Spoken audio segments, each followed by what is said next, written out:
Ben-Hur, A Tale of the Christ. Lewis Wallace. Part 5.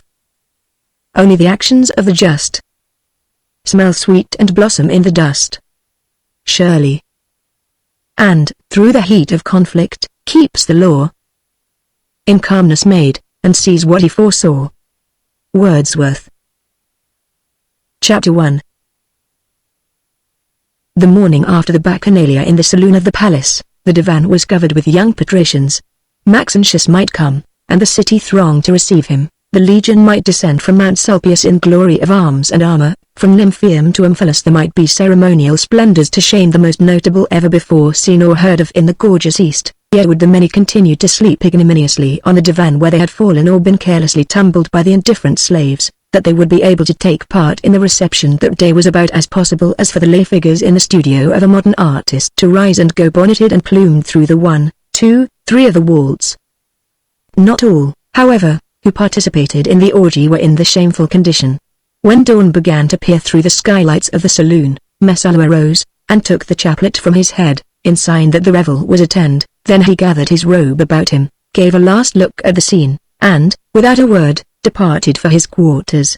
Cicero could not have retired with more gravity from a night-long senatorial debate. 3 hours afterwards 2 couriers entered his room, and from his own hand received each a dispatch, sealed and in duplicate, and consisting chiefly of a letter to Valerius Gratus, the procurator, still resident in Caesarea. The importance attached to the speedy and certain delivery of the paper may be inferred. One courier was to proceed overland, the other by sea. Both were to make the utmost haste. It is of great concern now that the reader should be fully informed of the contents of the letter thus forwarded, and it is accordingly given. Antioch, 12, Cal. July. Messala to Gratus. O my Midas!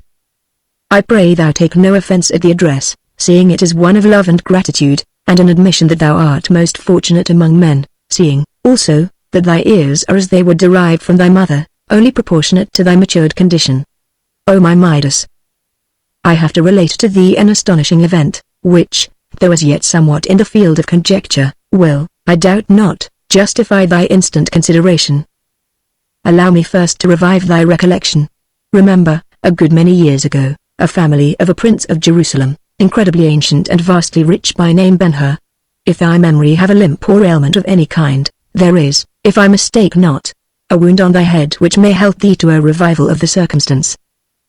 Next, to arouse thy interest, in punishment of the attempt upon thy life for dear repose of conscience, may all the gods forbid it should ever prove to have been an accident! The family were seized and summarily disposed of, and their property confiscated.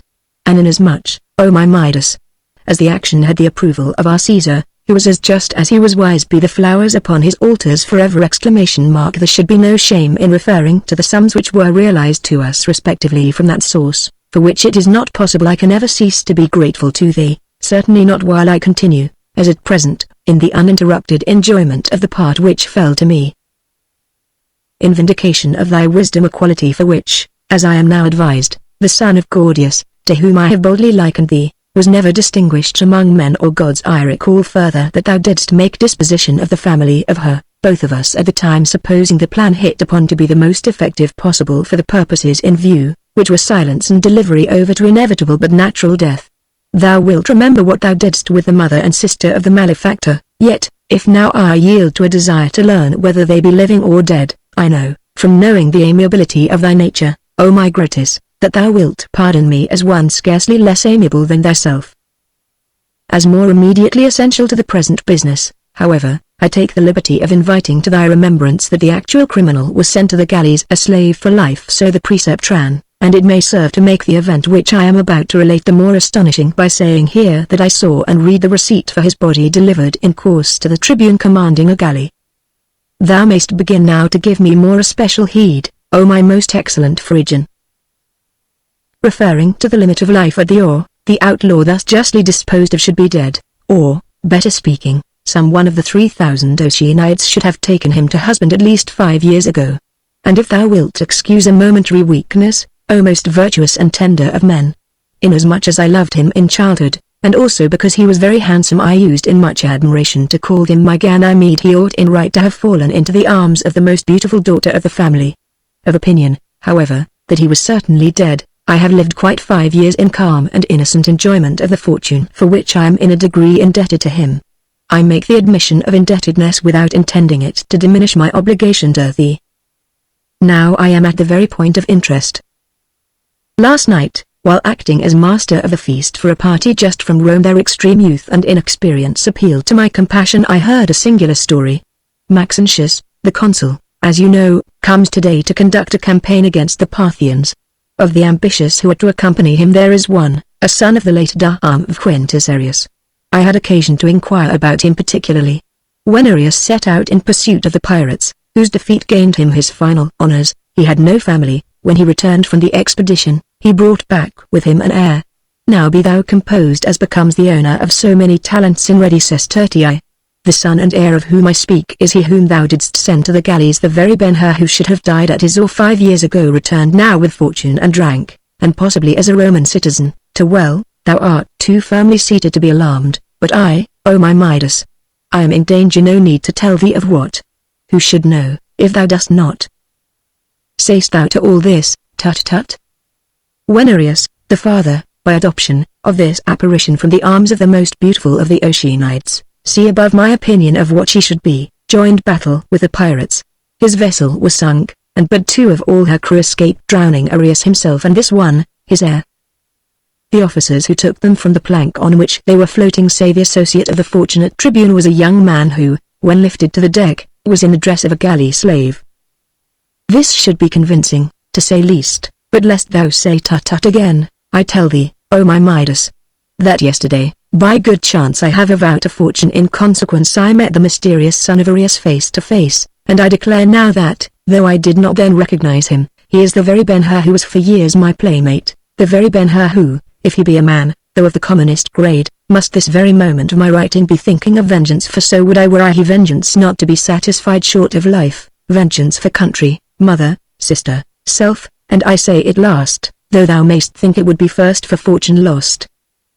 By this time, O good my benefactor and friend, my Grotius, in consideration of thy sestertii in peril, their loss being the worst which could befall one of thy high estate, I quit calling thee after the foolish old king of Phrygia. By this time, I say, meaning after having read me so far, I have faith to believe thou hast ceased saying tut tut, and art ready to think what ought to be done in such emergency. It were vulgar to ask thee now what shall be done.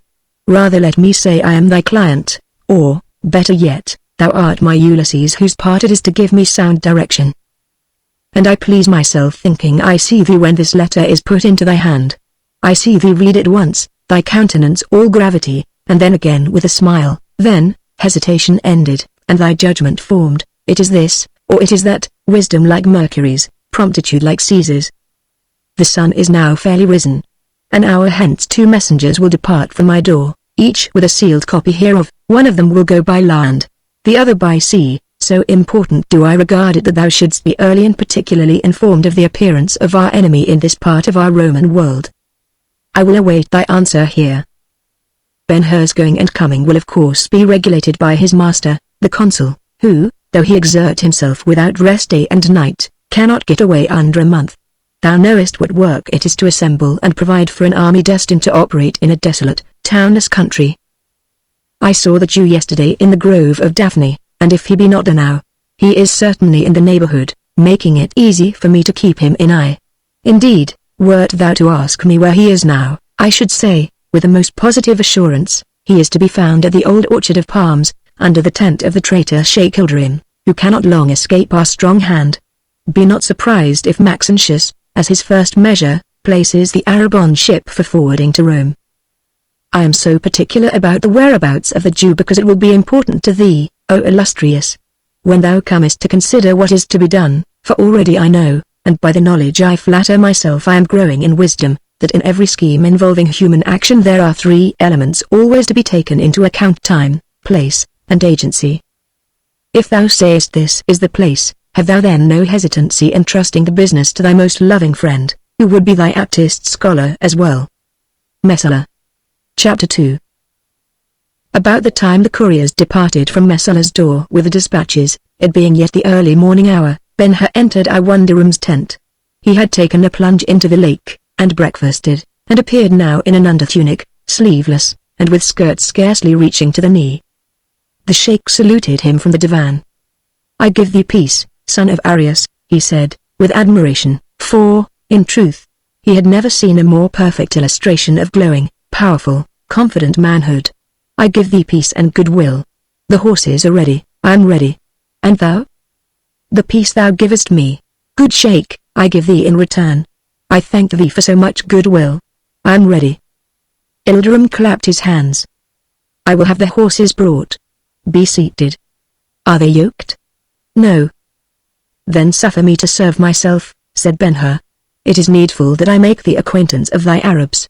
I must know them by name, O sheikh, that I may speak to them singly, nor less must I know their temper, for they are like men, if bold, the better of scolding, if timid, the better of praise and flattery. Let the servants bring me the harness." "And the chariot?" asked the sheikh. "I will let the chariot alone today. In its place, let them bring me a fifth horse, if thou hast it. He should be bare-backed, and fleet as the others." Ilderim's wonder was aroused, and he summoned a servant immediately. "Bid them bring the harness for the four," he said, "the harness for the four, and the bridle for Sirius." Ilderim then arose. "Sirius is my love, and I am his, O son of Arius. We have been comrades for 20 years in tent, in battle, in all stages of the desert we have been comrades. I will show him to you." Going to the division curtain, he held it, while Ben-Hur passed under. The horses came to him in a body. One with a small head, luminous eyes, neck like the segment of a bended bow, and mighty chest, curtained thickly by a profusion of mane soft and wavy as a damsel's locks, nickered low and gladly at sight of him. "Good horse," said the sheikh, patting the dark brown cheek. "Good horse, good morning." Turning then to Ben-Hur, he added, "This is Sirius, father of the four here. Myra, the mother, awaits our return, being too precious to be hazarded in a region where there is a stronger hand than mine. And much I doubt," he laughed as he spoke, "much I doubt, O son of Arius, if the tribe could endure her absence. She is their glory. They worship her. Did she gallop over them, they would laugh. 10,000 horsemen, sons of the desert, will ask today, 'Have you heard of Myra?' And to the answer, 'She is well,' they will say, 'God is good. Blessed be God.'" "Myra, Sirius, names of stars, are they not, O sheikh?" asked Ben-Hur, going to each of the four, and to the sire, offering his hand. "And why not?" replied Ilderim. "Wert thou ever abroad on the desert at night?" "No." "Then thou canst not know how much we Arabs depend upon the stars. We borrow their names in gratitude, and give them in love. My fathers all had their mirrors, as I have mine, and these children are stars no less. There, see thou, is Rigel, and there Antares, that one is Ater, and he whom thou goest to now is Aldebaran, the youngest of the brood, but none the worse of that, no, not he. Against the wind he will carry thee till it roar in thy ears like Akaba, and he will go where thou sayest, son of Arius, by the glory of Solomon. He will take thee to the lion's jaws, if thou darest so much." The harness was brought. With his own hands Ben-Hur equipped the horses, with his own hands he led them out of the tent, and there attached the reins. "Bring me Sirius," he said. An Arab could not have better sprung to seat on the courser's back. And now the reins. They were given him, and carefully separated. "Good sheikh," he said, "I am ready. Let a guide go before me to the field, and send some of thy men with water." There was no trouble at starting. The horses were not afraid. Already there seemed a tacit understanding between them and the new driver, who had performed his part calmly, and with the confidence which always begets confidence. The order of going was precisely that of driving, except that Ben-Hur sat upon Sirius instead of standing in the chariot. Ilderim's spirit arose.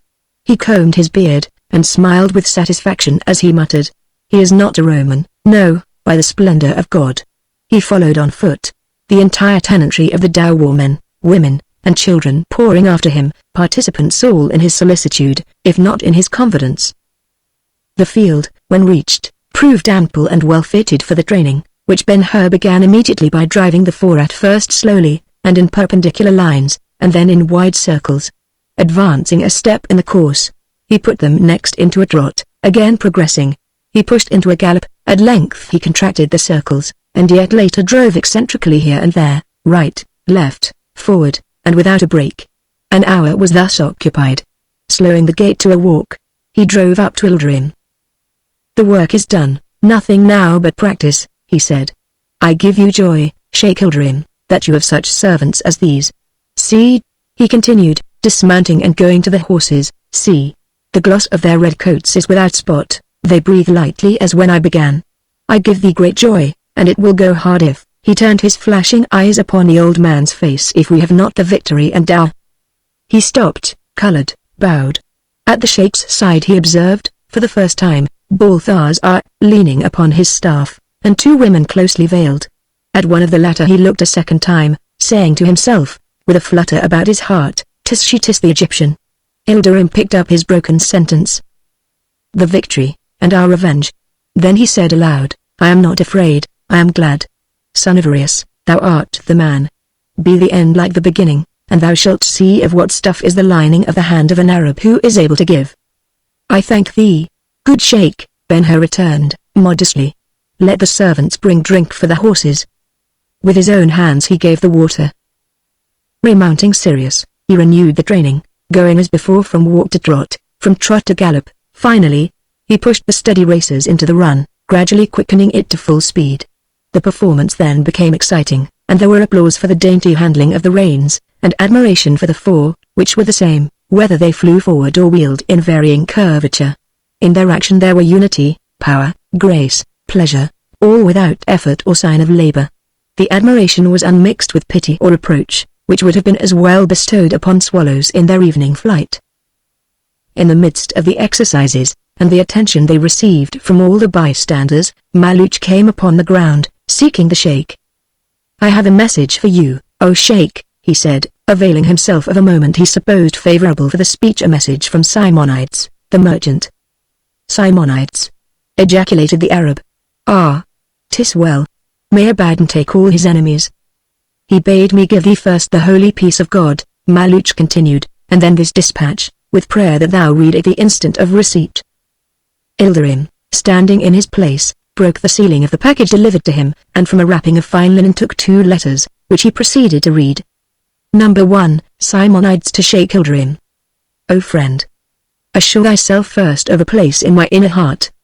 Then, there is in thy dower a youth of fair presence, calling himself the son of Arius, and such he is by adoption. He is very dear to me. He hath a wonderful history, which I will tell thee. Come thou today or tomorrow, that I may tell thee the history, and have thy counsel. Meantime, favor all his requests, so they be not against honor. Should there be need of reparation, I'm bound to thee for it. That I have interest in this youth, keep thou private. Remember me to thy other guest. He, his daughter, thyself, and all whom thou mayst choose to be of thy company, must depend upon me at the circus the day of the games. I have seats already engaged. To thee and all thine, peace. What should I be, O my friend, but thy friend? Simonides. Number 2, Simonides to Sheikh Ilderim. O friend, out of the abundance of my experience, I send you a word. There is a sign which all persons not Romans, and who have monies or goods subject to despoilment, accept as warning, that is, the arrival at a seat of power of some high Roman official charged with authority. Today comes the consul Maxentius. Be thou warned. Another word of advice. A conspiracy, to be of effect against thee, O friend, must include the Herods as parties. Thou hast great properties in their dominions. Wherefore keep thou watch. Send this morning to thy trusty keepers of the roads leading south from Antioch, and bid them search every courier going and coming. If they find private dispatches relating to thee or thine affairs, thou shouldst see them. You should have received this yesterday, though it is not too late, if you act promptly. If couriers left Antioch this morning, your messengers know the byways, and can get before them with your orders. Do not hesitate. Burn this after reading. O my friend. Thy friend. Simonides. Ilderim read the letters a second time, and refolded them in the linen wrap, and put the package under his girdle. The exercises in the field continued but a little longer, in all about 2 hours. At their conclusion, Ben-Hur brought the fort to a walk, and drove to Ilderim. With leave, O Sheikh, he said, I will return thy Arabs to the tent, and bring them out again this afternoon. Ilderim walked to him as he sat on Sirius, and said, I give them to you, son of Arius, to do with as you will until after the games. You have done with them in 2 hours what the Roman made jackals nor his bones fleshless ! Could not in as many weeks. We will win by the splendor of God, we will win. At the tent Ben-Hur remained with the horses while they were being cared for, then, after a plunge in the lake and a cup of arak with the sheikh, whose flow of spirits was royally exuberant, he dressed himself in his Jewish garb again, and walked with Maluch into the orchard. There was much conversation between the two, not all of it important. One part, however, must not be overlooked. Ben-Hur was speaking. I will give you, he said, an order for my property stored in the Khan this side the river by the Seleucian bridge. Bring it to me today, if you can. And, good Maluch, if I do not overtask you. Maluch protested heartily his willingness to be of service. Thank you, Maluch, thank you, said Ben-Hur. I will take you at your word, remembering that we are brethren of the old tribe, and that the enemy is a Roman. First, then, as you are a man of business, which I much fear Sheikh Ildrim is not. Arabs seldom are, said Maluch, gravely. Nay, I do not impeach their shrewdness, Maluch. It is well, however, to look after them. To save all forfeit or hindrance in connection with the race, you would put me perfectly at rest by going to the office of the circus, and seeing that he has complied with every preliminary rule, and if you can get a copy of the rules, the service may be of great avail to me.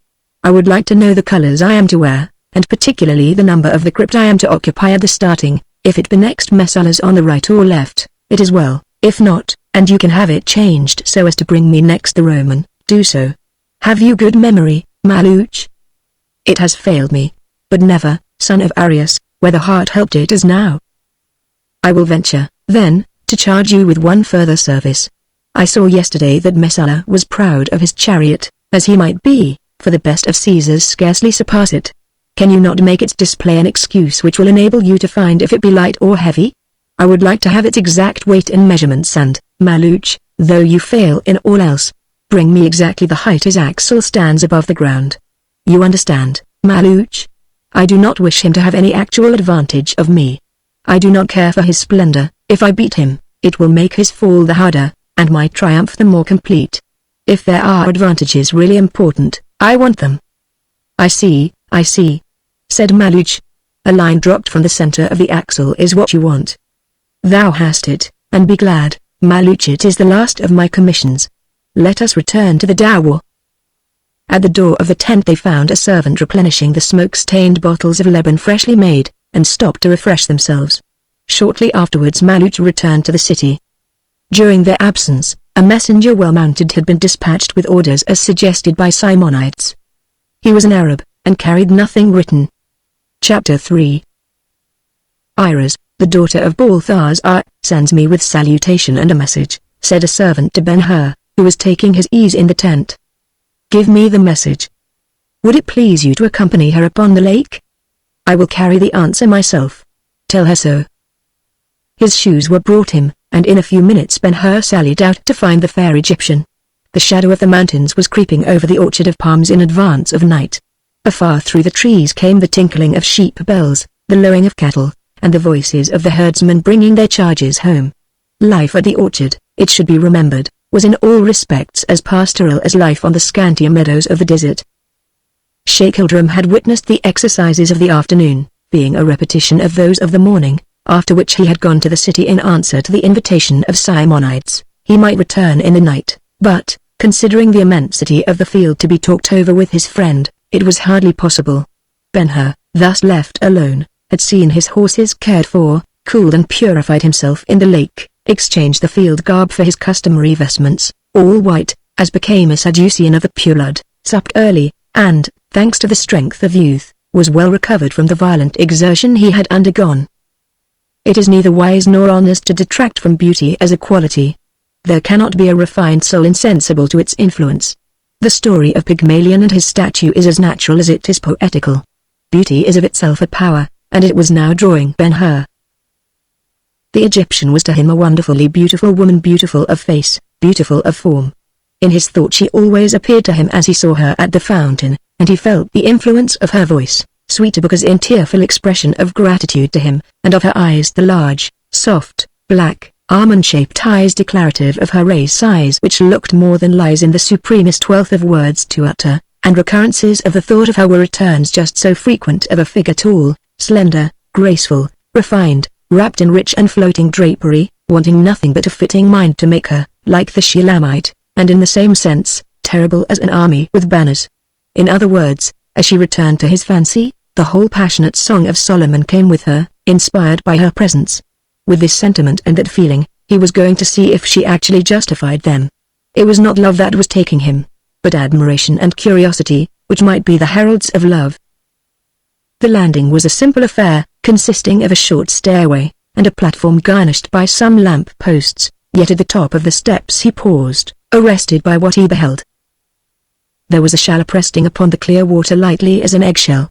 An Ethiop the camel driver at the Castalian found occupied the rower's place, his blackness intensified by a livery of shining white. All the boat aft was cushioned and carpeted with stuffs brilliant with Tyrian red. On the rudder seat sat the Egyptian herself, sunk in Indian shawls and a very vapor of most delicate veils and scarfs. Her arms were bare to the shoulders, and, not merely faultless in shape, they had the effect of compelling attention to them. Their pose, their action, their expression, the hands, the fingers even, seemed endowed with graces and meaning. Each was an object of beauty. The shoulders and neck were protected from the evening air by an ample scarf, which yet did not hide them. In the glance he gave her, Ben-Hur paid no attention to these details. There was simply an impression made upon him, and, like strong light, it was a sensation, not a thing of sight or enumeration. Thy lips are like a thread of scarlet, thy temples are like a piece of pomegranate within thy locks. Rise up, my love, my fair one, and come away, for, lo, the winter is past, the rain is over and gone, the flowers appear on the earth, the time of the singing of birds is come, and the voice of the turtle is heard in the land. Such was the impression she made upon him translated into words. Come, she said, observing him stop, come, or I shall think you a poor sailor. The red of his cheek deepened. Did she know anything of his life upon the sea? He descended to the platform at once. I was afraid, he said, as he took the vacant seat before her. Of what? Of sinking the boat, he replied, smiling. Wait until we are in deeper water, she said, giving a signal to the black, who dipped the oars, and they were off. If love and Ben-Hur were enemies, the latter was never more at mercy. The Egyptian sat where he could not but see her, she, whom he had already engrossed in memory as his ideal of the Shulamite.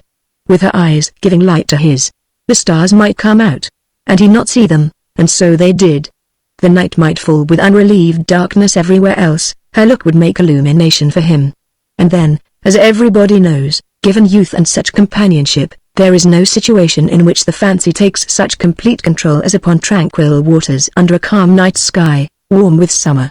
It is so easy at such time to glide imperceptibly out of the commonplace into the ideal. Give me the rudder, he said.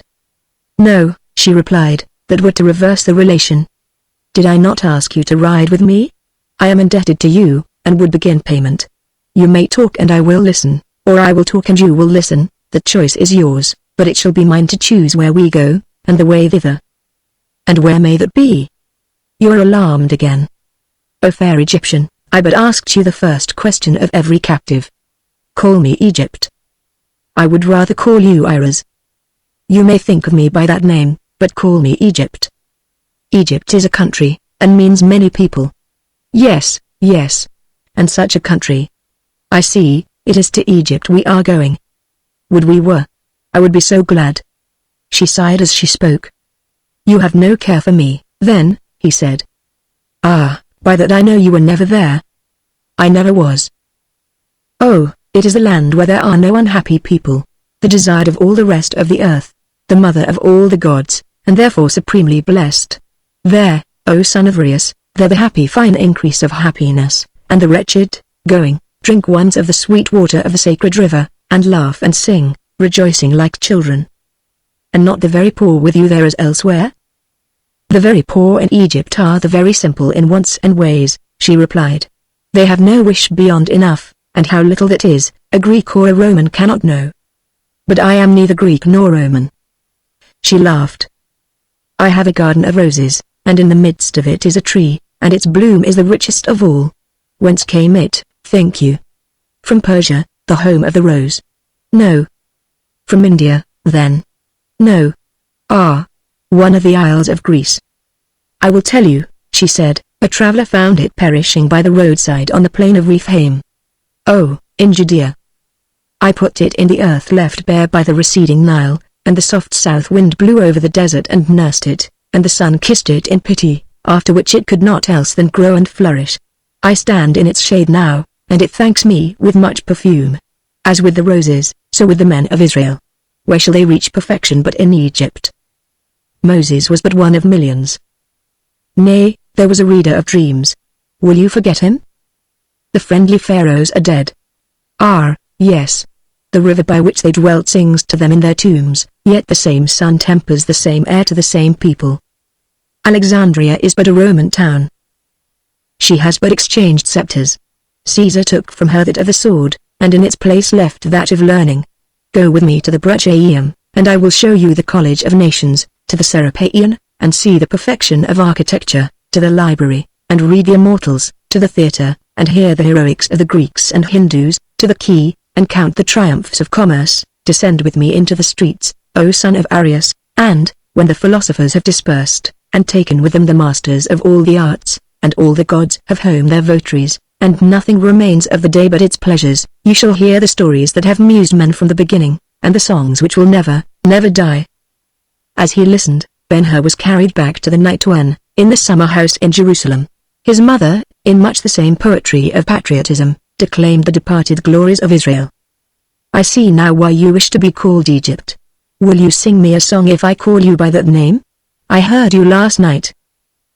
That was a hymn of the Nile, she answered, a lament which I sing when I would fancy I smell the breath of the desert, and hear the surge of the dear old river. Let me rather give you a piece of the Indian mind. When we get to Alexandria, I will take you to the corner of the street where you can hear it from the daughter of the Ganga, who taught it to me. Kapla, you should know, was one of the most revered of the Hindu sages. Then, as if it were a natural mode of expression, she began the song. Kapla. Kapla, Kapla, so young and true. I yearn for a glory like thine, and hail thee from battle to ask anew. Can ever thy valor be mine? Kapla sat on his charger dun. A hero never so grave, who loveth all things hath fear of none. 'Tis love that maketh me brave. A woman gave me her soul one day, the soul of my soul to be alway. Thence came my valor to me. Go try it and see. 2. Kapla, Kapla, so old and grey. The queen is calling for me. But ere I go hence, I wish thou wouldst say how wisdom first came to thee. Kapla stood in his temple door, a priest in eremite guise. It did not come as men get their law. 'Tis faith that maketh me wise. A woman gave me her heart one day, the heart of my heart to be alway. Thence came my wisdom to me. Go try it and see. Ben-Hur had not time to express his thanks for the song before the keel of the boat grated upon the underlying sand, and, next moment, the bow ran upon the shore. A quick voyage, O Egypt, he cried. And a briefer stay, she replied, as, with a strong push, the blacks sent them shooting into the open water again. You will give me the rudder now. Oh no, said she, laughing. To you, the chariot, to me, the boat. We are merely at the lake's end, and the lesson is that I must not sing any more. Having been to Egypt, let us now to the grove of Daphne.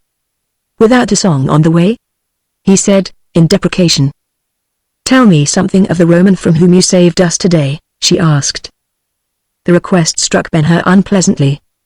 I wish this were the Nile, he said, evasively. The kings and queens, having slept so long, might come down from their tombs, and ride with us. They were the Colossi, and would sink our boat. The pygmies would be preferable. But tell me of the Roman. He is very wicked, is he not? I cannot say. Is he of noble family, and rich? I cannot speak of his riches. How beautiful his horses were, and the bed of his chariot was gold, and the wheels ivory, and his audacity. The bystanders laughed as he rode away, they, who were so nearly under his wheels. She laughed at the recollection. They were rabble, said Ben-Hur, bitterly. He must be one of the monsters who are said to be growing up in Rome. Apollo's ravenous as Cerberus. Does he reside in Antioch? He is of the east somewhere. Egypt could suit him better than Syria. Hardly, Ben-Hur replied. Cleopatra is dead.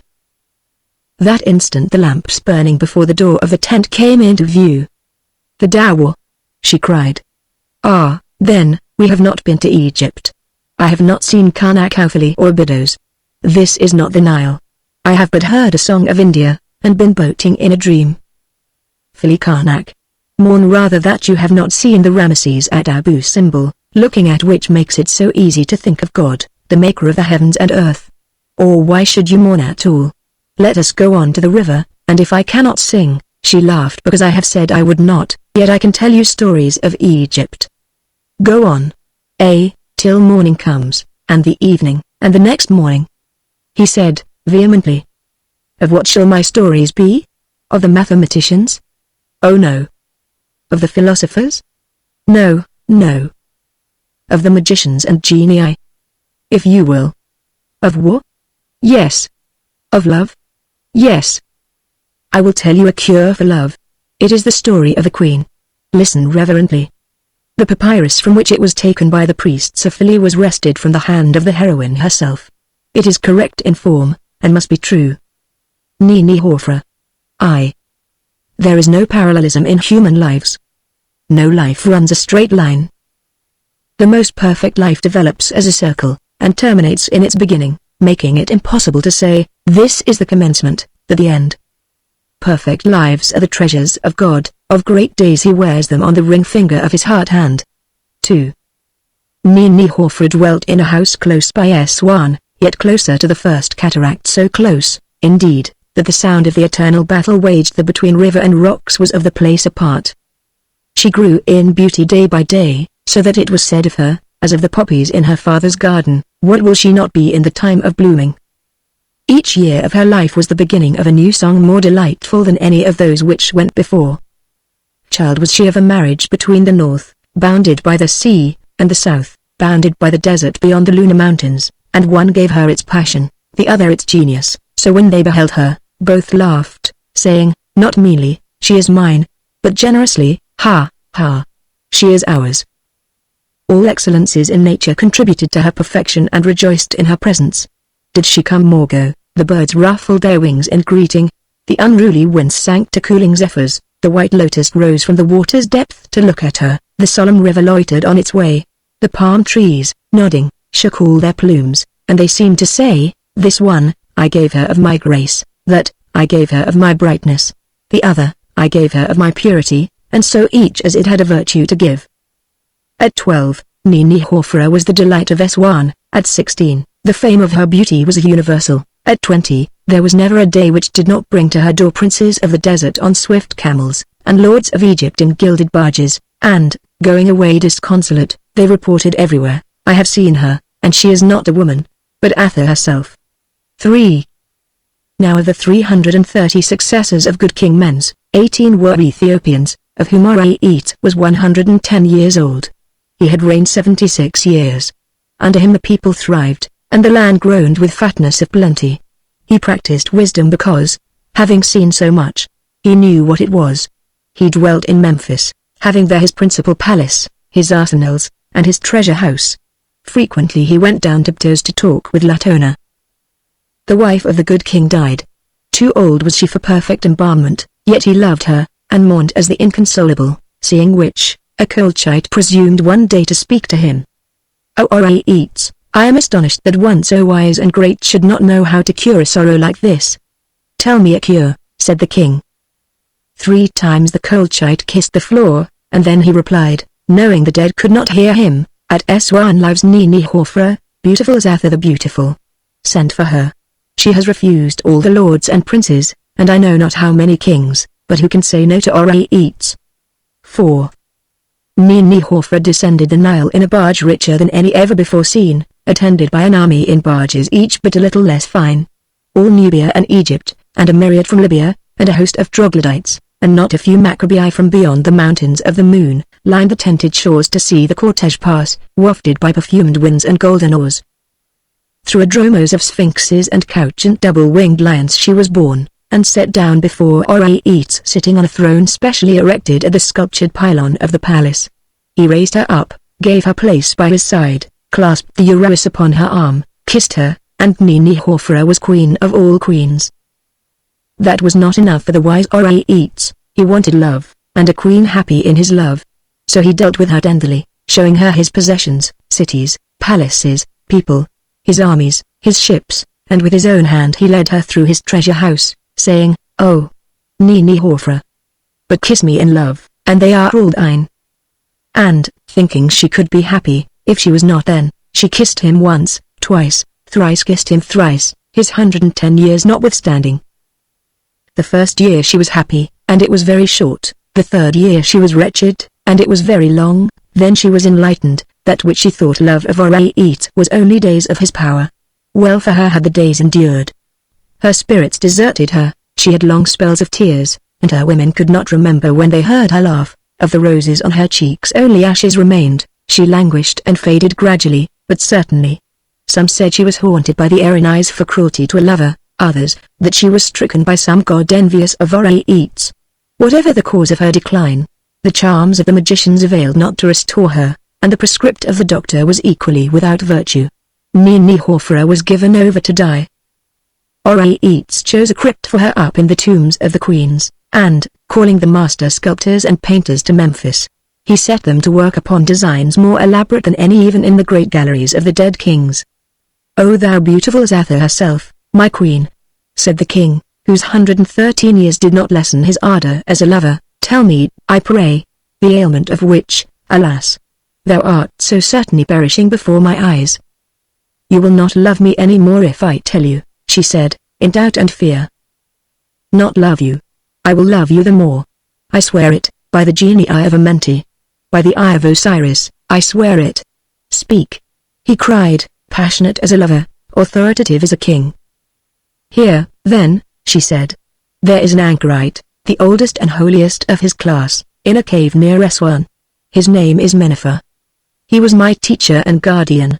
Send for him, O Oreitz, and he will tell you that you seek to know. He will also help you find the cure for my affliction."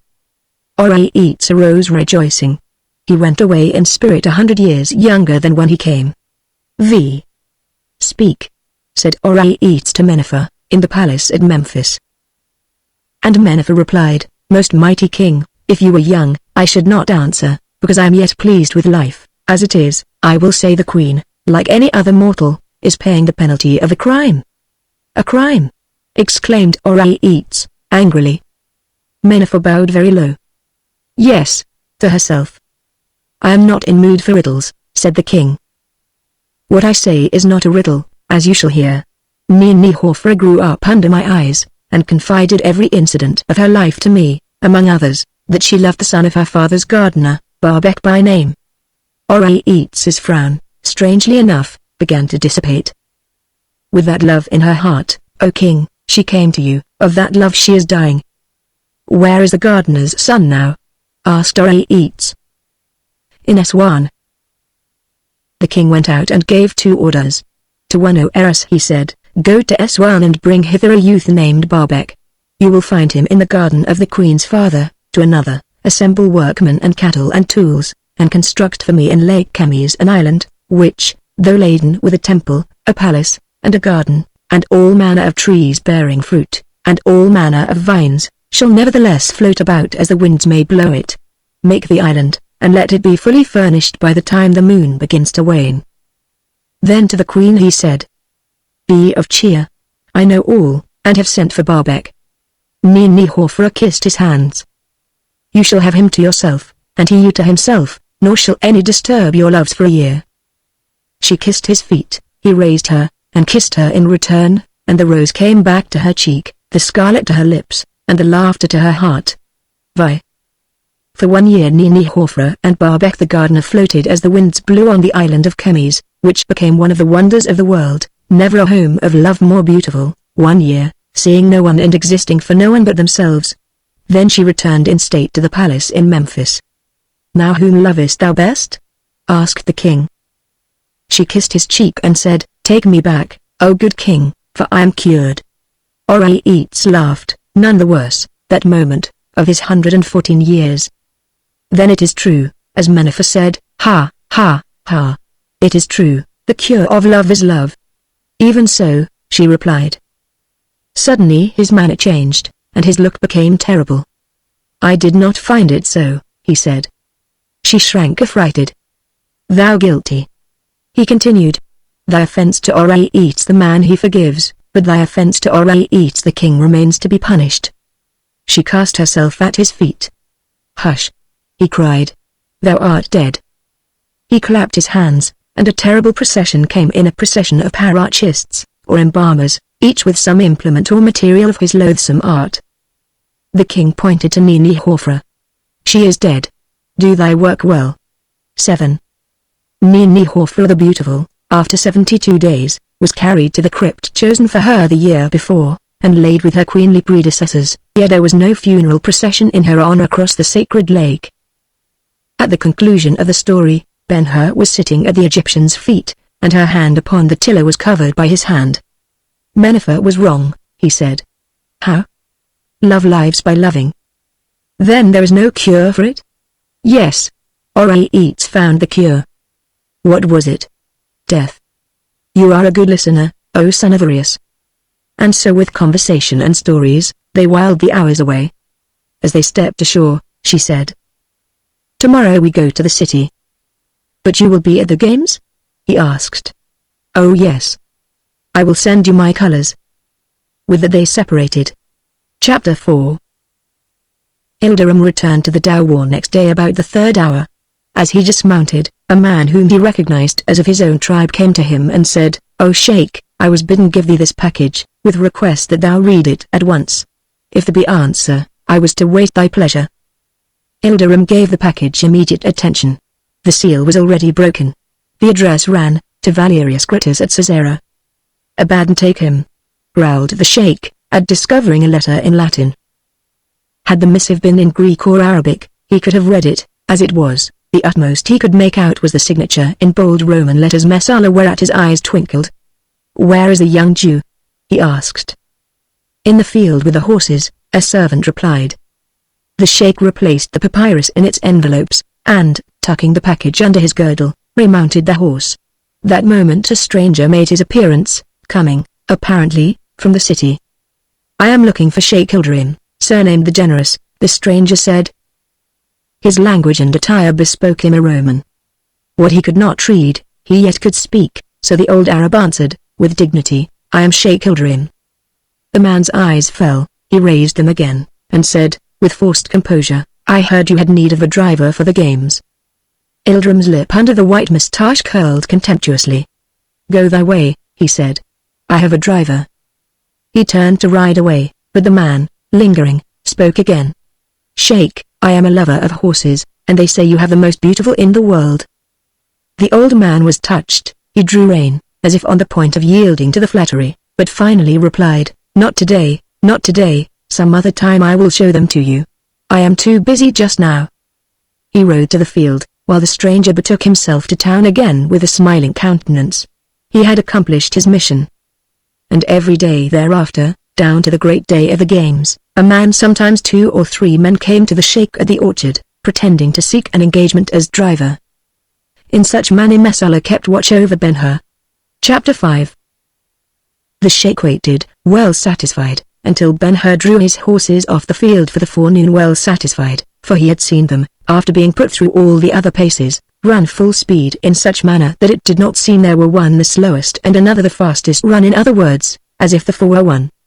This afternoon, O Sheikh, I will give Sirius back to you. Ben-Hur patted the neck of the old horse as he spoke. I will give him back, and take to the chariot. So soon? Ilderim asked. With such as these, good Sheikh, 1 day suffices. They are not afraid. They have a man's intelligence, and they love the exercise. This one, he shook a rein over the back of the youngest of the 4. You called him Aldebaran, I believe is the swiftest. In once round a stadium he would lead the others thrice his length. Ilderim pulled his beard, and said, with twinkling eyes, Aldebaran is the swiftest, but what of the slowest? This is he. Ben-Hur shook the rein over Antares. This is he, but he will win, for, look you, Sheikh, he will run his utmost all day, and, as the sun goes down, he will reach his swiftest. Right again, said Ilderim. I have but one fear, O Sheikh." The Sheikh became doubly serious. In his greed of triumph, a Roman cannot keep honor pure. In the games, all of them, mark you, their tricks are infinite. In chariot racing their knavery extends to everything from horse to driver, from driver to master. Wherefore, good Sheikh, look well to all thou hast, from this till the trial is over. Let no stranger so much as see the horses. Would you be perfectly safe, do more keep watch over them with armed hand as well as sleepless eye, then I will have no fear of the end. At the door of the tent they dismounted. What you say shall be attended to. By the splendor of God, no hand shall come near them except it belong to one of the faithful. Tonight I will set watches. But, son of Arius, Ilderim drew forth the package, and opened it slowly, while they walked to the divan and seated themselves. Son of Arius, see thou here, and help me with thy Latin. He passed the dispatch to Ben-Hur. There, read and read aloud, rendering what thou findest into the tongue of thy fathers. Latin is an abomination. Ben-Hur was in good spirits, and began the reading carelessly. Messala to Gratis. He paused. A premonition drove the blood to his heart. Ilderim observed his agitation. Well, I am waiting.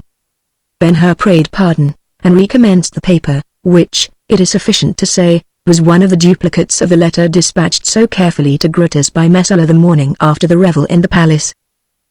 The paragraphs in the beginning were remarkable only as proof that the writer had not outgrown his habit of mockery. When they were past, and the reader came to the parts intended to refresh the memory of Gratis, his voice trembled, and twice he stopped to regain his self-control.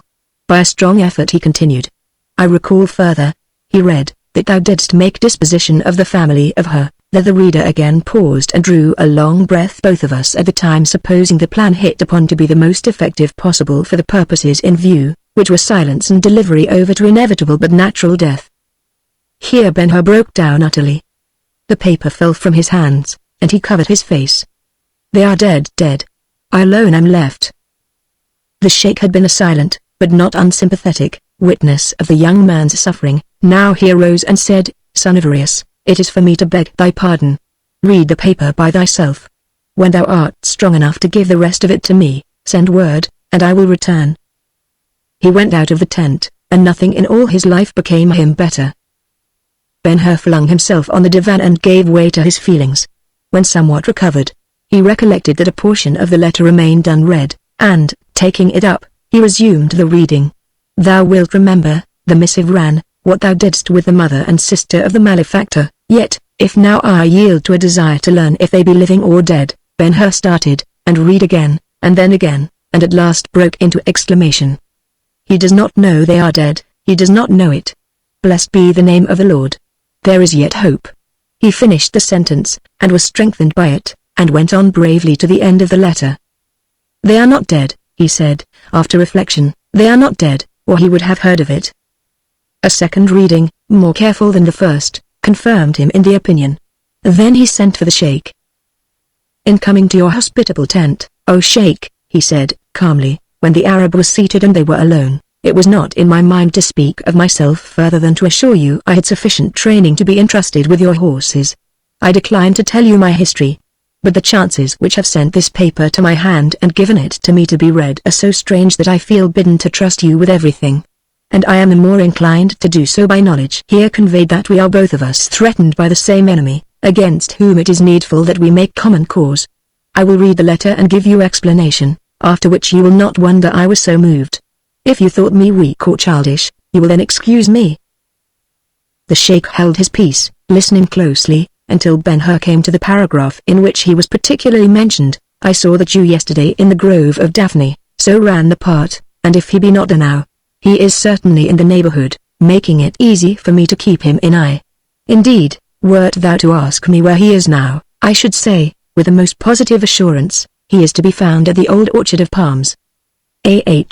Exclaimed Ilderim, in such a tone one might hardly say he was more surprised than angry. At the same time, he clutched his beard. At the old orchard of palms, Ben-Hur repeated, under the tent of the traitor Sheikh Ilderim. Traitor! Eh? The old man cried, in his shrillest tone, while lip and beard curled with ire, and on his forehead and neck the veins swelled and beat as they would burst. Yet a moment, Sheikh, said Ben-Hur, with a deprecatory gesture. Such is Messala's opinion of you. Hear his threat." And he read on under the tent of the traitor Sheikh Ilderim, "You cannot long escape our strong hand. Be not surprised if Maxentius, as his first measure, places the Arab on ship for forwarding to Rome." To Rome. Me Ilderim Sheikh of 10,000 horsemen with spears, me to Rome. He leapt rather than rose to his feet, his arms outstretched, his fingers spread and curved like claws, his eyes glittering like a serpent's. "O God!" Nay, by all the gods except of Rome! When shall this insolence end? A freeman am I, free are my people. Must we die slaves? Or, worse, must I live a dog, crawling to a master's feet? Must I lick his hand, lest he lash me? What is mine is not mine, I am not my own, for breath of body I must be beholden to a Roman. Oh, if I were young again! Oh, could I shake off 20 years or 10 or 5? He ground his teeth and shook his hands overhead, then, under the impulse of another idea, he walked away and back again to Ben-Hur swiftly, and caught his shoulder with a strong grasp. "If I were as thou, son of Reus, as young, as strong, as practiced in arms, if I had a motive hissing me to revenge, a motive, like thine, great enough to make hate wholly away with disguise on thy part and on mine. Son of her, I say." At that name all the currents of Ben-Hur's blood stopped. Surprised, bewildered, he gazed into the Arab's eyes, now close to his, and fiercely bright. "Son of her, I say, were I as thou, with half thy wrongs, bearing about with me memories like thine, I could not, rest." Never pausing, his words following each other torrent-like, the old man swept on. "To all my grievances, I would add those of the world, and devote myself to vengeance. From land to land I would go, firing all mankind. No war for freedom but should find me engaged, no battle against Rome in which I would not bear a part. I would turn Parthian, if I could not better. If men failed me, still I would not give over the effort. Ha, ha, ha. By the splendor of God, I would herd with wolves, and make friends of lions and tigers, in hope of marshalling them against the common enemy. I would use every weapon. So my victims were Romans, I would rejoice in slaughter. Quarter I would not ask, quarter I would not give. To the flames everything Roman, to the sword every Roman born. Of nights I would pray the gods, the good and the bad alike, to lend me their special terrors, tempests, drought, heat, cold, and all the nameless poisons they let loose in air, all the thousand things of which men die on sea and on land. Oh, I could not sleep. I. The sheikh stopped for want of breath, panting, wringing his hands. And, sooth to say, of all the passionate burst Ben-Hur retained but a vague impression wrought by fiery eyes, a piercing voice, and a rage too intense for coherent expression. For the first time in years, the desolate youth heard himself addressed by his proper name. One man at least knew him, and acknowledged it without demand of identity, and he an Arab fresh from the desert. How came the man by his knowledge? The letter? No. It told the cruelties from which his family had suffered, it told the story of his own misfortunes, but it did not say he was the very victim whose escape from doom was the theme of the heartless narrative. That was the point of explanation he had notified the sheikh would follow the reading of the letter. He was pleased, and thrilled with hope restored, yet kept an air of calmness. "Good sheikh, tell me how you came by this letter." "My people keep the roads between cities," Ilderim answered, bluntly. "They took it from a courier." "Are they known to be thy people?" "No. To the world they are robbers, whom it is mine to catch and slay." "Again, sheikh. You call me son of her, my father's name. I did not think myself known to a person on earth. How came you by the knowledge?" Ilderim hesitated, but, rallying, he answered, "I know you, yet I am not free to tell you more." "Someone holds you in restraint?" The sheikh closed his mouth, and walked away, but, observing Ben-Hur's disappointment, he came back, and said, "Let us say no more about the matter now. I will go to town. When I return, I may talk to you fully. Give me the letter." Ilderim rolled the papyrus carefully, restored it to its envelopes, and became once more all energy. "What sayest thou?" he asked, while waiting for his horse and retinue. "I told what I would do, were I thou, and thou hast made no answer."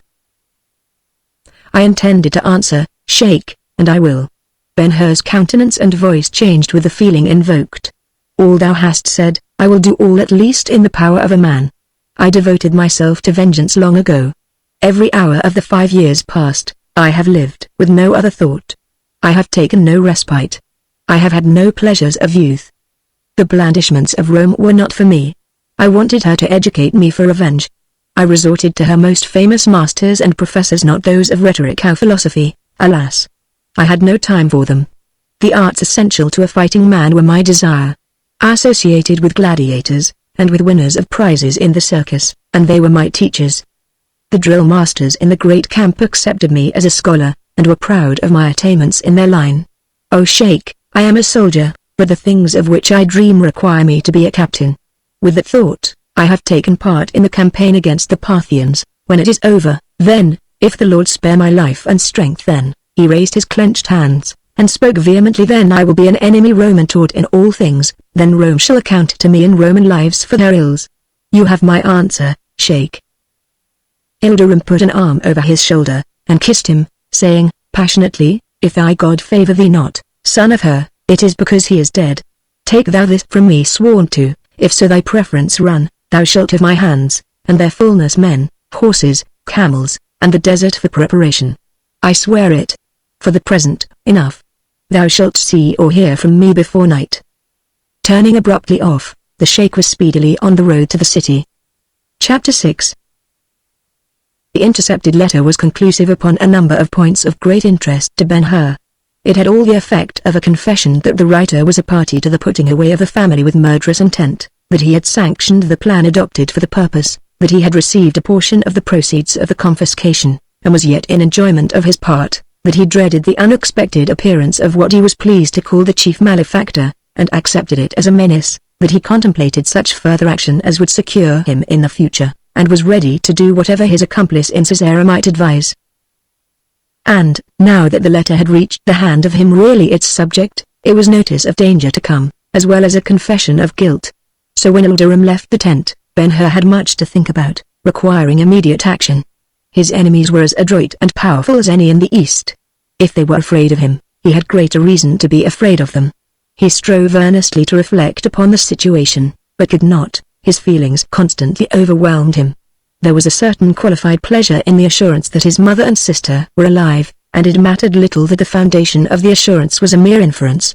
That there was one person who could tell him where they were seemed to his hope so long deferred as if discovery were now close at hand. These were mere causes of feeling. Underlying them, it must be confessed he had a superstitious fancy that God was about to make ordination in his behalf, in which event faith whispered him to stand still. Occasionally, referring to the words of Ilderim, he wondered whence the Arab derived his information about him, not from Maluch certainly, nor from Simonides, whose interests, all adverse, would hold him dumb. Could Messala have been the informant? No, number disclosure might be dangerous in that quarter. Conjecture was vain. At the same time, often as Ben-Hur was beaten back from the solution, he was consoled with the thought that whoever the person with the knowledge might be, he was a friend, and, being such, would reveal himself in good time. A little more waiting, a little more patience. Possibly the errand of the Sheikh was to see the worthy, possibly the letter might precipitate a full disclosure. And patient he would have been if only he could have believed Tirzah and his mother were waiting for him under circumstances permitting hope on their part strong as his, if, in other words, conscience had not stung him with accusations respecting them. To escape such accusations, he wandered far through the orchard, pausing now where the day-gatherers were busy, yet not too busy to offer him of their fruit and talk with him, then, under the great trees, to watch the nesting birds, or hear the bees swarming about the berries bursting with honeyed sweetness, and filling all the green and golden spaces with the music of their beating wings. By the lake, however, he lingered longest. He might not look upon the water and its sparkling ripples, so like sensuous life, without thinking of the Egyptian and her marvelous beauty, and of floating with her here and there through the night, made brilliant by her songs and stories. He might not forget the charm of her manner, the lightness of her laugh, the flattery of her attention, the warmth of her little hand under his upon the tiller of the boat. From her it was for his thought but a short way to Balthazar, and the strange things of which he had been witness, unaccountable by any law of nature, and from him, again, to the King of the Jews, whom the good man, with such pathos of patience, was holding in holy promise. The distance was even nearer. And there his mind stayed, finding in the mysteries of that personage a satisfaction answering well for the rest he was seeking.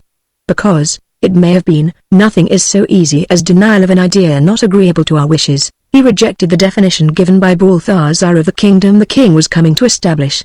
A kingdom of souls, if not intolerable to his Sadducean faith, seemed to him but an abstraction drawn from the depths of a devotion too fond and dreamy. A kingdom of Judea, on the other hand, was more than comprehensible. Such had been, and, if only for that reason, might be again. And it suited his pride to think of a new kingdom broader of domain, richer in power, and of a more unapproachable splendor than the old one, of a new king wiser and mightier than Solomon, a new king under whom, especially, he could find both service and revenge. In that mood he resumed to the Dower. The midday meal disposed of, still further to occupy himself, Ben-Hur had the chariot rolled out into the sunlight for inspection. The word but poorly conveys the careful study the vehicle underwent. No point or part of it escaped him. With a pleasure which will be better understood hereafter, he saw the pattern was Greek, in his judgment preferable to the Roman in many respects. It was wider between the wheels, and lower and stronger, and the disadvantage of greater weight would be more than compensated by the greater endurance of his Arabs. Speaking generally, the carriage makers of Rome built for the games almost solely, sacrificing safety to beauty, and durability to grace, while the chariots of Achilles and the King of Men, designed for war and all its extreme tests, still ruled the tastes of those who met and struggled for the crowns Isthmian and Olympic. Next he brought the horses, and, hitching them to the chariot, drove to the field of exercise, where, hour after hour, he practiced them in movement under the yoke. When he came away in the evening, it was with restored spirit, and a fixed purpose to defer action in the matter of Messala until the race was won or lost. He could not forego the pleasure of meeting his adversary under the eyes of the East. That there might be other competitors seemed not to enter his thought. His confidence in the result was absolute, no doubt of his own skill, and as to the four, they were his full partners in the glorious game. Let him look to it, let him look to it. Ha, Antares Aldebaran. Shall he not, O honest Rigel? And thou, Ater, king among coursers, shall he not beware of us? Ha, ha. Good hearts. So in rests he passed from horse to horse, speaking, not as a master, but the senior of as many brethren. After nightfall, Ben-Hur sat by the door of the tent waiting for Ilderim, not yet returned from the city. He was not impatient, or vexed, or doubtful. The sheikh would be heard from, at least. Indeed, whether it was from satisfaction with the performance of the four, or the refreshment there is in cold water succeeding bodily exercise, or supper partaken with royal appetite, or the reaction which, as a kindly provision of nature, always follows depression, the young man was in good humor verging upon elation. He felt himself in the hands of Providence, no longer his enemy. At last there was a sound of horses' feet coming rapidly, and Maluch rode up. Son of Arius, he said, cheerily, after salutation, I salute you for Sheikh Ilderim, who requests you to mount and go to the city.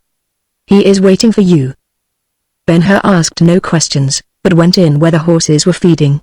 Aldebaran came to him, as if offering his service. He played with him lovingly, but passed on, and chose another, not of the four. They were sacred to the race.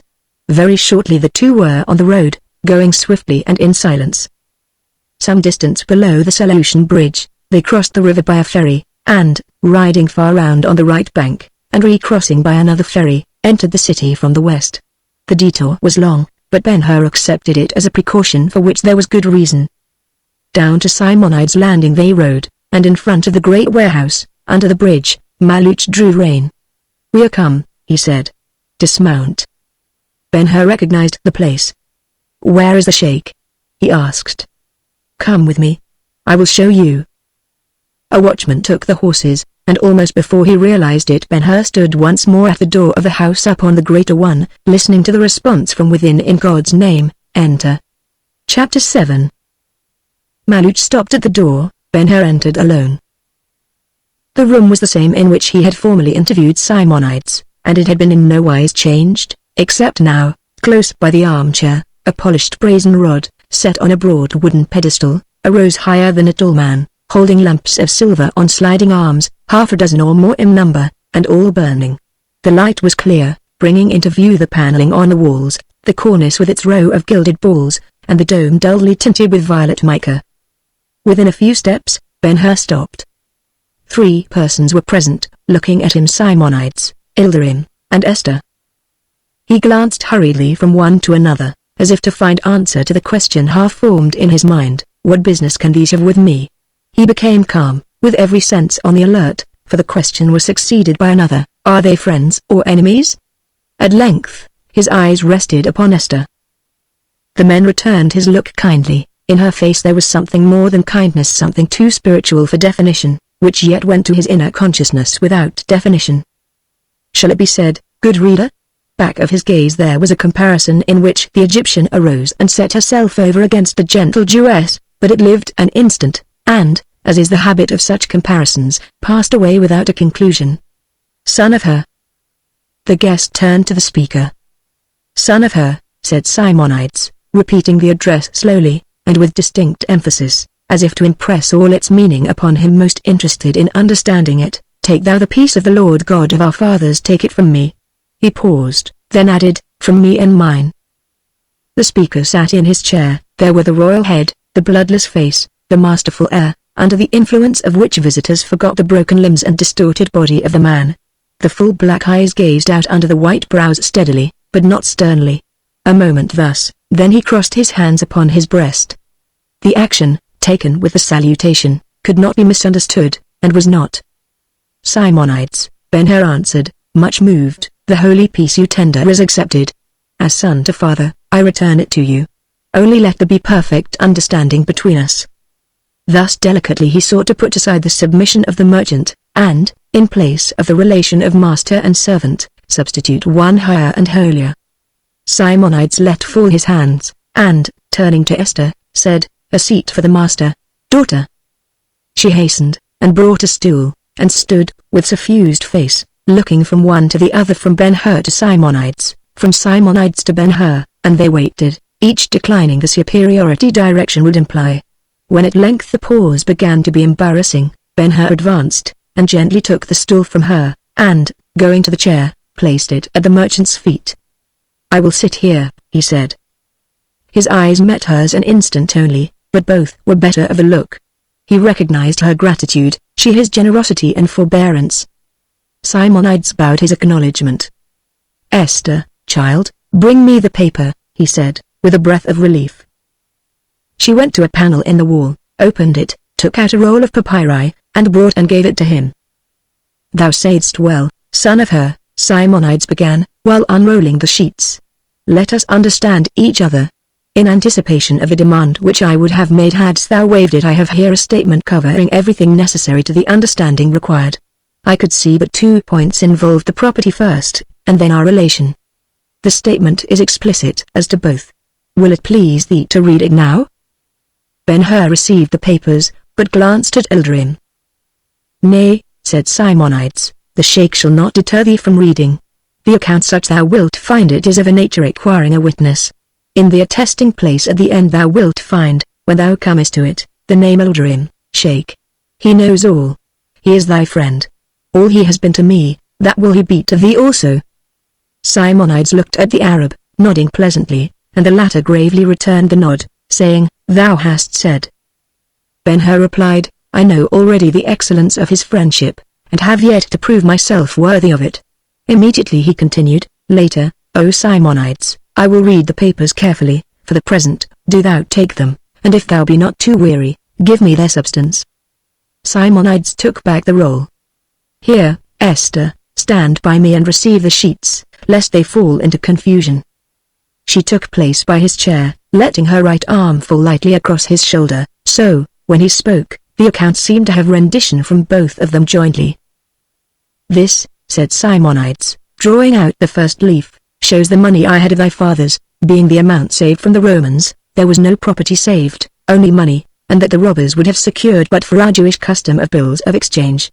The amount saved, being sums I drew from Rome, Alexandria, Damascus, Carthage, Valentia, and elsewhere within the circle of trade, was 120 talents Jewish money. He gave the sheet to Esther, and took the next one. With that amount 120 talents I charged myself. Here now my credits.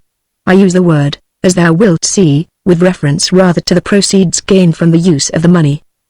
From separate sheets he then read footings, which, fractions omitted, were as follows. Cr. By ships 60 talents. Goods in store, 110. Cargoes in transit, 75. Camels, horses, etc., 20. Warehouses, 10. Bills due, 54. Money on hand and subject to draft, 224. Total 553. To these now, to the 553 talents gained, add the original capital I had from thy father, and thou hast 673 talents! And all thine, making thee, O son of her, the richest subject in the world. He took the papyri from Esther, and, reserving one, rolled them and offered them to Ben-Hur. The pride perceptible in his manner was not offensive. It might have been from a sense of duty well done, it might have been for Ben-Hur without reference to himself. And there is nothing, he added, dropping his voice, but not his eyes. There is nothing now thou mayst not do. The moment was one of absorbing interest to all present. Simonides crossed his hands upon his breast again. Esther was anxious, Ilderim nervous. A man is never so on trial as in the moment of excessive good fortune. Taking the roll, Ben-Hur arose, struggling with emotion. All this is to me as a light from heaven, sent to drive away a night which has been so long I feared it would never end, and so dark I had lost the hope of seeing, he said, with a husky voice. I give first thanks to the Lord, who has not abandoned me, and my next to thee, O Simonides. Thy faithfulness outweighs the cruelty of others, and redeems our human nature. There is nothing I cannot do, be it so. Shall any man in this my hour of such mighty privilege be more generous than I?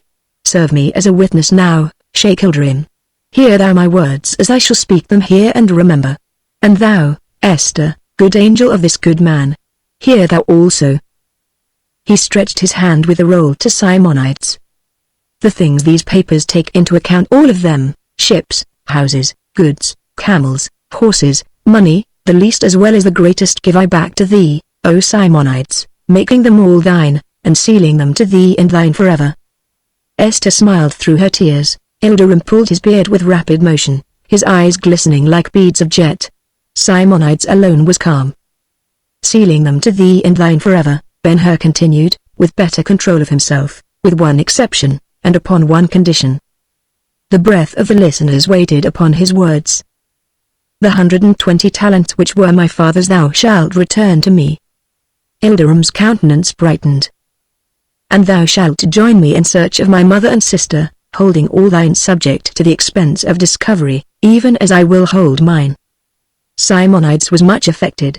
Stretching out his hand, he said, I see thy spirit, son of her, and I am grateful to the Lord that he hath sent thee to me such as thou art. If I served well thy father in life, and his memory afterwards, be not afraid of default to thee, yet must I say the exception cannot stand. Exhibiting, then, the reserved sheet, he continued. Thou hast not all the account. Take this and read aloud. Ben-Hur took the supplement, and read it. Statement of the servants of Her, rendered by Simonides, steward of the estate. 1. Amra, Egyptian, keeping the palace in Jerusalem. 2. Simonides, the steward, in Antioch. 3. Esther, daughter of Simonides. Now, in all his thoughts of Simonides, not once had it entered Ben-Hur's mind that, by the law, a daughter followed the parent's condition. In all his visions of her, the sweet-faced Esther had figured as the rival of the Egyptian, and an object of possible love.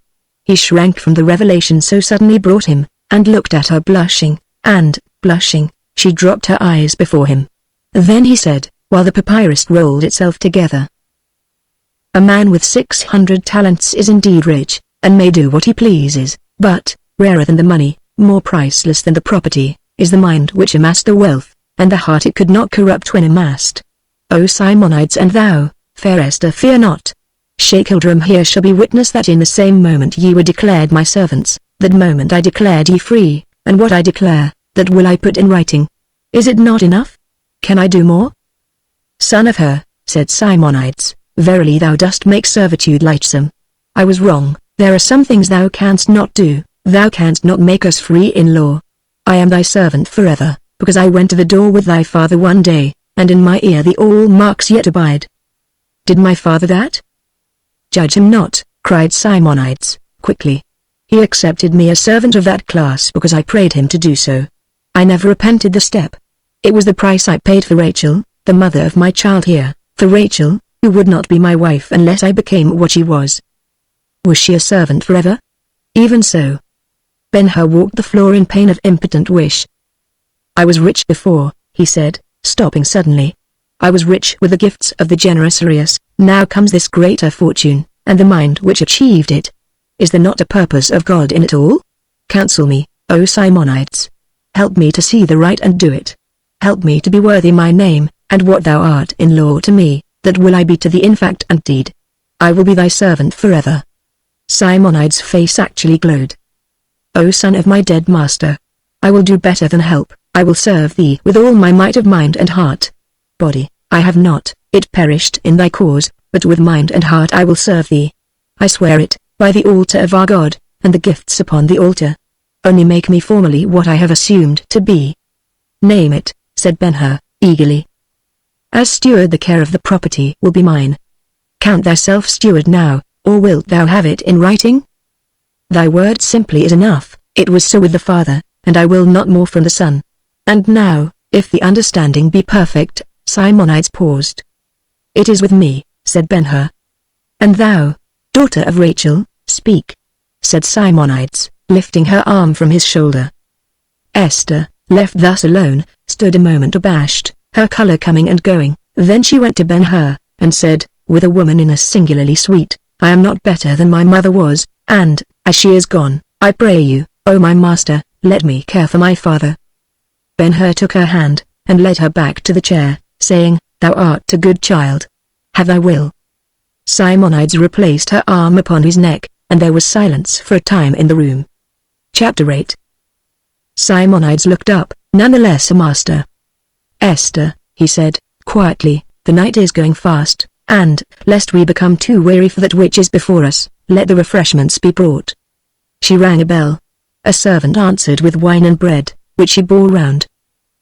The understanding, good my master, continued Simonides, when all was served, is not perfect in my sight. Henceforth our lives will run on together like rivers which have met and joined their waters. I think their flowing will be better if every cloud is blown from the sky above them. You left my door the other day with what seemed a denial of the claims which I have just allowed in the broadest terms, but it was not so, indeed it was not. Esther is witness that I recognized you, and that I did not abandon you, let Maluch say. Maluch! Exclaimed Ben-Hur. One bound to a chair, like me, must have many hands far-reaching, if he would move the world from which he is so cruelly barred. I have many such, and Maluch is one of the best of them. And, sometimes, he cast a grateful glance at the sheikh. Sometimes I borrow from others good of heart, like Ilderim the generous, good and brave. Let him say if I either denied or forgot you. Ben-Hur looked at the Arab. This is he, good Ilderim, this is he who told you of me? Ilderim's eyes twinkled as he nodded his answer. How, O my master, said Simonides, may we without trial tell what a man is? I knew you, I saw your father in you, but the kind of man you were I did not know. There are people to whom fortune is a curse in disguise. Were you of them? I sent Maluch to find out for me, and in the service he was my eyes and ears. Do not blame him. He brought me report of you which was all good. I do not, said Ben-Hur, heartily. There was wisdom in your goodness. The words are very pleasant to me, said the merchant, with feeling, very pleasant. My fear of misunderstanding is laid. Let the rivers run on now as God may give them direction. After an interval he continued. I am compelled now by truth. The weaver sits weaving, and, as the shuttle flies, the cloth increases, and the figures grow, and he dreams dreams meanwhile, so to my hands the fortune grew, and I wondered at the increase, and asked myself about it many times. I could see a care not my own went with the enterprises I set going. The samooms which smote others on the desert jumped over the things which were mine. The storms which heaped the seashore with wrecks did but blow my ships the sooner into port. Strangest of all, I, so dependent upon others, fixed to a place like a dead thing, have never a loss by an agent, never. The elements stooped to serve me, and all my servants, in fact, were faithful. It is very strange, said Ben-Hur. So I said, and kept saying. Finally, O my master, finally I came to be of your opinion God was in it and, like you, I asked, what can his purpose be? Intelligence is never wasted, intelligence like God's never stirs except with design. I have held the question in heart, lo. These many years, watching for an answer. I felt sure, if God were in it, some day, in his own good time, in his own way, he would show me his purpose, making it clear as a whited house upon a hill. and I believe he has done so." Ben-Hur listened with every faculty intent. "Many years ago, with my people thy mother was with me, Esther, beautiful as morning over Eld Olivet. I sat by the wayside out north of Jerusalem, near the tombs of the kings, when 3 men passed by riding great white camels, such as had never been seen in the holy city. The men were strangers, and from far countries. The first one stopped and asked me a question. 'Where is he that is born king of the Jews?' As if to allay my wonder, he went on to say, 'We have seen his star in the east, and have come to worship him.' I could not understand, but followed them to the Damascus gate, and of every person they met on the way of the guard at the gate, even they asked the question. All who heard it were amazed like me. In time I forgot the circumstance, though there was much talk of it as a presage of the Messiah. Alas, alas! What children we are, even the wisest. When God walks the earth, his steps are often centuries apart. You have seen Balthazar and heard him tell his story," said Ben-Hur. "A miracle!" "A very miracle!" cried Simonides. "As he told it to me, good my master, I seemed to hear the answer I had so long waited. God's purpose burst upon me. Poor will the king be when he comes, poor and friendless, without following, without armies, without cities or castles, a kingdom to be set up, and Rome reduced and blotted out. See, see, O my master!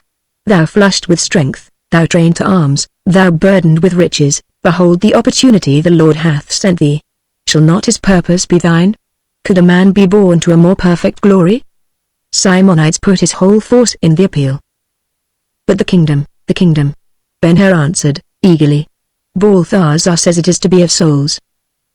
The pride of the Jew is strong in Simonides, and therefore the slightly contemptuous curl of the lip with which he began his reply.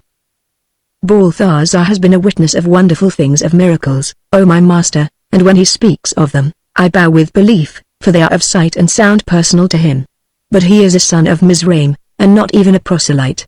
Hardly may he be supposed to have special knowledge by virtue of which we must bow to him in a matter of God's dealing with our Israel. The prophets had their light from heaven directly, even as he had his many to one, and Jehovah the same forever. I must believe the prophets. Bring me the Torah, Esther." He proceeded without waiting for her. "May the testimony of a whole people be slighted, my master? Though you travel from Tyre, which is by the sea in the north, to the capital of Edom, which is in the desert south, you will not find a lisper of the Shema, an almsgiver in the temple, or anyone who has ever eaten of the lamb of the Passover, to tell you the kingdom the king is coming to build for us, the children of the covenant, is other than of this world, like our father David's. Now where got they the faith, ask you? We will see presently." Esther here returned, bringing a number of rolls carefully enveloped in dark brown linen lettered quaintly in gold. "Keep them, daughter, to give to me as I call for them," the father said, in the tender voice he always used in speaking to her, and continued his argument. "It were long, good my master, too long, indeed, for me to repeat to you the names of the holy men who, in the providence of God, succeeded the prophets, only a little less favored than they, the seers who have written and the preachers who have taught since the captivity, the very wise who borrowed their lights from the lamp of Malachi, the last of his line, and whose great names Hillel and Shammai never tired of repeating in the colleges. Will you ask them of the kingdom? Thus, the Lord of the sheep in the book of Enoch, who is he? Who but the king of whom we are speaking? A throne is set up for him, he smites the earth, and the other kings are shaken from their thrones, and the scourges of Israel flung into a cavern of fire flaming with pillars of fire. So also the singer of the Psalms of Solomon, behold, O Lord, and raise up to Israel their king, the son of David, at the time thou knowest, O God, to rule Israel, thy children. And he will bring the peoples of the heathen under his yoke to serve him. And he shall be a righteous king taught of God. For he shall rule all the earth by the word of his mouth forever. And last, though not least, hear Ezra, the second Moses, in his visions of the night, and ask him who is the lion with human voice that says to the eagle which is Rome, thou hast loved liars, and overthrown the cities of the industrious, and raised their walls, though they did thee no harm. Therefore, begone, that the earth may be refreshed, and recover itself, and hope in the justice and piety of him who made her. Whereat the eagle was seen no more. Surely, O my master, the testimony of these should be enough. But the way to the fountain's head is open. Let us go up to it at once. Some wine, Esther, and then the Torah. Dost thou believe the prophets, master? He asked, after drinking. I know thou dost, for as such was the faith of all thy kindred. Give me, Esther, the book which bath in it the visions of Isaiah. He took one of the rolls which she had unwrapped for him, and read, The people that walked in darkness have seen a great light, they that dwell in the land of the shadow of death, upon them hath the light shined. For unto us a child is born, unto us a son is given, and the government shall be upon his shoulder. Of the increase of his government and peace there shall be no end, upon the throne of David, and upon his kingdom, to order it, and to establish it with judgment and with justice from henceforth even forever. Believest thou the prophets, O my master? Now, Esther, the word of the Lord that came to Micah. She gave him the roll he asked. But thou, he began reading, but thou, Bethlehem Ephrat, though thou be little among the thousands of Judah, yet out of thee shall he come forth unto me that is to be ruler in Israel. This was he, the very child Balthazar saw and worshipped in the cave. Believest thou the prophets, O my master? Give me, Esther, the words of Jeremiah. Receiving that roll, he read as before, Behold, the days come, saith the Lord, that I will raise unto David a righteous branch, and a king shall reign and prosper, and shall execute judgment and justice in the earth. In his days Judah shall be saved, and Israel shall dwell safely. As a king he shall reign as a king, O my master. Believest thou the prophets? Now, daughter, the roll of the sayings of that son of Judah in whom there was no blemish. She gave him the book of Daniel.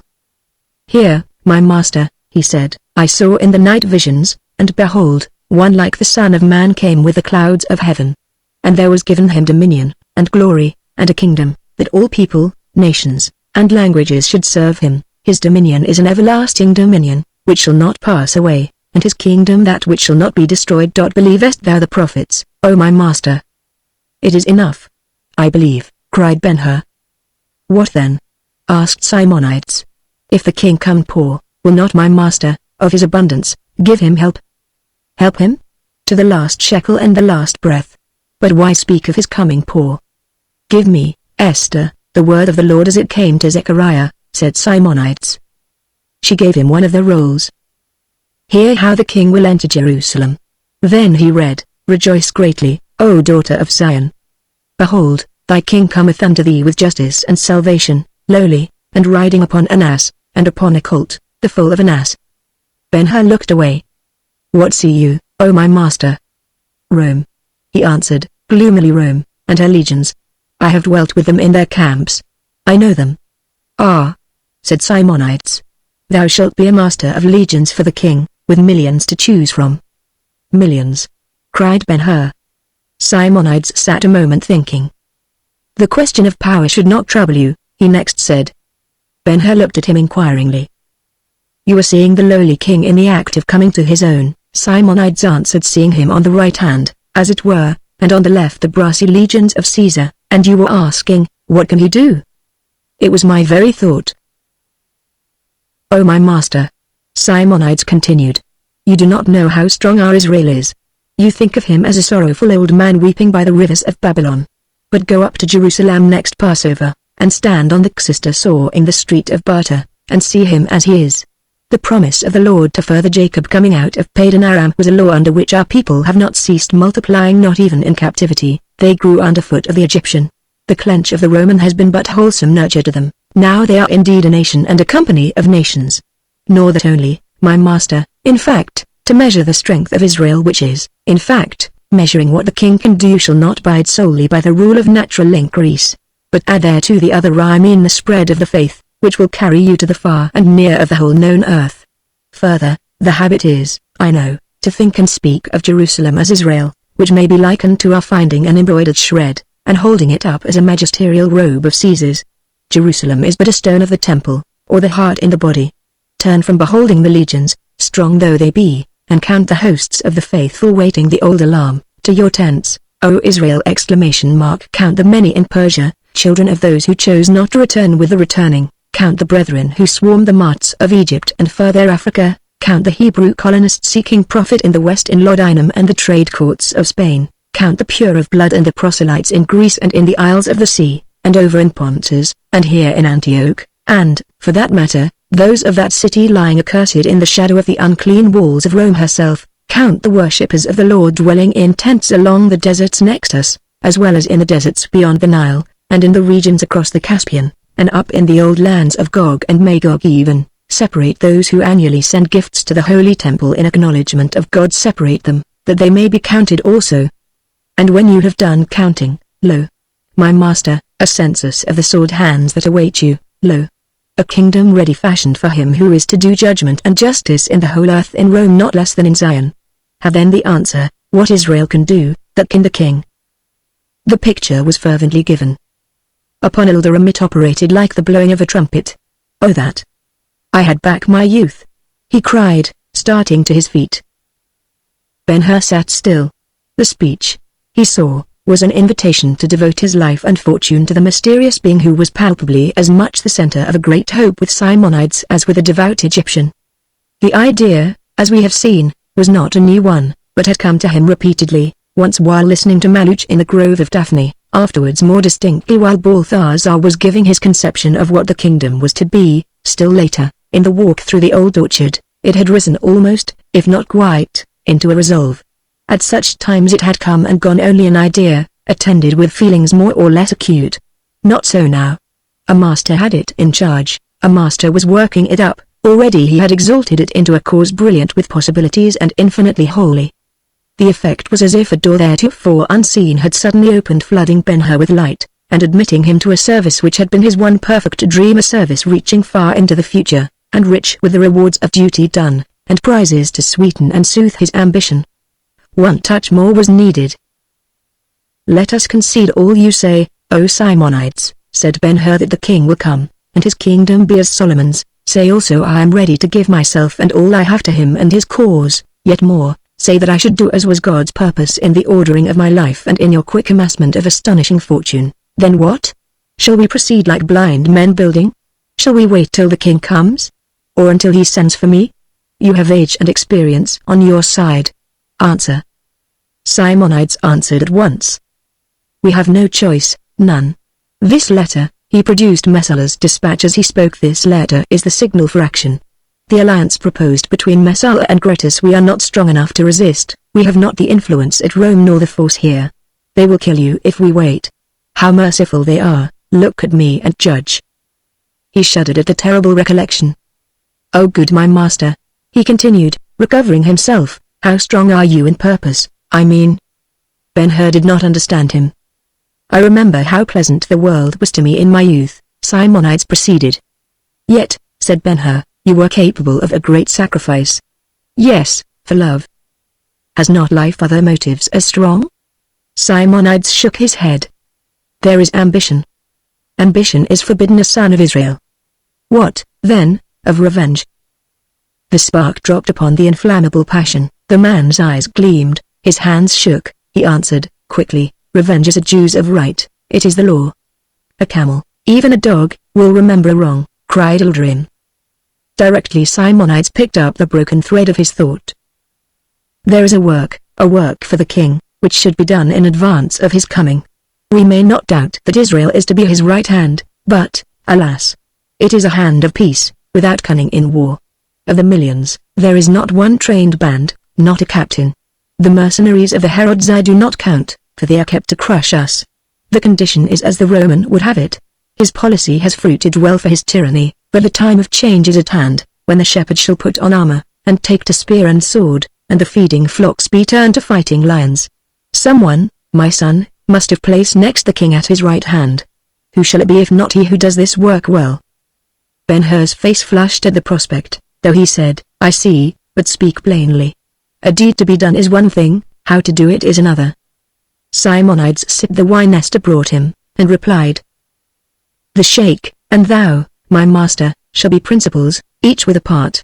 I will remain here, carrying on as now, and watchful that the spring go not dry. Thou shalt betake thee to Jerusalem, and thence to the wilderness, and begin numbering the fighting men of Israel, and telling them into tens and hundreds, and choosing captains and training them, and in secret places hoarding arms, for which I shall keep thee supplied. Commencing over Impera, thou shalt go then to Galilee, whence it is but a step to Jerusalem. Impera, the desert will be at thy back, and Ilderim in reach of thy hand. He will keep the roads, so that nothing shall pass without thy knowledge. He will help thee in many ways. Until the ripening time no one shall know what is here contracted. Mine is but a servant's part. I have spoken to Ilderim. What sayest thou?" Ben-Hur looked at the sheikh. "It is as he says, son of Hur," the Arab responded. "I have given my word, and he is content with it. But thou shalt have my oath, binding me, and the ready hands of my tribe, and whatever serviceable thing I have." The three Simonides, Ilderim, Esther gazed at Ben-Hur fixedly. "Every man," he answered, at first sadly, "has a cup of pleasure poured for him, and soon or late it comes to his hand, and he tastes and drinks every man but me. I see, Simonides, and thou, O generous sheikh! I see whither the proposal tends. If I accept, and enter upon the course, farewell peace, and the hopes which cluster around it. The doors I might enter and the gates of quiet life will shut behind me, never to open again, for Rome keeps them all, and her outlawry will follow me, and her hunters, and in the tombs near cities and the dismal caverns of remotest hills, I must eat my crust and take my rest." The speech was broken by a sob. All turned to Esther, who hid her face upon her father's shoulder. "I did not think of you, Esther," said Simonides, gently, for he was himself deeply moved. "It is well enough, Simonides," said Ben-Hur. "A man bears a hard doom better, knowing there is pity for him. Let me go on." They gave him ear again. "I was about to say," he continued, "I have no choice, but take the part you assign me, and as remaining here is to meet an ignoble death, I will to the work at once." "Shall we have writings?" asked Simonides, moved by his habit of business. "I rest upon your word," said Ben-Hur. "And I," Ilderim answered. Thus simply was effected the treaty which was to alter Ben-Hur's life. And almost immediately the latter added, "It is done, then. May the God of Abraham help us," Simonides exclaimed. "One word now, my friends," Ben-Hur said, more cheerfully. "By your leave, I will be my own until after the games. It is not probable Meshulah will set Beryl on foot for me until he has given the procurator time to answer him, and that cannot be in less than 7 days from the dispatch of his letter. The meeting him in the circus is a pleasure I would buy at whatever risk." Ilderim, well pleased, assented readily, and Simonides, intent on business, added, "It is well, for look you, my master, the delay will give me time to do your good part. I understood you to speak of an inheritance derived from Marius. Is it in property?" "A villa near Misenum, and houses in Rome." "I suggest, then, the sale of the property, and safe deposit of the proceeds. Give me an account of it, and I will have authorities drawn, and dispatch an agent on the mission forthwith. We will forestall the imperial robbers at least this once. You shall have the account tomorrow." "Then, if there be nothing more, the work of the night is done," said Simonides. Ilderim combed his beard complacently, saying, "And well done. The bread and wine again, Esther. Sheikh Ilderim will make us happy by staying with us till tomorrow, or at his pleasure, and thou, my master." "Let the horses be brought," said Ben-Hur. "I will return to the orchard. The enemy will not discover me if I go now, and," he glanced at Ilderim, "the four will be glad to see me." As the day dawned, he and Maluch dismounted at the door of the tent. Chapter 9. Next night, about the 4th hour, Ben-Hur stood on the terrace of the great warehouse with Esther. Below them, on the landing, there was much running about, and shifting of packages and boxes, and shouting of men, whose figures, stooping, heaving, hauling, looked, in the light of the crackling torches kindled in their aid, like the laboring genii of the fantastic Eastern tales. A galley was being laden for instant departure. Simonides had not yet come from his office, in which, at the last moment, he would deliver to the captain of the vessel instructions to proceed without stop to Ostia, the seaport of Rome, and, after landing a passenger there, continue more leisurely to Valencia, on the coast of Spain. The passenger is the agent going to dispose of the estate derived from Marius the Daham. When the lines of the vessel are cast off, and she is put about, and her voyage begun, Ben-Hur will be committed irrevocably to the work undertaken the night before. If he is disposed to repent the agreement with Ilderim, a little time is allowed him to give notice and break it off. He is master, and has only to say the word. Such may have been the thought at the moment in his mind. He was standing with folded arms, looking upon the scene in the manner of a man debating with himself. Young, handsome, rich, but recently from the patrician circles of Roman society, it is easy to think of the world besetting him with appeals not to give more to onerous duty or ambition attended with outlaw and danger. We can even imagine the arguments with which he was pressed, the hopelessness of contention with Caesar. the uncertainty veiling everything connected with the king and his coming.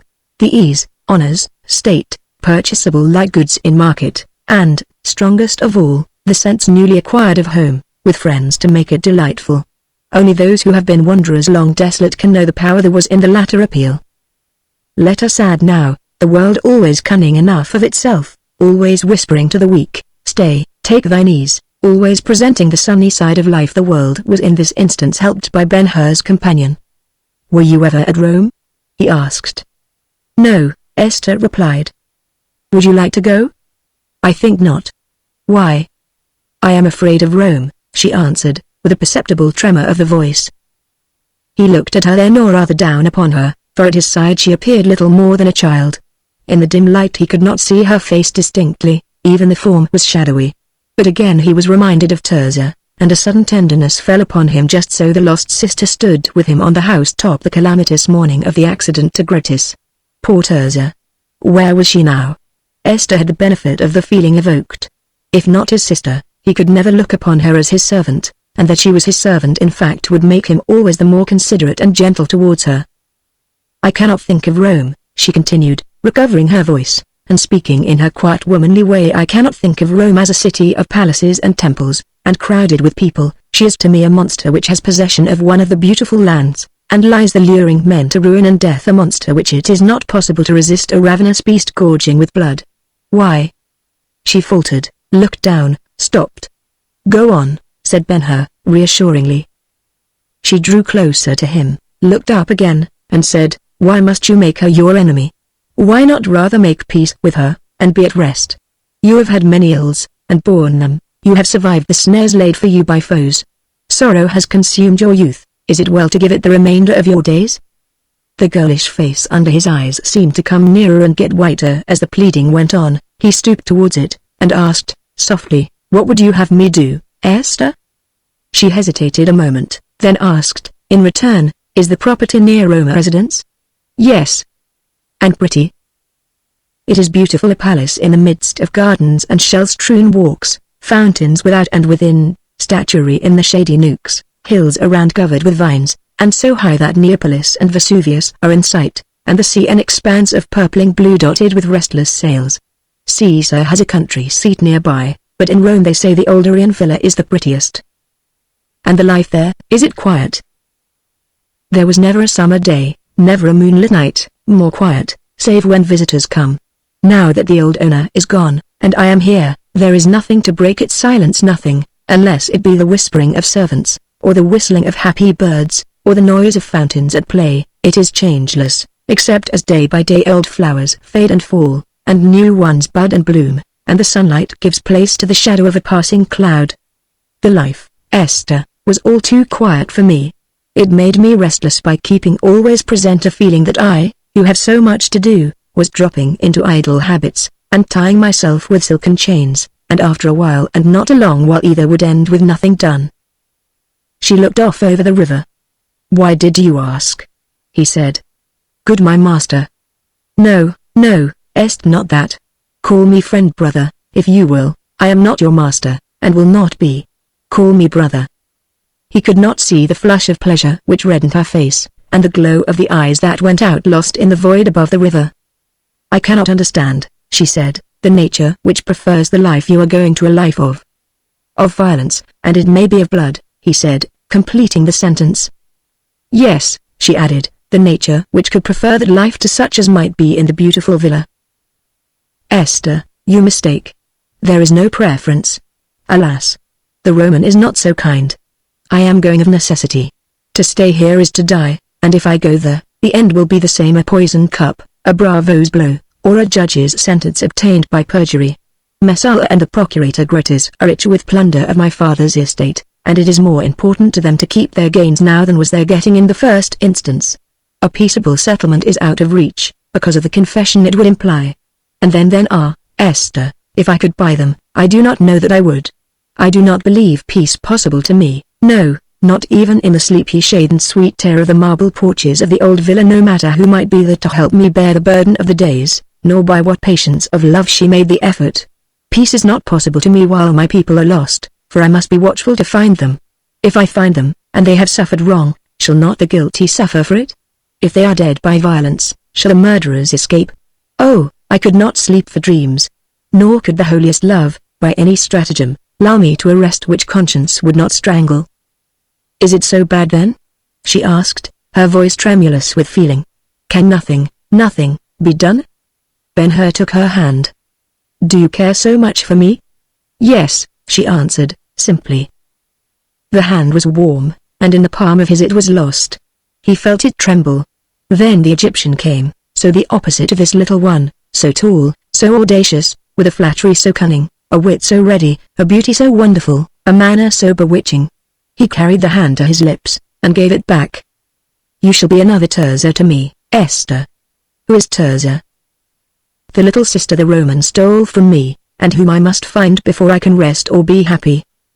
Just then a gleam of light flashed athwart the terrace and fell upon the two, and, looking round, they saw a servant roll Simonides in his chair out of the door. They went to the merchant, and in the after-talk he was principal. Immediately the lines of the galley were cast off, and she swung round, and, midst the flashing of torches and the shouting of joyous sailors, hurried off to the sea, leaving Ben-Hur committed to the cause of the king who was to come. Chapter 10. The day before the games, in the afternoon, all Ildram's racing property was taken to the city, and put in quarters adjoining the circus. Along with it the good man carried a great deal of property not of that class, so with servants, retainers mounted and armed, horses in leading, cattle driven, camels laden with baggage. His outgoing from the orchard was not unlike a tribal migration. The people along the road failed not to laugh at his motley procession. On the other side, it was observed that, with all his irascibility, he was not in the least offended by their rudeness. If he was under surveillance, as he had reason to believe, the informer would describe the semi-barbarous show with which he came up to the races. The Romans would laugh, the city would be amused, but what cared he? Next morning the pageant would be far on the road to the desert, and going with it would be every movable thing of value belonging to the orchard, everything save such as were essential to the success of his four. He was, in fact, started home, his tents were all folded, the Dow war was no more, in 12 hours all would be out of reach, pursue who might. A man is never safer than when he is under the laugh, and the shrewd old Arab knew it. Neither he nor Ben-Hur overestimated the influence of Mes'aleh. It was their opinion, however, that he would not begin active measures against them until after the meeting in the circus. If defeated there, especially if defeated by Ben-Hur, they might instantly look for the worst he could do. He might not even wait for advices from Gritis. With this view, they shaped their course, and were prepared to betake themselves out of harm's way. They rode together now in good spirits, calmly confident of success on the morrow. On the way, they came upon Maluchin waiting for them. The faithful fellow gave no sign by which it was possible to infer any knowledge on his part of the relationship so recently admitted between Ben-Hur and Simonides, or of the treaty between them and Ildram. He exchanged salutations as usual, and produced a paper, saying to the sheikh, I have here the notice of the editor of the games, just issued, in which you will find your horses published for the race. You will find in it also the order of exercises. Without waiting, good sheikh, I congratulate you upon your victory. He gave the paper over, and, leaving the worthy to master it, turned to Ben-Hur. To you also, son of Arius, my congratulations.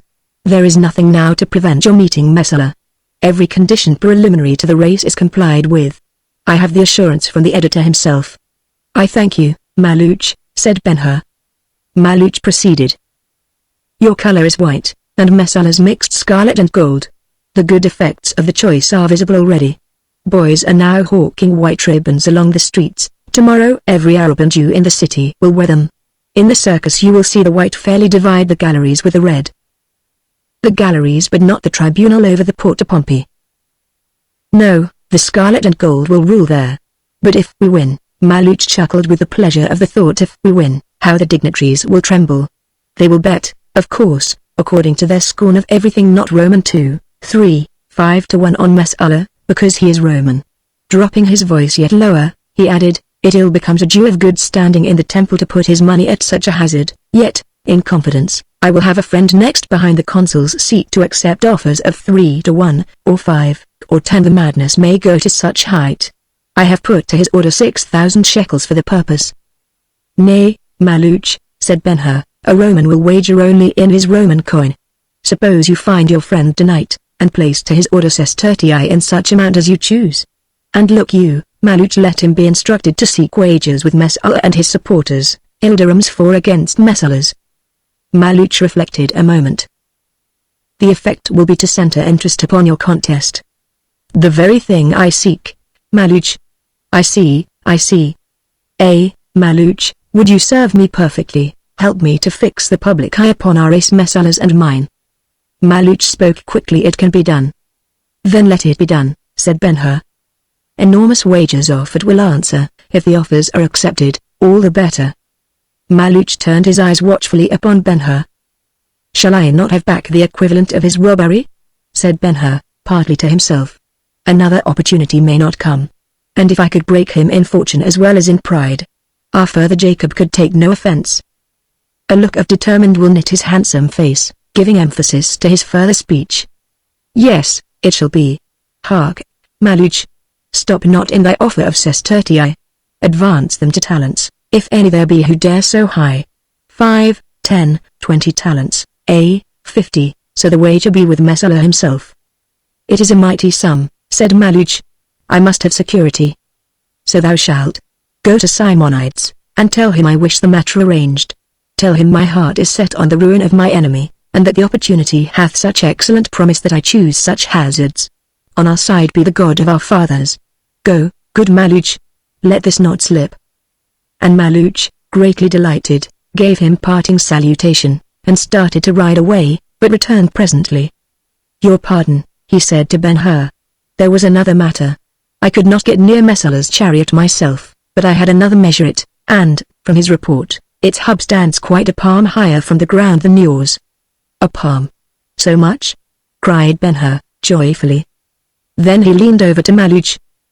As thou art a son of Judah, Maluch, and faithful to thy kin, get thee a seat in the gallery over the gate of triumph, down close to the balcony in front of the pillars, and watch well when we make the turns there, watch well, for if I have favor at all, I will nay, Maluch, let it go unsaid. Only get thee there, and watch well. At that moment a cry burst from Ildirim. Ha! By the splendor of God! What is this? He drew near Ben-Hur with a finger pointing on the face of the notice. Read, said Ben-Hur. No, better thou. Ben-Hur took the paper, which, signed by the prefect of the province as editor, performed the office of a modern program, giving particularly the several divertisements provided for the occasion. It informed the public that there would be first a procession of extraordinary splendor, that the procession would be succeeded by the customary honors to the god Consus, whereupon the games would begin, running, leaping, wrestling, boxing, each in the order stated. The names of the competitors were given, with their several nationalities and schools of training, the trials in which they had been engaged, the prizes won, and the prizes now offered. Under the latter head the sums of money were stated in illuminated letters, telling of the departure of a day when the simple chaplet of pine or laurel was fully enough for the victor, hungering for glory as something better than riches, and content with it. Over these parts of the program Ben-Hur sped with rapid eyes. At last he came to the announcement of the race. He read it slowly. Attending lovers of the heroic sports were assured they would certainly be gratified by an Orestian struggle unparalleled in Antioch. The city offered the spectacle in honor of the consul. 100,000 sestertii and a crown of laurel were the prizes. Then followed the particulars. The entries were 6 in all, 4s only permitted, and, to further interest in the performance, the competitors would be turned into the course together. Each 4 then received description. A 4 of Lysippus the Corinthian, 2 greys, a bay, and a black, entered at Alexandria last year, and again at Corinth, where they were winners. Lysippus, driver. Color, yellow. 2. A 4 of Messala of Rome, 2 white, 2 black, victors of the Circensian as exhibited in the Circus Maximus last year. Messala, driver. Colors, scarlet and gold. 3. A 4 of Cleanthes the Athenian, 3 grey, 1 bay, winners at the Isthmian last year. Cleanthes, driver. Color, green. 4. A 4 of Dicyrus the Byzantine, 2 black, 1 grey, 1 bay, winners this year at Byzantium. Dicyrus, driver. Color, black. V. A 4 of Admetus the Sidonian, all greys. Thrice entered at Caesarea, and thrice victors. Admetus, driver. Color, blue. Vi. A 4 of Ildirim, sheikh of the desert. All bays, First race. Ben-Hur, a Jew, driver. Color, white. Ben-Hur, a Jew, driver. Why that name instead of Arius? Ben-Hur raised his eyes to Ilderim. He had found the cause of their Arabs' outcry. Both rushed to the same conclusion. The hand was the hand of Messala. Chapter 11. Evening was hardly come upon Antioch, when the Omphalos, nearly in the center of the city, became a troubled fountain from which in every direction, but chiefly down to the Nymphaeum and east and west along the colonnade of Herod, flowed currents of people, for the time given up to Bacchus and Apollo. For such indulgence anything more fitting cannot be imagined than the great roofed streets, which were literally miles on miles of porticos wrought of marble, polished to the last degree of finish, and all gifts to the voluptuous city by princes careless of expenditure where, as in this instance, they thought they were eternizing themselves.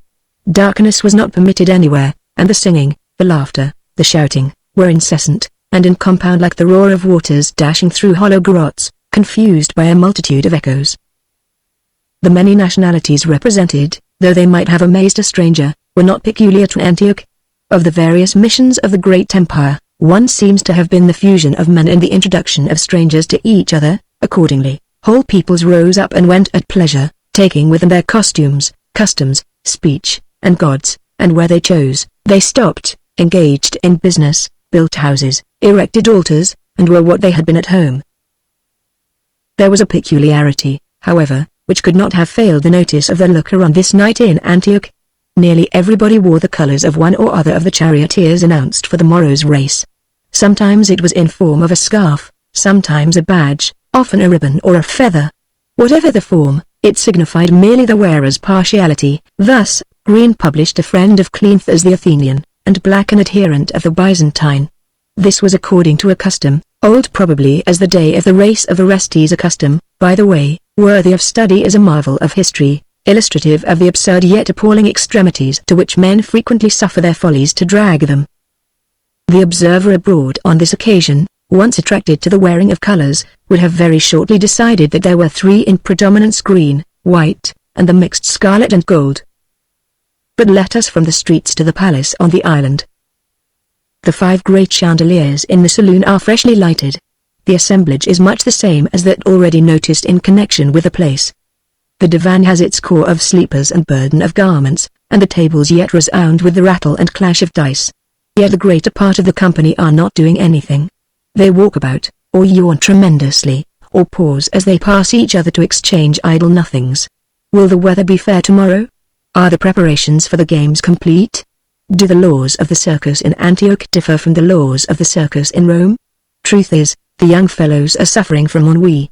Their heavy work is done, that is, we would find their tablets, could we look at them, covered with memoranda of wagers on every contest, on the running, the wrestling, the boxing, on everything but the chariot race. And why not on that? Good reader, they cannot find anybody who will hazard so much as a denarius with them against Messala. There are no colors in the saloon but his. No one thinks of his defeat. Why, they say, is he not perfect in his training? Did he not graduate from an imperial Lannister? Were not his horses winners at the Circensian in the Circus Maximus? And then yes. He is a Roman. In a corner, at ease on the divan, Messala himself may be seen.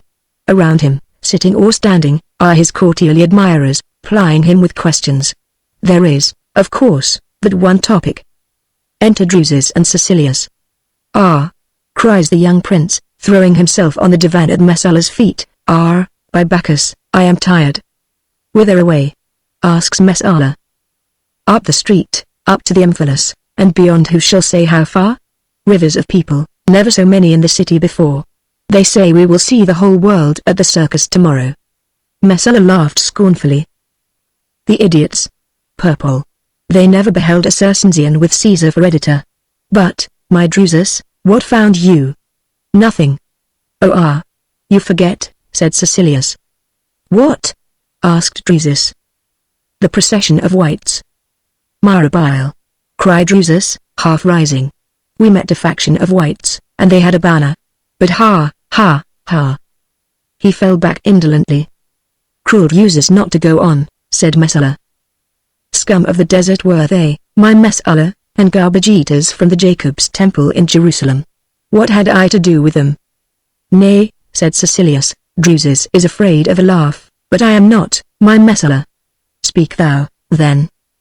Well, we stopped the faction, and offered them a wager, said Drusus, relenting, and taking the word from the shadow's mouth. And ha, ha, ha! One fellow with not enough skin on his face to make a worm for a carp stepped forth, and ha, ha, ha! Said yes. I drew my tablets.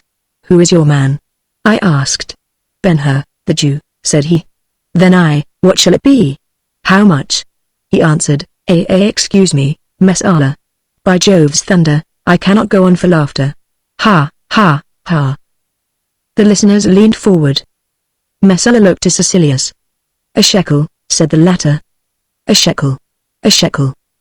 A burst of scornful laughter ran fast upon the repetition. And what did Drusus? Asked Messala.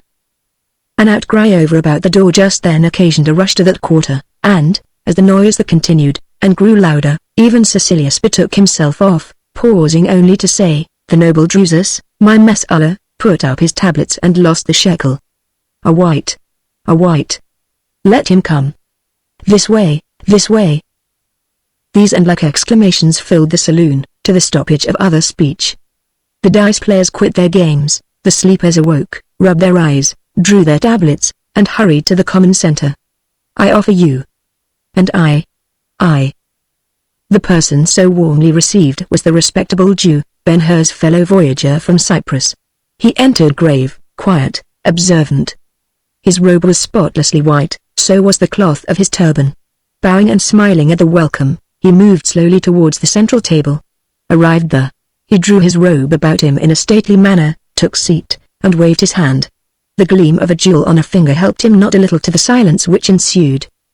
Romans, most noble Romans, I salute you, he said. Easy, by Jupiter. Who is he? Asked Drusus.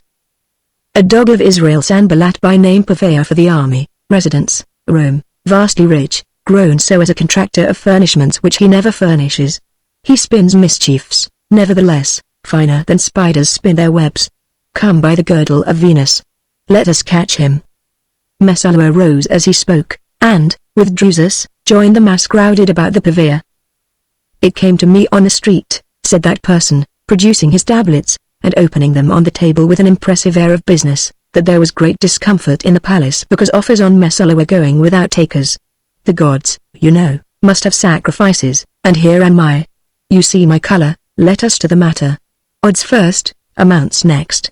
What will you give me? The audacity seemed to stun his hearers. Haste, he said. I have an engagement with the consul. The spur was effective. 2 to 1, cried half a dozen in a voice. What? Exclaimed the purveyor, astonished. Only 2 to 1, and yours a Roman. Take 3, then. 3 say you, only 3, and mine but a dog of a Jew. Give me 4. 4 it is, said a boy, stung by the taunt. 5, give me 5, cried the purveyor, instantly. A profound stillness fell upon the assemblage. The consul, your master and mine, is waiting for me.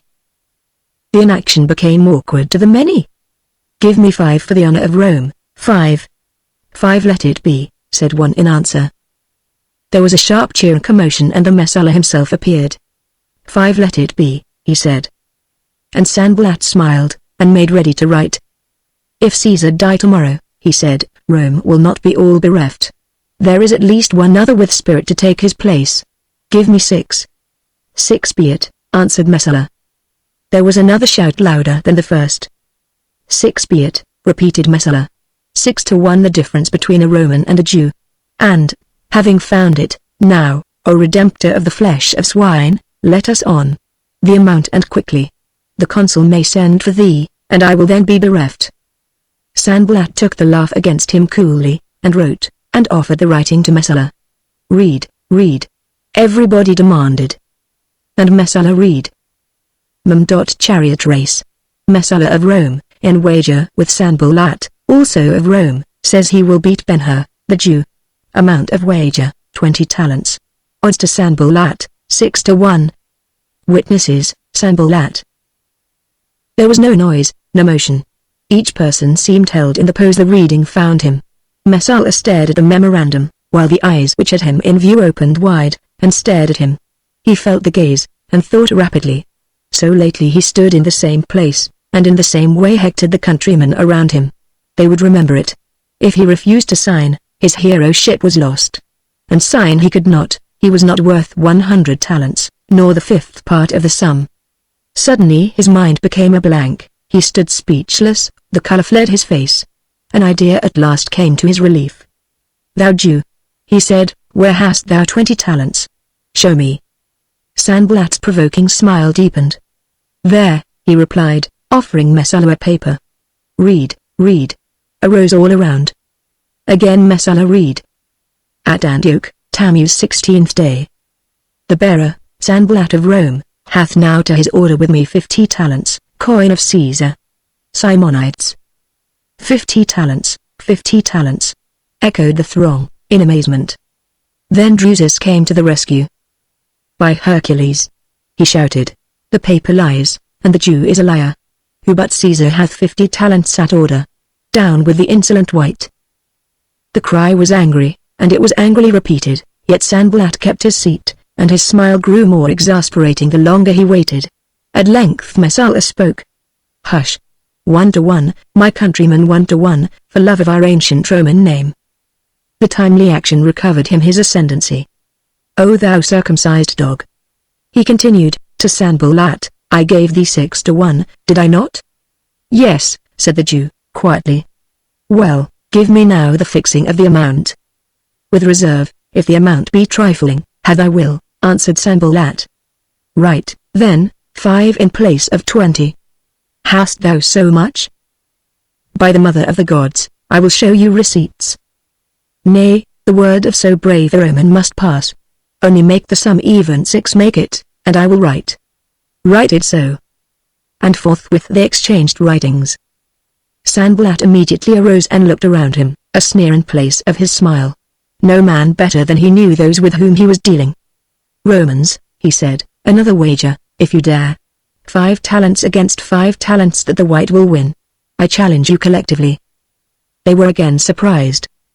"What?" he cried, louder. "Shall it be said in the circus tomorrow that a dog of Israel went into the saloon of the palace full of Roman nobles, among them the scion of a Caesar, and laid 5 talents before them in challenge, and they had not the courage to take it up?" The sting was unendurable. "Have done, O insolent," said Drusus, "write the challenge, and leave it on the table, and tomorrow, if we find thou hast indeed so much money to put at such hopeless hazard, I, Drusus, promise it shall be taken." Sanballat wrote again, and, rising, said, unmoved as ever, "See, Drusus, I leave the offer with you. When it is signed, send it to me any time before the race begins. I will be found with the consul in a seat over the Porta Pompey. Peace to you, peace to all." He bowed, and departed, careless of the shout of derision with which they pursued him out of the door. In the night the story of the prodigious wager flew along the streets and over the city, and Ben-Hur, lying with his 4, was told of it, and also that Messala's whole fortune was on the hazard. And he slept never so soundly. Chapter 12. The circus at Antioch stood on the south bank of the river, nearly opposite the island, differing in no respect from the plan of such buildings in general.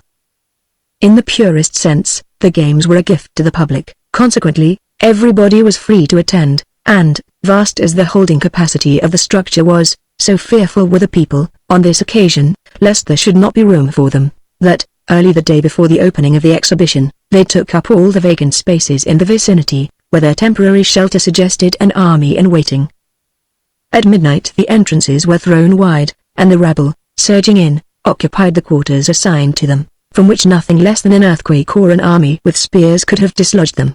They dozed the night away on the benches, and breakfasted there, and there the close of the exercises found them, patient and sight-hungry as in the beginning. The better people, their seats secured, began moving towards the circus about the first hour of the morning, the noble and very rich among them distinguished by litters and retinues of liveried servants. By the second hour, the efflux from the city was a stream unbroken and innumerable. Exactly as the gnomon of the official dial-up in the citadel pointed the second hour half gone, the legion, in full panoply, and with all its standards on exhibit, descended from Mount Sulpius, and when the rear of the last cohort disappeared in the bridge, Antioch was literally abandoned, not that the circus could hold the multitude, but that the multitude was gone out to it, nevertheless. A great concourse on the river shore witnessed the consul come over from the island in a barge of state. As the great man landed, and was received by the legion, the martial show for one brief moment transcended the attraction of the circus. At the third hour, the audience, if such it may be termed, was assembled. At last, a flourish of trumpets called for silence, and instantly the gaze of over 100,000 persons was directed towards a pile forming the eastern section of the building. There was a basement first, broken in the middle by a broad arched passage, called the Porta Pompei, over which, on an elevated tribunal magnificently decorated with insignia and legionary standards, the consul sat in the place of honor. On both sides of the passage the basement was divided into stalls termed carceres, each protected in front by massive gates swung to statuesque pilasters. Over the stalls next was a cornice crowned by a low balustrade, back of which the seats arose in theatre arrangement, all occupied by a throng of dignitaries superbly attired. The pile extended the width of the circus, and was flanked on both sides by towers which, besides helping the architects give grace to their work, served the veil area, or purple awnings, stretched between them so as to throw the whole quarter in a shade that became exceedingly grateful as the day advanced. This structure, it is now thought, can be made useful in helping the reader to a sufficient understanding of the arrangement of the rest of the interior of the circus. He has only to fancy himself seated on the tribunal with the consul, facing to the west, where everything is under his eye. On the right and left, if he will look, he will see the main entrances, very ample, and guarded by gates hinged to the towers. Directly below him is the arena, a level plain of considerable extent, covered with fine white sand. There all the trials will take place except the running. Looking across this sanded arena westwardly still, there is a pedestal of marble supporting 3 low conical pillars of grey stone, much carven. Many an eye will hunt for those pillars before the day is done, for they are the first goal, and mark the beginning and end of the racecourse. Behind the pedestal, leaving a passageway and space for an altar, commences a wall 10 or 12 feet in breadth and 5 or 6 in height, extending thence exactly 200 yards, or 1 Olympic stadium. At the farther, or westward, extremity of the wall there is another pedestal, surmounted with pillars which mark the second goal. The racers will enter the course on the right of the first goal, and keep the wall all the time to their left. The beginning and ending points of the contest lie, consequently, directly in front of the consul across the arena, and for that reason his seat was admittedly the most desirable in the circus. Now if the reader, who is still supposed to be seated on the consular tribunal over the Porta Pompei, will look up from the ground arrangement of the interior, the first point to attract his notice will be the marking of the outer boundary line of the course, that is, a plain-faced, solid wall, 15 or 20 feet in height, with a balustrade on its cope, like that over the carceres, or stalls, in the east. This balcony, if followed round the course, will be found broken in 3 places to allow passages of exit and entrance, 2 in the north and 1 in the west, the latter very ornate, and called the Gate of Triumph, because, when all is over, the victors will pass out that way, crowned, and with triumphal escort and ceremonies. At the west end the balcony encloses the course in the form of a half-circle, and is made to uphold 2 great galleries. Directly behind the balustrade on the coping of the balcony is the first seat, from which ascend the succeeding benches, each higher than the one in front of it, giving to view a spectacle of surpassing interest, the spectacle of a vast space ruddy and glistening with human faces, and rich with varicolored costumes. The commonalty occupy quarters over in the west, beginning at the point of termination of an awning, stretched, it would seem, for the accommodation of the better classes exclusively. Having thus the whole interior of the circus under view at the moment of the sounding of the trumpets, let the reader next imagine the multitude seated and sunk to sudden silence, and motionless in its intensity of interest. Out of the Porta Pompei over in the east rises a sound mixed of voices and instruments harmonized. Presently, forth issues the chorus of the procession with which the celebration begins. The editor and civic authorities of the city, givers of the games, follow in robes and garlands, then the gods, some on platforms borne by men, others in great 4-wheel carriages gorgeously decorated, next them, again, the contestants of the day, each in costume exactly as he will run, wrestle, leap, box, or drive. Slowly crossing the arena, the procession proceeds to make circuit of the course. The display is beautiful and imposing. Approval runs before it in a shout, as the water rises and swells in front of a boat in motion. If the dumb, figured gods make no sign of appreciation of the welcome. The editor and his associates are not so backward. The reception of the athletes is even more demonstrative, for there is not a man in the assemblage who has not something in wager upon them, though but a mite or farthing. And it is noticeable, as the classes move by, that the favorites among them are speedily singled out, either their names are loudest in the uproar, or they are more profusely showered with wreaths and garlands tossed to them from the balcony. If there is a question as to the popularity with the public of the several games, it is now put to rest. To the splendor of the chariots and the super-excellent beauty of the horses, the charioteers add the personality necessary to perfect the charm of their display. Their tunics, short, sleeveless, and of the finest woolen texture, are of the assigned colors. A horseman accompanies each one of them except Ben-Hur, who, for some reason possibly distrust, has chosen to go alone, so, too, they are all helmeted but him. As they approach, the spectators stand upon the benches, and there is a sensible deepening of the clamor, in which a sharp listener may detect the shrill piping of women and children. At the same time, the things roseate flying from the balcony thicken into a storm, and, striking the men, drop into the chariot beds, which are threatened with filling to the tops. Even their horses have a share in the ovation, nor may it be said they are less conscious than their masters of the honors they receive. Very soon, as with the other contestants, it is made apparent that some of the drivers are more in favor than others, and then the discovery follows that nearly every individual on the benches, women and children as well as men, wears a color, most frequently a ribbon upon the breast or in the hair. Now it is green, now yellow, now blue, but, searching the great body carefully, it is manifest that there is a preponderance of white, and scarlet and gold. In a modern assemblage called together as this one is, particularly where there are sums at hazard upon the race, a preference would be decided by the qualities or performance of the horses. Here, however, nationality was the rule.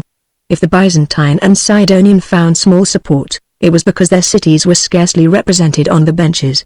On their side, the Greeks, though very numerous, were divided between the Corinthian and the Athenian, leaving but a scant showing of green and yellow. Messala's scarlet and gold would have been but little better had not the citizens of Antioch, proverbially a race of courtiers, joined the Romans by adopting the color of their favorite. There were left then the country people, or Syrians, the Jews, and the Arabs, and they, from faith in the blood of the sheikhs blent largely with hate of the Romans, whom they desired, above all things, to see beaten and humbled, mounted the white, making the most noisy, and probably the most numerous, faction of all. As the charioteers move on in the circuit, the excitement increases. At the second goal, where, especially in the galleries, the white is the ruling color, the people exhaust their flowers and rive the air with screams. Messala! Messala! Ben-Hur! Ben-Hur! Such are the cries.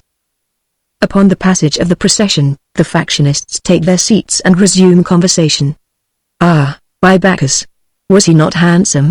exclaims a woman, whose Romanism is betrayed by the colors flying in her hair. "And how splendid his chariot!" replies a neighbor, of the same proclivities. "It is all ivory and gold. Jupiter grant he wins." The notes on the bench behind them were entirely different. 100 shekels on the Jew. The voice is high and shrill.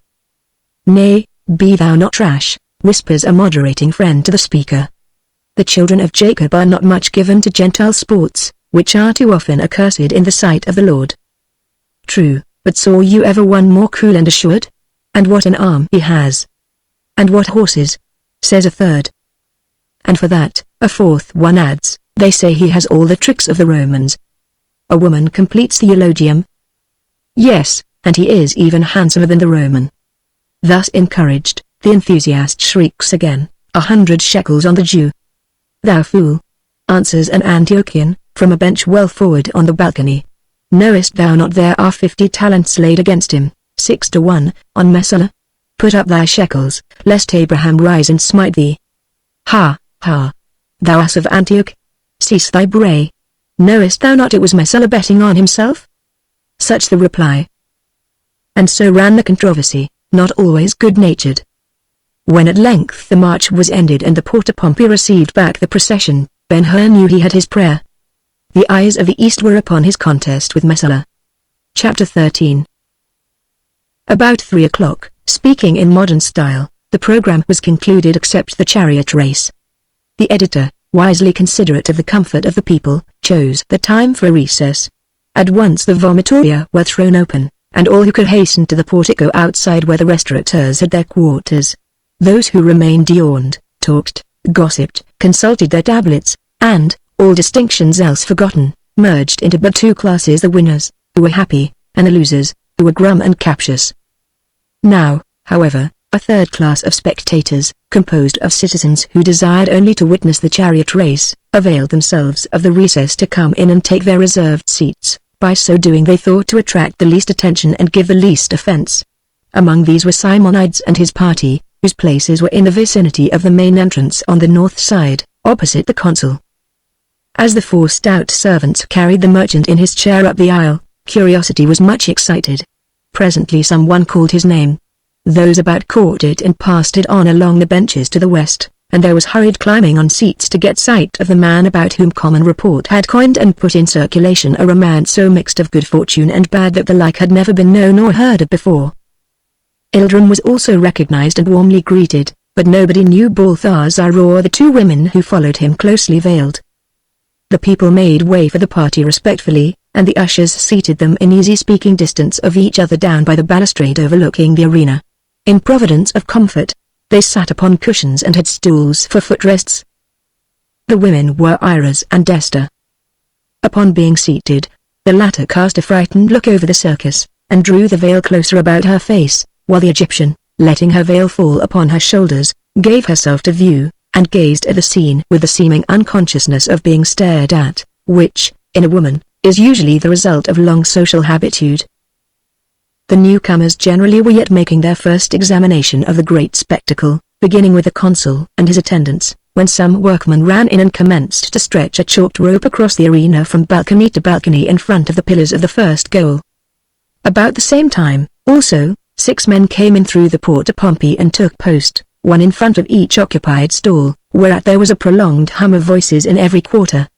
See, the green goes to number 4 on the right, the Athenian is there. And Meshala, yes, he is in number 2. The Corinthian. Watch the white. See, he crosses over, he stops, number 1, it is number 1 on the left. No, the black stops there, and the white at number 2. So it is. These gatekeepers, it should be understood, were dressed in tunics colored like those of the competing charioteers, so, when they took their stations, everybody knew the particular stall in which his favorite was at the moment waiting. Did you ever see Meshala? The Egyptian asked Esther. The Jewess shuddered as she answered no. If not her father's enemy, the Roman was Ben-Hur's. He is beautiful as Apollo. As Iris spoke, her large eyes brightened and she shook her jeweled fan. Esther looked at her with a thought, is he, then, so much handsomer than Ben-Hur?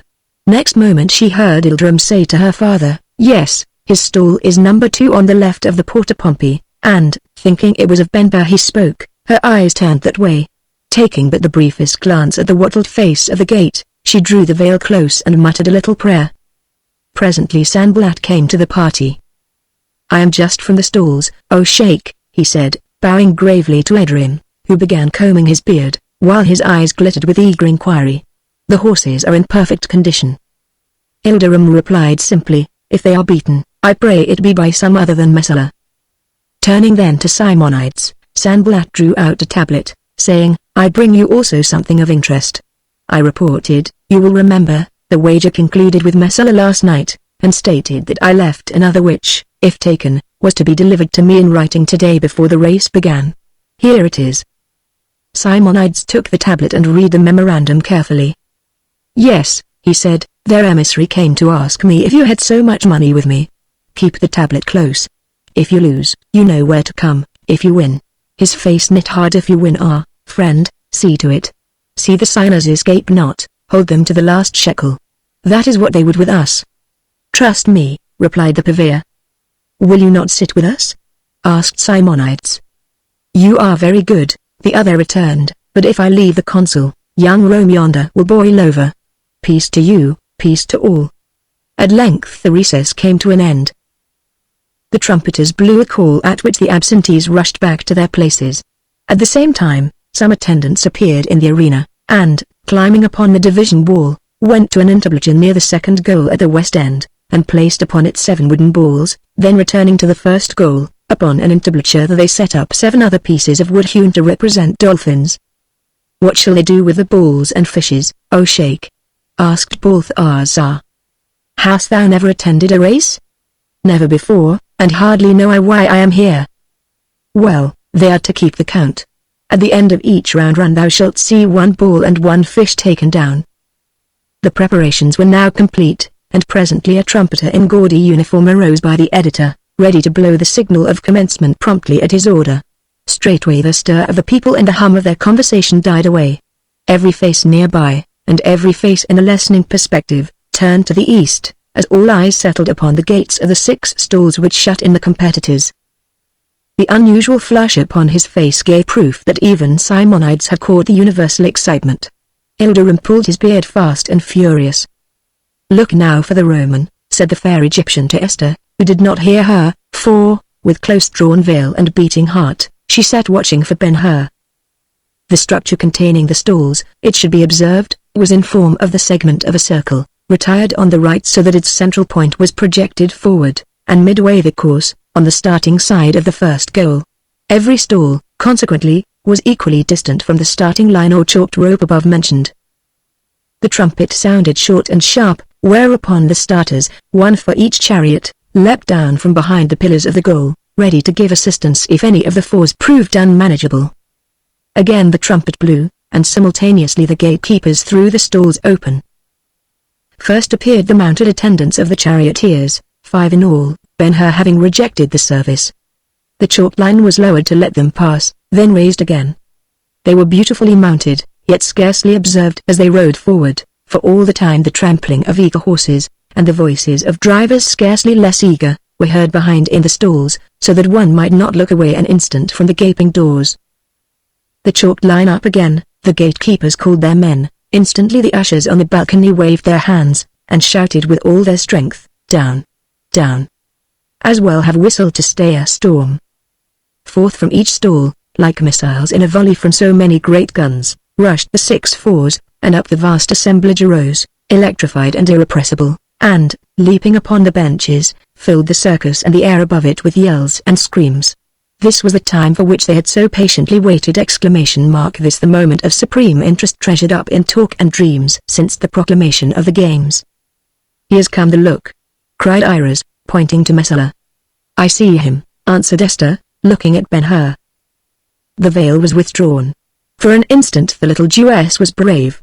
An idea of the joy there is in doing an heroic deed under the eyes of a multitude came to her, and she understood ever after how, at such times, the souls of men, in the frenzy of performance, laugh at death or forget it utterly. The competitors were now under view from nearly every part of the circus, yet the race was not begun. They had first to make the chalk line successfully. The line was stretched for the purpose of equalizing the start.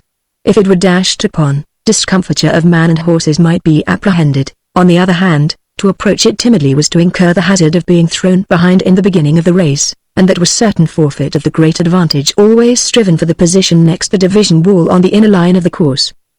This trial, its perils and consequences, the spectators knew thoroughly, and if the opinion of old Nestor, uttered that time he handed the reins to his son, were true. It is not strength, but art, obtain the prize, and to be swift is less than to be wise. All on the benches might well look for warning of the winner to be now given, justifying the interest with which they breathlessly watched for the result. The arena swam in a dazzle of light, yet each driver looked first thing for the rope, then from the coveted inner line. So, all 6 aiming at the same point and speeding furiously, a collision seemed inevitable, nor that merely. What if the editor, at the last moment, dissatisfied with the start, should withhold the signal to drop the rope? Or if he should not give it in time? The crossing was about 250 feet in width. Quick the eye, steady the hand, unerring the judgment required. If now one look away, or his mind wander, or a rein slip, and what attraction in the ensemble of the thousands over the spreading balcony! Calculating upon the natural impulse to give one glance just one in sooth of curiosity or vanity, malice might be there with an artifice, while friendship and love, did they serve the same result, might be as deadly as malice. The divine last touch in perfecting the beautiful is animation. Can we accept the saying, then these latter days, so tame in pastime and dull in sports, had scarcely anything to compare to the spectacle offered by the 6 contestants.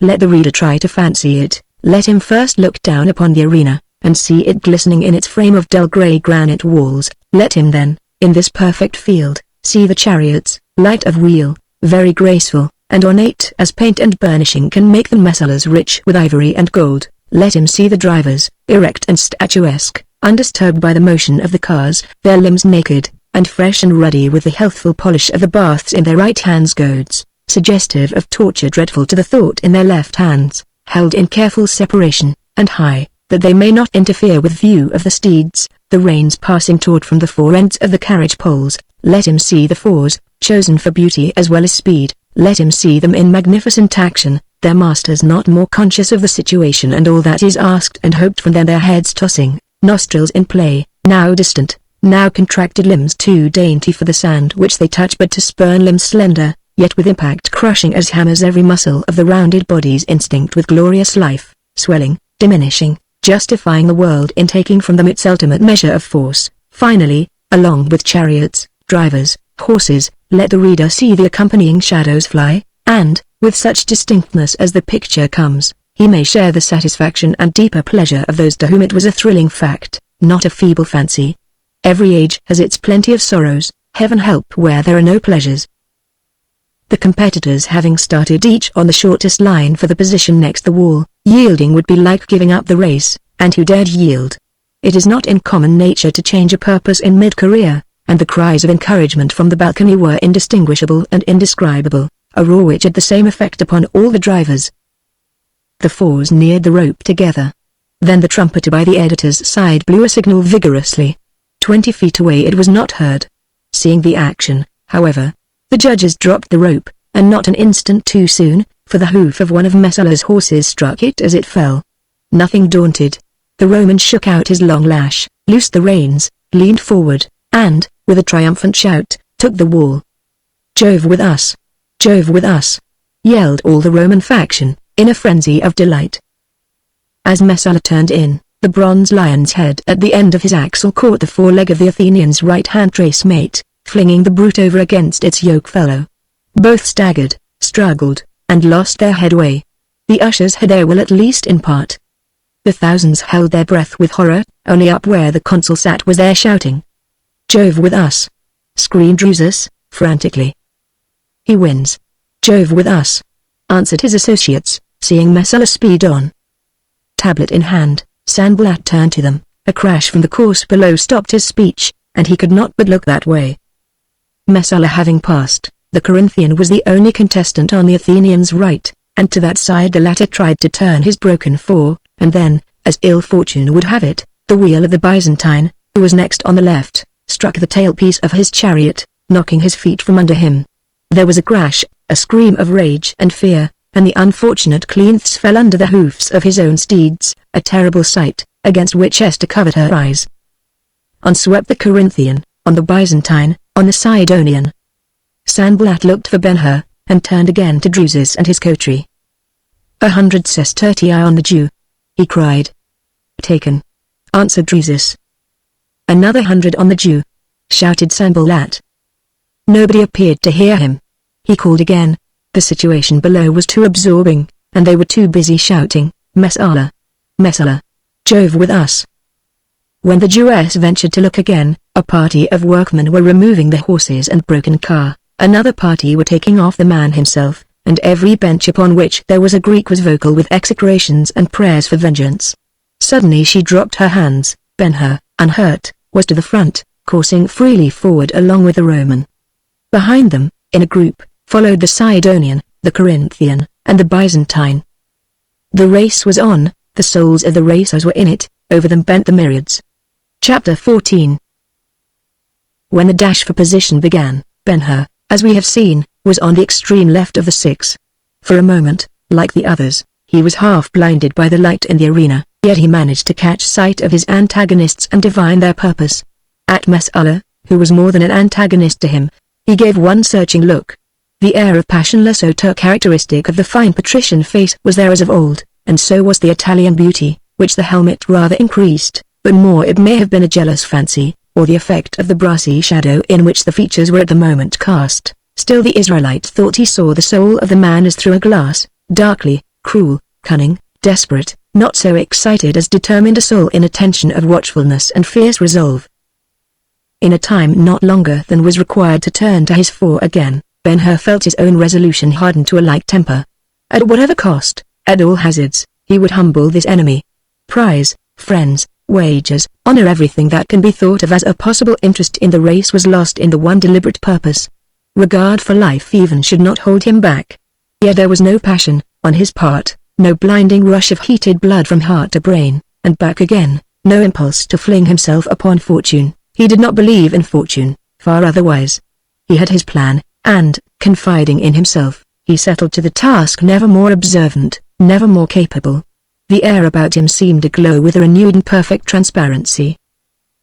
When not halfway across the arena, he saw that Messala's rush would, if there was no collision, and the rope fell, give him the wall, that the rope would fall. He ceased as soon to doubt, and, further, it came to him, a sudden flash-like insight, that Messala knew it was to be let drop at the last moment. Prearrangement with the editor could safely reach that point in the contest, and it suggested, what more Roman-like than for the official to lend himself to a countryman who, besides being so popular, had also so much at stake. There could be no other accounting for the confidence with which Messala pushed his foe forward the instant his competitors were prudentially checking their foes in front of the obstruction, no other except madness. It is one thing to see a necessity and another to act upon it. Ben-Hur yielded the wall for the time. The rope fell, and all the fours but his sprang into the course under urgency of voice and lash. He drew head to the right, and, with all the speed of his Arabs, darted across the trails of his opponents, the angle of movement being such as to lose the least time and gain the greatest possible advance.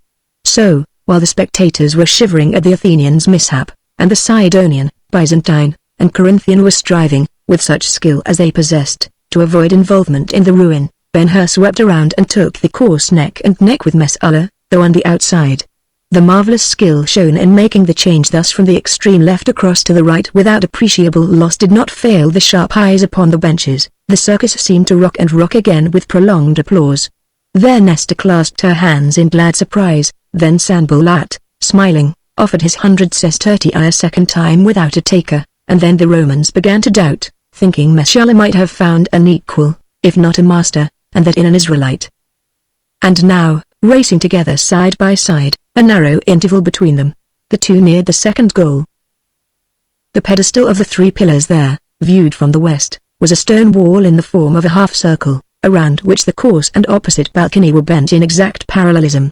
Making this turn was considered in all respects the most telling test of a charioteer. It was, in fact, the very feat in which Orastes failed. As an involuntary admission of interest on the part of the spectators, a hush fell over all the circus, so that for the first time in the race the rattle and clang of the cars plunging after the tugging steeds were distinctly heard. Then, it would seem, Messala observed Ben-Hur, and recognized him, and at once the audacity of the man flamed out in an astonishing manner. "Down Eros, up Mars!" he shouted, whirling his lash with practiced hand. "Down Eros, up Mars!" he repeated, and caught the well-doing Arabs of Ben-Hur a cut the like of which they had never known. The blow was seen in every quarter, and the amazement was universal. The silence deepened. Up on the benches behind the consul the boldest held his breath, waiting for the outcome. Only a moment thus, then, involuntarily, down from the balcony, as thunder falls, burst the indignant cry of the people. The four sprang forward affrighted. No hand had ever been laid upon them except in love. They had been nurtured ever so tenderly, and as they grew, their confidence in man became a lesson to men beautiful to see. What should such dainty natures do under such indignity but leap as from death? Forward they sprang as with one impulse, and forward leapt the car. Past question, every experience is serviceable to us. Where got Ben-Hur the large hand and mighty grip which helped him now so well?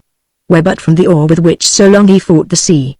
And what was this spring of the floor under his feet to the dizzy eccentric lurch with which in the old time the trembling ship yielded to the beat of staggering billows, drunk with their power? So he kept his place, and gave the four free rein, and called to them in soothing voice, trying merely to guide them round the dangerous turn, and before the fever of the people began to abate, he had back the mastery. Nor that only, on approaching the first goal, he was again side by side with Messala, bearing with him the sympathy and admiration of everyone not a Roman. So clearly was the feeling shown, so vigorous its manifestation, that Mesala, with all his boldness, felt it unsafe to trifle further. As the cars whirled round the goal, Esther caught sight of Ben-Hur's face, a little pale, a little higher raised, otherwise calm, even placid. Immediately a man climbed on the entablature at the west end of the division wall, and took down one of the conical wooden balls. A dolphin on the east entablature was taken down at the same time. In like manner, the second ball and second dolphin disappeared. And then the third ball and third dolphin. 3 rounds concluded, still Mesala held the inside position, still Ben-Hur moved with him side by side, still the other competitors followed as before.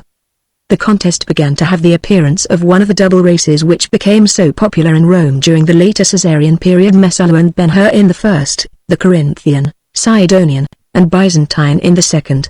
Meantime the ushers succeeded in returning the multitude to their seats, though the clamour continued to run the rounds, keeping, as it were, even pace with the rivals in the course below. In the 5th round the Sidonian succeeded in getting a place outside Ben-Hur, but lost it directly. The 6th round was entered upon without change of relative position.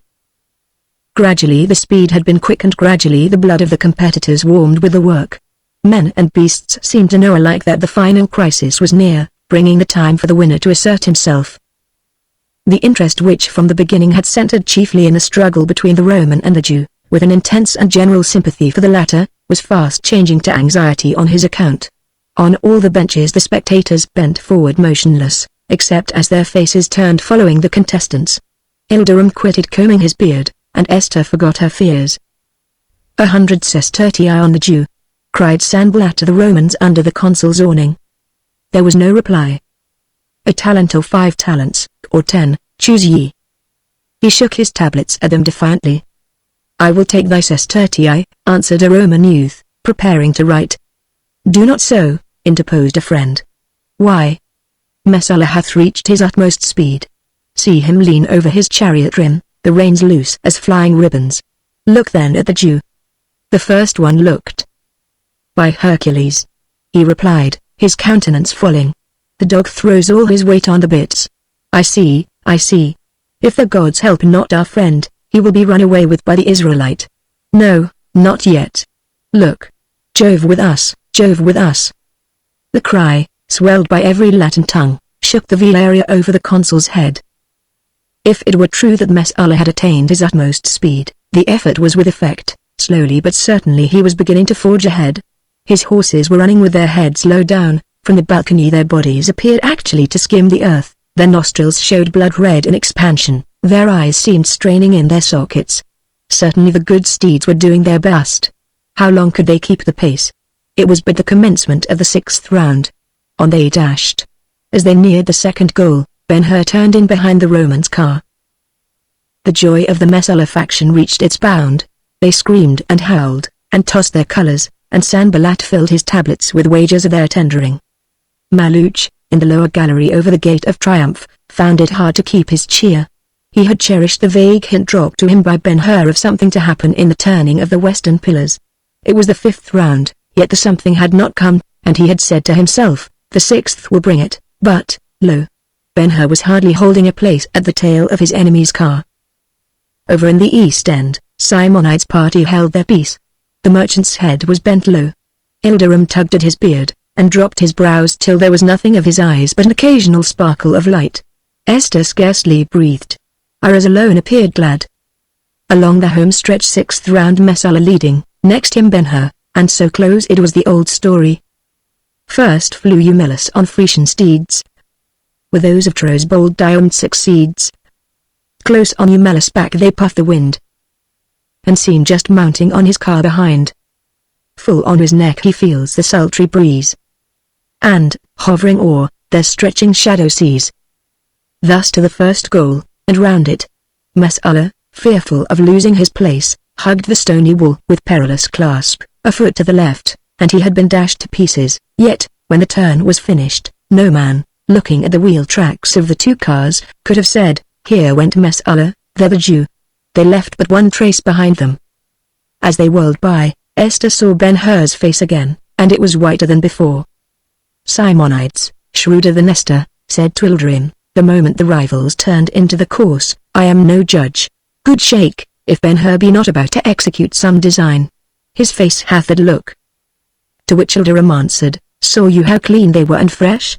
By the splendor of God, friend, they have not been running. But now watch. One bull and one dolphin remained on the entablatures, and all the people drew a long breath, for the beginning of the end was at hand. First, the Sidonian gave the scourge to his four, and, smarting with fear and pain, they dashed desperately forward, promising for a brief time to go to the front. The effort ended in promise.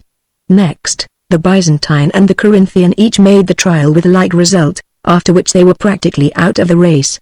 Thereupon, with a readiness perfectly explicable, all the factions except the Romans joined hope in Ben-Hur, and openly indulged their feeling. Ben-Hur! Ben-Hur! They shouted, and the blent voices of the many rolled overwhelmingly against the consular stand. From the benches above him as he passed, the favor descended in fierce injunctions. Speed thee, Jew! Take the wall now. On! Loose the Arabs! Give them rein and scourge! Let him not have a turn on thee again. Now or never. Over the balustrade they stooped low, stretching their hands imploringly to him. Either he did not hear, or could not do better, for halfway round the course and he was still following, at the second goal even still no change. And now, to make the turn, Messala began to draw in his left-hand steeds, an act which necessarily slackened their speed. His spirit was high, more than one altar was richer of his vows, the Roman genius was still president. On the three pillars only 600 feet away were fame, increase of fortune, promotions, and a triumph ineffably sweetened by hate, all in store for him. That moment Maluch, in the gallery, saw Ben-Hur lean forward over his Arabs, and give them the reins. Out flew the many-folded lash in his hand, over the backs of the startled steeds it writhed and hissed and writhed again, and though it fell not, there were both sting and menace in its quick report, and as the man passed thus from quiet to resistless action, his face suffused, his eyes gleaming, along the reins he seemed to flash his will, and instantly not one, but the four as one, answered with a leap that landed them alongside the Roman's car. Messala, on the perilous edge of the goal, heard, but dared not look to see what the awakening portended. From the people he received no sign. Above the noises of the race there was but one voice, and that was Ben-Hur's. In the old Aramaic, as the sheikh himself, he called to the Arabs. On, Ater! On, Rigel! What, Antares? Dost thou linger now? Good horse O Aldebaran! I hear them singing in the tents. I hear the children singing and the women singing of the stars, of Ater, Antares, Rigel, Aldebaran, victory! And the song will never end. Well done. Home tomorrow, under the black tent home. On, Antares. The tribe is waiting for us, and the master is waiting. 'Tis done. 'Tis done. Ha, ha. We have overthrown the proud. The hand that smote us is in the dust. Ours the glory. Ha, ha! Steady. The work is done, Soho. Rest. There had never been anything of the kind more simple, seldom anything so instantaneous. At the moment chosen for the dash, Messala was moving in a circle round the goal.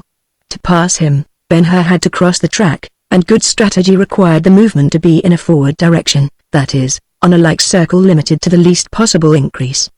The thousands on the benches understood it all. They saw the signal given, a magnificent response, the four close outside Messala's outer wheel, Ben-Hur's inner wheel behind the other's car. All this they saw.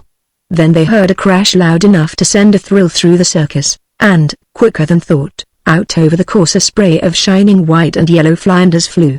Down on its right side toppled the bed of the Roman's chariot.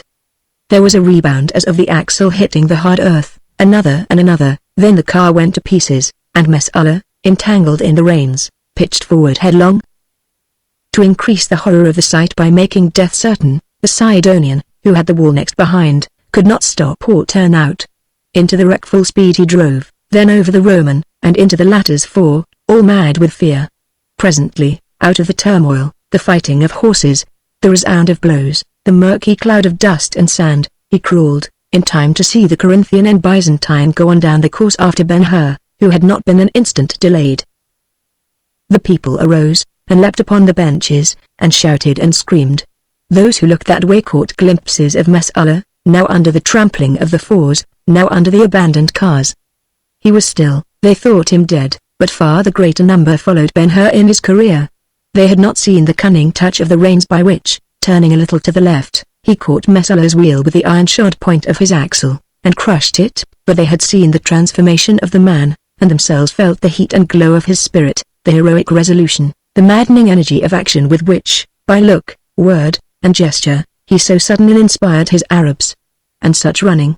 It was rather the long leaping of lions in harness, but for the lumbering chariot, it seemed the four were flying. When the Byzantine and Corinthian were halfway down the course, Ben-Hur turned the first goal. And the race was won. The consul arose, the people shouted themselves hoarse, the editor came down from his seat, and crowned the victors. The fortunate man among the boxers was a low-browed, yellow-haired Saxon, of such brutalized face as to attract a second look from Ben-Hur, who recognized a teacher with whom he himself had been a favorite at Rome. From him the young Jew looked up and beheld Simonides and his party on the balcony. They waved their hands to him. Esther kept her seat, but Iris arose, and gave him a smile and a wave of her fan favors not the less intoxicating to him because we know, O reader, they would have fallen to Messala had he been the victor. The procession was then formed, and, midst the shouting of the multitude which had had its will, passed out of the gate of triumph. And the day was over. Chapter 15. Ben-Hur tarried across the river with Ilderim, for at midnight, as previously determined, they would take the road which the caravan, then 30 hours out, had pursued. The sheikh was happy. His offers of gifts had been royal, but Ben-Hur had refused everything, insisting that he was satisfied with the humiliation of his enemy. The generous dispute was long continued. Think, the sheikh would say, what thou hast done for me. In every black tent down to the Aqaba and to the ocean, and across to the Euphrates, and beyond to the sea of the Scythians, the renown of my Myra and her children will go, and they who sing of them will magnify me, and forget that I am in the wane of life, and all the spears now masterless will come to me, and my sword hands multiply past counting. Thou dost not know what it is to have sway of the desert such as will now be mine. I tell thee it will bring tribute incalculable from commerce, and immunity from kings. By the sword of Solomon. Doth my messenger seek favor for me of Caesar, that will he get. Yet nothing? And Ben-Hur would answer, Nay, Sheikh, have I not thy hand and heart?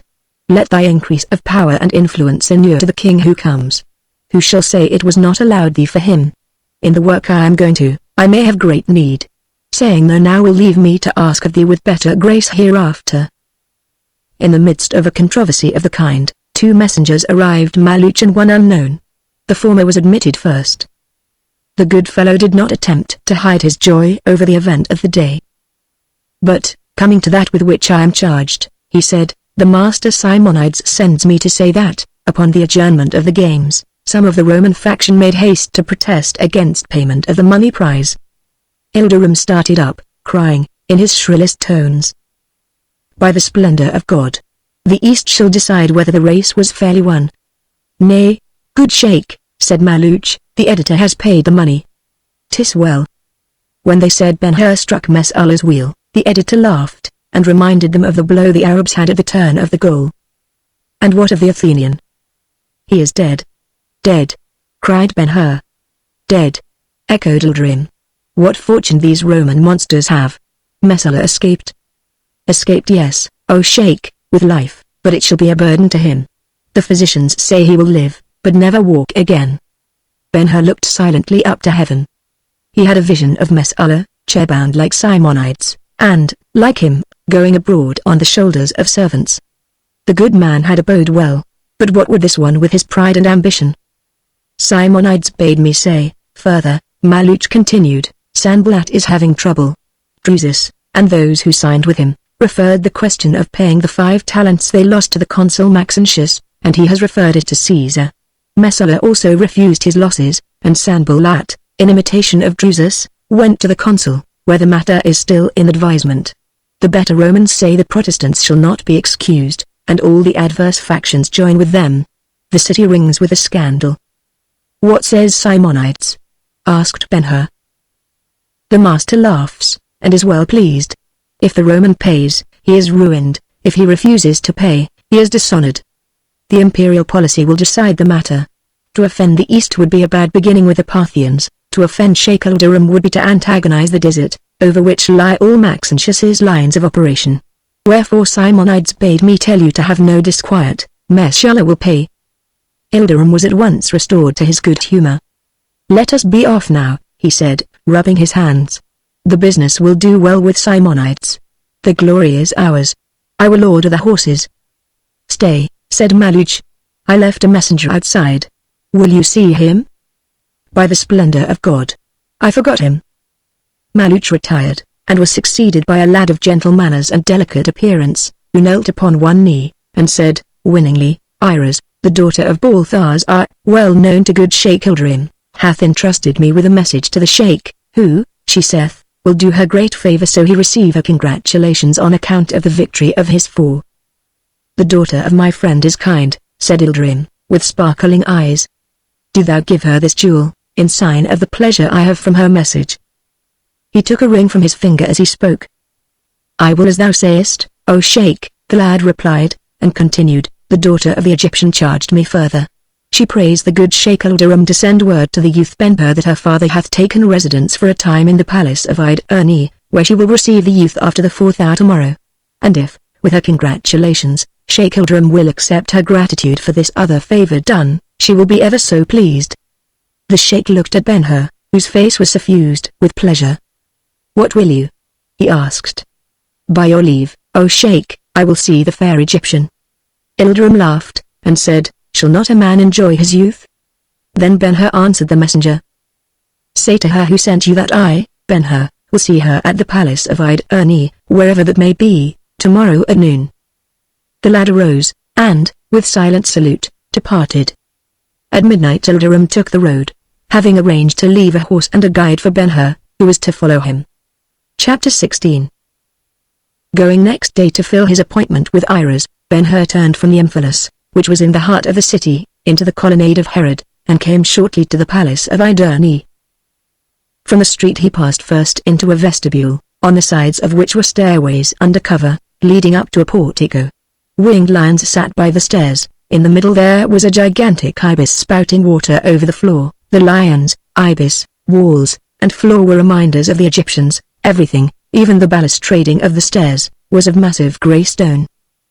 Above the vestibule, and covering the landing of the steps, arose the portico, a pillared grace, so light, so exquisitely proportioned, it was at that period hardly possible of conception except by a Greek. Of marble snowy white, its effect was that of a lily dropped carelessly upon a great bare rock. Ben-Hur paused in the shade of the portico to admire its tracery and finish, and the purity of its marble. Then he passed on into the palace. Ample folding doors stood open to receive him. The passage into which he first entered was high, but somewhat narrow. Red tiling formed the floor, and the walls were tinted to correspond. Yet this plainness was a warning of something beautiful to come. He moved on slowly, all his faculties in repose. Presently he would be in the presence of Iris. She was waiting for him, waiting with song and story and badinage, sparkling, fanciful, capricious with smiles which glorified her glance, and glances which lent voluptuous suggestion to her whisper. She had sent for him the evening of the boat ride on the lake in the orchard of palms. She had sent for him now, and he was going to her in the beautiful palace of Id-Erni. He was happy and triumphal rather than thoughtless. The passage brought him to a closed door, in front of which he paused, and, as he did so, the broad leaves began to open of themselves, without creak or sound of lock or latch, or touch of foot or finger. The singularity was lost in the view that broke upon him. Standing in the shade of the dull passage, and looking through the doorway, he beheld the atrium of a Roman house, roomy and rich to a fabulous degree of magnificence. How large the chamber was cannot be stated, because of the deceit there is in exact proportions. Its depth was vista-like, something never to be said of an equal interior. When he stopped to make survey, and looked down upon the floor, he was standing upon the breast of a lady, represented as caressing a swan, and, looking farther, he saw the whole floor was similarly laid in mosaic pictures of mythological subjects. And there were stools and chairs, each a separate design, and a work of art exquisitely composed, and tables much carven, and here and there couches which were invitations of themselves.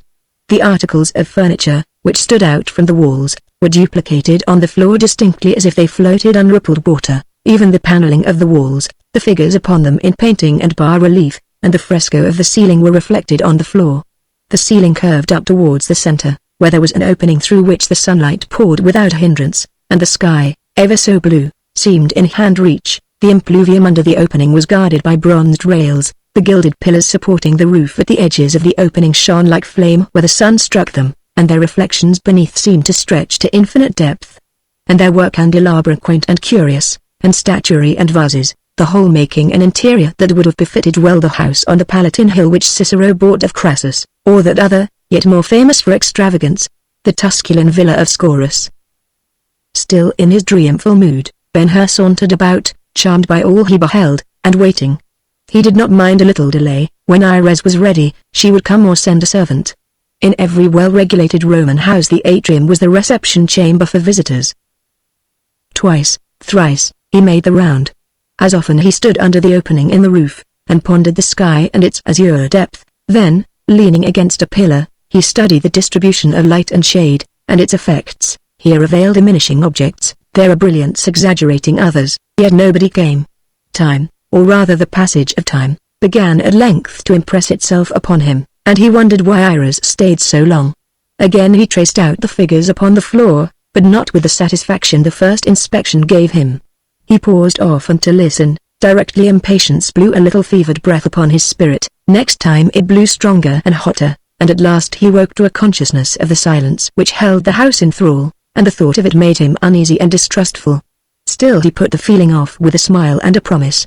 "Oh, she is giving the last touch to her eyelids, or she is arranging a chaplet for me. She will come presently, more beautiful of the delay." He sat down then to admire a candelabrum, a bronze plinth on rollers, filigree on the sides and edges, the post at one end, and on the end opposite it an altar and a female celebrant, the lamp rests swinging by delicate chains from the extremities of drooping palm branches, altogether a wonder in its way. But the silence would obtrude itself. He listened. Even as he looked at the pretty object he listened, but there was not a sound. The palace was still as a tomb. There might be a mistake. No, the messenger had come from the Egyptian, and this was the palace of Iderne. Then he remembered how mysteriously the door had opened so soundlessly, so of itself. He would see. He went to the same door. Though he walked ever so lightly, the sound of his stepping was loud and harsh, and he shrank from it. He was getting nervous. The cumbrous Roman lock resisted his first effort to raise it, and the second the blood chilled in his cheeks he wrenched with all his might. In vain the door was not even shaken. A sense of danger seized him, and for a moment he stood irresolute. Who in Antioch had the motive to do him harm? Messala. And this palace of Iderne? He had seen Egypt in the vestibule, Athens in the snowy portico, but here, in the atrium, was Rome. Everything about him betrayed Roman ownership. True, the site was on the great thoroughfare of the city, a very public place in which to do him violence, but for that reason it was more accordant with the audacious genius of his enemy. The atrium underwent a change. With all its elegance and beauty, it was no more than a trap. Apprehension always paints in black. The idea irritated Ben-Hur. There were many doors on the right and left of the atrium, leading, doubtless, to sleeping chambers. He tried them, but they were all firmly fastened. Knocking might bring response. Ashamed to make outcry, he betook himself to a couch, and, lying down, tried to reflect. All too plainly he was a prisoner, but for what purpose? And by whom? If the work were Messala's. He sat up, looked about, and smiled defiantly. There were weapons in every table. But birds had been starved in golden cages. Not so would he. The couches would serve him as battering rams, and he was strong, and there was such increase of might in rage and despair. Messala himself could not come. He would never walk again. He was a cripple like Simonides. Still he could move others. And where were there not others to be moved by him? Ben-Hur arose, and tried the doors again. Once he called out. The room echoed so that he was startled. With such calmness as he could assume, he made up his mind to wait a time before attempting to break a way out. In such a situation the mind has its ebb and flow of disquiet, with intervals of peace between. At length, how long, though, he could not have said, he came to the conclusion that the affair was an accident or mistake. The palace certainly belonged to somebody. It must have care and keeping, and the keeper would come. The evening or the night would bring him patience. So concluding, he waited. Half an hour passed, a much longer period to Ben-Hur, when the door which had admitted him opened and closed noiselessly as before, and without attracting his attention. The moment of the occurrence he was sitting at the farther end of the room. A footstep startled him. At last she has come, he thought, with a throb of relief and pleasure, and arose. The step was heavy, and accompanied with the glide and clang of coarse sandals. The gilded pillars were between him and the door. He advanced quietly, and leaned against one of them. Presently he heard voices, the voices of men, one of them rough and guttural. What was said he could not understand, as the language was not of the east or south of Europe. After a general survey of the room, the strangers crossed to their left, and were brought into Ben-Hur's view two men, one very stout, both tall, and both in short tunics. They had not the air of masters of the house or domestics. Everything they saw appeared wonderful to them, everything they stopped to examine they touched. They were vulgarians. The atrium seemed profaned by their presence.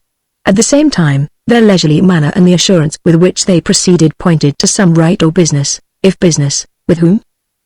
With much jargon they sauntered this way and that, all the time gradually approaching the pillar by which Ben-Hur was standing.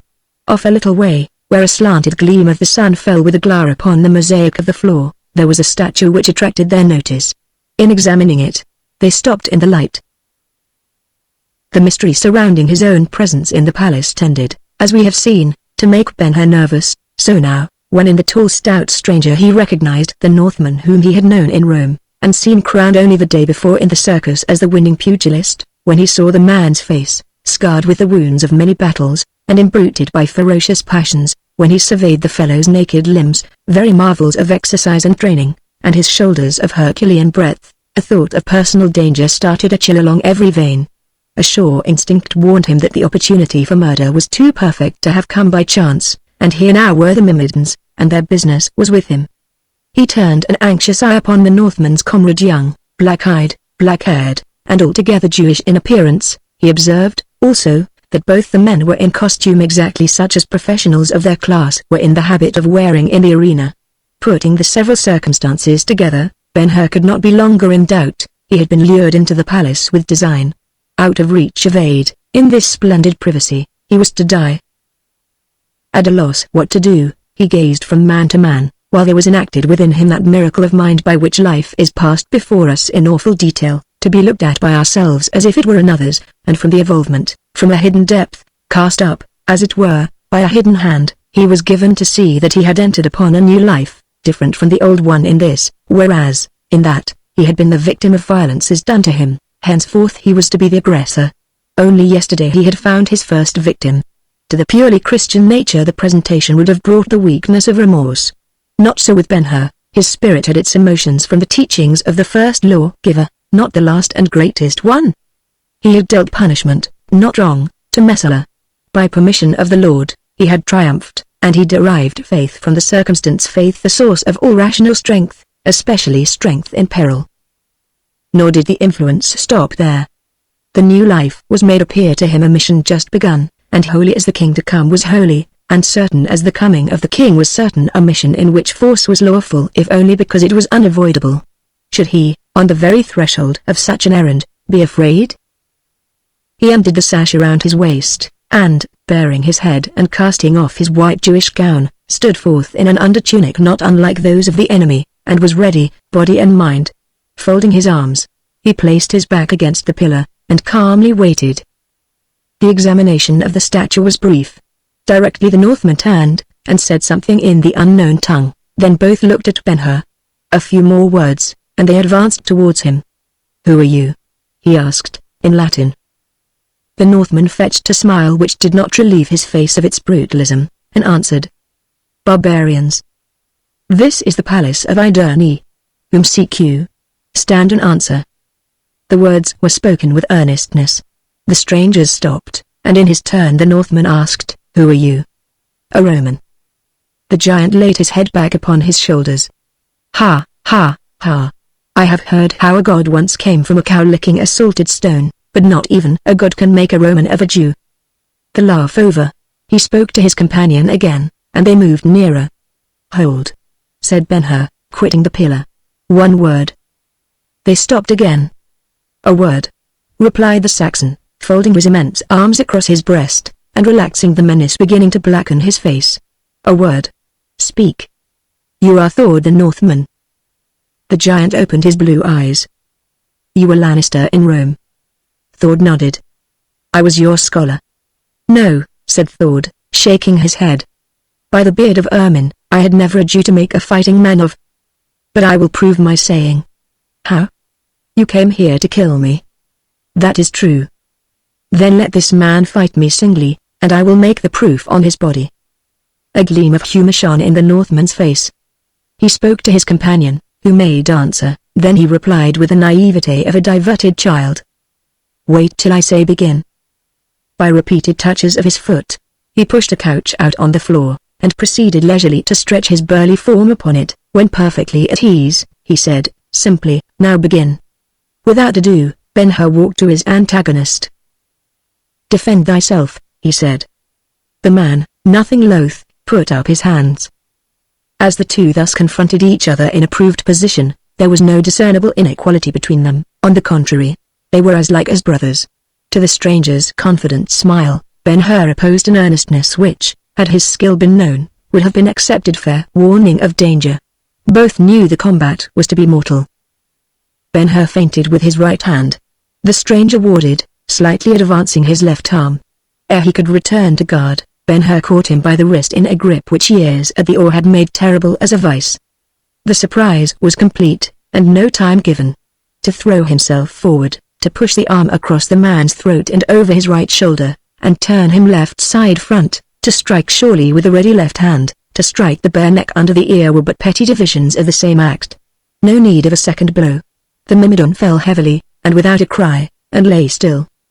Ben-Hur turned to Thord. Ha! What? By the beard of Ermine! The latter cried, in astonishment, rising to a sitting posture. Then he laughed. Ha, ha, ha! I could not have done it better myself. He viewed Ben-Hur coolly from head to foot, and, rising, faced him with undisguised admiration. It was my trick, the trick I have practiced for 10 years in the schools of Rome. You are not a Jew. Who are you? You knew Arius the Damv. Quintus Arius? Yes, he was my patron. He had a son. Yes, said Thord, his battered features lighting dully, I knew the boy, he would have made a king gladiator. Caesar offered him his patronage. I taught him the very trick you played on this one here, a trick impossible except to a hand and arm like mine. It has won me many a crown. I am that son of Arius. Thord drew nearer, and viewed him carefully, then his eyes brightened with genuine pleasure, and, laughing, he held out his hand. Ha, ha, ha. He told me I would find a Jew here, a Jew, a dog of a Jew killing whom was serving the gods. Who told you so? Asked Ben-Hur, taking the hand. He Messala, ha, ha, ha. When, Thord? Last night. I thought he was hurt. He will never walk again. On his bed he told me between groans. A very vivid portrayal of hate in a few words, and Ben-Hur saw that the Roman, if he lived, would still be capable and dangerous, and follow him unrelentingly. Revenge remained to sweeten the ruined life, therefore the clinging to fortune lost in the wager with Sanballat. Ben-Hur ran the ground over, with a distinct foresight of the many ways in which it would be possible for his enemy to interfere with him in the work he had undertaken for the king who was coming. Why not he resort to the Romans' methods?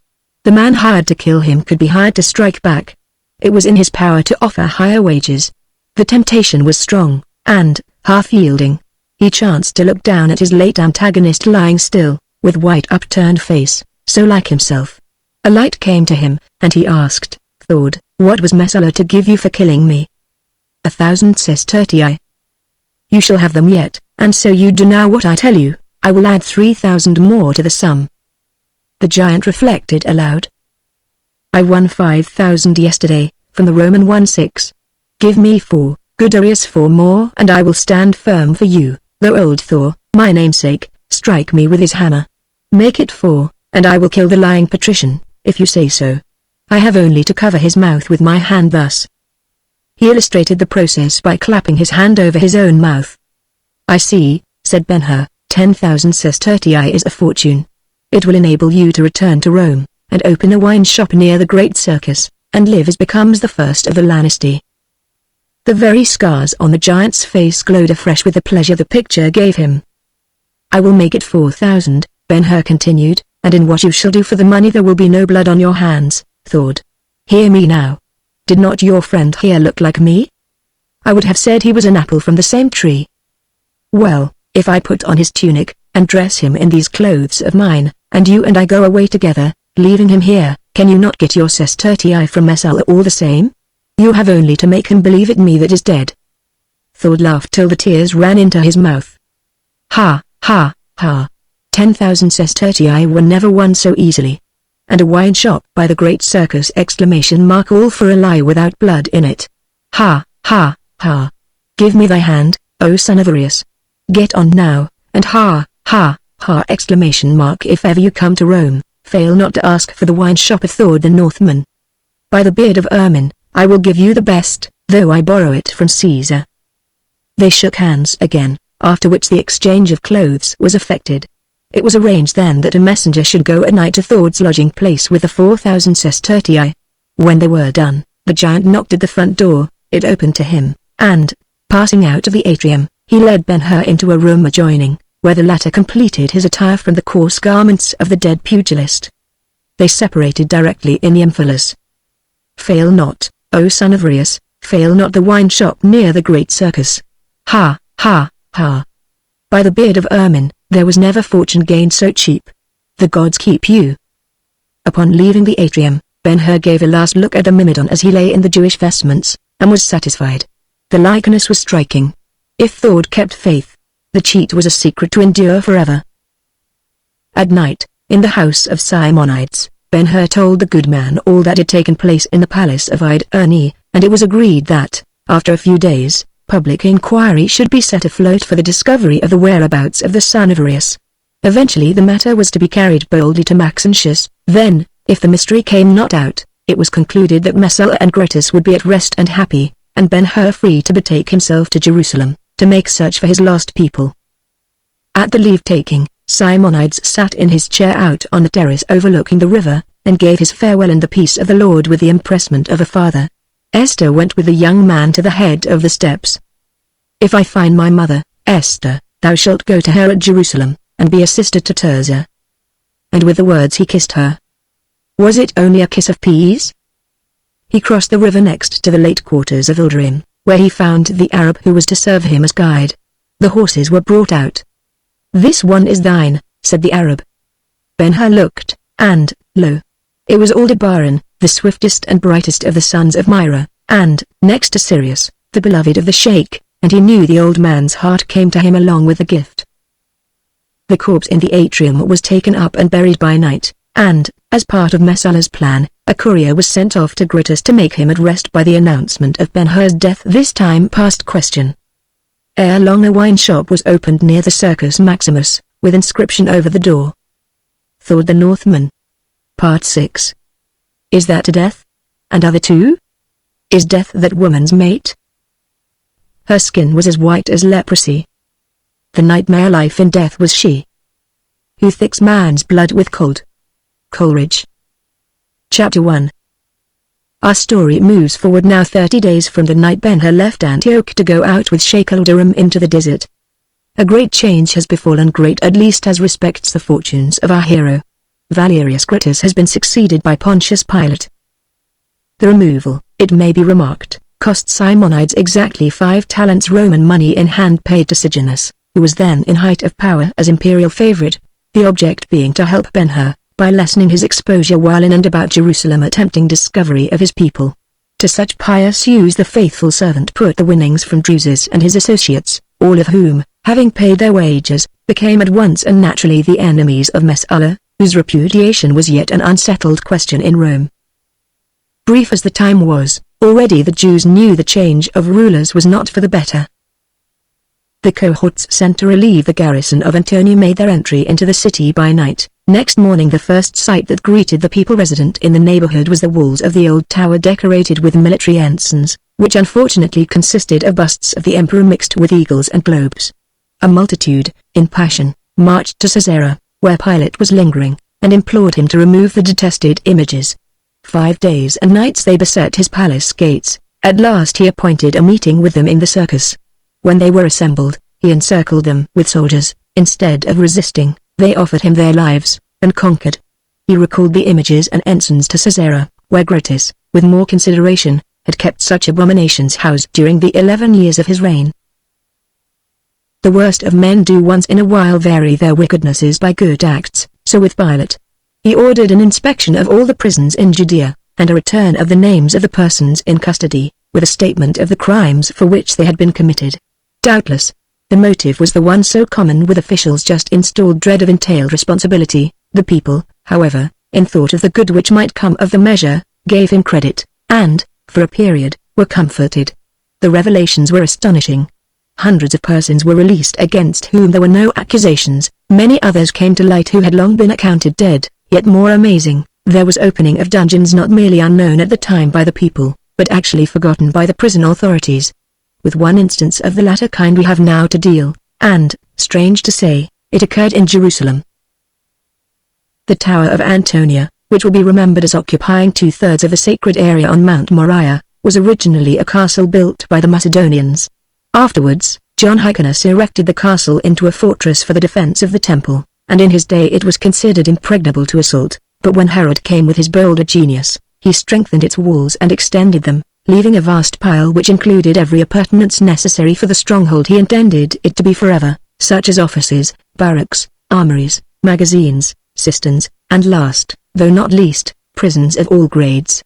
He leveled the solid rock, and tapped it with deep excavations, and built over them, connecting the whole great mass with the temple by a beautiful colonnade, from the roof of which one could look down over the courts of the sacred structure.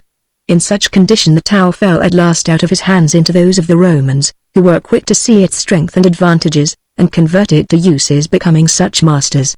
All through the administration of Brutus it had been a garrisoned citadel and underground prison terrible to revolutionists. Woe when the cohorts poured from its gates to suppress disorder. Woe not less when a Jew passed the same gates going in under arrest. With this explanation, we hasten to our story.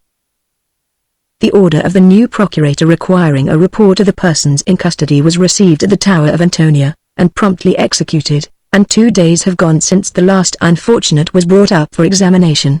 The tabulated statement, ready for forwarding, lies on the table of the tribune in command. In 5 minutes more it will be on the way to Pilate, sojourning in a palace up on Mount Zion. The tribune's office is spacious and cool, and furnished in a style suitable to the dignity of the commandant of a post in every respect so important. Looking in upon him about the 7th hour of the day, the officer appears weary and impatient. When the report is dispatched, he will to the roof of the colonnade for air and exercise, and the amusement to be had watching the Jews over in the courts of the temple. His subordinates and clerks share his impatience. In the spell of waiting a man appeared in a doorway leading to an adjoining apartment. He rattled a bunch of keys, each heavy as a hammer, and at once attracted the chief's attention. "Ah, Jesus. Come in," the tribune said. As the newcomer approached the table behind which the chief sat in an easy chair, everybody present looked at him, and, observing a certain expression of alarm and mortification on his face, became silent that they might hear what he had to say. "O tribune," he began, bending low, "I fear to tell what now I bring you." "Another mistake, ha, Jesus? If I could persuade myself it is but a mistake, I would not be afraid." "A crime then, or, worse, a breach of duty. Thou mayst laugh at Caesar, or curse the gods, and live, but if the offense better the eagles are, thou knowest, Jesus, go on." "It is now about 8 years since Valerius Gratus selected me to be keeper of prisoners here in the tower," said the man, deliberately. "I remember the morning I entered upon the duties of my office. There had been a riot the day before, and fighting in the streets. We slew many Jews, and suffered on our side. The affair came, it was said, of an attempt to assassinate Gratus, who had been knocked from his horse by a tile thrown from a roof. I found him sitting where you now sit, O tribune, his head swathed in bandages. He told me of my selection, and gave me these keys, numbered to correspond with the numbers of the cells. They were the badges of my office, he said, and not to be parted with. There was a roll of parchment on the table. Calling me to him, he opened the roll. "Here are maps of the cells," said he. There were 3 of them. "This one," he went on, "shows the arrangement of the upper floor. This second one gives you the second floor, and this last is of the lower floor. I give them to you in trust." I took them from his hand, and he said, "Further, now you have the keys and the maps, go immediately, and acquaint yourself with the whole arrangement, visit each cell, and see to its condition. When anything is needed for the security of a prisoner, order it according to your judgment, for you are the master under me, and no other." I saluted him, and turned to go away. He called me back. "Ah, "I forgot," he said. "Give me the map of the third floor." I gave it to him, and he spread it upon the table. "Here, Jesus," he said, "see this cell." He laid his finger on the one numbered V. "There are 3 men confined in that cell, desperate characters, who by some means got hold of a state secret, and suffer for their curiosity, which," he looked at me severely, "in such matters is worse than a crime. Accordingly, they are blind and tongueless, and are placed there for life. They shall have nothing but food and drink, to be given them through a hole, which you will find in the wall covered by a slide. Do you hear, Jesus?" I made him answer. "It is well." He continued. "One thing more which you shall not forget," or he looked at me threateningly, "the door of their cell number V. On the same floor this one, Jesus," he put his finger on the particular cell to impress my memory, "shall never be opened for any purpose, neither to let one in nor out, not even yourself." "But if they die?" I asked. "If they die," he said, "the cell shall be their tomb. They were put there to die, and be lost. The cell is leprous. Do you understand?" With that he let me go. Jesus stopped, and from the breast of his tunic drew 3 parchments, all much yellowed by time and use. Selecting one of them, he spread it upon the table before the tribune, saying, simply, "This is the lower floor." The whole company looked at. Picture of a map. "This is exactly, O tribune, as I had it from Gritis. See, there is cell number V," said Jesus. "I see," the tribune replied. "Go on now." "The cell was leprous," he said. "I would like to ask you a question," remarked the keeper, modestly. The tribune assented. "Had I not a right, under the circumstances, to believe the map a true one?" "What else couldst thou?" "Well, it is not a true one." The chief looked up surprised. "It is not a true one," the keeper repeated. "It shows but 5 cells upon that floor, while there are 6. 6, sayest thou? I will show you the floor as it is, or as I believe it to be." Upon a page of his tablets, Jesus drew the following diagram, and gave it to the tribune. Picture of a diagram. "Thou hast done well," said the tribune, examining the drawing, and thinking the narrative at an end. "I will have the map corrected, or, better, I will have a new one made, and given thee. Come for it in the morning." So saying, he arose. "But hear me further, O tribune. Tomorrow, Jesus, tomorrow. That which I have yet to tell will not wait." The tribune good-naturedly resumed his chair. "I will hurry," said the keeper, humbly, "only let me ask another question. Had I not a right to believe Gritis in what he further told me as to the prisoners in cell number V?" "Yes, it was thy duty to believe there were 3 prisoners in the cell, prisoners of state, blind and without tongues." "Well," said the keeper, "that was not true either." "No," said the tribune, with returning interest. "Hear, and judge for yourself, O tribune. As required, I visited all the cells, beginning with those on the first floor, and ending with those on the lower. The order that the door of number V should not be opened had been respected. Through all the 8 years food and drink for 3 men had been passed through a hole in the wall. I went to the door yesterday, curious to see the wretches who, against all expectation, had lived so long. The locks refused the key. We pulled a little, and the door fell down, rusted from its hinges. Going in, I found but one man, old, blind, tongueless, and naked. His hair dropped in stiffened mats below his waist. His skin was like the parchment there. He held his hands out, and the fingernails curled and twisted like the claws of a bird. I asked him where his companions were. He shook his head in denial. Thinking to find the others, we searched the cell. The floor was dry, so were the walls. If 3 men had been shut in there, and 2 of them had died, at least their bones would have endured.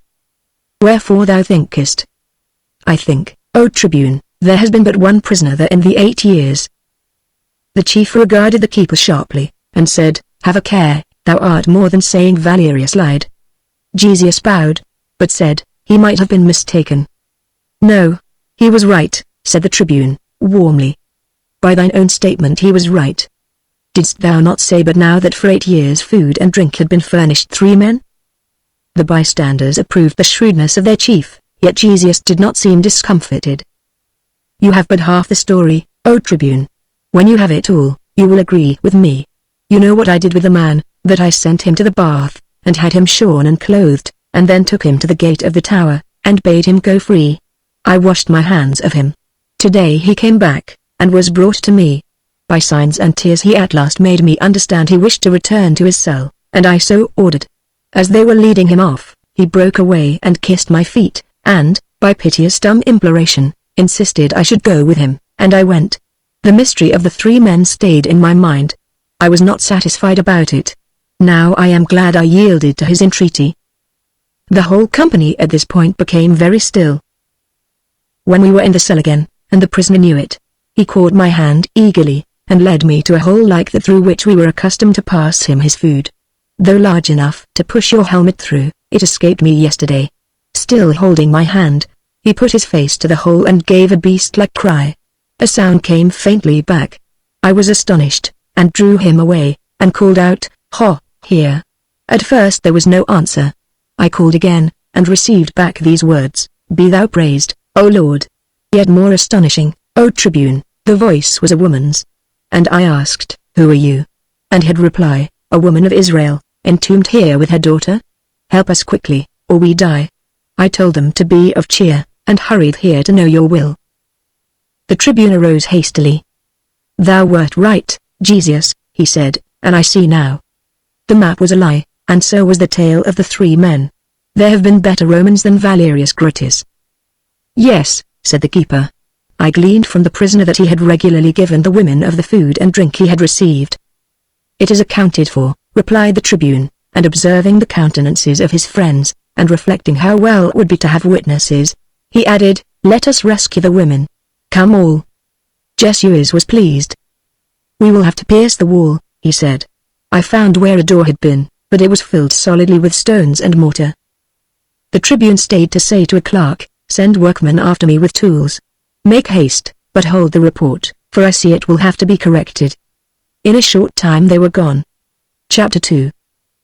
A woman of Israel, entombed here with her daughter? Help us quickly, or we die. Such was the reply Jesus, the keeper, had from the cell which appears on his amended map as Vi.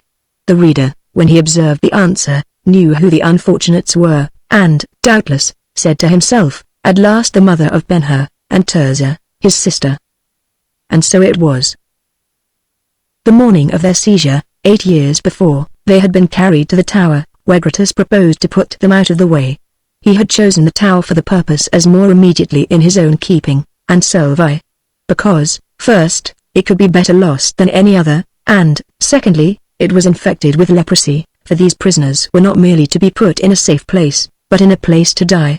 They were, accordingly, taken down by slaves in the night time, when there were no witnesses of the deed. Then, in completion of the savage task, the same slaves walled up the door, after which they were themselves separated, and sent away never to be heard of more. To save accusation, and, in the event of discovery, to leave himself such justification as might be allowed in a distinction between the infliction of a punishment and the commission of a double murder, Brutus preferred sinking his victims where natural death was certain, though slow. That they might linger along, he selected a convict who had been made blind and tongueless, and sank him in the only connecting cell, that to serve them with food and drink. Under no circumstances could the poor wretch tell the tale or identify either the prisoners or their doomsman. So, with a cunning partly due to Messala, the Roman, under colour of punishing a brood of assassins, smoothed a path to confiscation of the estate of the Hurs, of which no portion ever reached the imperial coffers. As the last step in the scheme, Brutus summarily removed the old keeper of the prisons, not because he knew what had been done, for he did not, but because, knowing the underground floors as he did, it would be next to impossible to keep the transaction from him. Then, with masterly ingenuity, the procurator had new maps drawn for delivery to a new keeper, with the omission, as we have seen, of Solvi. The instructions given the latter, taken with the omission on the map, accomplished the design. The cell and its unhappy tenants were all alike lost. What may be thought of the life of the mother and daughter during the 8 years must have relation to their culture and previous habits. Conditions are pleasant or grievous to us according to our sensibilities. It is not extreme to say, if there was a sudden exit of all men from the world, heaven, as prefigured in the Christian idea, would not be a heaven to the majority. On the other hand, neither would all suffer equally in the so-called Tophet. Cultivation has its balances. As the mind is made intelligent, the capacity of the soul for pure enjoyment is proportionally increased. Well, therefore, if it be saved. If lost, however, alas that it ever had cultivation. Its capacity for enjoyment in the one case is the measure of its capacity to suffer in the other. Wherefore repentance must be something more than mere remorse for sins, it comprehends a change of nature befitting heaven. We repeat, to form an adequate idea of the suffering endured by the mother of Ben-Hur, the reader must think of her spirit and its sensibilities as much as, if not more than, of the conditions of the immurement, the question being, not what the conditions were, but how she was affected by them. And now we may be permitted to say it was in anticipation of this thought that the scene in the summer house on the roof of the family palace was given so fully in the beginning of the second book of our story. So, too, to be helpful when the inquiry should come up, we ventured the elaborate description of the palace of the Hurs. In other words, let the serene, happy, luxurious life in the princely house be recalled and contrasted with this existence in the lower dungeon of the Tower of Antonia. Then if the reader, in his effort to realize the misery of the woman, persists in mere reference to conditions physical, he cannot go amiss, as he is a lover of his kind, tender of heart, he will be melted with much sympathy. But will he go further? Will he more than sympathize with her? Will he share her agony of mind and spirit? Will he at least try to measure it? Let him recall her as she discoursed to her son of God and nations and heroes, one moment a philosopher, the next a teacher, and all the time a mother. Would you hurt a man keenest, strike at his self-love? Would you hurt a woman worst, aim at her affections? With quickened remembrance of these unfortunates, remembrance of them as they were, let us go down and see them as they are. The Selvi was in form as Jesus drew it on his map. Of its dimensions but little idea can be had, enough that it was a roomy, roughened interior, with ledged and broken walls and floor. In the beginning, the site of the Macedonian castle was separated from the site of the temple by a narrow but deep cliff somewhat in shape of a wedge. The workmen, wishing to hew out a series of chambers, made their entry in the north face of the cleft, and worked in, leaving a ceiling of the natural stone. Delving farther, they executed the cells V, 4, 3, 2, I, with no connection with number V, except through number V. In like manner, they constructed the passage and stairs to the floor above. The process of the work was precisely that resorted to in carving out the tombs of the kings, yet to be seen a short distance north of Jerusalem. Only when the cutting was done, cell V was enclosed on its outer side by a wall of prodigious stones, in which, for ventilation, narrow apertures were left beveled like modern portholes. Herod, when he took hold of the temple and tower, put a facing yet more massive upon this outer wall, and shut up all the apertures but one, which yet admitted a little vitalizing air, and a ray of light not nearly strong enough to redeem the room from darkness. Such was Selvi. Startle not now. The description of the blind and tongueless wretch just liberated from Selvi may be accepted to break the horror of what is coming. The two women are grouped close by the aperture, one is seated, the other is half reclining against her, there is nothing between them and the bare rock. The light, slanting upwards, strikes them with ghastly effect, and we cannot avoid seeing they are without vesture or covering. At the same time we are helped to the knowledge that love is there yet, for the two are in each other's arms. Riches take wings, comforts vanish, hope withers away, but love stays with us. Love is God. Where the two are thus grouped the stony floor is polished shining smooth. Who shall say how much of the 8 years they have spent in that space there in front of the aperture, nursing their hope of rescue by that timid yet friendly ray of light? When the brightness came creeping in, they knew it was dawn. When it began to fade, they knew the world was hushing for the night, which could not be anywhere so long and utterly dark as with them. The world. Through that crevice, as if it were broad and high as a king's gate, they went to the world in thought, and passed the weary time going up and down as spirits go, looking and asking, the one for her son, the other for her brother. On the seas they sought him, and on the islands of the seas. Today he was in this city, tomorrow in that other, and everywhere, and at all times, he was a flitting sojourner, for, as they lived waiting for him, he lived looking for them. How often their thoughts passed each other in the endless search, his coming, theirs going.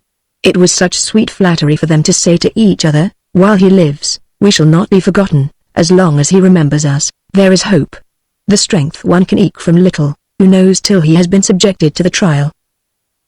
Our recollections of them in former days enjoin us to be respectful, their sorrows clothe them with sanctity. Without going too near, across the dungeon, we see they have undergone a change of appearance not to be accounted for by time or long confinement. The mother was beautiful as a woman, the daughter beautiful as a child, not even love could say so much now.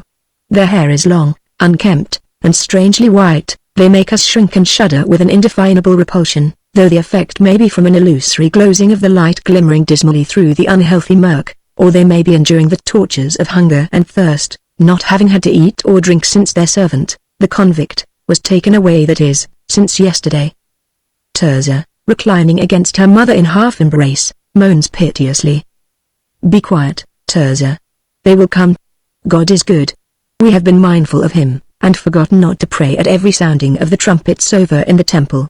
The light, you see, is still bright, the sun is standing in the south sky yet, and it is hardly more than the 7th hour. Somebody will come to us. Let us have faith. God is good." Thus the mother. The words were simple and effective, although, 8 years being now to be added to the 13 she had attained when last we saw her, Tirzah was no longer a child. "I will try and be strong, mother," she said. "Your suffering must be as great as mine, and I do so want to live for you and my brother. But my tongue burns, my lips scorch. I wonder where he is, and if he will ever find us." There is something in the voices that strikes us singularly, an unexpected tone, sharp, dry, metallic, unnatural. The mother draws the daughter closer to her breast, and says, "I dreamed about him last night, and saw him as plainly, Tirzah, as I see you. We must believe in dreams, you know, because our fathers did. The Lord spoke to them so often in that way. I thought we were in the women's court just before the gate. Beautiful, there were many women with us, and he came and stood in the shade of the gate, and looked here and there, at this one and that. My heart beat strong. I knew he was looking for us, and stretched my arms to him, and ran, calling him. He heard me and saw me, but he did not know me. In a moment he was gone. Would it not be so, mother, if we were to meet him in fact? We are so changed." It might be so, but the mother's head droops, and her face knits as with a wrench of pain. Recovering, however, she goes on, "But we could make ourselves known to him." Tirzah tossed her arms, and moaned again. "Water, mother, water, though but a drop." The mother stares around in blank helplessness. She has named God so often, and so often promised in his name. The repetition is beginning to have a mocking effect upon herself. A shadow passes before her, dimming the dim light, and she is brought down to think of death as very near, waiting to come in as her faith goes out. Hardly knowing what she does, speaking aimlessly, because speak she must, she says again, "Patience, Tirzah, they are coming, they are almost here." She thought she heard a sound over by the little trap in the partition wall through which they held all their actual communication with the world. And she was not mistaken. A moment, and the cry of the convict rang through the cell. Tirzah heard it also, and they both arose, still keeping hold of each other. "Praised be the Lord forever!" exclaimed the mother, with the fervor of restored faith and hope. "Ho, there!" they heard next, and then, "Who are you?" The voice was strange. What matter? Except from Tirzah, they were the first and only words the mother had heard in 8 years. The revulsion was mighty, from death to life, and so instantly. "A woman of Israel, entombed here with her daughter? Help us quickly, or we die. Be of cheer. I will return." The women sobbed aloud. They were found, help was coming. From wish to wish hope flew as the twittering swallows fly. They were found, they would be released. And restoration would follow, restoration to all they had lost: home, society, property, son and brother. The scanty light glows them with the glory of day, and, forgetful of pain and thirst and hunger, and of the menace of death, they sank upon the floor and cried, keeping fast hold of each other the while. And this time they had not long to wait. Jesus, the keeper, told his tale methodically, but finished it at last. The tribune was prompt. "Within there," he shouted through the trap. "Here," said the mother, rising. Directly she heard another sound in another place, as of blows on the wall, blows quick, ringing, and delivered with iron tools. She did not speak, nor did Tirzah, but they listened, well knowing the meaning of it all, that a way to liberty was being made for them. So men a long time buried in deep mines hear the coming of rescuers, heralded by thrust of bar and beat of pick, and answer gratefully with heart throbs, their eyes fixed upon the spot whence the sounds proceed, and they cannot look away, lest the work should cease, and they be returned to despair. The arms outside were strong, the hands skillful, the will good. Each instant the blows sounded more plainly, now and then a piece fell with a crash, and liberty came nearer and nearer. Presently the workmen could be heard speaking. Then "Oh happiness!" Through a crevice flashed a red ray of torches. Into the darkness it cut, incisive as diamond brilliance, beautiful as if from a spear of the morning. "It is he, mother, it is he. He has found us at last," cried Tirzah, with the quickened fancy of youth. But the mother answered meekly, "God is good." A block fell inside, and another, then a great mass, and the door was open. A man grimed with mortar and stone dust stepped in, and stopped, holding a torch over his head. 2 or 3 others followed with torches, and stood aside for the tribune to enter. Respect for women is not all a conventionality, for it is the best proof of their proper nature. The tribune stopped, because they fled from him not with fear, be it said, but shame, nor yet, O reader, from shame alone. From the obscurity of their partial hiding he heard these words, the saddest, most dreadful, most utterly despairing of the human tongue. "Come not near us, unclean, unclean." The men flared their torches while they stared at each other. "Unclean, unclean," came from the corner again, a slow tremulous wail exceedingly sorrowful. With such a cry we can imagine a spirit vanishing from the gates of paradise, looking back the while. So the widow and mother performed her duty, and in the moment realized that the freedom she had prayed for and dreamed of, fruit of scarlet and gold seen afar, was but an apple of Sodom in the hand. She and Tirzah were lepers. Possibly the reader does not know all the word means. Let him be told it with reference to the law of that time, only a little modified in this. These 4 are accounted as dead: the blind, the leper, the poor, and the childless. Thus the Talmud. That is, to be a leper was to be treated as dead, to be excluded from the city as a corpse, to be spoken to by the best beloved and most loving only at a distance, to dwell with none but lepers, to be utterly unprivileged, to be denied the rights of the temple and the synagogue, to go about in rent garments and with covered mouth, except when crying, "Unclean, unclean." To find home in the wilderness or in abandoned tombs, to become a materialized specter of Hinnom and Jaina, to be at all times less a living offense to others than a breathing torment to self, afraid to die, yet without hope except in death.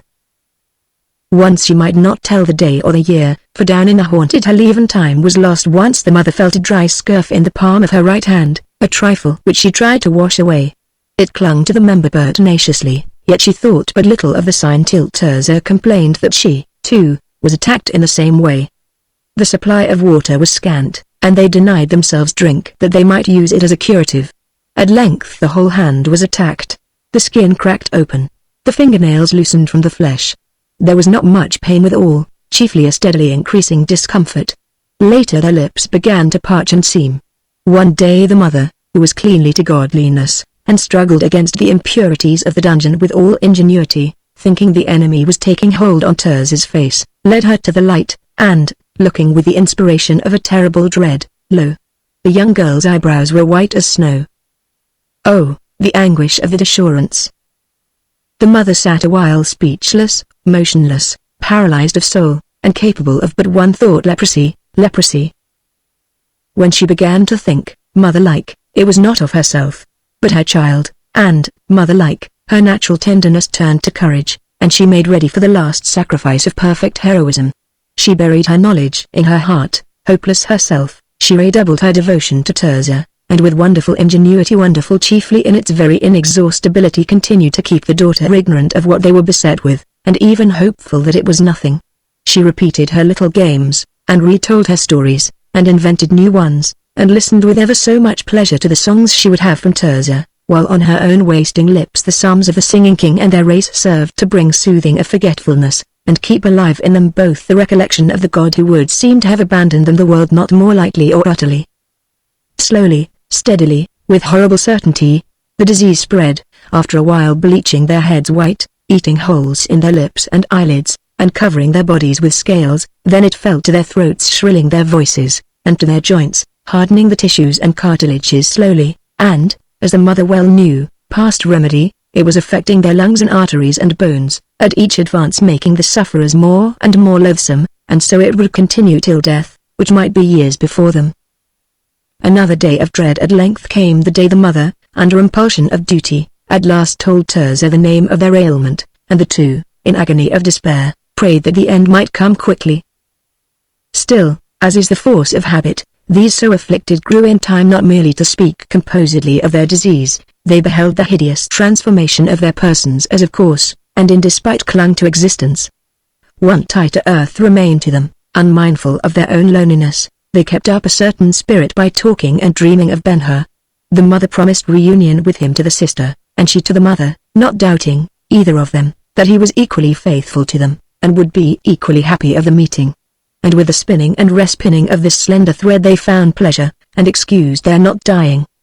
In such manner as we have seen, they were solacing themselves the moment Jesus called them, at the end of 12 hours fasting and thirst. The torches flashed redly through the dungeon, and liberty was come. God is good, the widow cried, not for what had been, O reader, but for what was. In thankfulness for present mercy, nothing so becomes us as losing sight of past ills. The tribune came directly, then in the corner to which she had fled, suddenly a sense of duty smote the elder of the women, and straightway the awful warning. Unclean, unclean. Ah! The pang the effort to acquit herself of that duty cost the mother. Not all the selfishness of joy over the prospect could keep her blind to the consequences of release, now that it was at hand. The old happy life could never be again. If she went near the house called home, it would be to stop at the gate and cry, unclean, unclean. She must go about with the yearnings of love alive in her breast, strong as ever, and more sensitive even, because return in kind could not be. The boy of whom she had so constantly thought, and with all sweet promises such as mothers find their purest delight in, must, at meeting her, stand afar off. If he held out his hands to her, and called mother, mother, for very love of him she must answer, unclean, unclean. And this other child, before whom, in want of other covering, she was spreading her long tangled locks, bleached unnaturally white, that she must continue, sole partner of her blasted remainder of life. Yet, O reader, the brave woman accepted the lot, and took up the cry which had been its sign immemorially, and which thenceforward was to be her salutation without change, unclean, unclean. The tribune heard it with a tremor, but kept his place. Who are you? He asked. 2 women dying of hunger and thirst. Yet, the mother did not fall to come not near us, nor touch the floor or the wall. Unclean, unclean. Give me thy story, woman, thy name, and when thou wert put here, and by whom, and for what? There was once in this city of Jerusalem a Prince Ben-Hur, the friend of all generous Romans, and who had Caesar for his friend. I am his widow's, and this one with me is his child. How may I tell you for what we were sunk here, when I do not know, unless it was because we were rich? Valerius Gratus can tell you who our enemy was, and when our imprisonment began. I cannot. See to what we have been reduced to, see, and have pity. The air was heavy with the pest and the smoke of the torches, yet the Roman called one of the torchbearers to his side, and wrote the answer nearly word for word. It was terse, and comprehensive, containing at once a history, an accusation, and a prayer. No common person could have made it, and he could not but pity and believe. Thou shalt have relief, woman, he said, closing the tablets. I will send thee food and drink, and raiment, and purifying water, we pray you, O generous Roman. As thou wilt, he replied. God is good, said the widows, sobbing. May his peace abide with you. And, further, he added, I cannot see thee again. Make preparation, and tonight I will have thee taken to the gate of the tower, and set free. Thou knowest the law. Farewell. He spoke to the men, and went out the door. Very shortly some slaves came to the cell with a large gurglet of water, a basin and napkins, a platter with bread and meat, and some garments of women's wear, and, setting them down within reach of the prisoners, they ran away. About the middle of the first watch, the 2 were conducted to the gate, and turned into the street.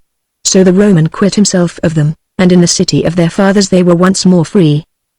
Up to the stars, twinkling merrily as of old, they looked, then they asked themselves, what next? And where to?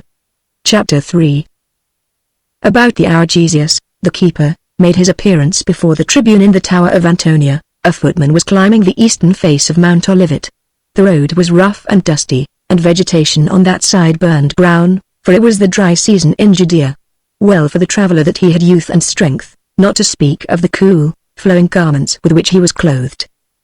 He proceeded slowly, looking often to his right and left, not with the vexed, anxious expression which marks a man going forward uncertain of the way, but rather the air with which one approaches as old acquaintance after a long separation, half of pleasure, half of inquiry, as if he were saying, I am glad to be with you again. Let me see in what you are changed."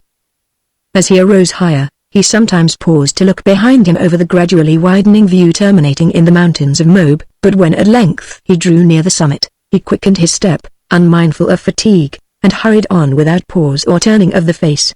On the summit to reach which he bent his steps somewhat right of the beaten path, he came to a dead stop, arrested as if by a strong hand. Then one might have seen his eyes dilate, his cheeks flush, his breath quicken, effects all of one bright sweeping glance at what lay before him. The traveler, good reader, was no other than Ben-Hur, the spectacle, Jerusalem.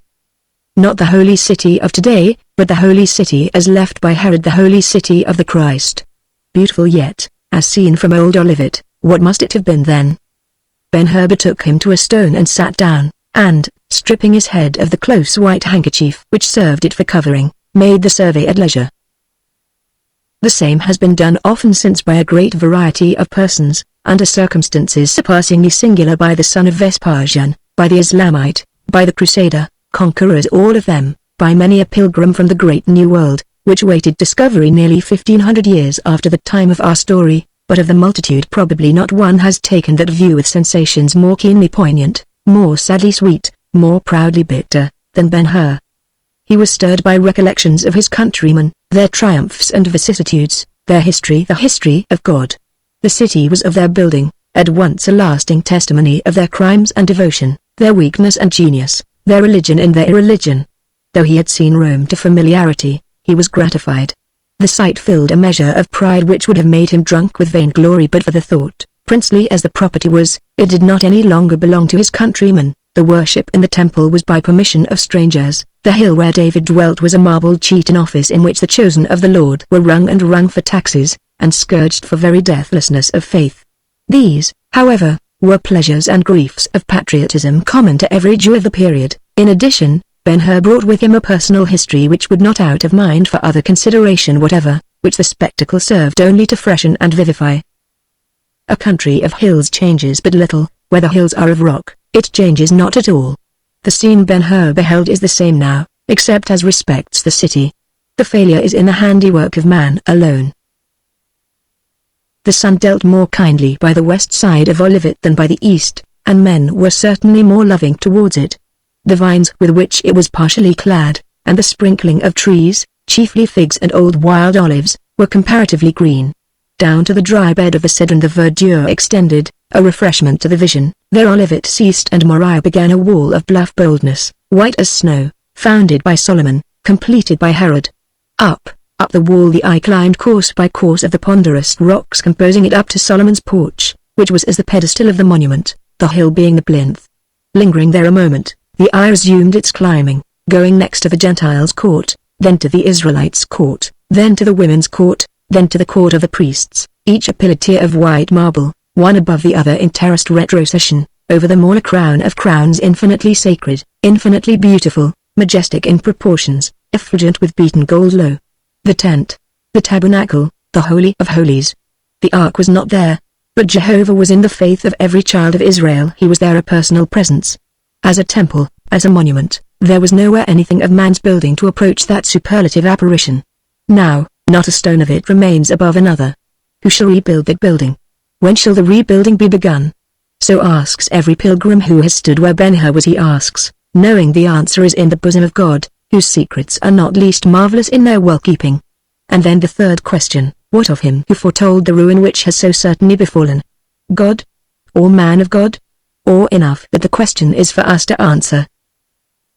And still Ben-Hur's eyes climbed on and up over the roof of the temple, to the hill Zion, consecrated to sacred memories, inseparable from the anointed kings. He knew the cheesemonger's valley dipped deep down between Moriah and Zion, that it was spanned by the Xystus, that there were gardens and palaces in its depths, but over them all his thoughts soared with his vision to the great grouping on the royal hill, the house of Caiaphas, the central synagogue, the Roman praetorium, Hippicus the eternal, and the sad but mighty cenotaphs Pharsalus and Mariamne, all relieved against Ger, purpling in the distance. And when midst them he singled out the palace of Herod, what could he but think of the king who was coming, to whom he was himself devoted, whose path he had undertaken to smooth, whose empty hands he dreamed of filling. And forward ran his fancy to the day the new king should come to claim his own and take possession of it, of Moriah and its temple. of Zion and its towers and palaces, of Antonia, frowning darkly the just to the right of the temple, of the new unwalled city of Bezetha, of the millions of Israel to assemble with palm branches and banners, to sing rejoicing because the Lord had conquered and given them the world. Men speak of dreaming as if it were a phenomenon of night and sleep. They should know better. All results achieved by us are self-promised, and all self-promises are made in dreams awake. Dreaming is the relief of labor, the wine that sustains us in act. We learn to love labor, not for itself, but for the opportunity it furnishes for dreaming, which is the great undermonotone of real life, unheard, unnoticed, because of its constancy. Living is dreaming. Only in the grave are there no dreams. Let no one smile at Ben-Hur for doing that which he himself would have done at that time and place under the same circumstances. The sun stooped low in its course. A while the flaring disk seemed to perch itself on the far summit of the mountains in the west, brazening all the sky above the city, and rimming the walls and towers with the brightness of gold. Then it disappeared as with a plunge. The quiet turned Ben-Hur's thought homeward. There was a point in the sky a little north of the peerless front of the Holy of Holies upon which he fixed his gaze. Under it, straight as a lead line would have dropped, lay his father's house, if yet the house endured. The mellowing influences of the evening mellowed his feelings, and, putting his ambitions aside, he thought of the duty that was bringing him to Jerusalem. Out in the desert while with Ilderim, looking for strong places and acquainting himself with it generally, as a soldier studies a country in which he has projected a campaign, a messenger came one evening with the news that Gretus was removed, and Pontius Pilate sent to take his place. Messala was disabled and believed him dead. Gretus was powerless and gone. Why should Ben-Hur longer defer the search for his mother and sister? There was nothing to fear now. If he could not himself see into the prisons of Judea, he could examine them with the eyes of others. If the lost were found, Pilate could have no motive in holding them in custody, none, at least, which could not be overcome by purchase. If found, he would carry them to a place of safety, and then, in calmer mind, his conscience at rest, this one first duty done, he could give himself more entirely to the king who was coming. He resolved at once. That night he counseled with Ilderim, and obtained his assent. 3 Arabs came with him to Jericho, where he left them and the horses, and proceeded alone and on foot. Maluch was to meet him in Jerusalem. Ben-Hur's scheme, be it observed, was as yet a generality. In view of the future, it was advisable to keep himself in hiding from the authorities, particularly the Romans. Maluch was shrewd and trusty, the very man to charge with the conduct of the investigation. Where to begin was the first point. He had no clear idea about it. His wish was to commence with the Tower of Antonia.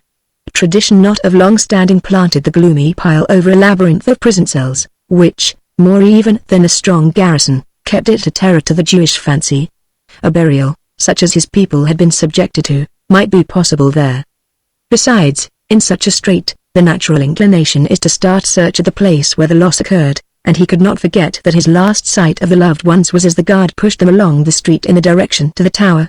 If they were not there now, but had been, some record of the fact must remain, a clue which had only to be followed faithfully to the end. Under this inclination, moreover, there was a hope which he could not forego. From Simonides he knew Imra, the Egyptian nurse, was living. It will be remembered, doubtless, that the faithful creature, the morning the calamity overtook the hers, broke from the guard and ran back into the palace, where, along with other chattels, she had been sealed up. During the years following, Simonides kept her supplied, so she was there now, sole occupant of the great house, which, with all his offers, Gretus have not been able to sell. The story of its rightful owners sufficed to secure property from strangers, whether purchasers or mere occupants. People going to and fro passed it with whispers. Its reputation was that of a haunted house, derived probably from the infrequent glimpses of poor old Imra, sometimes on the roof, sometimes in a latticed window. Certainly no more constant spirit ever abided than she, nor was there ever a tenement so shunned and fitted for ghostly habitation. Now, if he could get to her, Ben-Hur fancied she could help him to knowledge which, though faint, might yet be serviceable. Anyhow, sight of her in that place, so endeared by recollection, would be to him a pleasure next to finding the objects of his solicitude. So, first of all things, he would go to the old house, and look for Imra. Thus resolved, he arose shortly after the going down of the sun, and began descent of the mount by the road which, from the summit, bends a little north of east. Down nearly at the foot, close by the bed of the Cedron, he came to the intersection with the road leading south to the village of Salome and the pool of that name. There he fell in with a herdsman driving some sheep to market. He spoke to the man, and joined him, and in his company passed by Gethsemane on into the city through the fish gate. Chapter 4. It was dark when, parting with the drover inside the gate, Ben-Hur turned into a narrow lane leading to the south. A few of the people whom he met saluted him. The bouldering of the pavement was rough. The houses on both sides were low, dark, and cheerless, the doors all closed. From the roofs, occasionally, he heard women crooning to children. The loneliness of his situation, the night, the uncertainty cloaking the object of his coming, all affected him cheerlessly. With feelings sinking lower and lower, he came directly to the deep reservoir now known as the Pool of Bethesda, in which the water reflected the overbending sky. Looking up, he beheld the northern wall of the Tower of Antonia, a black frowning heap reared into the dim steel-grey sky. He halted as if challenged by a threatening sentinel. The tower stood up so high, and seemed so vast, resting apparently upon foundations so sure, that he was constrained to acknowledge its strength. If his mother were there in living burial, what could he do for her? By the strong hand, nothing. An army might beat the stony face with ballista and ram, and be laughed at. Against him alone, the gigantic southeast turret looked down in the self-containment of a hill. And he thought, cunning is so easily baffled, and God, always the last resort of a helpless God, is sometimes so slow to act. In doubt and misgiving, he turned into the street in front of the tower, and followed it slowly on to the west. Over in Bezetha he knew there was a khan, where it was his intention to seek lodging while in the city, but just now he could not resist the impulse to go home. His heart drew him that way. The old formal salutation which he received from the few people who passed him had never sounded so pleasantly. Presently, all the eastern sky began to silver and shine, and objects before invisible in the west, chiefly the tall towers on Mount Zion, emerged as from a shadowy depth, and put on spectral distinctness, floating, as it were, above the yawning blackness of the valley below, very castles in the air. He came, at length, to his father's house. Of those who read this page, some there will be to divine his feelings without prompting. They are such as had happy homes in their youth, no matter how far that may have been back in time, homes which are now the starting points of all recollection, paradises from which they went forth in tears, and which they would now return to, if they could, as little children, places of laughter and singing, and associations dearer than any or all the triumphs of afterlife. At the gate on the north side of the old house Ben-Hur stopped. In the corners the wax used in the sealing up was still plainly seen, and across the valves was the board with the inscription, "This is the property of the Emperor." Nobody had gone in or out the gate since the dreadful day of the separation. Should he knock as of old? It was useless, he knew, yet he could not resist the temptation. Amra might hear, and look out of one of the windows on that side. Taking a stone, he mounted the broad stone step, and tapped 3 times. A dull echo replied. He tried again, louder than before, and again, pausing each time to listen. The silence was mocking. Retiring into the street, he watched the windows, but they, too, were lifeless. The parapet on the roof was defined sharply against the brightening sky. Nothing could have stirred upon it unseen by him, and nothing did stir. From the north side he passed to the west, where there were 4 windows which he watched long and anxiously, but with as little effect. At times his heart swelled with impotent wishes, at others, he trembled at the deceptions of his own fancy. Amra made no sign, not even a ghost stirred. Silently, then, he stole round to the south. There, too, the gate was sealed and inscribed. The mellow splendor of the august moon, pouring over the crest of Olivet, since termed the Mount of Offense, brought the lettering boldly out, and he read, and was filled with rage. All he could do was to wrench the board from its nailing, and hurl it into the ditch. Then he sat upon the step, and prayed for the new king, and that his coming might be hastened. As his blood cooled, insensibly he yielded to the fatigue of long travel in the summer heat, and sank down lower, and, at last, slept. About that time 2 women came down the street from the direction of the Tower of Antonia, approaching the palace of the Hurs. They advanced stealthily, with timid steps, pausing often to listen. At the corner of the rugged pile, one said to the other, in a low voice, "This is it, Tirzah." And Tirzah, after a look, caught her mother's hand, and leaned upon her heavily, sobbing, but silent. "Let us go on, my child, because," the mother hesitated and trembled, then, with an effort to be calm, continued, because when morning comes they will put us out of the gate of the city to return no more. Tirzah sank almost to the stones. Ah, yes, she said, between sobs, I forgot. I had the feeling of going home.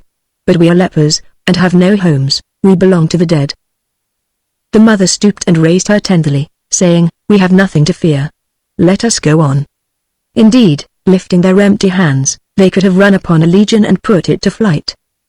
And, creeping in close to the rough wall, they glided on, like two ghosts, till they came to the gate, before which they also paused. Seeing the board, they stepped upon the stone in the scarce cold tracks of Ben-Hur, and read the inscription, this is the property of the emperor. Then the mother clasped her hands, and, with upraised eyes, moaned in unutterable anguish. What now, mother? You scare me. And the answer was, presently, oh, Tirzah, the poor are dead. He is dead. Who, mother? Your brother. They took everything from him, everything, even this house. Poor, said Tirzah, vacantly. He will never be able to help us. And then, mother? Tomorrow, my child, we must find a seat by the wayside, and beg alms as the lepers do, beg, or... Tirzah leaned upon her again, and said, whispering, let us die. No, the mother said, firmly. The Lord has appointed our times, and we are believers in the Lord. We will wait on him even in this. Come away. She caught Tirzah's hand as she spoke, and hastened to the west corner of the house, keeping close to the wall. No one being in sight there, they kept on to the next corner, and shrank from the moonlight, which lay exceedingly bright over the whole south front, and along a part of the street. The mother's will was strong. Casting one look back and up to the windows on the west side, she stepped out into the light, drawing Tirzah after her, and the extent of their action was then to be seen on their lips and cheeks, in their bleared eyes, in their cracked hands, especially in the long, snaky locks, stiff with loathsome ichor, and, like their eyebrows, ghastly white. Nor was it possible to have told which was mother, which daughter, both alike seemed witch-like old. Hist! Said the mother. There is someone lying upon the step, a man. Let us go round him. They crossed to the opposite side of the street quickly, and, in the shade there, moved on till before the gate, where they stopped. He is asleep, Tirzah. The man was very still. Stay here, and I will try the gate.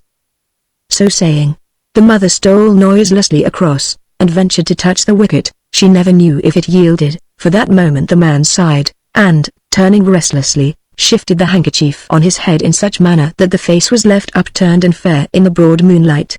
She looked down at it and started, then looked again, stooping a little, and arose and clasped her hands and raised her eyes to heaven in mute appeal. An instant so, and she ran back to Tirzah. As the Lord liveth, the man is my son, thy brother, she said, in an awe-inspiring whisper. My brother ? Judah? The mother caught her hand eagerly. Come, she said, in the same enforced whisper, let us look at him together once more, only once, then help thou thy servants, Lord. They crossed the street hand in hand, ghostly quick, ghostly still. When their shadows fell upon him, they stopped. One of his hands was lying out upon the step, palm up. Tirzah fell upon her knees, and would have kissed it, but the mother drew her back. Not for thy life, not for thy life. Unclean, unclean, she whispered. Tirzah shrank from him, as if he were the leprous one. Ben-Hur was handsome as the manly are. His cheeks and forehead were swarthy from exposure to the desert sun and air, yet under the light moustache the lips were red, and the teeth shone white, and the soft beard did not hide the full roundness of chin and throat. How beautiful he appeared to the mother's eyes! How mightily she yearned to put her arms about him, and take his head upon her bosom and kiss him, as had been her wont in his happy childhood. Where got she the strength to resist the impulse? From her love, oh, reader! Her mother love, which, if thou wilt observe well, hath this unlikeness to any other love, tender to the object, it can be infinitely tyrannical to itself, and thence all its power of self-sacrifice. Not for restoration to health and fortune, not for any blessing of life, not for life itself, would she have left her leprous kiss upon his cheek. Yet touch him she must, in that instant of finding him she must renounce him forever. How bitter, bitter hard it was, let some other mother say.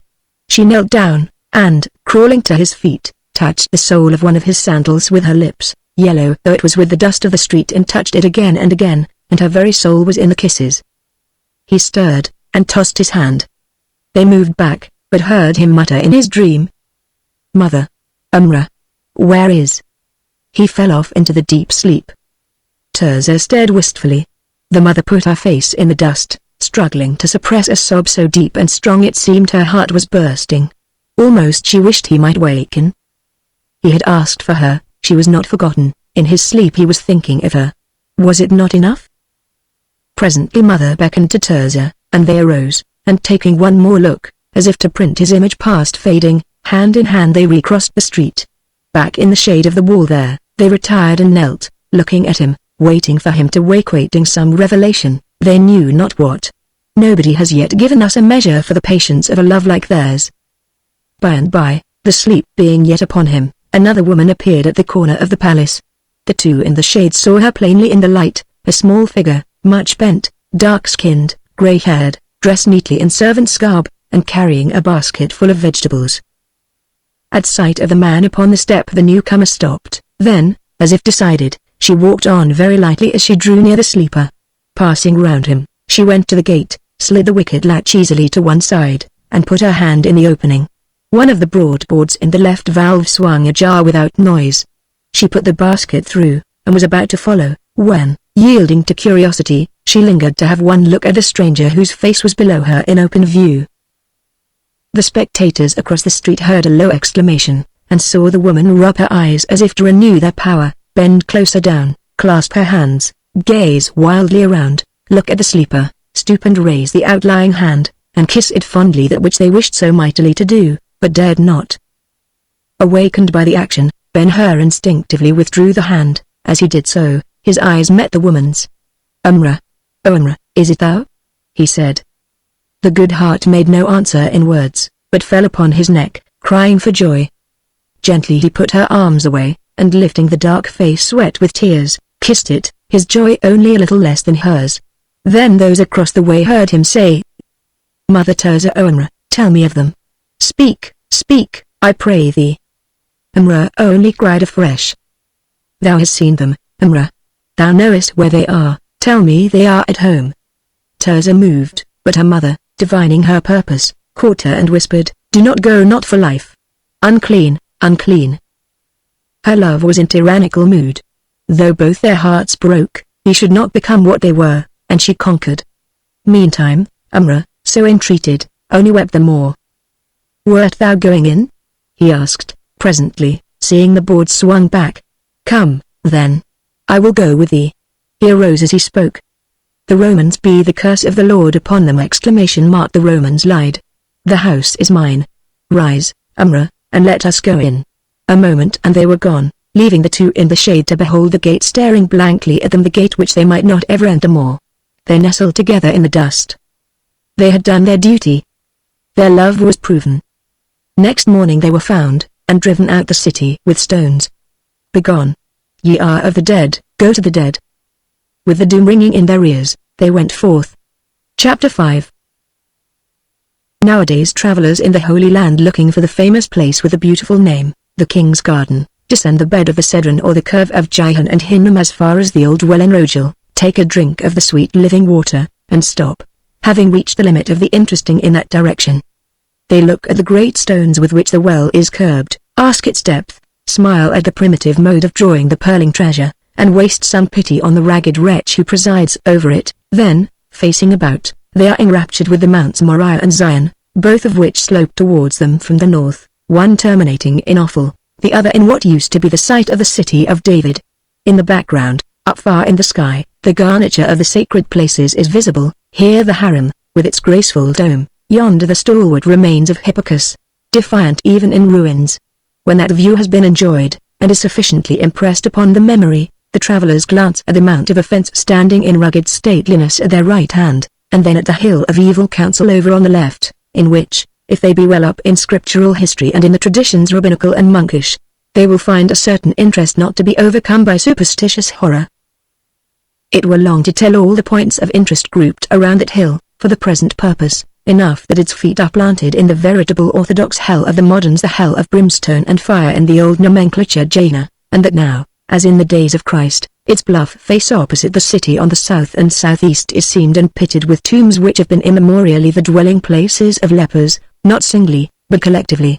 There they set up their government and established their society, there they founded a city and dwelt by themselves, avoided as the accursed of God. The second morning after the incidents of the preceding chapter, Amra drew near the well in Rogel, and seated herself upon a stone. One familiar with Jerusalem, looking at her, would have said she was the favorite servant of some well-to-do family. She brought with her a water jar and a basket, the contents of the latter covered with a snow-white napkin. Placing them on the ground at her side, she loosened the shawl which fell from her head, knit her fingers together in her lap, and gazed demurely up to where the hill drops steeply down into Aceldama and the potter's field. It was very early, and she was the first to arrive at the well. Soon, however, a man came bringing a rope and a leathern bucket. Saluting the little dark-faced woman, he undid the rope, fixed it to the bucket, and waited customers. Others who chose to do so might draw water for themselves. He was a professional in the business, and would fill the largest jar the stoutest woman could carry for a juror. Amra sat still, and had nothing to say. Seeing the jar, the man asked after a while if she wished it filled. She answered him civilly, "Not now," whereupon he gave her no more attention. When the dawn was fairly fine over Olivet, his patrons began to arrive, and he had all he could do to attend to them.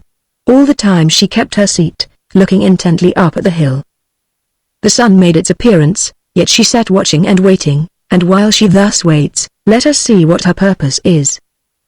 Her custom had been to go to market after nightfall. Stealing out unobserved, she would seek the shops in the Tyropoion, or those over by the fish gate in the east, make her purchases of meat and vegetables, and return and shut herself up again. The pleasure she derived from the presence of Ben-Hur in the old house once more may be imagined. She had nothing to tell him of her mistress or Tirzah, nothing. He would have had her move to a place not so lonesome. She refused. She would have had him take his own room again, which was just as he had left it. But the danger of discovery was too great, and he wished above all things to avoid inquiry. He would come and see her often as possible. Coming in the night, he would also go away in the night. She was compelled to be satisfied, and at once occupied herself contriving ways to make him happy. That he was a man now did not occur to her, nor did it enter her mind that he might have put by or lost his boyish tastes. To please him, she thought to go on her old round of services. He used to be fond of confections. She remembered the things in that line which delighted him most, and resolved to make them, and have a supple always ready when he came. Could anything be happier? So next night, earlier than usual, she stole out with her basket, and went over to the fish gate market. Wandering about, seeking the best honey, she chanced to hear a man telling a story.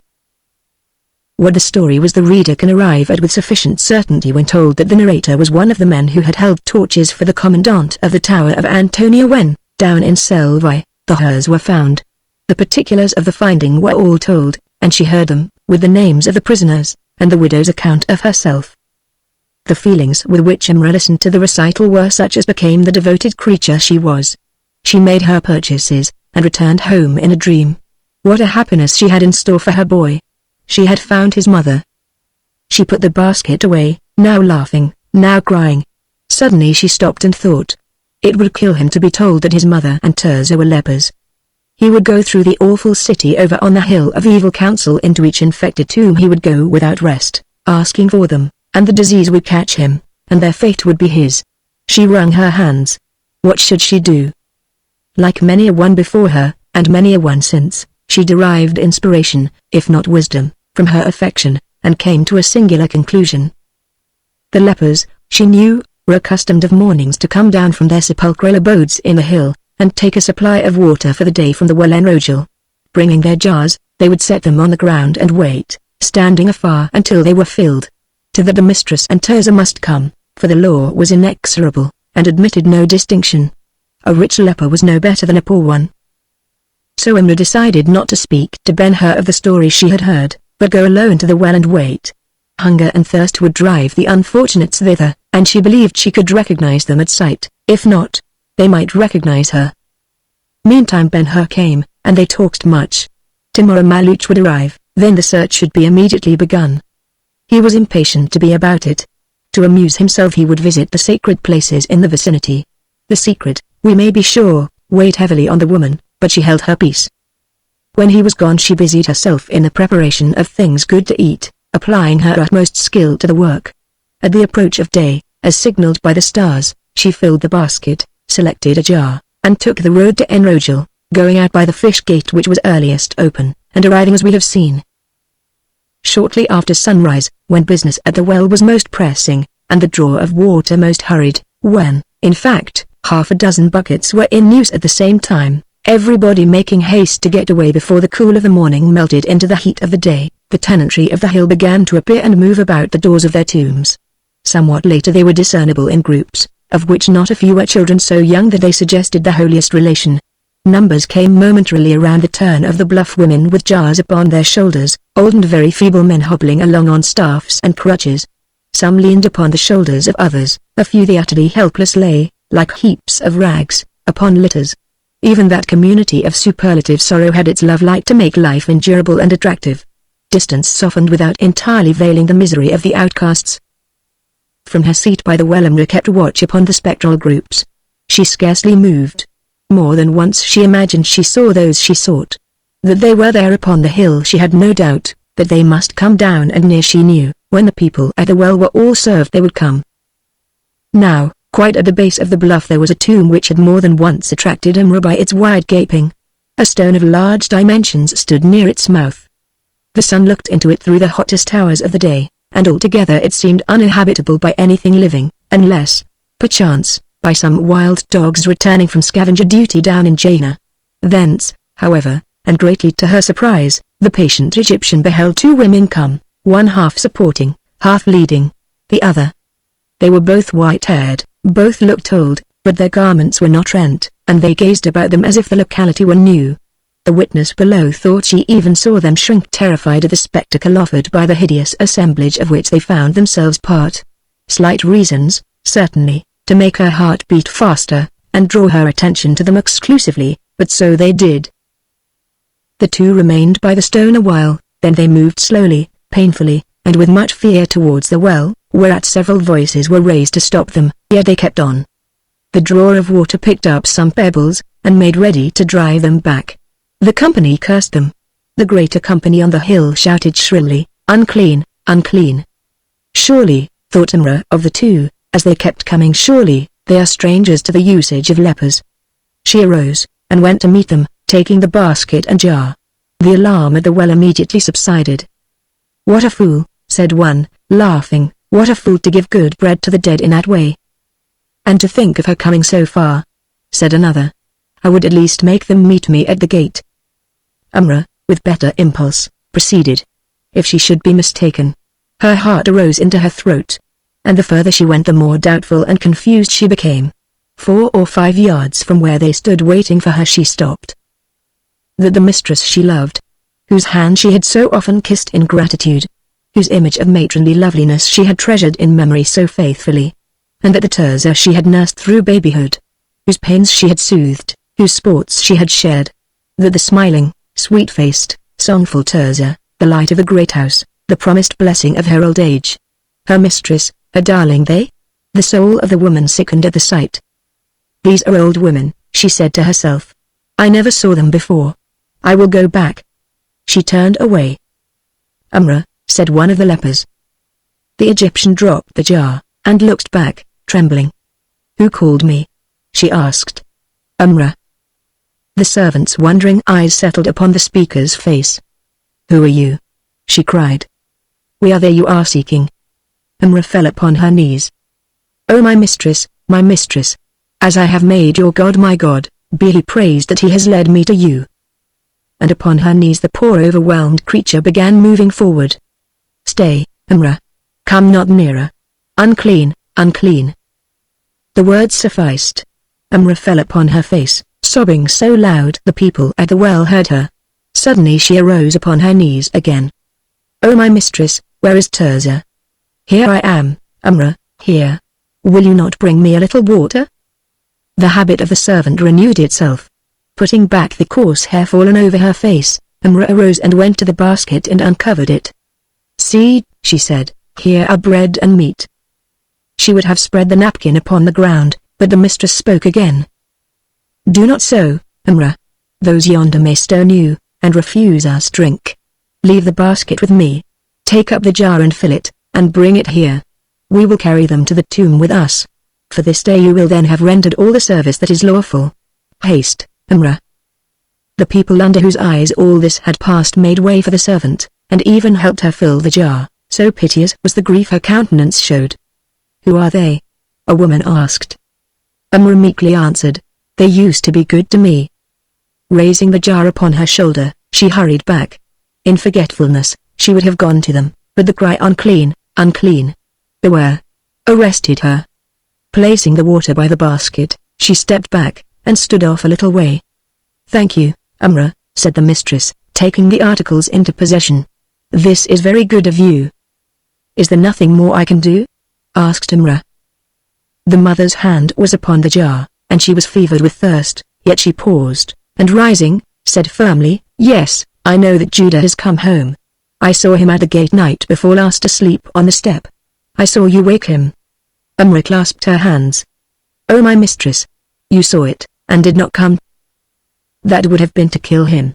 I can never take him in my arms again. I can never kiss him more. Oh Amra, Amra, you love him, I know." "Yes," said the true heart, bursting into tears again, and kneeling. "I would die for him." "Prove to me what you say, Amra. I am ready." "Then you shall not tell him where we are or that you have seen us, only that, Amra. But he is looking for you. He has come from afar to find you." "He must not find us. He shall not become what we are. Here, Amra. You shall serve us as you have this day. You shall bring us the little we need, not long now, not long. You shall come every morning and evening thus, and, the voice trembled, the strong will almost broke down, and you shall tell us of him, Amra, but to him you shall say nothing of us. Hear you? Oh, it will be so hard to hear him speak of you, and see him going about looking for you to see all his love, and not tell him so much as that you are alive. Can you tell him we are well, Amra?" The servant bowed her head in her arms. "No," the mistress continued, "wherefore to be silent altogether? Go now, and come this evening. We will look for you. Till then, farewell." "The burden will be heavy, O my mistress, and hard to bear," said Amra, falling upon her face. "How much harder would it be to see him as we are?" the mother answered as she gave the basket to Tirzah. "Come again this evening," she repeated, taking up the water, and starting for the tomb. Amra waited kneeling until they had disappeared, then she took the road sorrowfully home. In the evening she returned, and thereafter it became her custom to serve them in the morning and evening, so that they wanted for nothing needful. The tomb, though ever so stony and desolate, was less cheerless than the cell in the tower had been. Daylight gilded its door, and it was in the beautiful world. Then, one can wait death with so much more faith out under the open sky. Chapter 6. The morning of the first day of the 7th month Tishri in the Hebrew, October in English, Ben-Hur arose from his couch in the Carmel satisfied with the whole world. Little time had been lost in consultation upon the arrival of Maluch. The latter began the search at the Tower of Antonia, and began it boldly, by a direct inquiry of the tribune commanding. He gave the officer a history of the Hurs, and all the particulars of the accident to Gratis, describing the affair as wholly without criminality. The object of the quest now, he said, was if any of the unhappy family were discovered alive to carry a petition to the feet of Caesar, praying restitution of the estate and return to their civil rights. Such a petition, he had no doubt, would result in an investigation by the imperial order, a proceeding of which the friends of the family had no fear. In reply the tribune stated circumstantially the discovery of the women in the tower, and permitted a reading of the memorandum he had taken of their account of themselves. When leave to copy it was prayed, he even permitted that. Maluch thereupon hurried to Ben-Hur. It was useless to attempt description of the effect the terrible story had upon the young man. The pain was not relieved by tears or passionate outcries, it was too deep for any expression. He sat still a long time, with pallid face and laboring heart. Now and then, as if to show the thoughts which were most poignant, he muttered, "Lepers, lepers. They my mother and Tirzah they lepers. How long, O Lord?" One moment he was torn by a virtuous rage of sorrow, next by a longing for vengeance which, it must be admitted, was scarcely less virtuous. At length he arose. "I must look for them. They may be dying." "Where will you look?" asked Maluch. "There is but one place for them to go." Maluch interposed, and finally prevailed so far as to have the management of the further attempt entrusted to him. Together they went to the gate over on the side opposite the Hill of Evil Counsel, memorially the lepers' begging ground. That they stayed all day, giving alms, asking for the two women, and offering rich rewards for their discovery. So they did in repetition day after day through the remainder of the 5th month, and all the 6th. There was diligent scouring of the dread city on the hill by lepers to whom the rewards offered were mighty incentives, for they were only dead in law. Over and over again the gaping tomb down by the well was invaded, and its tenants subjected to inquiry, but they kept their secret fast. The result was failure. And now, the morning of the 1st day of the 7th month, the extent of the additional information gained was that not long before 2 leprous women had been stoned from the fish gate by the authorities. A little pressing of the clue, together with some shrewd comparison of dates, led to the sad assurance that the sufferers were hers, and left the old questions darker than ever. Where were they? And what had become of them? It was not enough that my people should be made lepers, said the son, over and over again, with what intensity of bitterness the reader may imagine. That was not enough. Oh no. They must be stoned from their native city. My mother is dead. She has wandered to the wilderness. She is dead. Tirzah is dead. I alone am left. And for what? How long, O God, thou Lord God of my fathers, how long shall this Rome endure? Angry, hopeless, vengeful, he entered the court of the Khan, and found it crowded with people come in during the night. While he ate his breakfast, he listened to some of them. To one party he was specially attracted. They were mostly young, stout, active, hardy men, in manner and speech provincial. In their look, the certain indefinable air, the pose of the head, glance of the eye, there was a spirit which did not, as a rule, belong to the outward seeming of the lower orders of Jerusalem, the spirit thought by some to be a peculiarity of life in mountainous districts, but which may be more surely traced to a life of healthful freedom. In a short time he ascertained they were Galileans, in the city for various purposes, but chiefly to take part in the Feast of Trumpets, set for that day.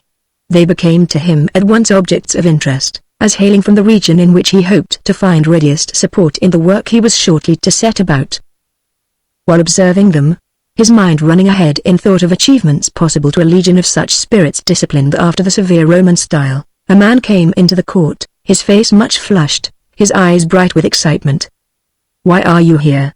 he said to the Galileans. "The rabbis and elders are going from the temple to see Pilate. Come, make haste, and let us go with them." They surrounded him in a moment. To see Pilate? For what? They have discovered a conspiracy. Pilate's new aqueduct is to be paid for with money of the temple. What, with the sacred treasure? They repeated the question to each other with flashing eyes. "It is Korban money of God. Let him touch a shekel of it if he dare." "Come," cried the messenger. "The procession is by this time across the bridge. The whole city is pouring after. We may be needed. Make haste." As if the thought and the act were one, there was quick putting away of useless garments, and the party stood forth bareheaded, and in the short sleeveless undertunics they were used to wearing as reapers in the field and boatmen on the lake, the garb in which they climbed the hills following the herds, and plucked the ripened vintage, careless of the sun. Lingering only to tighten their girdles, they said, "We are ready." Then Ben-Hur spoke to them. "Men of Galilee," he said, "I am a son of Judah. Will you take me in your company?" "We may have to fight," they replied. "Oh, then, I will not be first to run away." They took the retort in good humor, and the messenger said, "You seem stout enough. Come along." Ben-Hur put off his outer garments. "You think there may be fighting?" he asked, quietly, as he tightened his girdle. "Yes." "With whom?" "The guard." "Legionaries?" "Whom else can a Roman trust?" "What have you to fight with?" They looked at him silently. "Well," he continued, "we will have to do the best we can, but had we not better choose a leader? The legionaries always have one, and so are able to act with one mind." The Galileans stared more curiously, as if the idea were new to them. "Let us at least agree to stay together," he said. "Now I am ready, if you are." "Yes, let us go." The Khan, it should not be forgotten, was in Bezetha, the new town, and to get to the Praetorium, as the Romans resonantly styled the palace of Herod on Mount Zion, the party had to cross the lowlands north and west of the temple. By streets, if they may be so called, trending north and south, with intersections hardly up to the dignity of alleys. They passed rapidly round the Acre district to the Tower of Mariami, from which the way was short to the grand gate of the walled heights. In going, they overtook, or were overtaken by, people like themselves stirred to wrath by news of the proposed desecration. When, at length, they reached the gate of the praetorium, the procession of elders and rabbis had passed in with a great following, leaving a greater crowd clamoring outside. A centurion kept the entrance with a guard drawn up full armed under the beautiful marble battlements. The sun struck the soldiers fervidly on helm and shield, but they kept their ranks indifferent alike to its dazzle and to the mouthings of the rabble. Through the open bronze gates a current of citizens poured in, while a much lesser one poured out. "What is going on?" one of the Galileans asked an outcomer. "Nothing," was the reply. "The rabbis are before the door of the palace asking to see Pilate. He has refused to come out. They have sent one to tell him they will not go away till he has heard them. They are waiting." "Let us go in," said Ben-Hur, in his quiet way, seeing what his companions probably did not, that there was not only a disagreement between the suitors and the governor, but an issue joined, and a serious question as to who should have his will. Inside the gate there was a row of trees in leaf, with seats under them. The people, whether going or coming, carefully avoided the shade cast gratefully upon the white, clean-swept pavement, for, strange as it may seem, a rabbinical ordinance, alleged to have been derived from the law, permitted no green thing to be grown within the walls of Jerusalem. Even the wise king, it was said, wanting a garden for his Egyptian bride, was constrained to found it down in the meeting place of the valleys above Enrogel. Through the treetops shone the outer fronts of the palace. Turning to the right, the party proceeded a short distance to a spacious square, on the west side of which stood the residence of the governor. An excited multitude filled the square. Every face was directed towards a portico built over a broad doorway which was closed. Under the portico there was another array of legionaries. The throng was so close the friends could not well have advanced if such had been their desire. They remained therefore in the rear, observers of what was going on. About the portico they could see the high turbans of the rabbis, whose impatience communicated at times to the mass behind them. A cry was frequent to the effect, "Pilate, if thou be a governor, come forth, come forth." Once a man coming out pushed through the crowd, his face red with anger. "Israel is of no account here," he said, in a loud voice. "On this holy ground we are no better than dogs of Rome. Will he not come out, think you? Come? Has he not thrice refused? What will the rabbis do? As at Caesarea camp here till he gives them ear. He will not dare touch the treasure, will he?" asked one of the Galileans. "Who can say? Did not a Roman profane the Holy of Holies? Is there anything sacred from Romans?" An hour passed, and though Pilate deigned them no answer, the rabbis and crowd remained. Noon came, bringing a shower from the west, but no change in the situation, except that the multitude was larger and much noisier, and the feeling more decidedly angry. The shouting was almost continuous, "Come forth, come forth." The cry was sometimes with disrespectful variations. Meanwhile Ben-Hur held his Galilean friends together. He judged the pride of the Roman would eventually get the better of his discretion, and that the end could not be far off. Pilate was but waiting for the people to furnish him an excuse for resort to violence. And at last the end came. In the midst of the assemblage there was heard the sound of blows, succeeded instantly by yells of pain and rage, and a most furious commotion. The venerable men in front of the portico faced about aghast. The common people in the rear at first pushed forward. In the center, the effort was to get out, and for a short time the pressure of opposing forces was terrible. 1,000 voices made inquiry, raised all at once. As no one had time to answer, the surprise speedily became a panic. Ben-Hur kept his senses. "You cannot see?"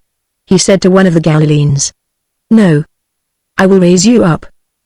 He caught the man about the middle, and lifted him bodily. "What is it?" "I see now," said the man. "There are some armed with clubs, and they are beating the people. They are dressed like Jews." "Who are they?" "Romans, as the Lord liveth. Romans in disguise. Their clubs fly like flails. There, I saw a rabbi struck down an old man. They spare nobody." Ben-Hur let the man down. "Men of Galilee," he said, "it is a trick of Pilate's.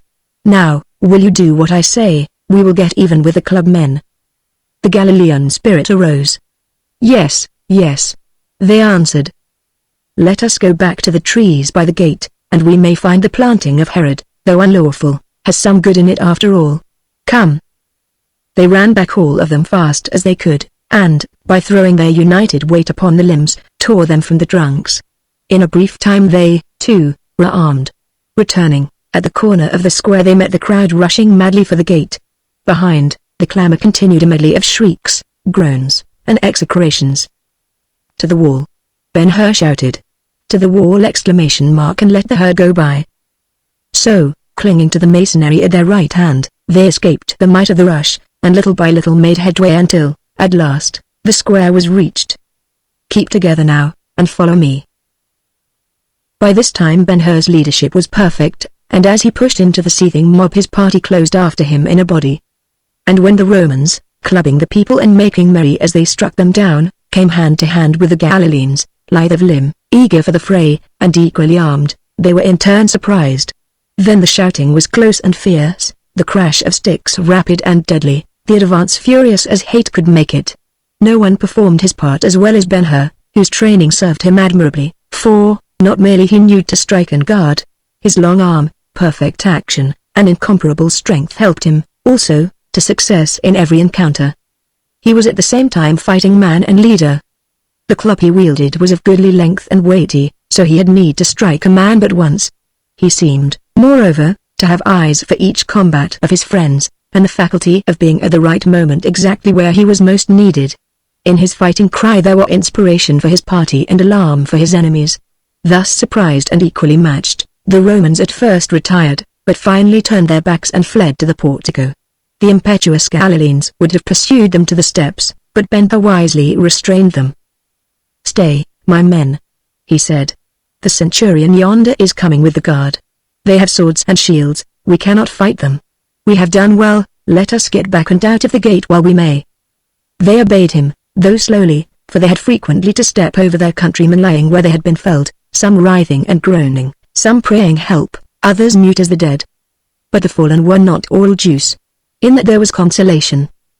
The centurion shouted to them as they went off. Ben-Hur laughed at him, and replied in his own tongue, "If we're dogs of Israel, you are jackals of Rome. Remain here, and we will come again." The Galileans cheered, and laughing went on. Outside the gate there was a multitude the like of which Ben-Hur had never seen, not even in the circus at Antioch. The housetops, the streets, the slope of the hill, appeared densely covered with people wailing and praying. The air was filled with their cries and imprecations. The party were permitted to pass without challenge by the outer guard. But hardly were they out before the centurion in charge at the portico appeared, and in the gateway called to Ben-Hur. "Ha, insolent! Art thou a Roman or a Jew?" Ben-Hur answered, "I am a son of Judah, born here. What wouldst thou with me? Stay and fight. Singly? As thou wilt." Ben-Hur laughed derisively. "O brave Roman! Worthy son of the bastard Roman Jove! I have no arms." "Thou shalt have mine," the centurion answered. "I will borrow of the guard here." The people in hearing of the colloquy became silent, and from them the hush spread afar. But lately Ben-Hur had beaten a Roman under the eyes of Antioch in the farther east. Now, could he beat another one under the eyes of Jerusalem, the honor might be vastly profitable to the cause of the new king. He did not hesitate. Going frankly to the centurion, he said, "I am willing. Lend me thy sword and shield." "And the helm and breastplate?" asked the Roman. "Keep them. They might not fit me." The arms were as frankly delivered, and directly the centurion was ready. All this time the soldiers in rank close by the gate never moved, they simply listened. As to the multitude, only when the combatants advanced to begin the fight the question sped from mouth to mouth, "Who is he?" And no one knew. Now the Roman supremacy in arms lay in three things: submission to discipline, the legionary formation of battle, and a peculiar use of the short sword. In combat, they never struck or cut, from first to last they thrust, they advanced thrusting, they retired thrusting, and generally their aim was at the foeman's face. All this was well known to Ben-Hur. As they were about to engage he said, "I told thee I was a son of Judah, but I did not tell that I am Lannister taught. Defend thyself." At the last word Ben-Hur closed with his antagonist. A moment, standing foot to foot, they glared at each other over the rims of their embossed shields, then the Roman pushed forward and feinted an underthrust. The Jew laughed at him. A thrust at the face followed. The Jew stepped lightly to the left, quick as the thrust was, the step was quicker. Under the lifted arm of the foe he slid his shield, advancing it until the sword and sword arm were both caught on its upper surface. Another step, this time forward and left, and the man's whole right side was offered to the point. The centurion fell heavily on his breast, clanging the pavement, and Ben-Hur had won. With his foot upon his enemy's back, he raised his shield overhead after a gladiatorial custom, and saluted the imperturbable soldiers by the gate. When the people realized the victory they behaved like mad. On the houses far as the Xystus, fast as the word could fly, they waved their shawls and handkerchiefs and shouted, and if he had consented, the Galileans would have carried Ben-Hur off upon their shoulders. To a petty officer who then advanced from the gate he said, "Thy comrade died like a soldier. I leave him undespoiled. Only his sword and shield are mine." With that, he walked away. Off a little he spoke to the Galileans. "Brethren, you have behaved well. Let us now separate, lest we be pursued. Meet me tonight at the Khan in Bethany. I have something to propose to you of great interest to Israel." "Who are you?" they asked him. "A son of Judah," he answered, simply. A throng eager to see him surged around the party. "Will you come to Bethany?" he asked. "Yes, we will come." "Then bring with you this sword and shield that I may know you." Pushing brusquely through the increasing crowd, he speedily disappeared. At the instance of Pilate, the people went up from the city, and carried off their dead and wounded, and there was much mourning for them. But the grief was greatly lightened by the victory of the unknown champion, who was everywhere sought, and by everyone extolled. The fainting spirit of the nation was revived by the brave deed, insomuch that in the streets and up in the temple even, amidst the solemnities of the feast, old tales of the Maccabees were told again, and thousands shook their heads whispering wisely, "A little longer, only a little longer, brethren, and Israel will come to her own. Let there be faith in the Lord, and patience." In such manner Ben-Hur obtained hold on Galilee, and paved the way to greater services in the cause of the king who was coming. And with what result we shall see. Part 7. And, waking, I beheld her there. See dreaming in the moated air. A siren lithe and debonair, with wristlets woven of scarlet weeds, and oblong lucent amber beads, of sea kelp shining in her hair. Thomas Bailey Aldrich. Chapter 1. The meeting took place in the Khan of Bethany as appointed. Thence Ben-Hur went with the Galileans into their country, where his exploits up in the old marketplace gave him fame and influence. Before the winter was gone he raised 3 legions, and organized them after the Roman pattern. He could have had as many more, for the martial spirit of that gallant people never slept. The proceeding, however, required careful guarding as against both Rome and Herod Antipas. Contenting himself for the present with the 3, he strove to train and educate them for systematic action. For that purpose he carried the officers over into the lava beds of Trachonitis, and taught them the use of arms, particularly the javelin and sword, and the maneuvering peculiar to the legionary formation, after which he sent them home as teachers. And soon the training became a pastime of the people. As may be thought, the task called for patience, skill, zeal, faith, and devotion on his part, qualities into which the power of inspiring others in matters of difficulty is always resolvable, and never man possessed them in greater degree or used them to better effect. How he labored! And with utter denial of self. Yet withal he would have failed but for the support he had from Simonides, who furnished him arms and money, and from Eldarim, who kept watch and brought him supplies. And still he would have failed but for the genius of the Galileans. Under that name were comprehended the 4 tribes Asher, Zebulon, Issachar, and Naphtali, and the districts originally set apart to them. The Jew born in sight of the temple despised these brethren of the north, but the Talmud itself has said, "The Galilean loves honor, and the Jew money." Hating Rome fervidly as they loved their own country, in every revolt they were first in the field and last to leave it. 150,000 Galilean youths perished in the final war with Rome.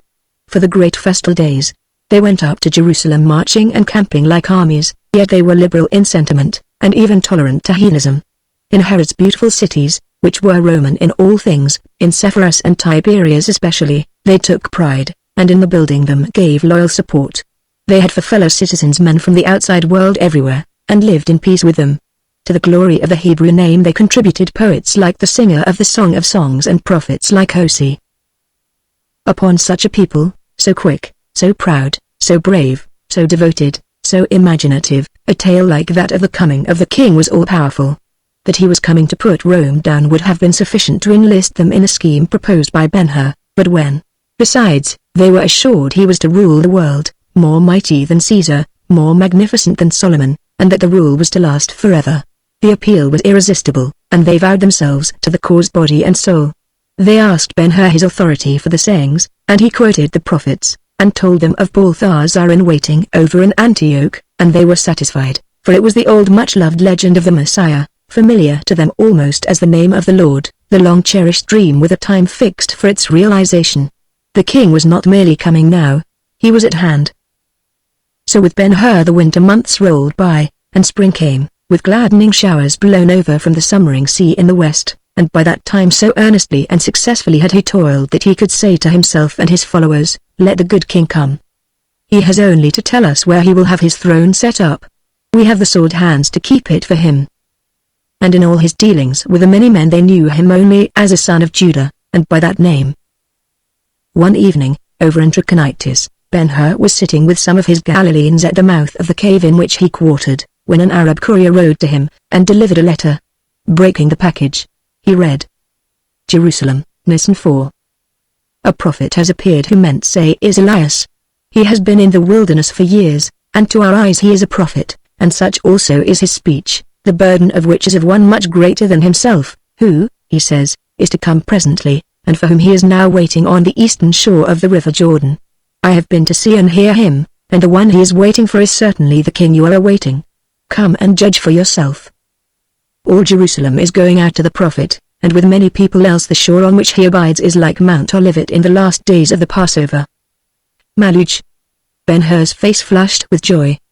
"By this word, O my friends," he said, "by this word, our waiting is at end. The herald of the king has appeared and announced him." Upon hearing the letter read, they also rejoiced at the promise it held out.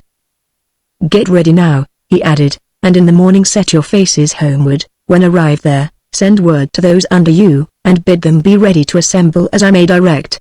For myself and you, I will go see if the king be indeed at hand, and send you report. Let us, in the meantime, live in the pleasure of the promise."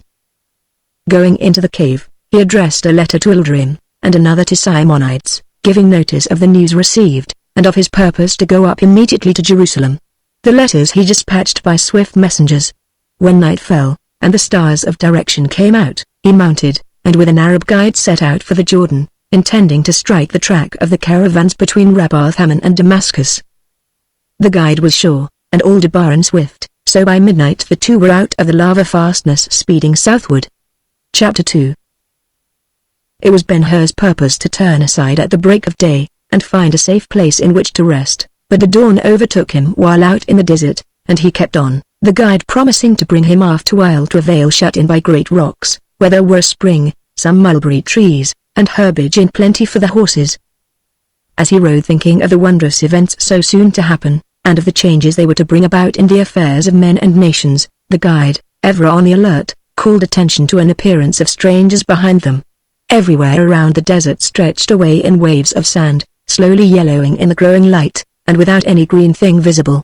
Over on the left, but still far off, a range of low mountains extended, apparently interminable.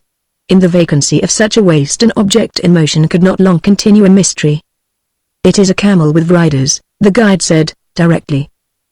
"Are there others behind?" said Ben-Hur. "It is alone. No, there is a man on horseback, the driver, probably." A little later Ben-Hur himself could see the camel was white and unusually large, reminding him of the wonderful animal he had seen bring Balthazar and Iris to the fountain in the grove of Daphne. There could be no other like it.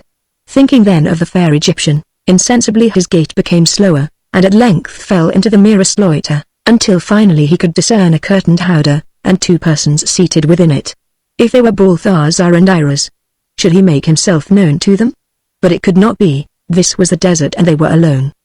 But while he debated the question, the long swinging stride of the camel brought its riders up to him. He heard the ringing of the tiny bells, and beheld the rich housings which had been so attractive to the crowd at the Castalian fount.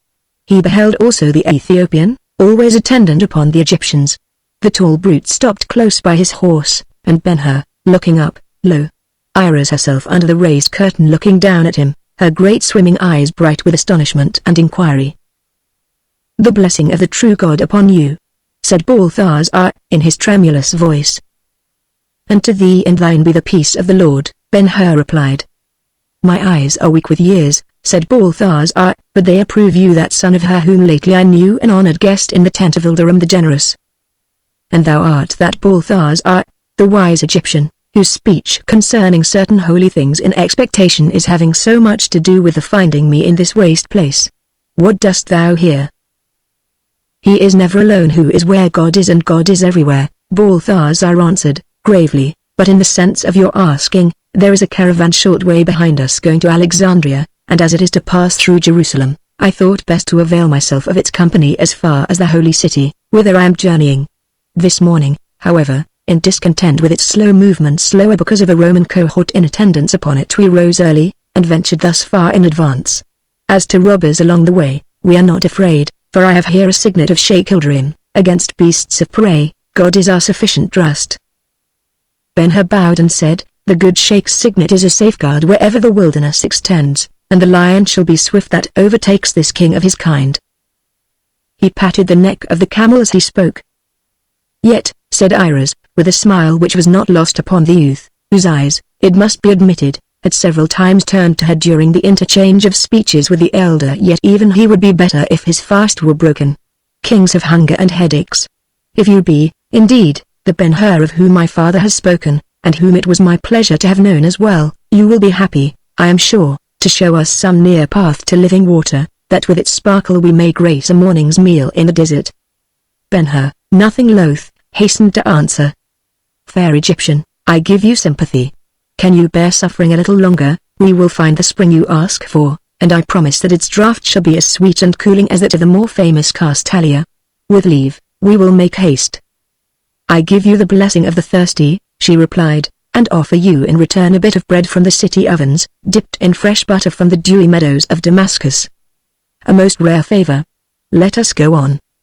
So saying, Ben-Hur rode forward with the guide, one of the inconveniences of traveling with camels being that it is necessarily an interdiction of polite conversation. After a while the party came to a shallow wadi, down which, turning to the right hand, the guide led them. The bed of the cut was somewhat soft from recent rains, and quite bold in its descent. Momentarily, however, it widened, and ere long the sides became bluffs ribbed with rocks much scarred by floods rushing to lower depths ahead. Finally, from a narrow passage, the travelers entered a spreading vale which was very delightful, but calm upon suddenly from the yellow, unrelieved, verdureless plain, it had the effect of a freshly discovered paradise. The water channels winding here and there, definable by crisp white shingling, appeared like threads tangled among islands green with grasses and fringed with reeds. Up from the final depths of the valley of the Jordan some venturous oleanders had crept, and with their large bloom now starred the sunken place. One palm tree arose in royal assertion. The bases of the boundary walls were cloaked with clambering vines, and under a leaning cliff over on the left the mulberry grove had planted itself, proclaiming the spring which the party was seeking. And thither the guide conducted them, careless of whistling partridges and lesser birds of brighter hues roused whirring from the reedy covers. The water started from a crack in the cliff which some loving hand had enlarged into an arched cavity. Graven over it in bold Hebraic letters was the word God. The graver had no doubt drunk there, and tarried many days, and given thanks in that durable form. From the arch the stream ran merrily over a flag spotted with bright moss, and leapt into a pool glassy clear, thence it stole away between grassy banks, nursing the trees before it vanished in the thirsty sand. A few narrow paths were noticeable about the margin of the pool, otherwise the space around was untrodden turf, at sight of which the guide was assured of rest free from intrusion by men. The horses were presently turned loose, and from the kneeling camel the Ethiopian assisted Balthazar and Iris, whereupon the old man, turning his face to the east, crossed his hands reverently upon his breast and prayed. "Bring me a cup," Iris said, with some impatience. From the howdah the slave brought her a crystal goblet, then she said to Ben-Hur, "I will be your servant at the fountain." They walked to the pool together. He would have dipped the water for her, but she refused his offer, and kneeling, held the cup to be filled by the stream itself, nor yet content, when it was cooled and overrunning, she tendered him the first draught. "No," he said, putting the graceful hand aside, and seeing only the large eyes half hidden beneath the arches of the upraised brows, "Be the service mine, I pray." she persisted in having her way. In my country, O son of her, we have a saying, better a cupbearer to the fortunate than minister to a king. Fortunate? He said. There were both surprise and inquiry in the tone of his voice and in his look, and she said quickly, the gods give us success as a sign by which we may know them on our side. Were you not winner in the circus? His cheeks began to flush. That was one sign. There is another. In a combat with swords you slew a Roman. The flush deepened not so much for the triumphs themselves as the flattery there was in the thought that she had followed his career with interest. A moment, and the pleasure was succeeded by a reflection. The combat, he knew, was matter of report throughout the East, but the name of the victor had been committed to a very few Maluch, Ilderim, and Simonides. Could they have made a confidant of the woman? So with wonder and gratification he was confused, and seeing it, she arose and said, holding the cup over the pool, O gods of Egypt! I give thanks for a hero discovered, thanks that the victim in the palace of Iderne was not my king of men. And so, O holy gods, I pour and drink. Part of the contents of the cup she returned to the stream, the rest she drank. When she took the crystal from her lips, she laughed at him. O son of her, is it a fashion of the very brave to be so easily overcome by a woman? Take the cup now, and see if you cannot find a happy word in it for me. He took the cup, and stooped to refill it. A son of Israel has no gods whom he can libate, he said, playing with the water to hide his amazement, now greater than before. What more did the Egyptian know about him? Had she been told of his relations with Simonides? And there was the treaty with Ilderim, had she knowledge of that also? He was struck with mistrust. Somebody had betrayed his secrets, and they were serious. And, besides, he was going to Jerusalem, just then of all the world the place where such intelligence possessed by an enemy might be most dangerous to him, his associates, and the cause. But was she an enemy? It is well for us that, while writing is slow, thought is instantaneous. When the cup was fairly cooled, he filled it and arose, saying, with indifference well affected, most fair, were I an Egyptian or a Greek or a Roman, I would say, he raised the goblet overhead as he spoke, O ye better gods!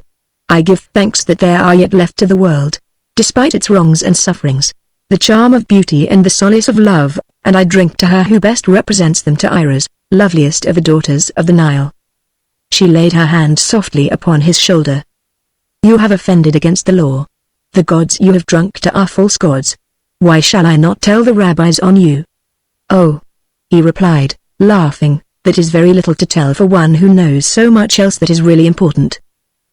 I will go further. I will go to the little Jewess who makes the roses grow and the shadows flame in the house of the great merchant over in Antioch. To the rabbis I will accuse you of impenitence, to her. Well, to her? I will repeat what you have said to me under the lifted cup, with the gods for witnesses. He was still a moment, as if waiting for the Egyptian to go on.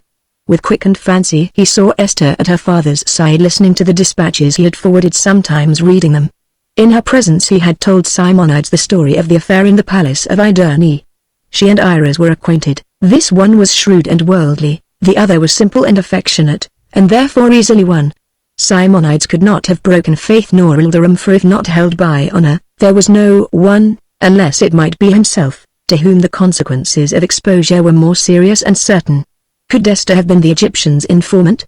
He did not accuse her, yet a suspicion was sown with the thought, and suspicions, as we all know, are weeds of the mind which grow of themselves, and most rapidly when least wanted.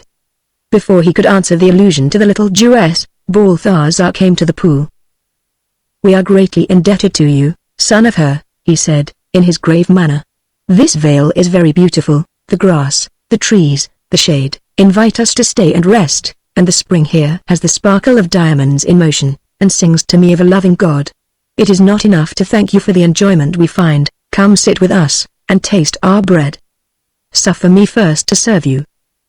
With that Ben-Hur filled the goblet, and gave it to Balthazar, who lifted his eyes in thanksgiving.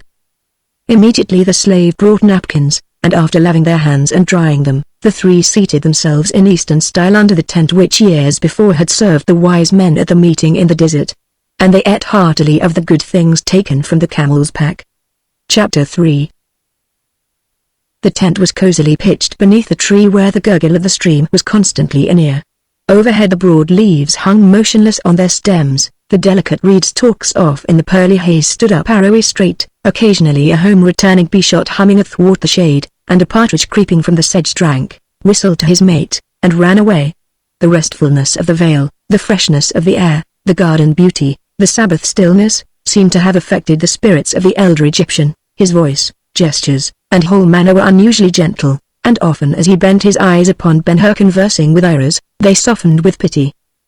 "When we overtook you, son of Hur," he said, at the conclusion of the repast, "it seemed your face was also turned towards Jerusalem.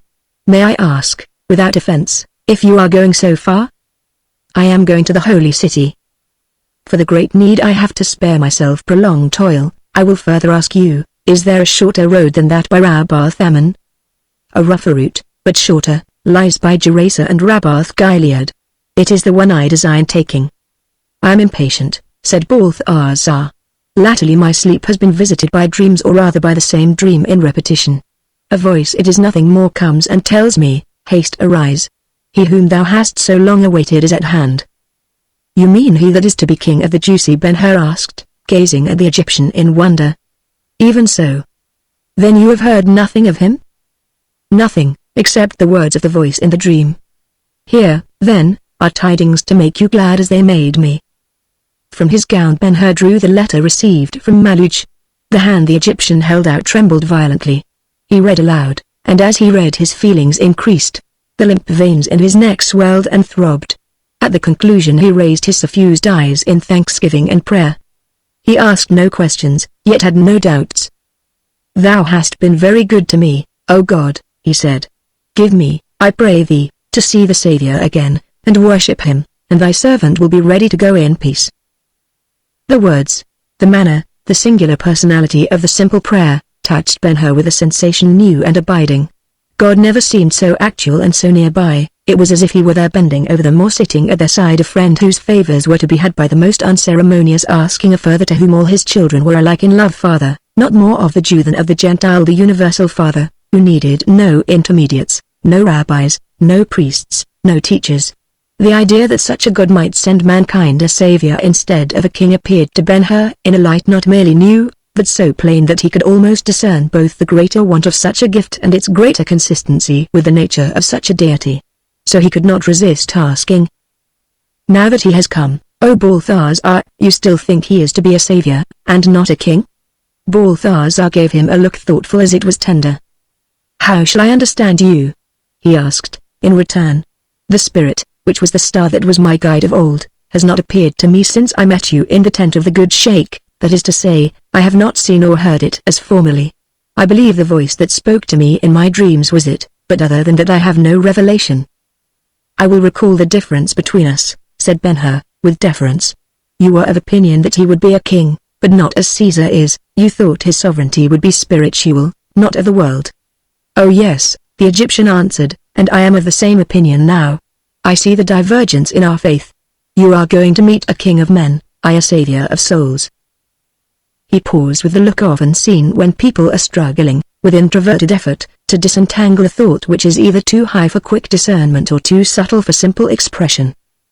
"Let me try, O son of Hur," he said, directly, "and help you to a clear understanding of my belief, then it may be, seeing how the spiritual kingdom I expect him to set up can be more excellent in every sense than anything of mere Caesarean splendor, you will better understand the reason of the interest I take in the mysterious person we are going to welcome. I cannot tell you when the idea of a soul in every man had its origin. Most likely the first parents brought it with them out of the garden in which they had their first dwelling. We all do know, however, that it has never perished entirely out of mind.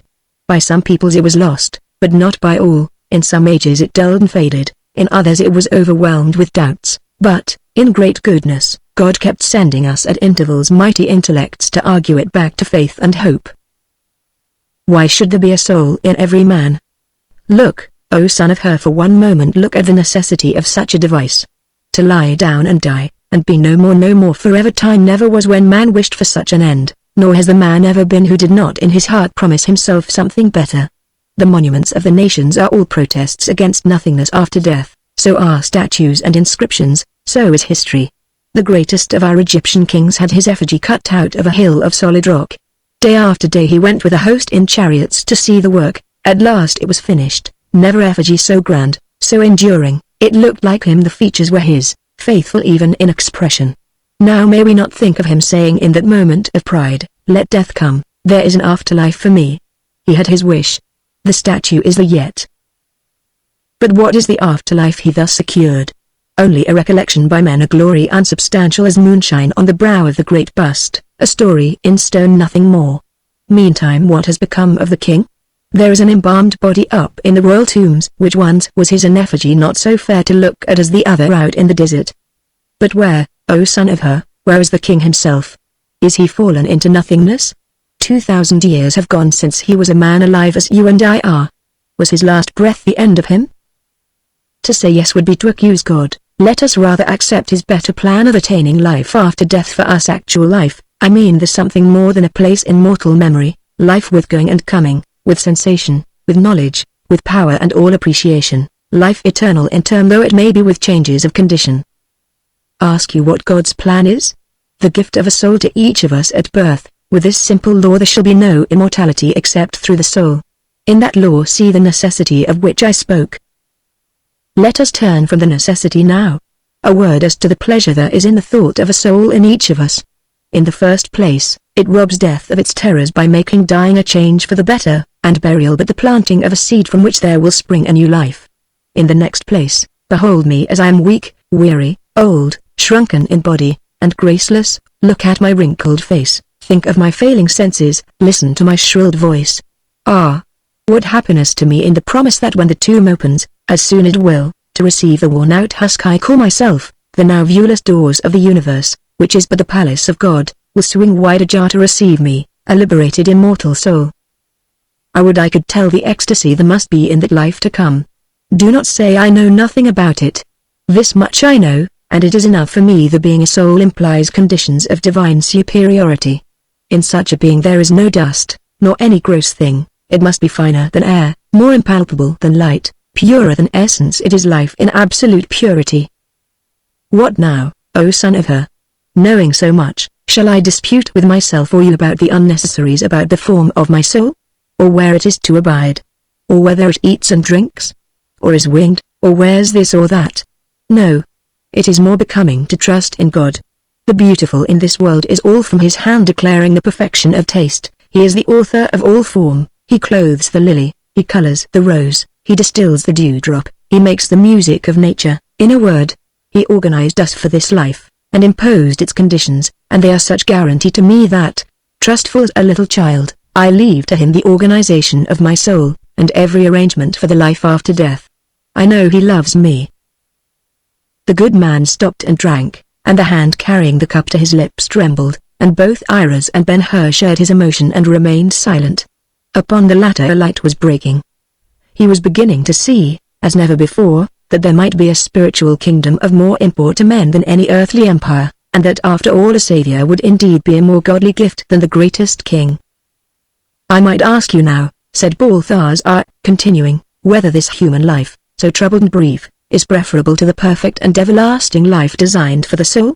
But take the question, and think of it for yourself, formulating thus, supposing both to be equally happy, is 1 hour more desirable than 1 year?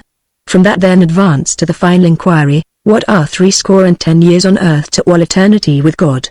By and by, son of her, thinking in such manner, you will be filled with the meaning of the fact I present you next, to me the most amazing of all events, and in its effects the most sorrowful. It is that the very idea of life as a soul is a light almost gone out in the world. Here and there, to be sure, a philosopher may be found who will talk to you of a soul, likening it to a principle, but because philosophers take nothing upon faith, they will not go the length of admitting a soul to be a being, and on that account its purpose is compressed darkness to them. Everything animate has a mind measurable by its wants. Is there to you no meaning in the singularity that power in full degree to speculate upon the future was given to man alone? By the sign as I see it, God meant to make us know ourselves created for another and a better life, such being in fact the greatest need of our nature. But, alas! Into what a habit the nations have fallen. They live for the day, as if the present were the all in all, and go about saying, there is no tomorrow after death, or if there be, since we know nothing about it, be it a care unto itself. So when death calls them, come, they may not enter into enjoyment of the glorious afterlife because of their unfitness. That is to say, the ultimate happiness of man was everlasting life in the society of God. Alas, O son of her, that I should say it. But as well yon sleeping camel constant in such society as the holiest priests this day serving the highest altars in the most renowned temples. So much are men given to this lower earthly life. So nearly have they forgotten that other which is to come. See now, I pray you, that which is to be saved to us. For my part, speaking with the holiness of truth, I would not give 1 hour of life as a soul for 1,000 years of life as a man. Here the Egyptians seem to become unconscious of companionship and fall away into abstraction. This life has its problems, he said, and there are men who spend their days trying to solve them, but what are they to the problems of the hereafter? What is the like knowing God? Not a scroll of the mysteries, but the mysteries themselves would for that hour at least lie before me revealed, even the innermost and the most awful the power which now we shrink from thought of which rimmed the void with shores, and lighted the darkness, and out of nothing appointed the universe. All places would be opened. I would be filled with divine knowledge, I would see all glories, taste all delights, I would revel in being. And if, at the end of the hour, it should please God to tell me, I take thee into my service forever, the furthest limit of desire would be passed, after which the attainable ambitions of life, and its joys of whatever kind, would not be so much as the tinkling of little bells.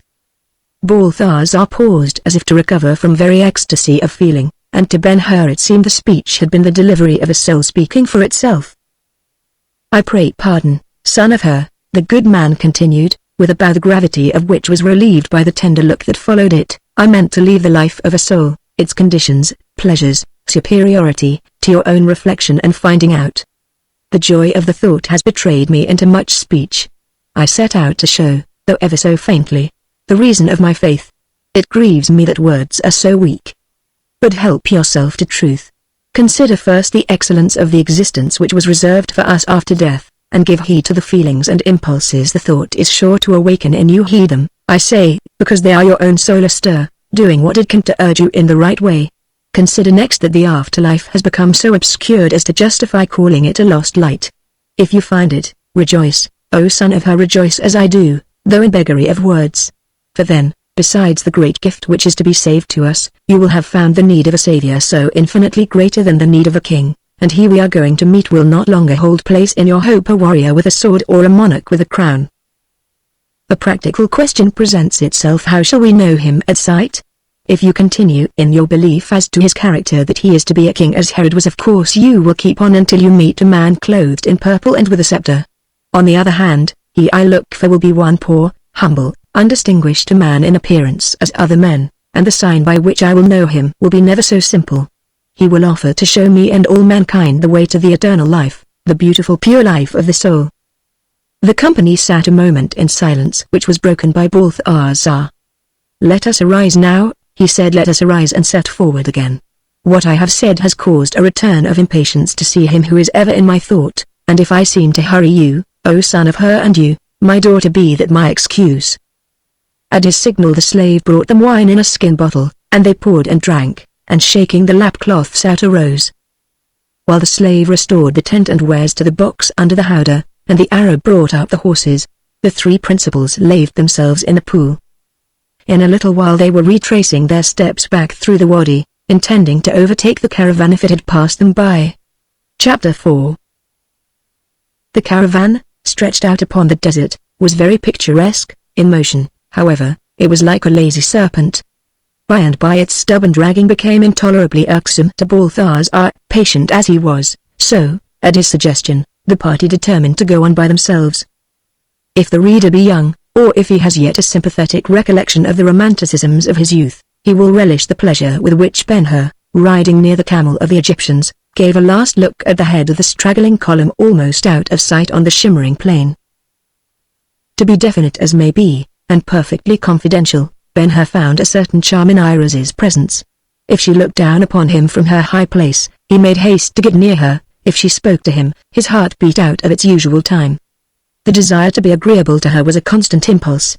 Objects on the way, though ever so common, became interesting the moment she called attention to them. A black swallow in the air pursued by her pointing finger went off in a halo. If a bit of quartz or a flake of mica was seen to sparkle in the drab sand under kissing of the sun, at a word he turned aside and brought it to her, and if she threw it away in disappointment, Far from thinking of the trouble he had been put to, he was sorry it proved so worthless, and kept a lookout for something better, a ruby, perchance a diamond.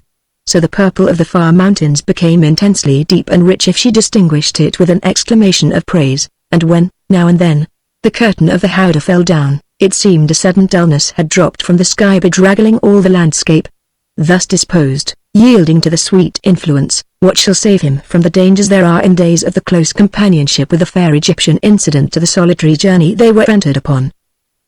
For that there is no logic in love, nor the least mathematical element, it is simply natural that she shall fashion the result who has the wielding of the influence.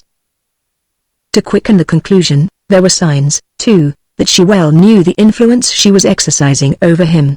From some place underhand she had since morning drawn a caul of golden coins, and adjusted it so the gleaming strings fell over her forehead and upon her cheeks, blending lustrously with the flowing of her blue-black hair. From the same safe deposit she had also produced articles of jewelry, rings for finger and ear, bracelets, a necklace of pearls also, a shawl embroidered with threads of fine gold, the effect of all which she softened with a scarf of Indian lace skillfully folded about her throat and shoulders. And so arrayed, she plied Ben-Hur with countless coquetries of speech and manner, showering him with smiles, laughing in flute-like tremolo, and all the while following him with glances, now melting tender, now sparkling bright. By such play Antony was weaned from his glory, yet she who wrought his ruin was really not half so beautiful as this her countrywoman.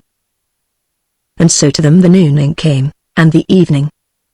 The sun at its going down behind a spur of the old Bashan, left the party halted by a pool of clear water of the rains out in the Abylean desert. There the tent was pitched, the supper eaten, and preparations made for the night.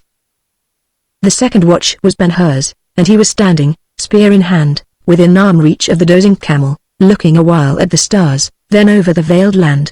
The stillness was intense, only after long spells a warm breath of wind would sough past, but without disturbing him, for yet in thought he entertained the Egyptian, recounting her charms, and sometimes debating how she came by his secrets, the uses she might make of them, and the course he should pursue with her.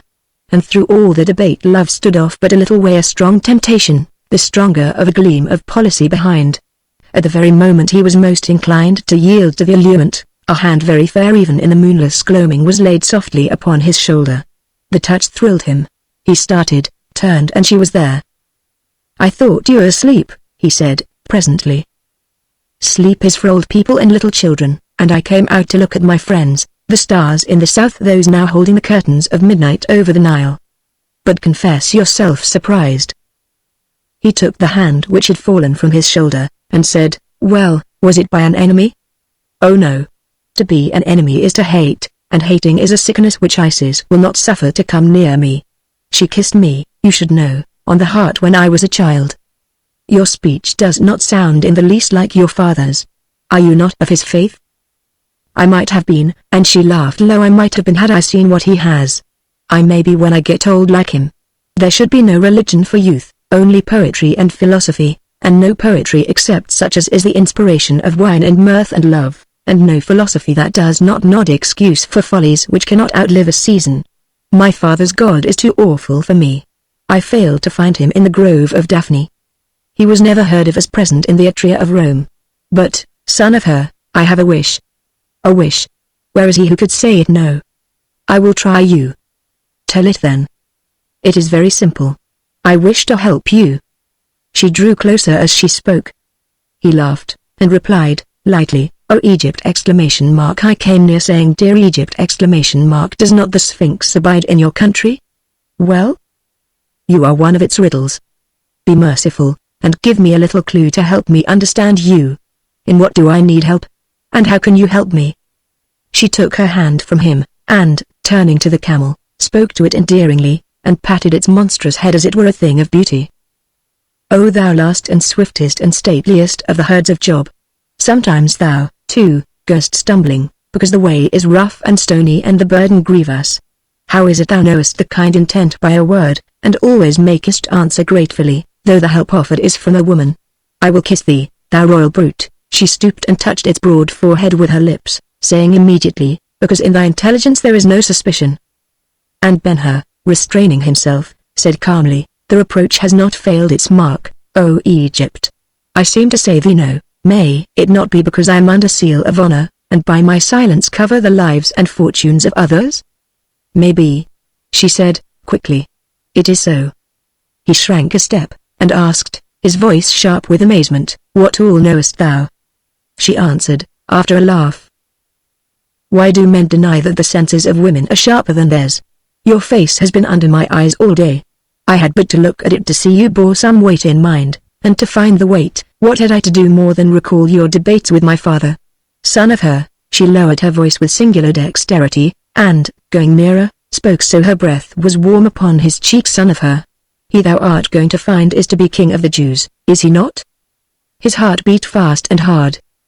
A king of the Jews like Herod, only greater, she continued. He looked away into the night, up to the stars, then his eyes met hers, and lingered there, and her breath was on his lips, so near was she. Since morning, she said, further, we have been having visions. Now if I tell you mine, will you serve me as well? What? Silent still. She pushed his hand away, and turned as if to go, but he caught her, and said, eagerly, stay and speak. She went back, and with her hand upon his shoulder, leaned against him, and he put his arm around her, and drew her close, very close, and in the caress was the promise she asked. Speak, and tell me thy visions, O Egypt, dear Egypt. A prophet, nay, not a Tishbite, not even the lawgiver could have refused an asking of thine. I am at thy will. Be merciful, merciful, I pray. The entreaty passed apparently unheard, for looking up and nestling in his embrace, she said, slowly, the vision which followed me was of magnificent war on land and sea with clashing of arms and rush of armies, as if Caesar and Pompey were come again, and Octavius and Antony.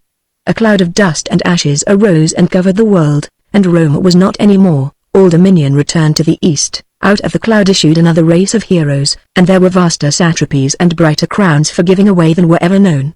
And, son of her, while the vision was passing, and after it was gone, I kept asking myself, what shall he not have who served the king earliest and best? Again Ben-Hur recoiled. The question was the very question which had been with him all day. Presently he fancied he had the clue he wanted. So, he said, I have you now. The satrapies and crowns are the things to which you would help me. I see. And there never was such queen as you would be, so shrewd, so beautiful, so royal never. But, alas, dear Egypt. By the vision as you show in me the prizes are all war, and you are but a woman, though Isis did kiss you on the heart. And crowns are starry gifts beyond your power of help, unless, indeed, you have a way to them more certain than that of the sword. If so, O Egypt, show it me, and I will walk in it, if only for your sake. She removed his arm, and said, spread your cloak upon the sand here, so I can rest against the camel. I will sit, and tell you a story which came down the Nile to Alexandria, where I had it. He did as she said, first planting the spear in the ground nearby. And what shall I do? He said, ruefully, when she was seated. In Alexandria is it customary for the listeners to sit or stand? From the comfortable place against the old domestic she answered, laughing. The audiences of storytellers are willful, and sometimes they do as they please. Without more ado he stretched himself upon the sand, and put her arm about his neck. I am ready, he said. And directly she began. How the beautiful came to the earth. You must know, in the first place, that Isis was and, for that matter, she may yet be the most beautiful of deities, and Osiris, her husband, though wise and powerful, was sometimes stung with jealousy of her, for only in their loves are the gods like mortals. The palace of the divine wife was of silver, crowning the tallest mountain in the moon, and thence she passed often to the sun, in the heart of which, a source of eternal light, Osiris kept his palace of gold too shining for men to look at. One time there are no days with the gods, while she was full pleasantly with him on the roof of the golden palace, she chanced to look, and afar, just on the line of the universe, saw Indra passing with an army of simians, all borne upon the backs of flying eagles. He, the friend of living things so with much love as Indra called, was returning from his final war with the hideous Rakshakas, returning victorious, and in his suite were Rama, the hero, and Sita, his bride, who, next to Isis herself, was the very most beautiful. And Isis arose, and took her off her girdle of stars, and waved it to Sita, mind you waved it in glad salute. And instantly, between the marching host and the two on the golden roof, a something as of night fell, and shut out the view, but it was not night, only the frown of Osiris. It happened the subject of his speech that moment was such as none else than they could think of, and he arose, and said, majestically, "Get thee home. I will do the work myself. To make a perfectly happy being I do not need thy help. Get thee gone."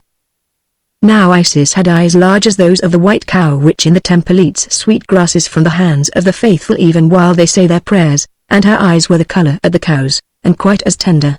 And she too arose and said, smiling as she spoke, so her look was little more than the glow of the moon in the hazy harvest month, "Farewell, good my lord. You will call me presently, I know, for without me you cannot make the perfectly happy creature of which you were thinking, any more." And she stopped to laugh, knowing well the truth of the saying any more, "My lord, than you yourself can be perfectly happy without me." "We will see," he said. And she went away, and took her needles and her chair, and on the roof of the silver palace sat watching and knitting. And the will of Osiris, at labor in his mighty breast, was as the sound of the mills of all the other gods grinding at once, so loud that the near stars rattled like seeds in a parched pod, and some dropped out and were lost. And while the sound kept on she waited and knit, nor lost she ever a stitch the while. Soon a spot appeared in the space over towards the sun, and it grew until it was great as the moon, and then she knew a world was intended, but when, growing and growing, at last it cast her planet in the shade, all save the little point lighted by her presence, she knew how very angry he was, yet she knit away, assured that the end would be as she had said. And so came the earth, at first but a cold grey mass hanging listless in the hollow void. Later she saw it separate into divisions, here a plain, there a mountain, yonder a sea, all as yet without a sparkle. And then, by a riverbank, something moved, and she stopped her knitting for wonder. The something arose, and lifted its hands to the sun in sign of knowledge whence it had its being. And this first man was beautiful to see. And about him were the creations we call nature, the grass, the trees, birds, beasts, even the insects and reptiles. And for a time the man went about happy in his life. It was easy to see how happy he was. And in the lull of the sound of the laboring will Isis heard a scornful laugh, and presently the words, blown across from the sun. "Thy help, indeed. Behold a creature perfectly happy." And Isis fell to knitting again, for she was patient as Osiris was strong, and if he could work, she could wait, and wait she did, knowing that mere life is not enough to keep anything content.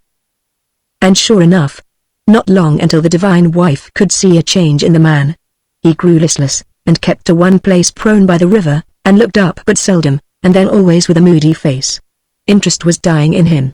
And when she made sure of it, even while she was saying to herself, "The creature is sick of his being," there was a roar of the creative will at work again, and in a twinkling the earth, theretofore all a thing of coldest grey, flamed with colors, the mountains swam in purple, the plains bearing grass and trees turned green, the sea blue, and the clouds varied infinitely. And the man sprang up and clapped his hands, for he was cured and happy again. And Isis smiled, and knit away, saying to herself, "It was well thought, and will do a little while.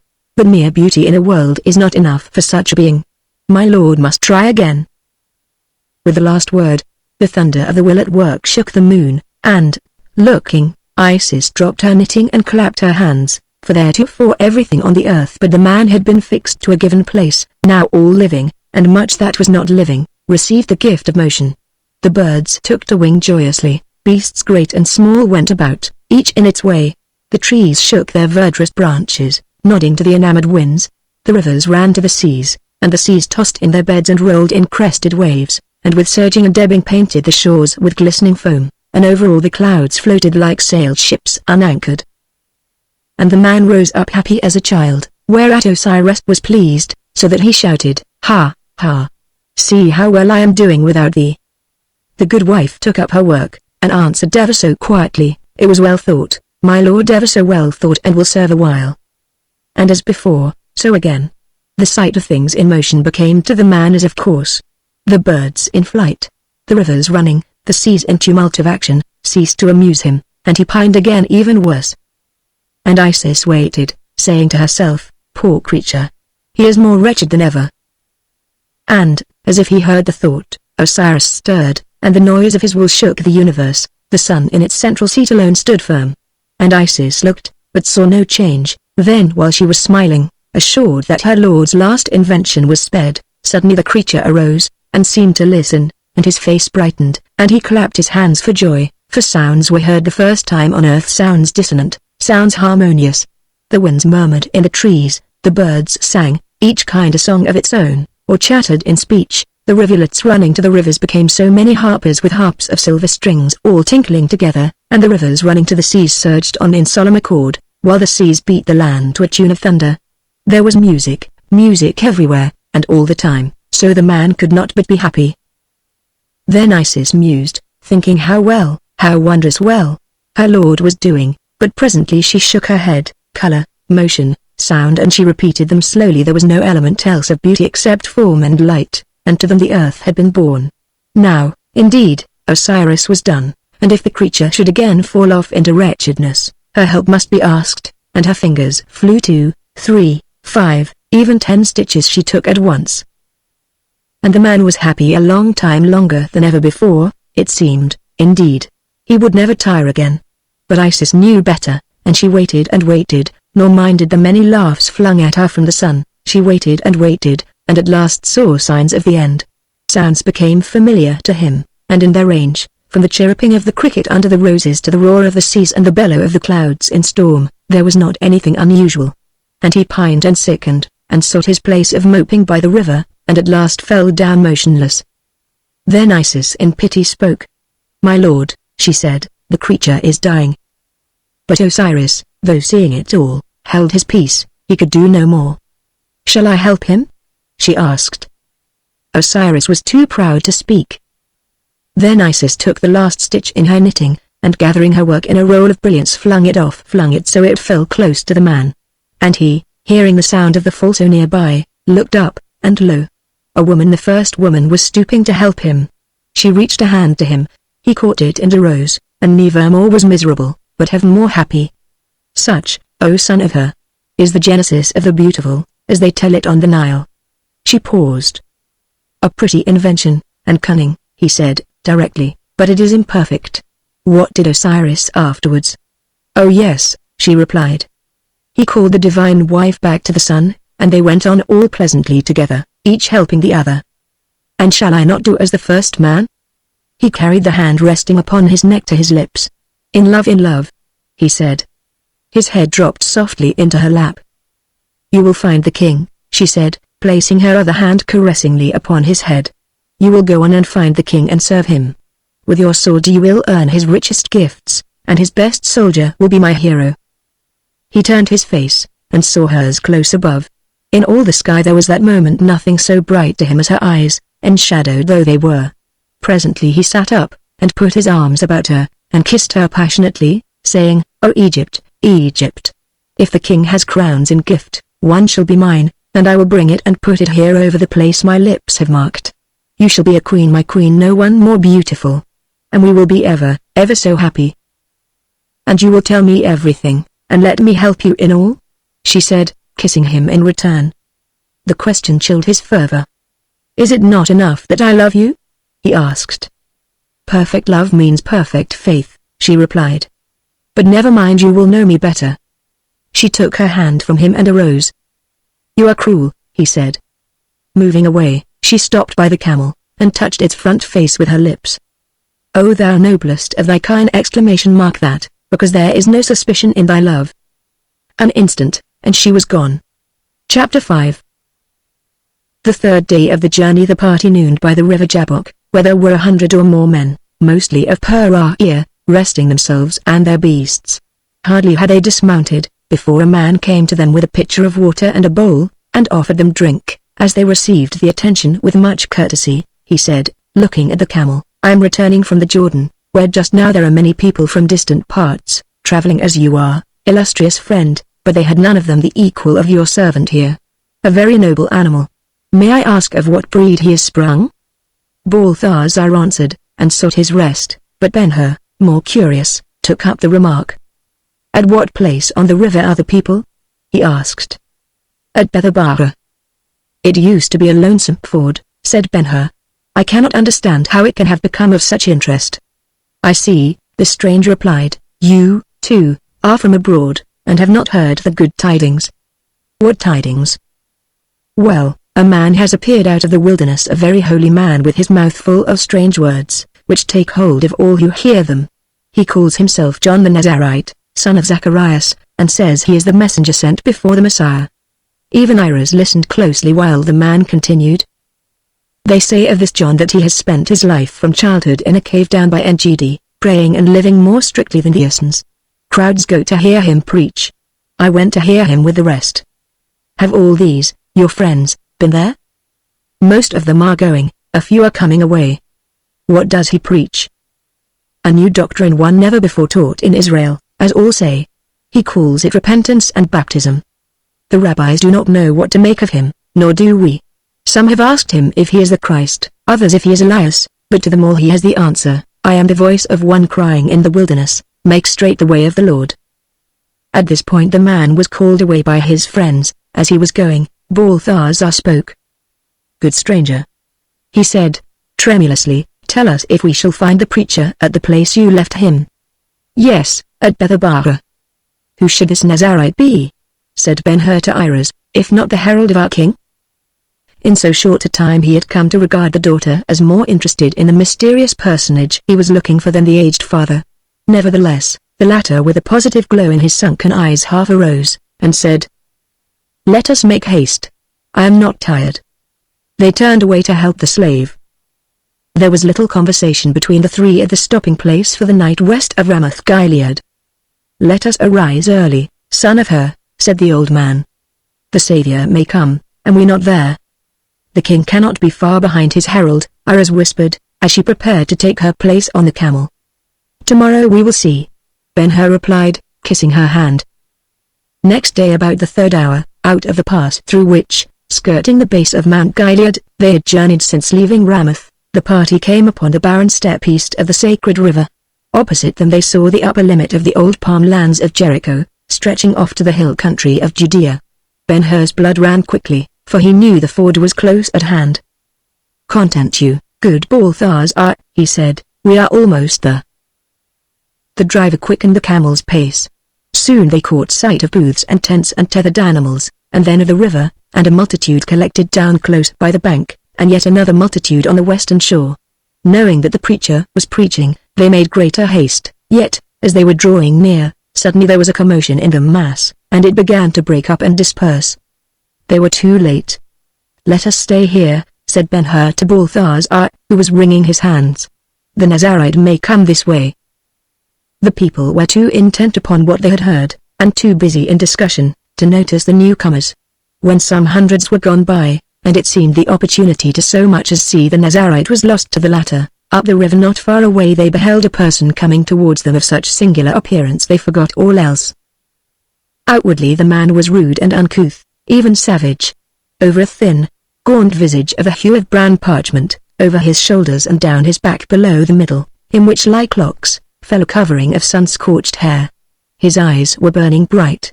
All his right side was naked, and of the color of his face, and quite as meager, a shirt of the coarsest camel's hair coarse as Bedouin tent cloth clothed the rest of his person to the knees, being gathered at the waist by a broad girdle of untanned leather. His feet were bare. A scrip, also of untanned leather, was fastened to the girdle. He used a knotted staff to help him forward. His movement was quick, decided, and strangely watchful. Every little while he tossed the unruly hair from his eyes, and peered round as if searching for somebody. The fair Egyptian surveyed the son of the desert with surprise, not to say disgust. Presently, raising the curtain of the howdah, she spoke to Ben-Hur, who sat his horse nearby. Is that the herald of thy king? It is the Nazarite, he replied, without looking up. In truth, he was himself more than disappointed. Despite his familiarity with the ascetic colonists in Engedi, their dress, their indifference to all worldly opinion, their constancy to vows which gave them over to every imaginable suffering of body, and separated them from others of their kind as absolutely as if they had not been born like them, and notwithstanding he had been notified on the way to look for a Nazarite whose simple description of himself was a voice from the wilderness, still Ben-Hur's dream of the king who was to be so great and do so much had colored all his thought of him, so that he never doubted to find in the forerunner some sign or token of the goodliness and royalty he was announcing. Gazing at the savage figure before him, the long trains of courtiers whom he had been used to see in the Thermae and imperial corridors at Rome arose before him, forcing a comparison. Shocked, shamed, bewildered, he could only answer, "It is the Nazarite." With Balthazar it was very different. The ways of God, he knew, were not as men would have them. He had seen the Savior a child in a manger, and was prepared by his faith for the rude and simple in connection with the divine reappearance. So he kept his seat, his hands crossed upon his breast, his lips moving in prayer. He was not expecting a king. In this time of such interest to the newcomers, and in which they were so differently moved, another man had been sitting by himself on a stone at the edge of the river, thinking yet, probably, of the sermon he had been hearing. Now, however, he arose, and walked slowly up from the shore, in a course to take him across the line the Nazarite was pursuing and bring him near the camel. And the preacher and the stranger kept on until they came, the former within 20 yards of the animal, the latter within 10 feet. Then the preacher stopped, and flung the hair from his eyes, looked at the stranger, threw his hands up as a signal to all the people in sight, and they also stopped, each in the pose of a listener, and when the hush was perfect, slowly the staff in the Nazarite's right hand came down and pointed to the stranger. All those who before were but listeners became watchers also. At the same instant, under the same impulse, Balthazar and Ben-Hur fixed their gaze upon the man pointed out, and both took the same impression, only in different degree. He was moving slowly towards them in a clear space a little to their front, a form slightly above the average in stature, and slender, even delicate. His action was calm and deliberate, like that habitual to men much given to serious thought upon grave subjects, and it well became his costume, which was an undergarment full-sleeved and reaching to the ankles, and an outer robe called the talith. On his left arm he carried the usual handkerchief for the head, the red fillet swinging loose down his side. Except the fillet and a narrow border of blue at the lower edge of the talith, his attire was of linen yellowed with dust and road stains. Possibly the exception should be extended to the tassels, which were blue and white, as prescribed by law for rabbis. His sandals were of the simplest kind. He was without scrip or girdle or staff.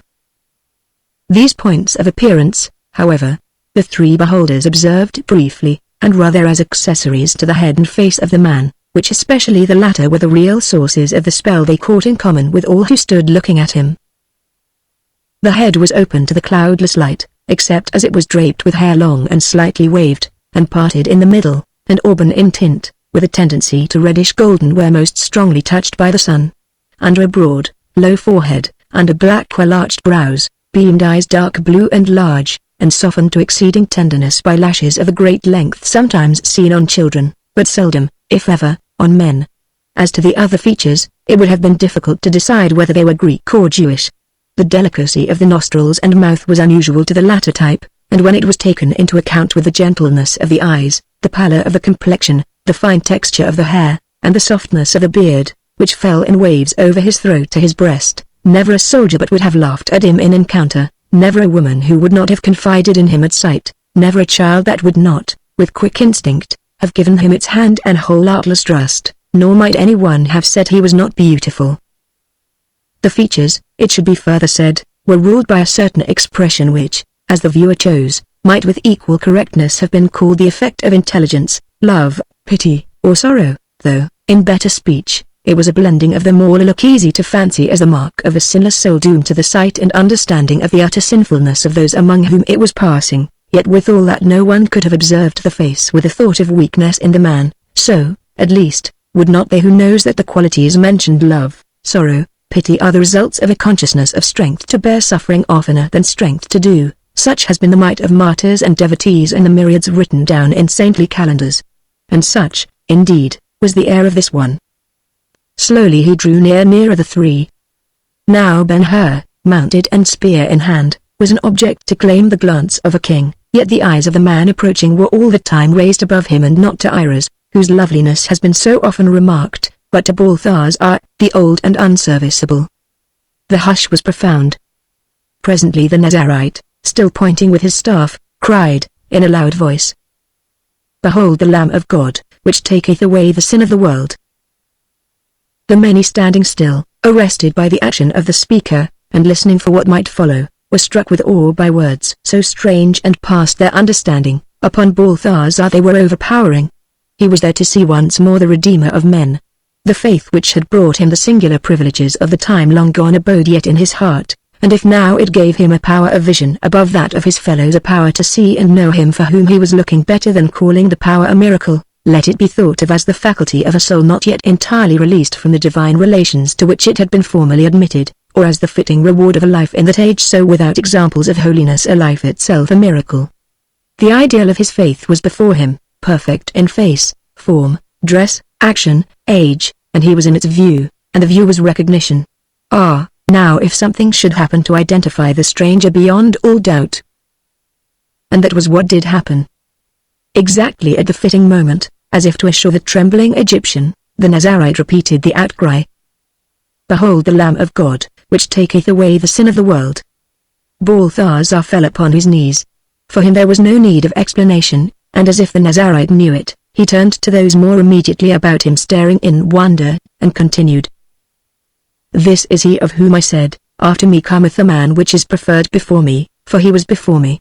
And I knew him not, but that he should be manifest to Israel, therefore am I come baptizing with water. I saw the Spirit descending from heaven like a dove, and it abode upon him.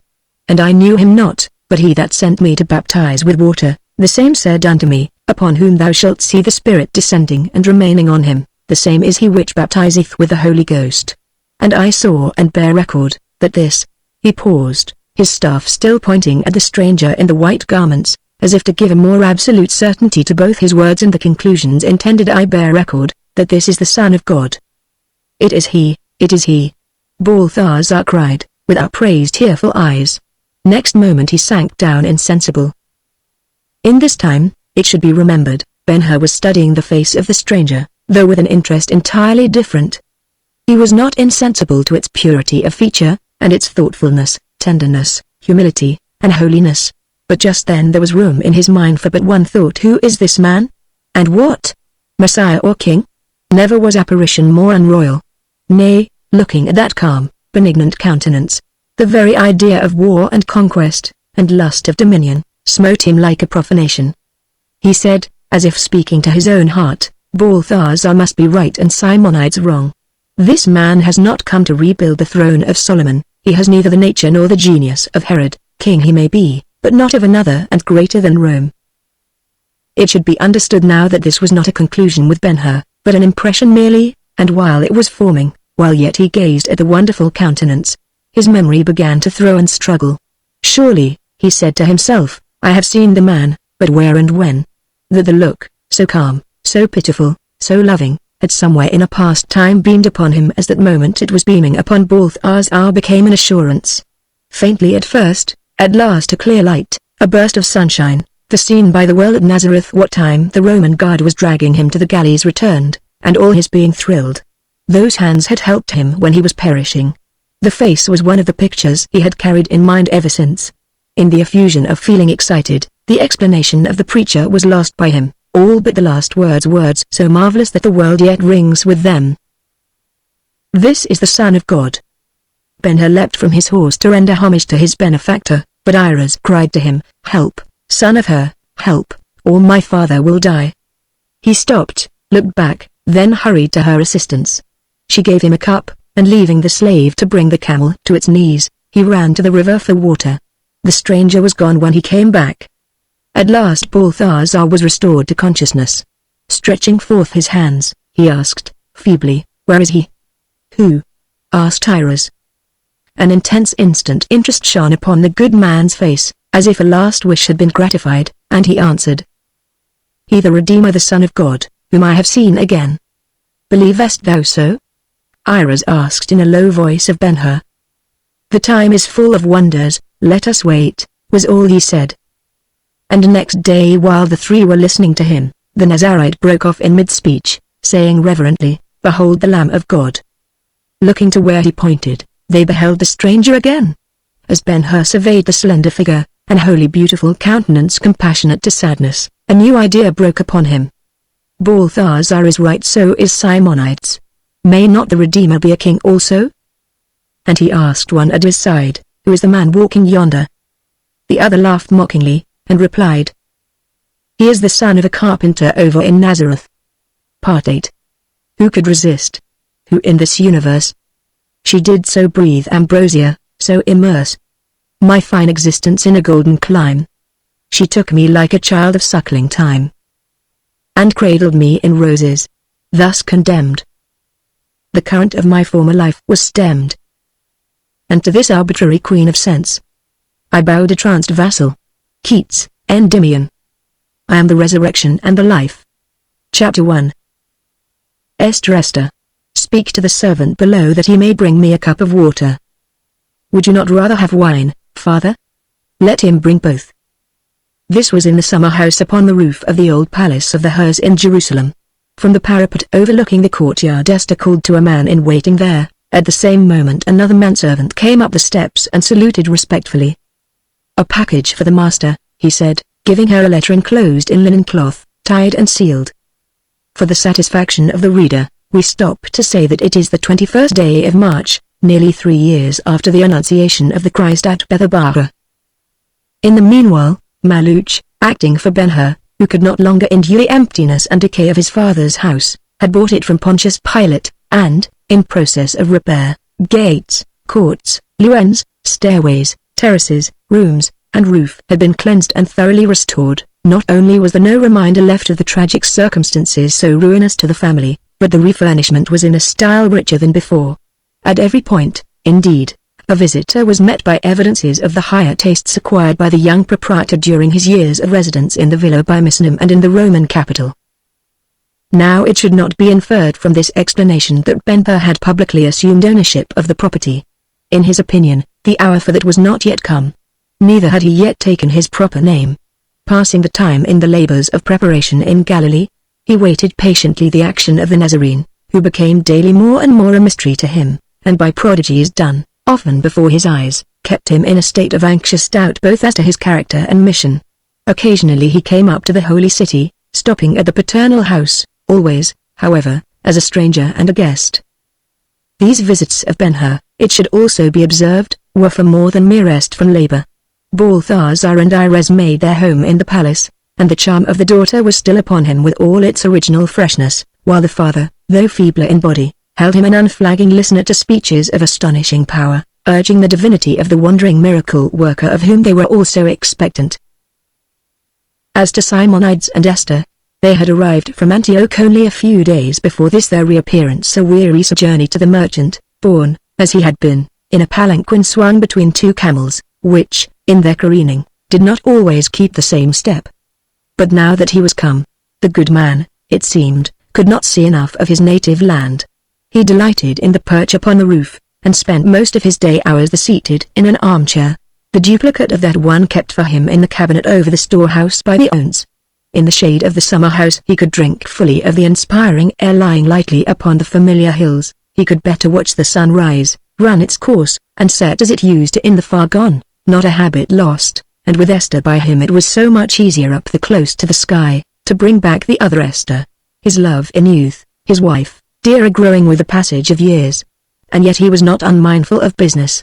Every day a messenger brought him a dispatch from Sanballat, in charge of the big commerce behind, and every day a dispatch left him for Sanballat with directions of such minuteness of detail as to exclude all judgment save his own, and all chances except those the Almighty has refused to submit to the most mindful of men.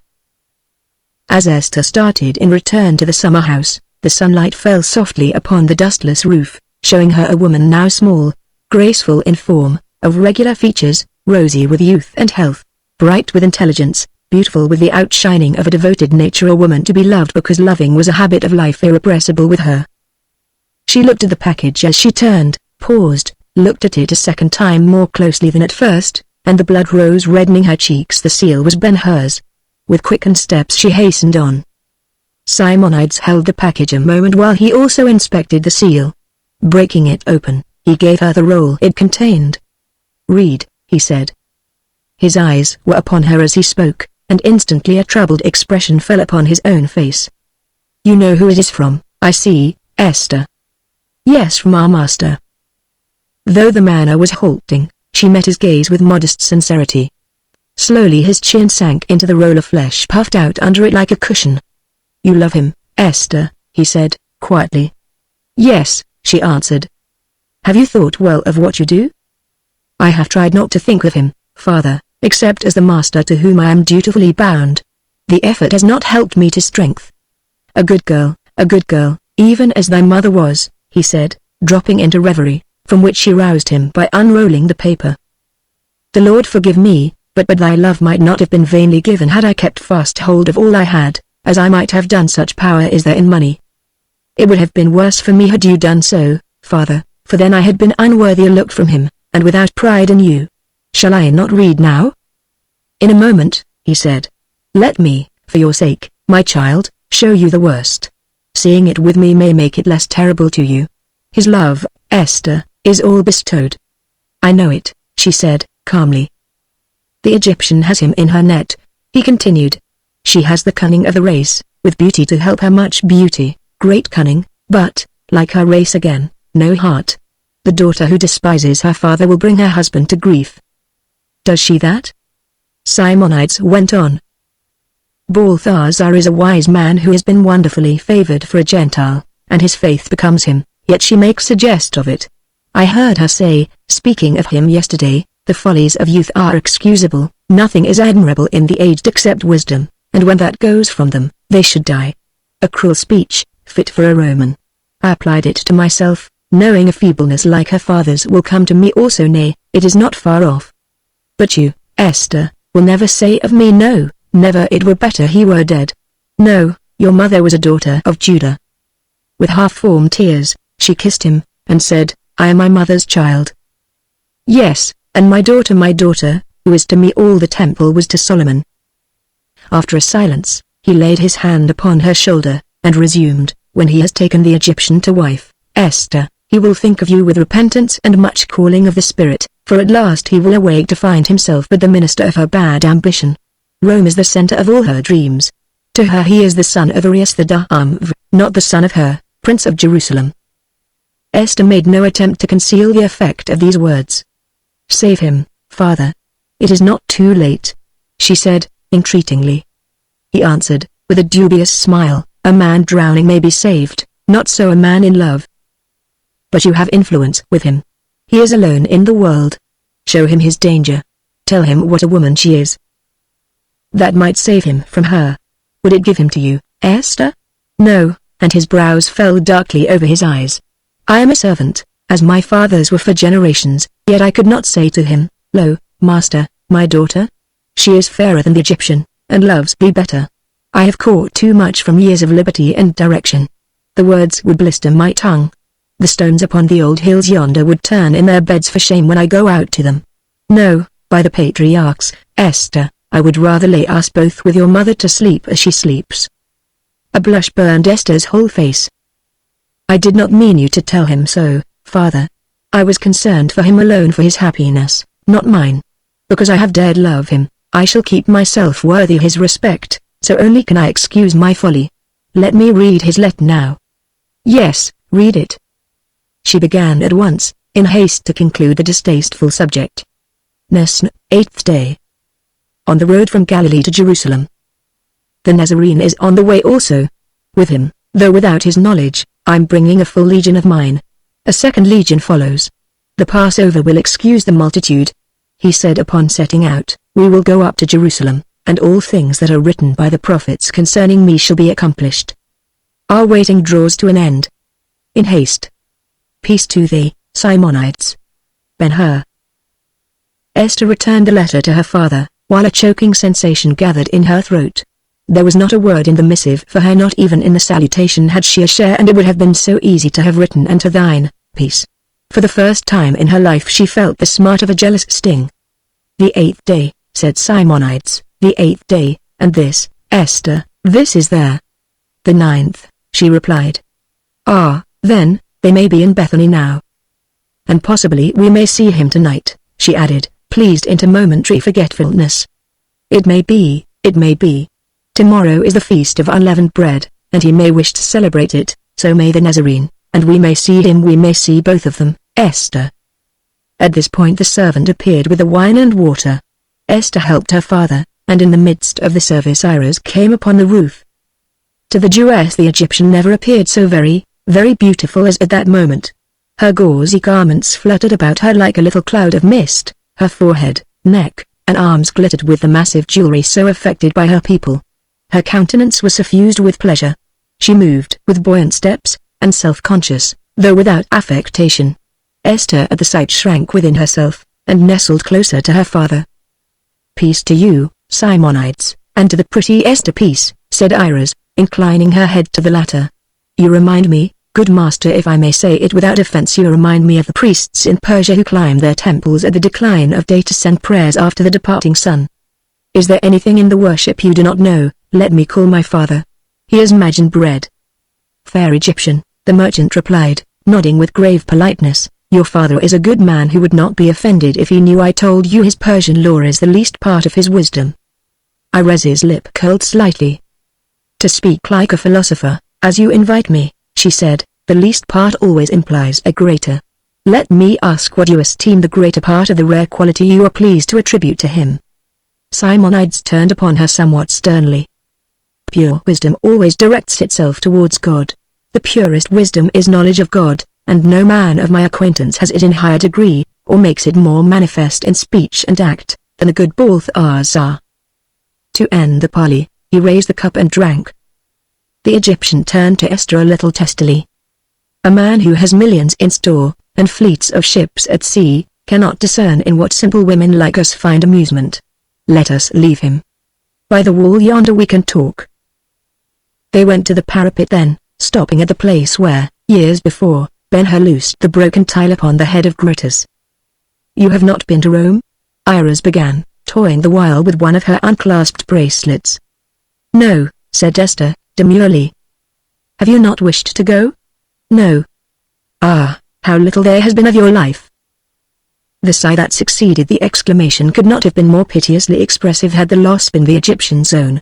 Next moment her laugh might have been heard in the street below, and she said, "Oh, oh, my pretty simpleton. The half-fledged birds nested in the ear of the great bust out on the Memphian sands know nearly as much as you." Then, seeing Esther's confusion, she changed her manner, and said in a confiding tone, "You must not take offense. Oh no. I was playing. Let me kiss the hurt, and tell you what I could not to any other, not if Symbol himself asked it of me," offering a lotus cup of the spray of the Nile. Another laugh, masking excellently the look she turned sharply upon the Jewess, and she said, "The king is coming." Esther gazed at her in innocent surprise. "The Nazarene," Iris continued, "he whom our fathers have been talking about so much, whom Ben-Hur has been serving and toiling for so long." Her voice dropped several tones lower than Nazarene will be here tomorrow, and Ben-Hur tonight. Esther struggled to maintain her composure, but failed. Her eyes fell, the telltale blood surged to her cheek and forehead, and she was saved sight of the triumphant smile that passed, like a gleam, over the face of the Egyptian. "See, here is his promise." And from her girdle she took a roll. "Rejoice with me, O my friend. He will be here tonight. On the Tiber there is a house, a royal property, which he has pledged to me, and to be its mistress is to be." A sound of someone walking swiftly along the street below interrupted the speech, and she leaned over the parapet to see. Then she drew back, and cried, with hands clasped above her head, "Now blessed be Isis. 'Tis he Ben-Hur himself. That he should appear while I had such thought of him. There are no gods if it be not a good omen. Put your arms about me, Esther, and a kiss." The Jewess looked up. Upon each cheek there was a glow. Her eyes sparkled with a light more nearly of anger than ever her nature emitted before. Her gentleness had been too roughly overridden.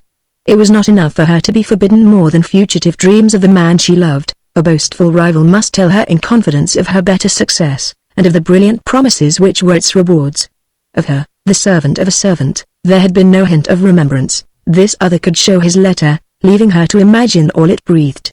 So she said, "Dost thou love him so much, then, or Rome so much better?" The Egyptian drew back a step, then she bent her haughty head quite near her questioner. "What is he to thee, daughter of Simonides?" Esther, all thrilling, began, "He is my—" A thought blasting as lightning stayed the words. She paled, trembled, recovered, and answered, "He is my father's friend." Her tongue had refused to admit her servile condition. Iris laughed more lightly than before. "Not more than that?" she said. "Ah, by the lover gods of Egypt, thou mayst keep thy kisses, keep them. Thou hast taught me, but now that there are others vastly more estimable waiting me here in Judea, and," she turned away, looking back over her shoulder, "I will go get them. Peace to thee." Esther saw her disappear down the steps, when, Putting her hands over her face, she burst into tears, so they ran scalding through her fingers, tears of shame and choking passion. And, to deepen the paroxysm to her even temper so strange, up with a new meaning of withering force rose her father's words: "Thy love might not have been vainly given had I kept fast hold of all I had, as I might have done." And all the stars were out, burning low above the city and the dark wall of mountains about it, before she recovered enough to go back to the summer house, and in silence take her accustomed place at her father's side, humbly waiting his pleasure. To such duty it seemed her youth, if not her life, must be given. And, let the truth be said, now that the pang was spent, she went not unwillingly back to the duty. Chapter 2. An hour or thereabouts after the scene upon the roof, Balthazar and Simonides, the latter attended by Esther, met in the great chamber of the palace, and while they were talking, Ben-Hur and Iris came in together. The young Jew, advancing in front of his companion, walked first to Balthazar, and saluted him, and received his reply. Then he turned to Simonides, but paused at sight of Esther. It is not often we have hearts roomy enough for more than one of the absorbing passions at the same time. In its blaze the others may continue to live, but only as lesser lights. So with Ben-Hur, much study of possibilities, indulgence of hopes and dreams, influences born of the condition of his country, influences more direct that of Iris, for example, had made him in the broadest worldly sense ambitious, and as he had given the passion place, allowing it to become a rule, and finally an imperious governor, the resolves and impulses of former days faded imperceptibly out of being, and at last almost out of recollection. It is at best so easy to forget our youth. In his case it was but natural that his own sufferings and the mystery darkening the fate of his family should move him less and less as, in hope at least, he approached nearer and nearer the goals which occupied all his visions. Only let us not judge him too harshly. He paused in surprise at seeing Esther, a woman now, and so beautiful, and as he stood looking at her a still voice reminded him of broken vows and duties undone. Almost his old self returned. For an instant he was startled, but recovering, he went to Esther, and said, "Peace to thee, sweet Esther, peace, and thou, Simonides." He looked to the merchant as he spoke, "The blessing of the Lord be thine, if only because thou hast been a good father to the fatherless." Esther heard him with downcast face. Simonides answered, "I repeat the welcome of the good Balthazar, son of Hur. Welcome to thy father's house, and sit, and tell us of thy travels, and of thy work, and of the wonderful Nazarene who he is, and what? If thou art not at ease here, who shall be?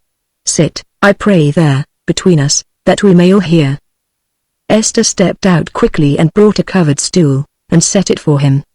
"Thanks," he said to her, gratefully. When seated, after some other conversation, he addressed himself to the men. "I have come to tell you of the Nazarene." The two became instantly attentive. "For many days now I have followed him with such watchfulness as one may give another upon whom he is waiting so anxiously. I have seen him under all circumstances said to be trials and tests of men, and while I am certain he is a man as I am, not less certain am I that he is something more." "What more?" asked Simonides. "I will tell you." Someone coming into the room interrupted him. He turned, and arose with extended hands. "Umrah! Dear old Umrah!" he cried. She came forward, and they, seeing the joy in her face, thought not once how wrinkled and tawny it was. She knelt at his feet, clasped his knees, and kissed his hands over and over, and when he could he put the lank grey hair from her cheeks, and kissed them, saying, "Good Umrah, have you nothing of them, not a word, not one little sign?" Then she broke into sobbing which made him answer plainer even than the spoken word. "God's will has been done," he next said, solemnly, in a tone to make each listener know he had no hope more of finding his people. In his eyes there were tears which he would not have them see, because he was a man. When he could again, he took seat, and said, "Come, sit by me, Umrah, here. No? Then at my feet, for I have much to say to these good friends of a wonderful man come into the world." But she went off, and stooping with her back to the wall, joined her hands before her knees, content, they all thought, with seeing him. Then Ben-Hur, bowing to the old men, began again. "I fear to answer the question asked me about the Nazarene without first telling you some of the things I have seen him do, and to that I am the more inclined, my friends, because tomorrow he will come to the city, and go up into the temple, which he calls his father's house, where, it is further said, he will proclaim himself. So, whether you are right, O Balthazar, or you, Simonides, we and Israel shall know tomorrow." Balthazar rubbed his hands tremulously together, and asked, "Where shall I go to see him?" "The pressure of the crowd will be very great. Better, I think, that you all go upon the roof above the cloisters, say upon the porch of Solomon." "Can you be with us?" "No," said Ben-Hur, "my friends will require me, perhaps, in the procession." "Procession?" exclaimed Simonides. "Does he travel in state?" Ben-Hur saw the argument in mind. "He brings 12 men with him, fishermen, tillers of the soil, one a publican, all of the humbler class, and he and they make their journeys on foot, careless of wind, cold, rain, or sun. Seeing them stop by the wayside at nightfall to break bread or lie down to sleep, I have been reminded of a party of shepherds going back to their flocks from market, not of nobles and kings. Only when he lifts the corners of his handkerchief to look at someone or shake the dust from his head, I am made known he is their teacher as well as their companion, their superior not less than their friend." "You are shrewd men," Ben-Hur resumed, after a pause. "You know what creatures of certain master motives we are, and that it has become little less than a law of our nature to spend life in eager pursuit of certain objects. Now, appealing to that law as something by which we may know ourselves, what would you say of a man who could be rich by making gold of the stones under his feet, yet is poor of choice?" "The Greeks would call him a philosopher," said Iris.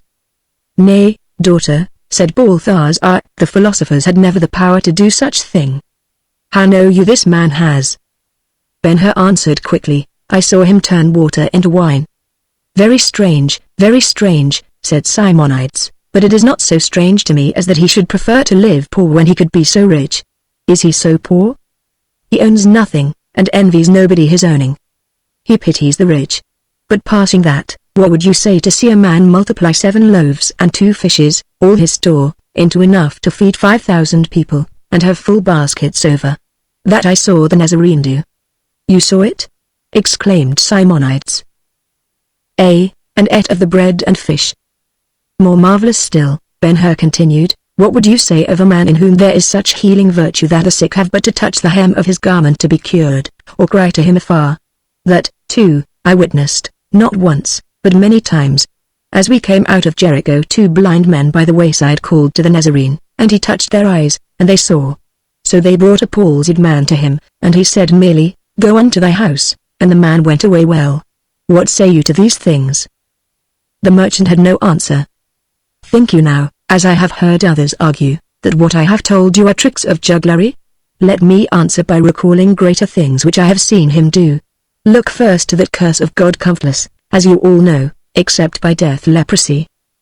At these words Imra dropped her hands to the floor, and in her eagerness to hear him half arose. "What would you say," said Ben-Hur, with increased earnestness, "what would you say to have seen that I now tell you? A leper came to the Nazarene while I was with him down in Galilee, and said, 'Lord, if thou wilt, thou canst make me clean.' He heard the cry, and touched the outcast with his hand, saying, 'Be thou clean,' and forthwith the man was himself again, healthful as any of us who beheld the cure, and we were a multitude." Here Imra arose, and with her gaunt fingers held the wiry locks from her eyes. The brain of the poor creature had long since gone to heart, and she was troubled to follow the speech. "Then, again," said Ben-Hur, without stop, 10 lepers came to him one day in a body, and falling at his feet, called out, I saw and heard it all, called out, 'Master, Master, have mercy upon us.' He told them, 'Go, show yourselves to the priest, as the law requires, and before you are come ye shall be healed.' And were they? Yes. On the road going their infirmity left them, so that there was nothing to remind us of it except their polluted clothes." "Such thing was never heard before, never in all Israel," said Simonides, in undertone. And then, while he was speaking, Imra turned away, and walked noiselessly to the door, and went out, and none of the company saw her go. "The thoughts stirred by such things done under my eyes I leave you to imagine," said Ben-Hur, continuing, "but my doubts, my misgivings, my amazement, were not yet at the full. The people of Galilee are, as you know, impetuous and rash. After years of waiting their swords burned their hands, nothing would do them but action. 'He is slow to declare himself, let us force him,' they cried to me. And I too became impatient. If he is to be king, why not now? The legions are ready.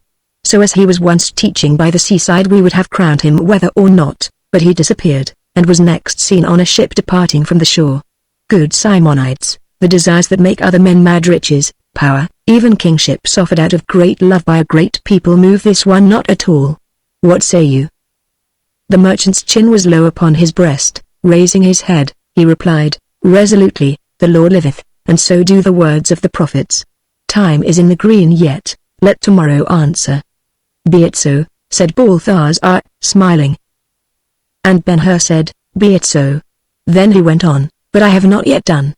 From these things, not too great to be above suspicion by such as did not see them in performance as I did, let me carry you now to others infinitely greater, acknowledged since the world began to be past the power of man.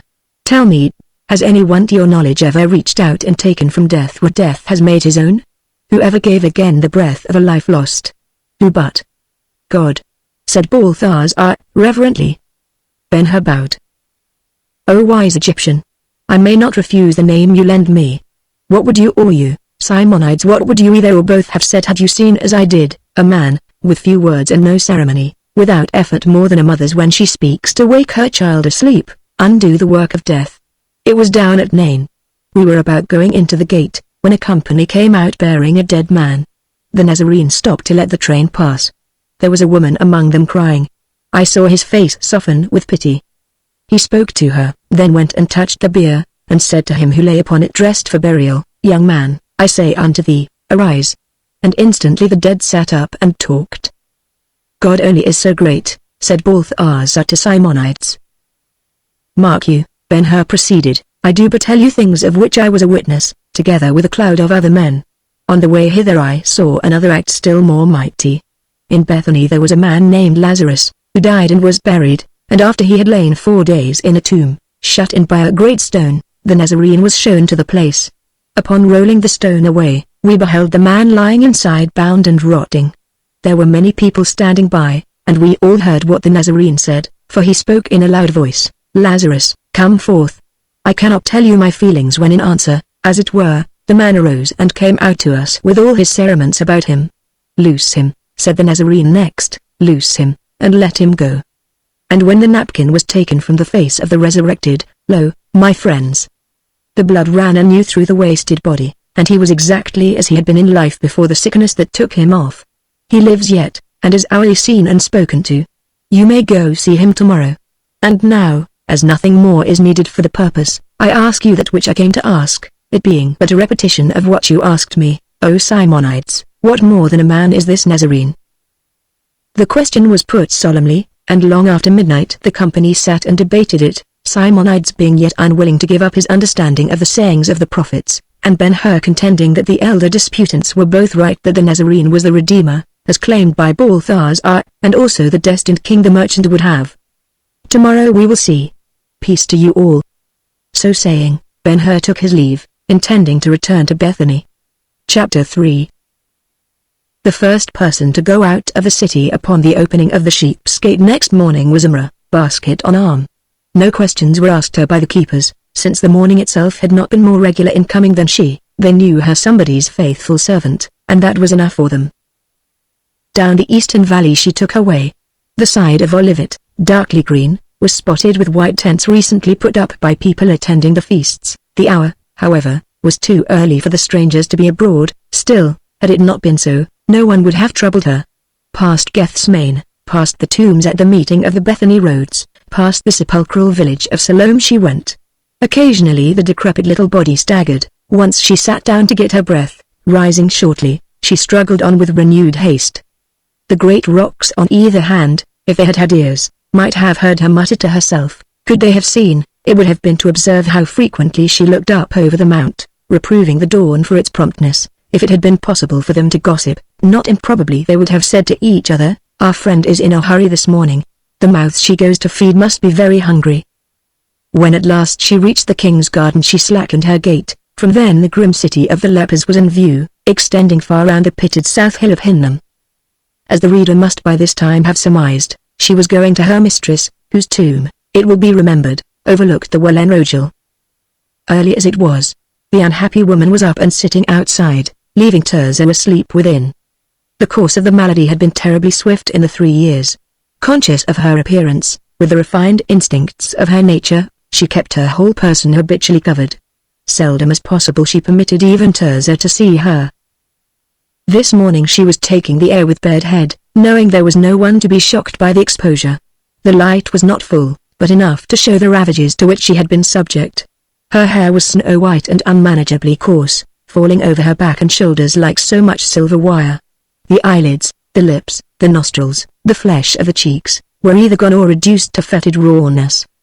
The neck was a mass of ash-colored scales. One hand lay outside the folds of her habit rigid as that of a skeleton. The nails had been eaten away.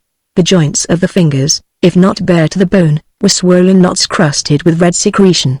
Head, face, neck, and hand indicated all too plainly the condition of the whole body. Seeing her thus, it was easy to understand how the once fair widow of the princely heir had been able to maintain her incognito so well through such a period of years. When the sun would gild the crest of Olivet and the mount of a fence with light sharper and more brilliant in that old land than in the west, she knew Imra would come, first to the well, then to a stone midway the well and the foot of the hill on which she had her abode, and that the good servant would deposit the food she carried in the basket, and fill the water jar afresh for the day. Of her former plenitude of happiness, that brief visit was all that remained to the unfortunate. She could then ask about her son, and be told of his welfare, with such bits of news concerning him as the messenger could glean.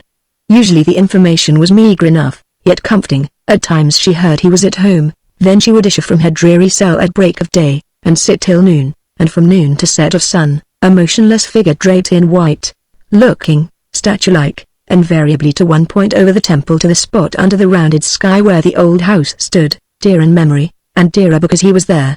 Nothing else was left her. Tirzah she counted of the dead, and as for herself, she simply waited the end, knowing every hour of life was an hour of dying happily, of painless dying. The things of nature about the hill to keep her sensitive to the world's attractions were wretchedly scant. Beasts and birds avoided the place as if they knew its history and present use. Every green thing perished in its first season. The winds warred upon the shrubs and venturous grasses, leaving to drought such as they could not uproot. Look where she would, the view was made depressingly suggestive by tombs above her, tombs below, tombs opposite her own tomb, all now freshly whitened and warning to visiting pilgrims. In the sky clear, fair, inviting, one would think she might have found some relief to her ache of mind, but, alas! In making the beautiful elsewhere the sun served her never so unfriendly, it did but disclose her growing hideousness.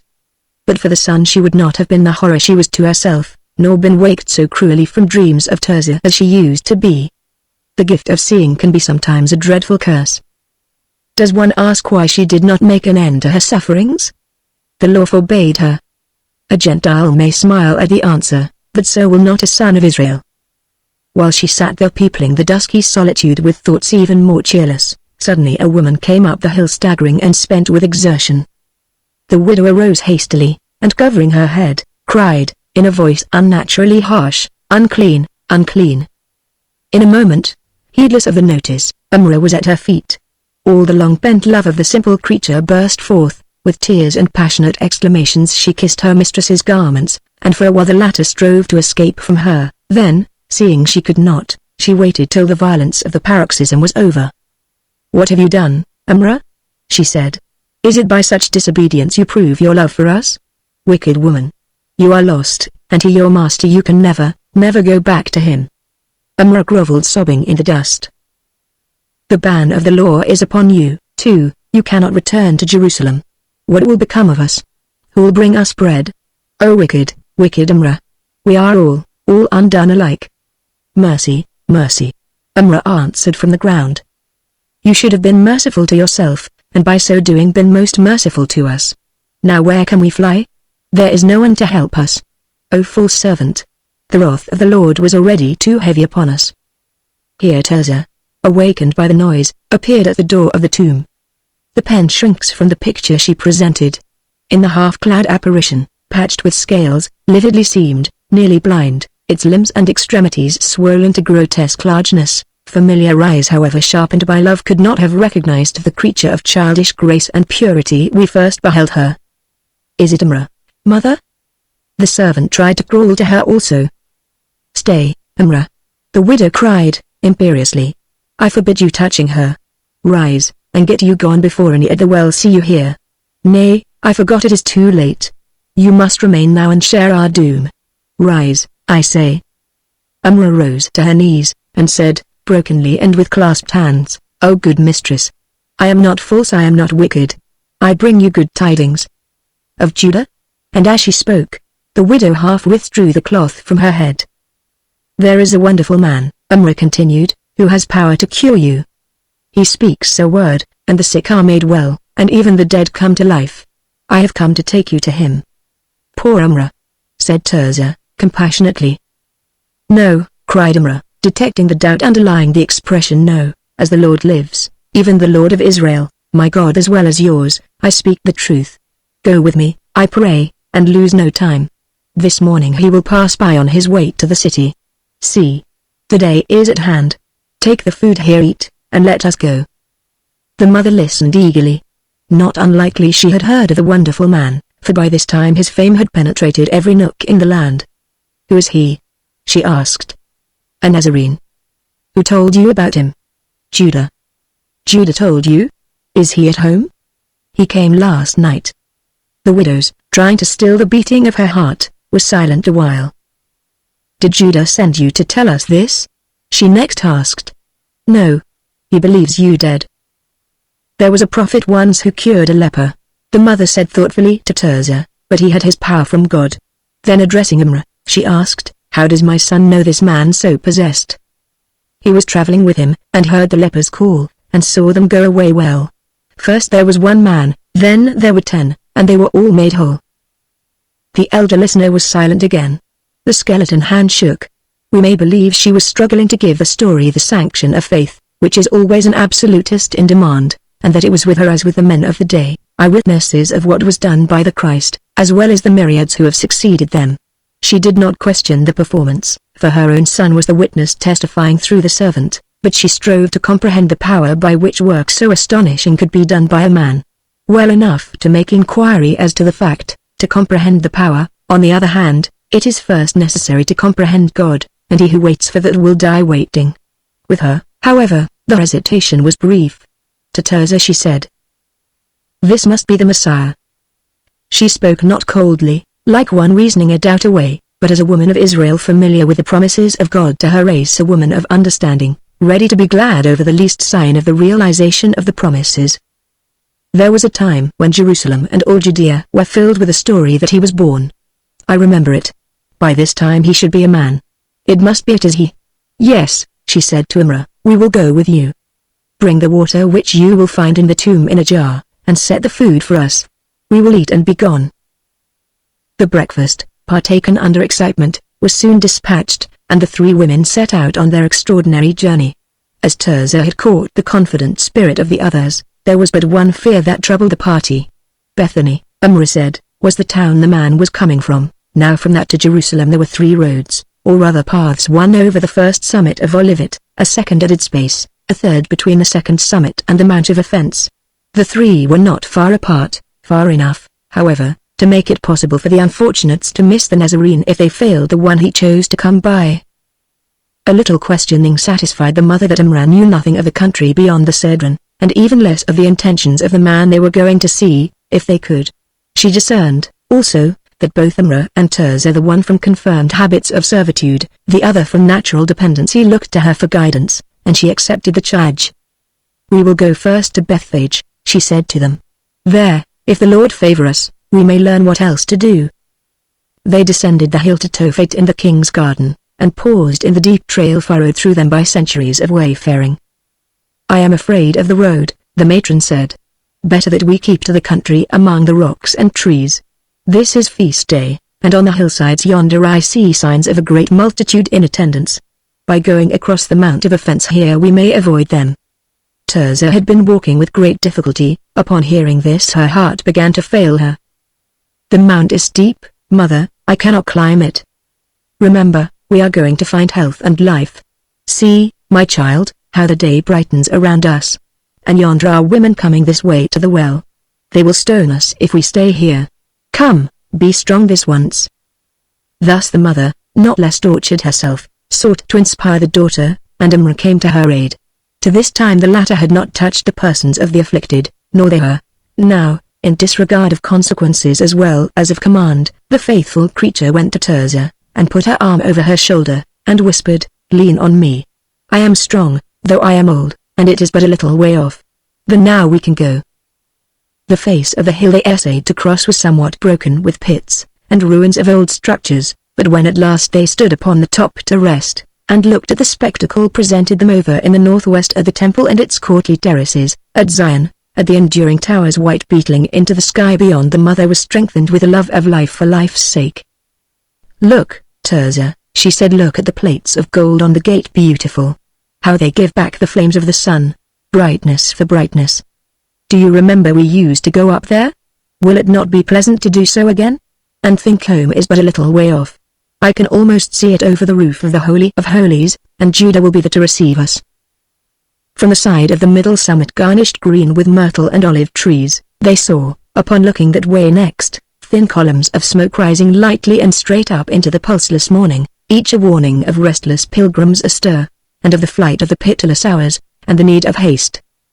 Though the good servant toiled faithfully to lighten the labor in descending the hillside, not sparing herself in the least, the girl moaned at every step. Sometimes in extremity of anguish she cried out. Upon reaching the road that is, the road between the Mount of Offense and the middle or second summit of Olivet, she fell down exhausted. "Go on with Imra, mother, and leave me here," she said, faintly. "No, no, Tirzah. What would the gain be to me if I were healed and you not? When Judah asks for you, as he will, what would I have to say to him were I to leave you? Tell him I loved him." The elder leper arose from bending over the fainting sufferer, and gazed about her with that sensation of hope perishing which is more nearly like annihilation of the soul than anything else. The supremest joy of the thought of cure was inseparable from Tirzah, who was not too old to forget, in the happiness of healthful life to come, the years of misery by which she had been so reduced in body and broken in spirit. Even as the brave woman was about leaving the venture they were engaged into the determination of God, she saw a man on foot coming rapidly up the road from the east. "Courage, Tirzah. Be of cheer," she said.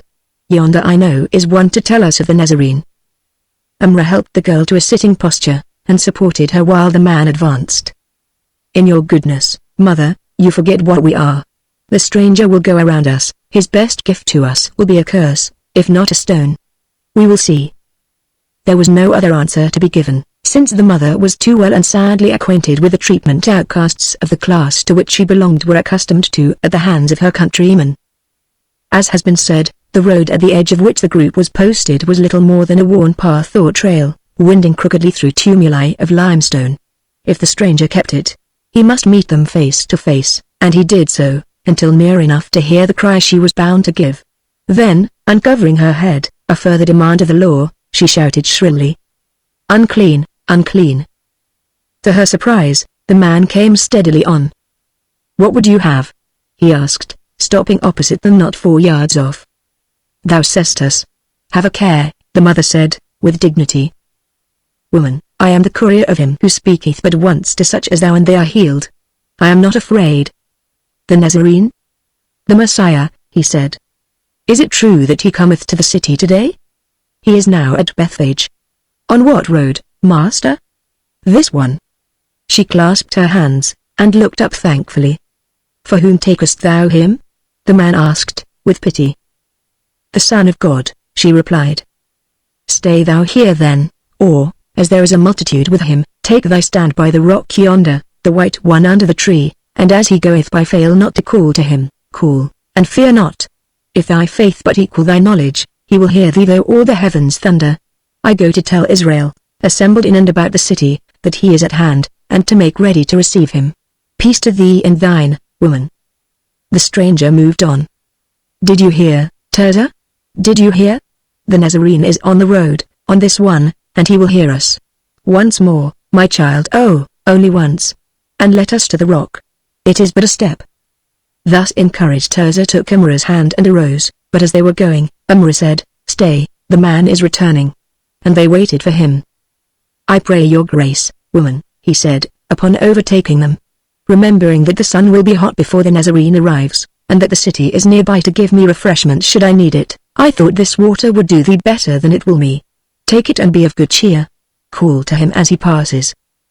He followed the words by offering her a gourd full of water, such as foot travelers sometimes carried with them in their journeys across the hills, and instead of placing the gift on the ground for her to take up when he was at a safe distance, He gave it into her hand.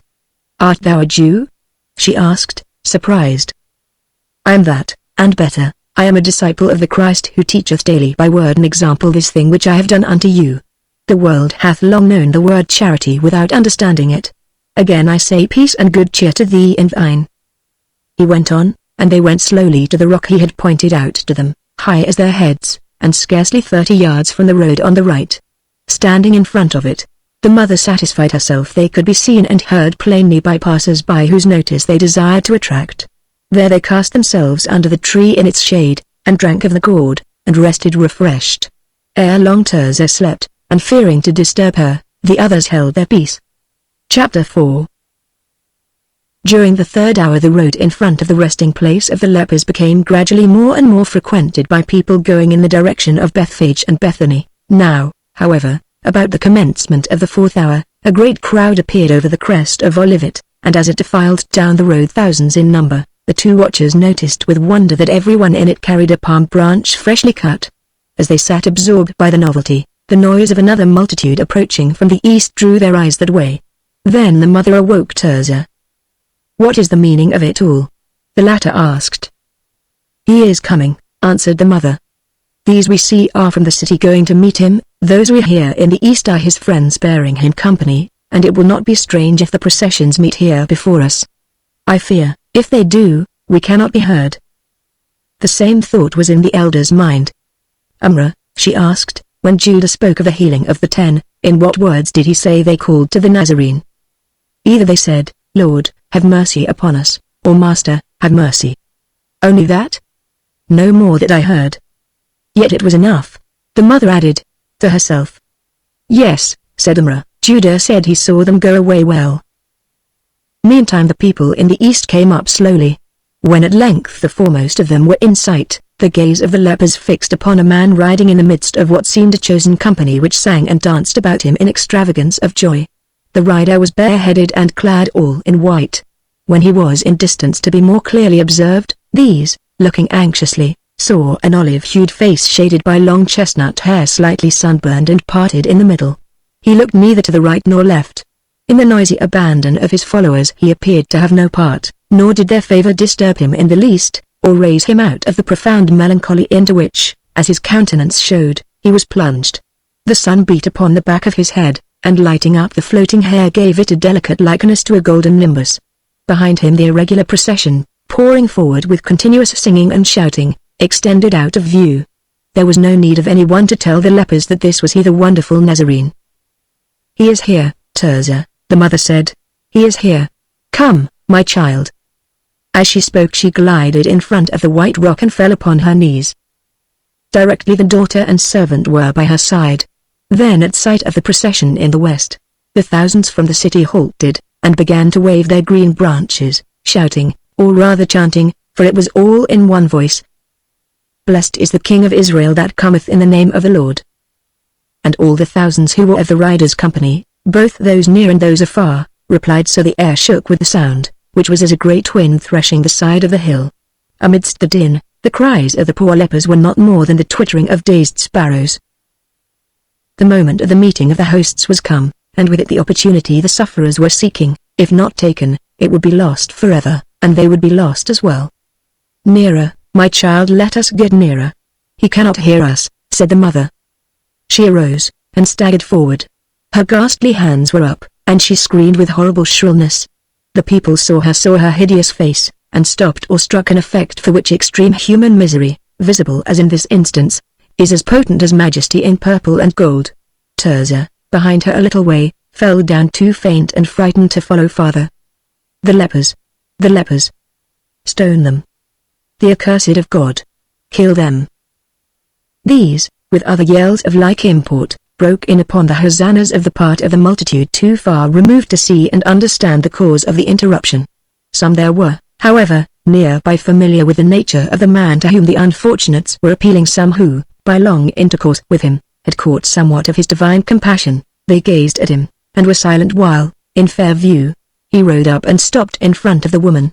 She also beheld his face calm, pitiful, and of exceeding beauty, the large eyes tender with benignant purpose. And this was the colloquy that ensued. "O Master, Master. Thou sayest our need, thou canst make us clean. Have mercy upon us, mercy. Believest thou I am able to do this? He asked. Thou art he of whom the prophets spake, thou art the Messiah. She replied. His eyes grew radiant, his manner confident. Woman, he said, great is thy faith, be it unto thee even as thou wilt. He lingered an instant after, apparently unconscious of the presence of the throng. An instant then he rode away. To the heart divinely original, yet so human in all the better elements of humanity, going with sure prevision to a death of all the inventions of men, the foulest and the most cruel, breathing even then in the forecast shadow of the awful event, and still as hungry and thirsty for love and faith as in the beginning, how precious and ineffably soothing the farewell exclamation of the grateful woman. To God in the highest, glory. Blessed, thrice blessed, the Son whom he hath given us. Immediately both the hosts, that from the city and that from Bethphage, closed around him with their joyous demonstrations, with hosannas and waving of palms, and so he passed from the lepers forever. Covering her head, the elder hastened to Tirzah, and folded her in her arms, crying, Daughter, look up. I have his promise. He is indeed the Messiah. We are saved. And the two remained kneeling while the procession, slowly going, disappeared over the mount. When the noise of its singing afar was a sound scarcely heard, the miracle began. There was first in the hearts of the lepers a freshening of the blood, then it flowed faster and stronger, thrilling their wasted bodies with an infinitely sweet sense of painless healing. Each felt the scourge going from her. Their strength revived, they were returning to be themselves. Directly, as if to make the purification complete, from body to spirit the quickening ran, exalting them to a very fervor of ecstasy. The power possessing them to this good end was most nearly that of a draught of swift and happy effect, yet it was unlike and superior in that its healing and cleansing were absolute, and not merely a delicious consciousness while in progress, but the planting, growing, and maturing all at once of a recollection so singular and so holy that a simple thought of it should be of itself ever after a formless yet perfect thanksgiving. To this transformation, for such it may be called quite as properly as a cure, was a witness other than Umrah. The reader will remember the constancy with which Ben-Hur had followed the Nazarene throughout his wanderings, and now, recalling the conversation of the night before, there will be little surprise at learning that the young Jew was present when the leprous woman appeared in the path of the pilgrims. He heard her prayer, and saw her disfigured face. He heard the answer also, and was not so accustomed to incidents of the kind, frequent as they had been, as to have lost interest in them. Had such thing been possible with him, still the bitter disputation always excited by the simplest display of the Master's curative gift would have sufficed to keep his curiosity alive. Besides that, if not above it as an incentive, his hope to satisfy himself upon the vexed question of the mission of the mysterious man was still upon him, strong as in the beginning, we might indeed say even stronger, because of a belief that now quickly, before the sun went down, the man himself would make all known by public proclamation. At the close of the scene, consequently, Ben-Hur had withdrawn from the procession, and seated himself upon a stone to wait its passage. From his place he nodded recognition to many of the people Galileans in his league, carrying short swords under their long abas. After a little a swarthy Arab came up leading 2 horses, at a sign from Ben-Hur he also drew out. Stay here, the young master said, when all were gone by, even the laggards. I wish to be at the city early, and Aldebaran must do me service. He stroked the broad forehead of the horse, now in his prime of strength and beauty, then crossed the road towards the 2 women. They were to him, it should be borne in mind, strangers in whom he felt interest only as they were subjects of a superhuman experiment, the result of which might possibly help him to solution of the mystery that had so long engaged him. As he proceeded, he glanced casually at the figure of the little woman over by the white rock, standing there, her face hidden in her hands. As the Lord liveth, it is Umrah, he said to himself. He hurried on, and passing by the mother and daughter, still without recognizing them, he stopped before the servant. Umrah, he said to her, Umrah, what do you here? She rushed forward, and fell upon her knees before him, blinded by her tears, nigh speechless with contending joy and fear. O Master, Master! Thy God and mine, how good he is! The knowledge we gain from much sympathy with others passing through trials is but vaguely understood. Strangely enough, it enables us, among other things, to merge our identity into theirs often so completely that their sorrows and their delights become our own. So poor Umrah, aloof and hiding her face, knew the transformation the lepers were undergoing without a word spoken to her, knew it, and shared all their feeling to the full. Her countenance, her words, her whole manner, betrayed her condition, and with swift presentiment he connected it with the women he had just passed. He felt her presence there at that time was in some way associated with them, and turned hastily as they arose to their feet. His heart stood still. He became rooted in his tracks, dumb past outcry awestruck. The woman he had seen before the Nazarene was standing with her hands clasped and eyes streaming, looking towards heaven. The mere transformation would have been a sufficient surprise, but it was the least of the causes of his emotion. Could he be mistaken? Never was there in life a stranger so like his mother, and like her as she was the day the Roman snatched her from him. There was but one difference to mar the identity. The hair of this person was a little streaked with grey, yet that was not impossible of reconcilement, since the intelligence which had directed the miracle might have taken into consideration the natural effects of the passage of years.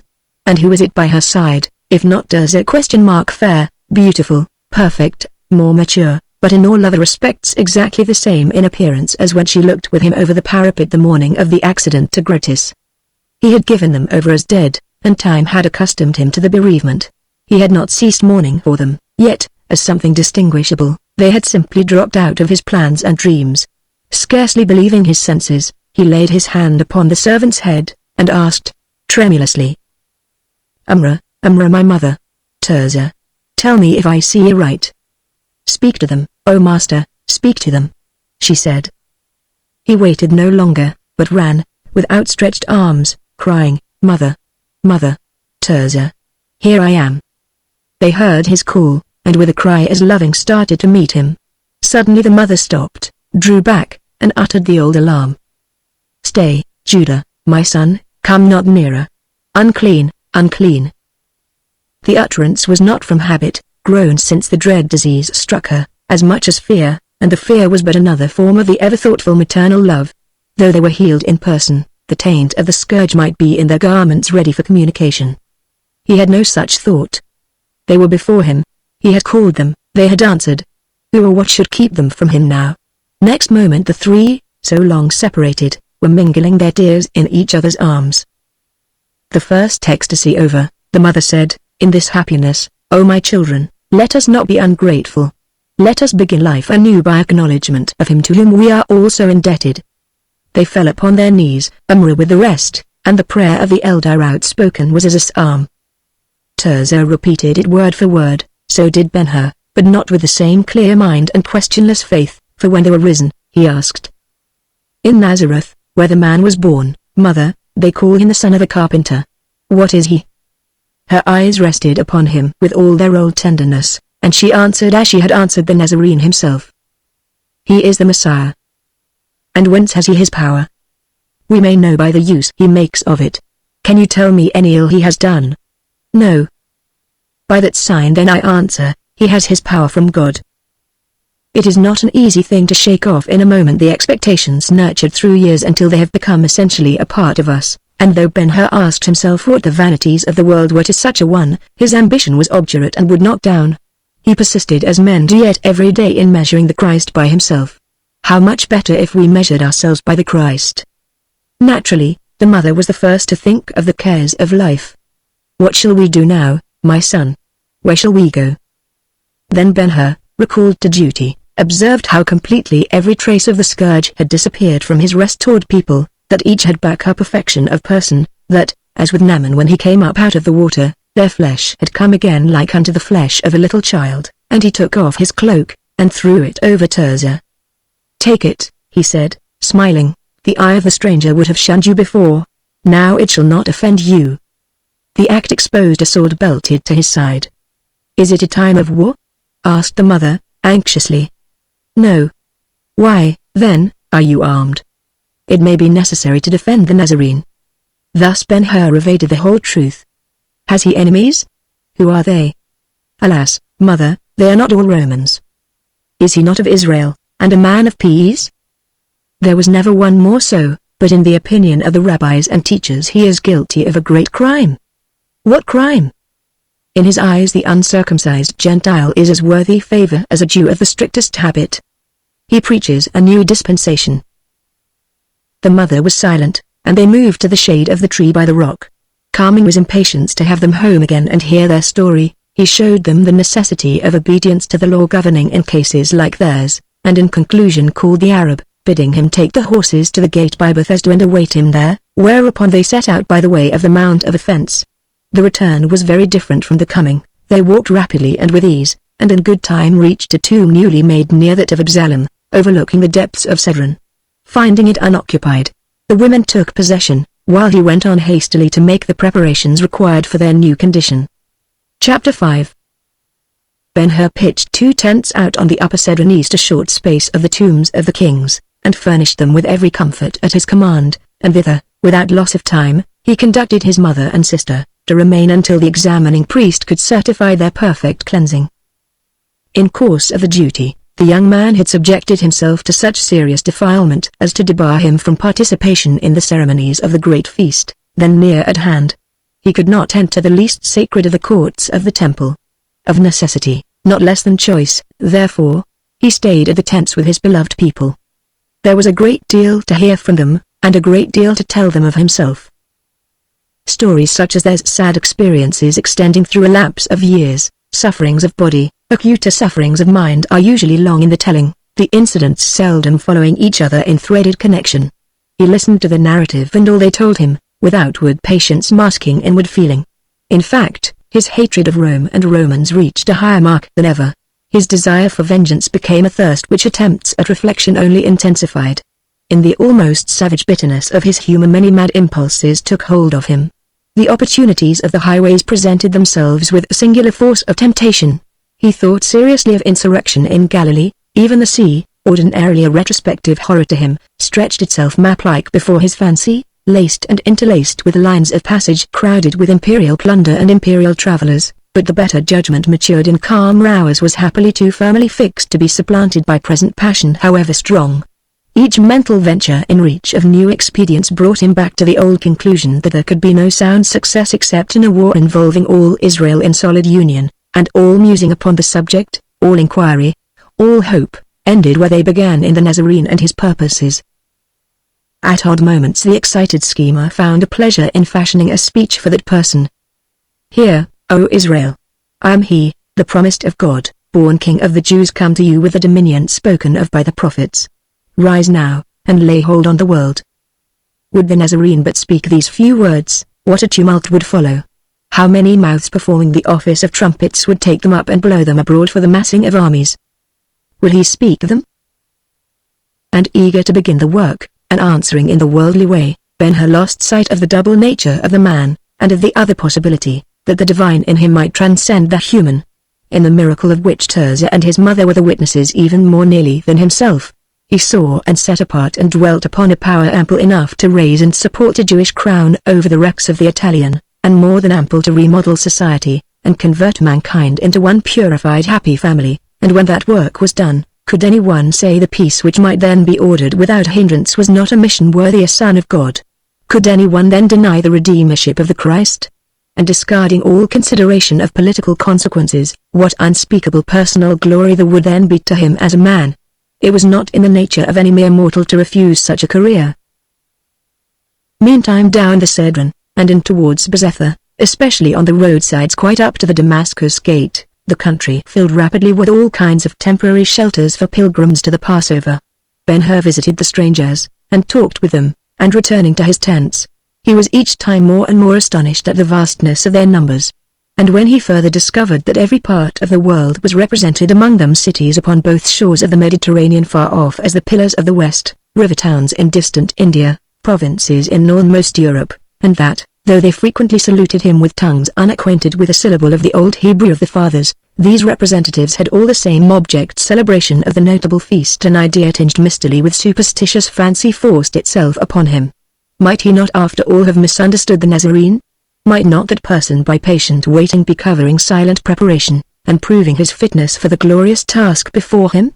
How much better this time for the movement than that other when, by Gennesaret, the Galileans would have forced assumption of the crown. Then the support would have been limited to a few thousands, now his proclamation would be responded to by millions who could say how many?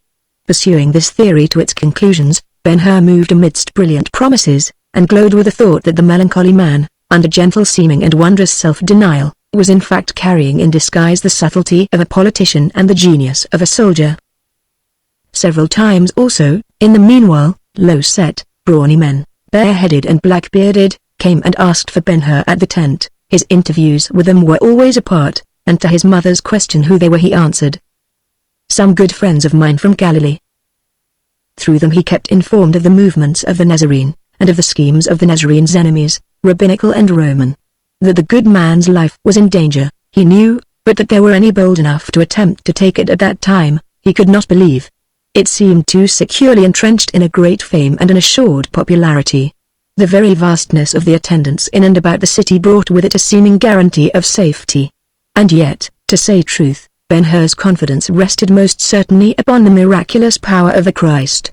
Pondering the subject in the purely human view, that the master of such authority over life and death, used so frequently for the good of others, would not exert it in care of himself was simply as much past belief as it was past understanding. Nor should it be forgotten that all these were incidents of occurrence between the 21st day of March counting by the modern calendar and the 25th. The evening of the latter day Ben-Hur yielded to his impatience, and rode to the city, leaving behind him a promise to return in the night. The horse was fresh, and choosing his own gait, sped swiftly. The eyes of the clambering vines winked at the rider from the garden fences on the way. There was nothing else to see him, nor child nor woman nor man. Through the rocky float in the hollows of the road the agate hooves drummed, ringing like cups of steel, but without notice from any stranger. In the houses past there were no tenants. The fires by the tent doors were out, the road was deserted, for this was the first Passover Eve, and the hour between the evenings when the visiting millions crowded the city, and the slaughter of lambs in offering reeked the forecourts of the temple, and the priests in ordered lines caught the flowing blood and carried it swiftly to the dripping altars when all was haste and hurry, racing with the stars fast coming with the signal after which the roasting and the eating and the singing might go on, but not the preparation more. Through the great northern gate the rider rode, and lo! Jerusalem before the fall, in ripeness of glory, illuminated for the Lord. Chapter 6.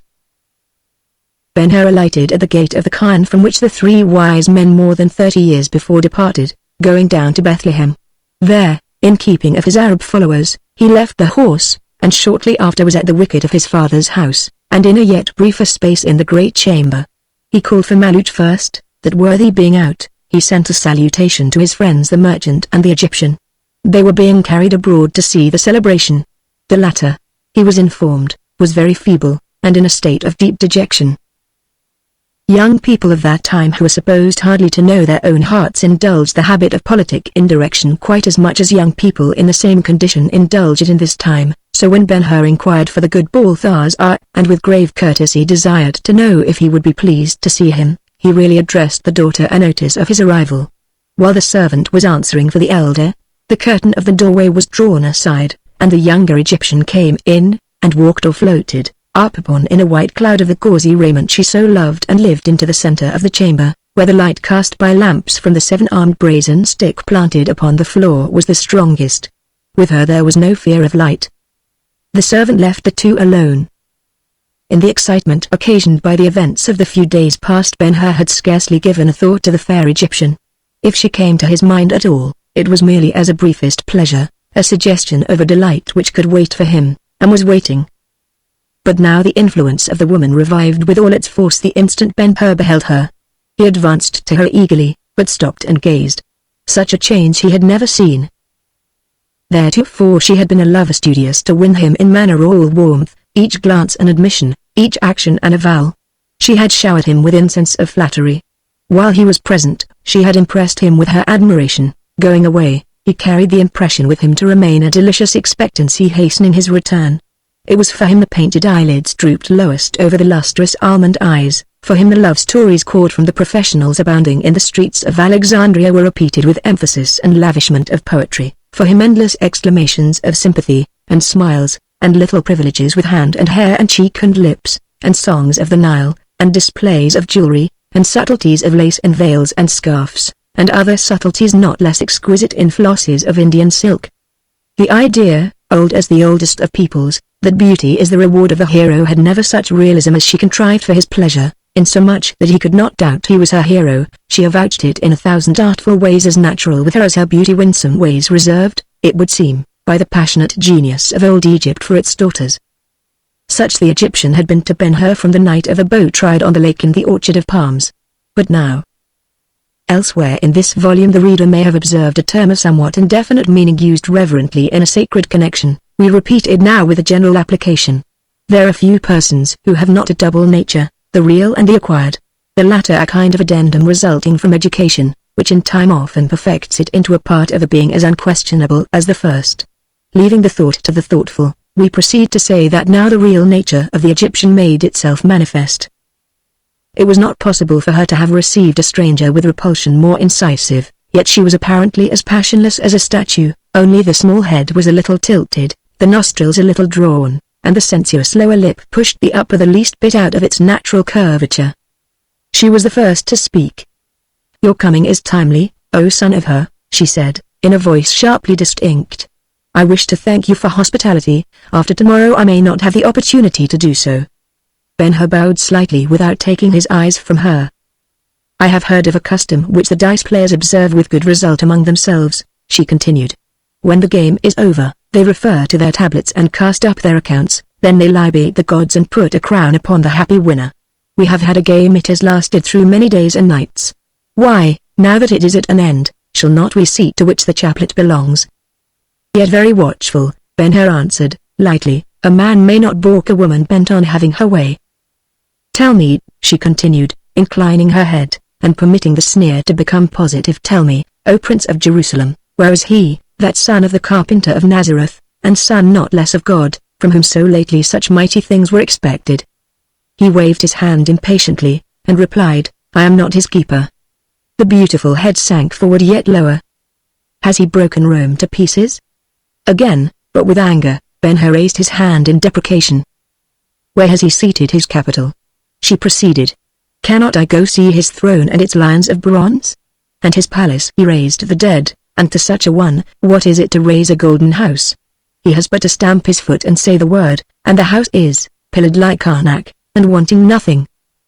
There was by this time slight ground left to believe her playing. The questions were offensive, and her manner pointed with unfriendliness, seeing which, he on his side became more wary, and said, with good humor, "O Egypt, let us wait another day, even another week, for him, the lions, and the palace." She went on without noticing the suggestion. "And how is it I see you in that garb? Such is not the habit of governors in India or vice-kings elsewhere. I saw the satrap of Tehran once, and he wore a turban of silk and a cloak of cloth of gold, and the hilt and scabbard of his sword made me dizzy with their splendor of precious stones.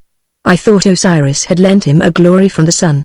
I fear you have not entered upon your kingdom, the kingdom I was to share with you. The daughter of my wise guest is kinder than she imagines herself. She is teaching me that Isis may kiss a heart without making it better." Ben-Hur spoke with cold courtesy, and Iris, after playing with the pendant solitaire of her necklace of coins, rejoined, "For a Jew, the son of Hur is clever. I saw your dreaming Caesar make his entry into Jerusalem. You told us he would that day proclaim himself king of the Jews from the steps of the temple. I beheld the procession descend the mountain bringing him. I heard their singing. They were beautiful with palms in motion. I looked everywhere among them for a figure with a promise of royalty, a horseman in purple, a chariot with a driver in shining brass, a stately warrior behind an orbed shield, rivaling his spear in stature. I looked for his guard. It would have been pleasant to have seen a prince of Jerusalem and a cohort of the legions of Galilee." She flung her listener a glance of provoking disdain, then laughed heartily, as if the ludicrousness of the picture in her mind were too strong for contempt. Instead of a Caesarstress returning in triumph or a Caesar helmed and sworded ha, ha, ha I saw a man with a woman's face and hair, riding an ass's colt, and in tears. The king. The Son of God. The Redeemer of the world. Ha, ha, ha. In spite of himself, Ben-Hur winced. "I did not quit my place, O Prince of Jerusalem," she said, before he could recover. "I did not laugh. I said to myself, wait. In the temple he will glorify himself as becomes a hero about to take possession of the world. I saw him enter the gate of Shushan and the court of the women. I saw him stop and stand before the gate beautiful. There were people with me on the porch and in the courts, and on the cloisters and on the steps of the three sides of the temple there were other people, I will say 1,000,000 of people, all waiting breathlessly to hear his proclamation. The pillars were not more still than we. Ha, ha, ha. I fancied I heard the axles of the mighty Roman machine begin to crack. Ha, ha, ha. O Prince, by the soul of Solomon, your king of the world drew his gown about him and walked away, and out by the farthest gate, nor opened his mouth to say a word, and the Roman machine is running yet. In simple homage to a hope that instant lost a hope which, as it began to fall and while it was falling, he unconsciously followed with a parting look down to its disappearance. Ben-Hur lowered his eyes.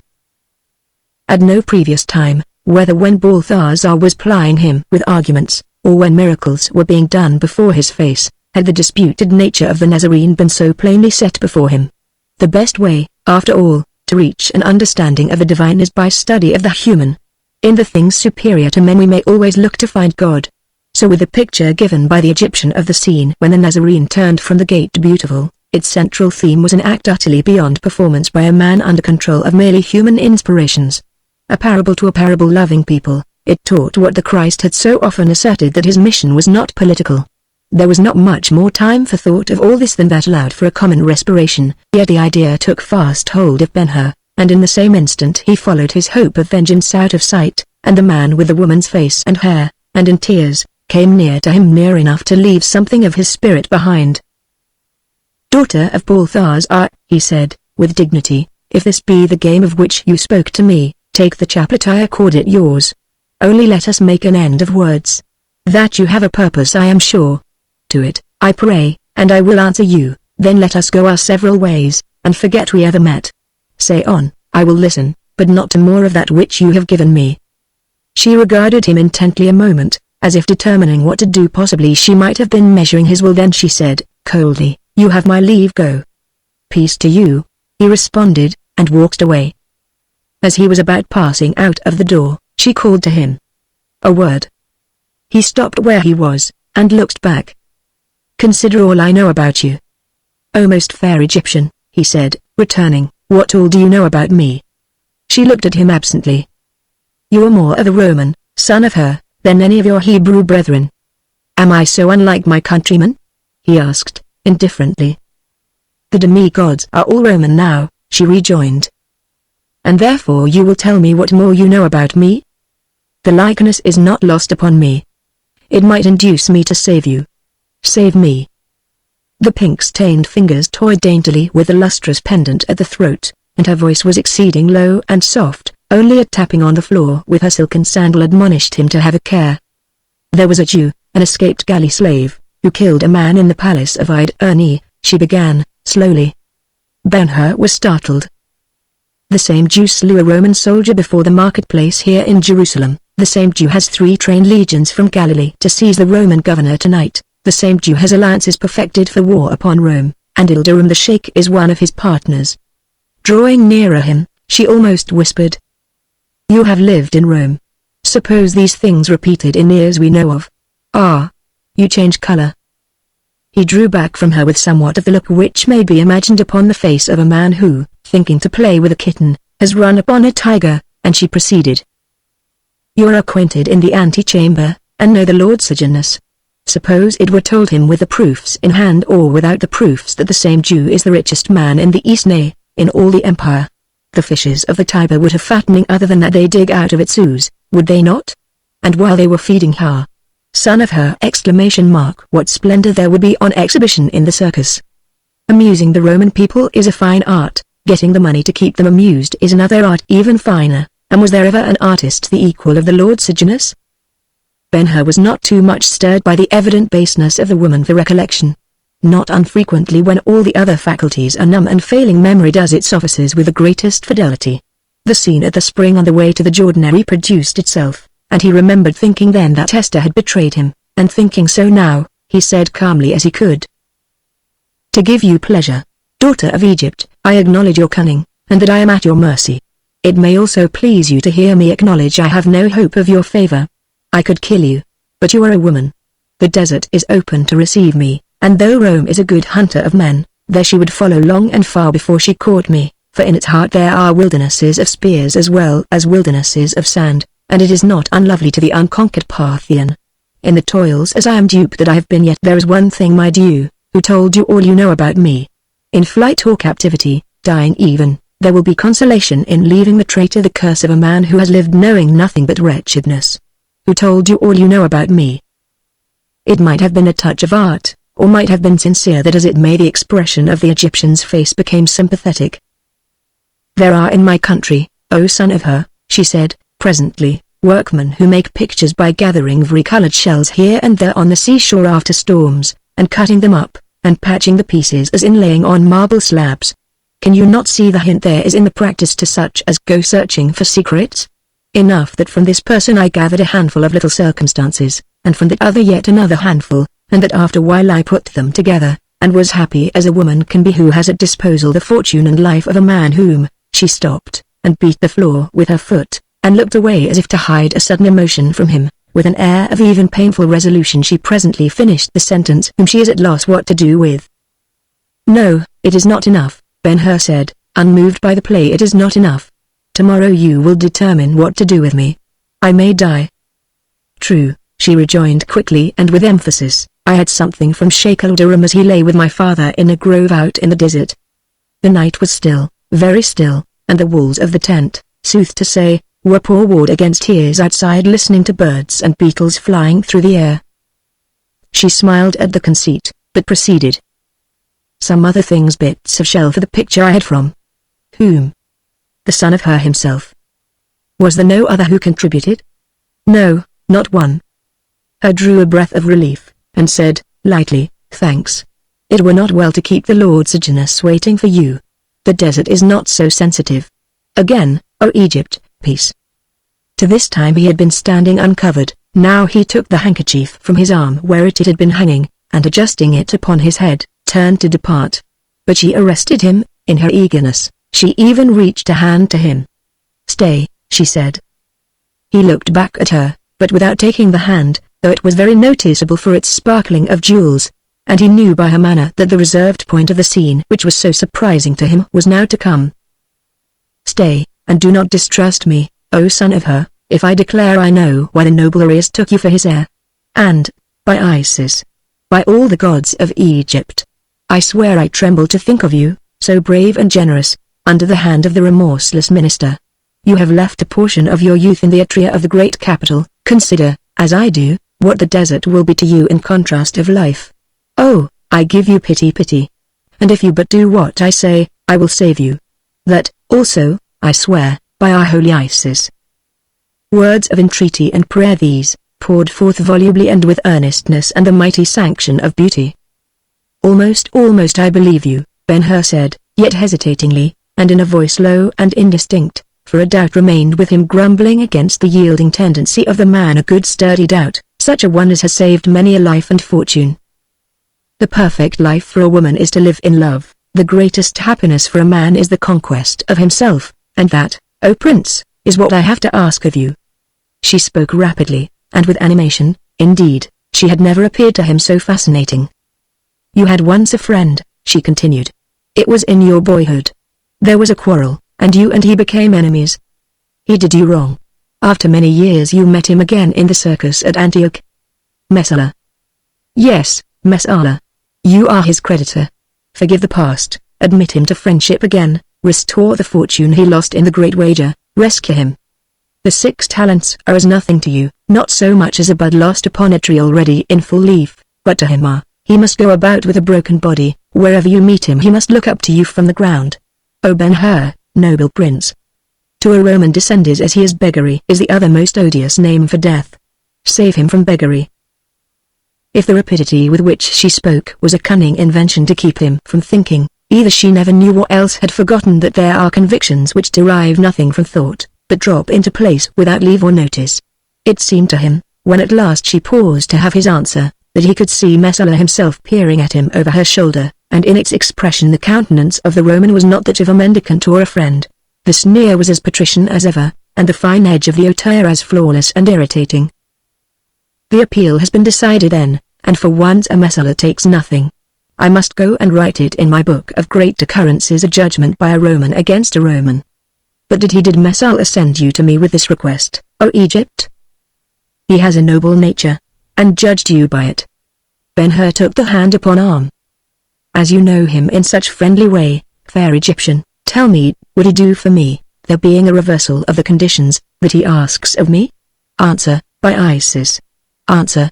for the truth's sake." There was insistence in the touch of his hand, and in his look also. "Oh," she began, "he is a Roman, you were about to say, meaning that I, a Jew, must not determine dues from me to him by any measure of dues from him to me. Being a Jew, I must forgive him my winnings because he is a Roman.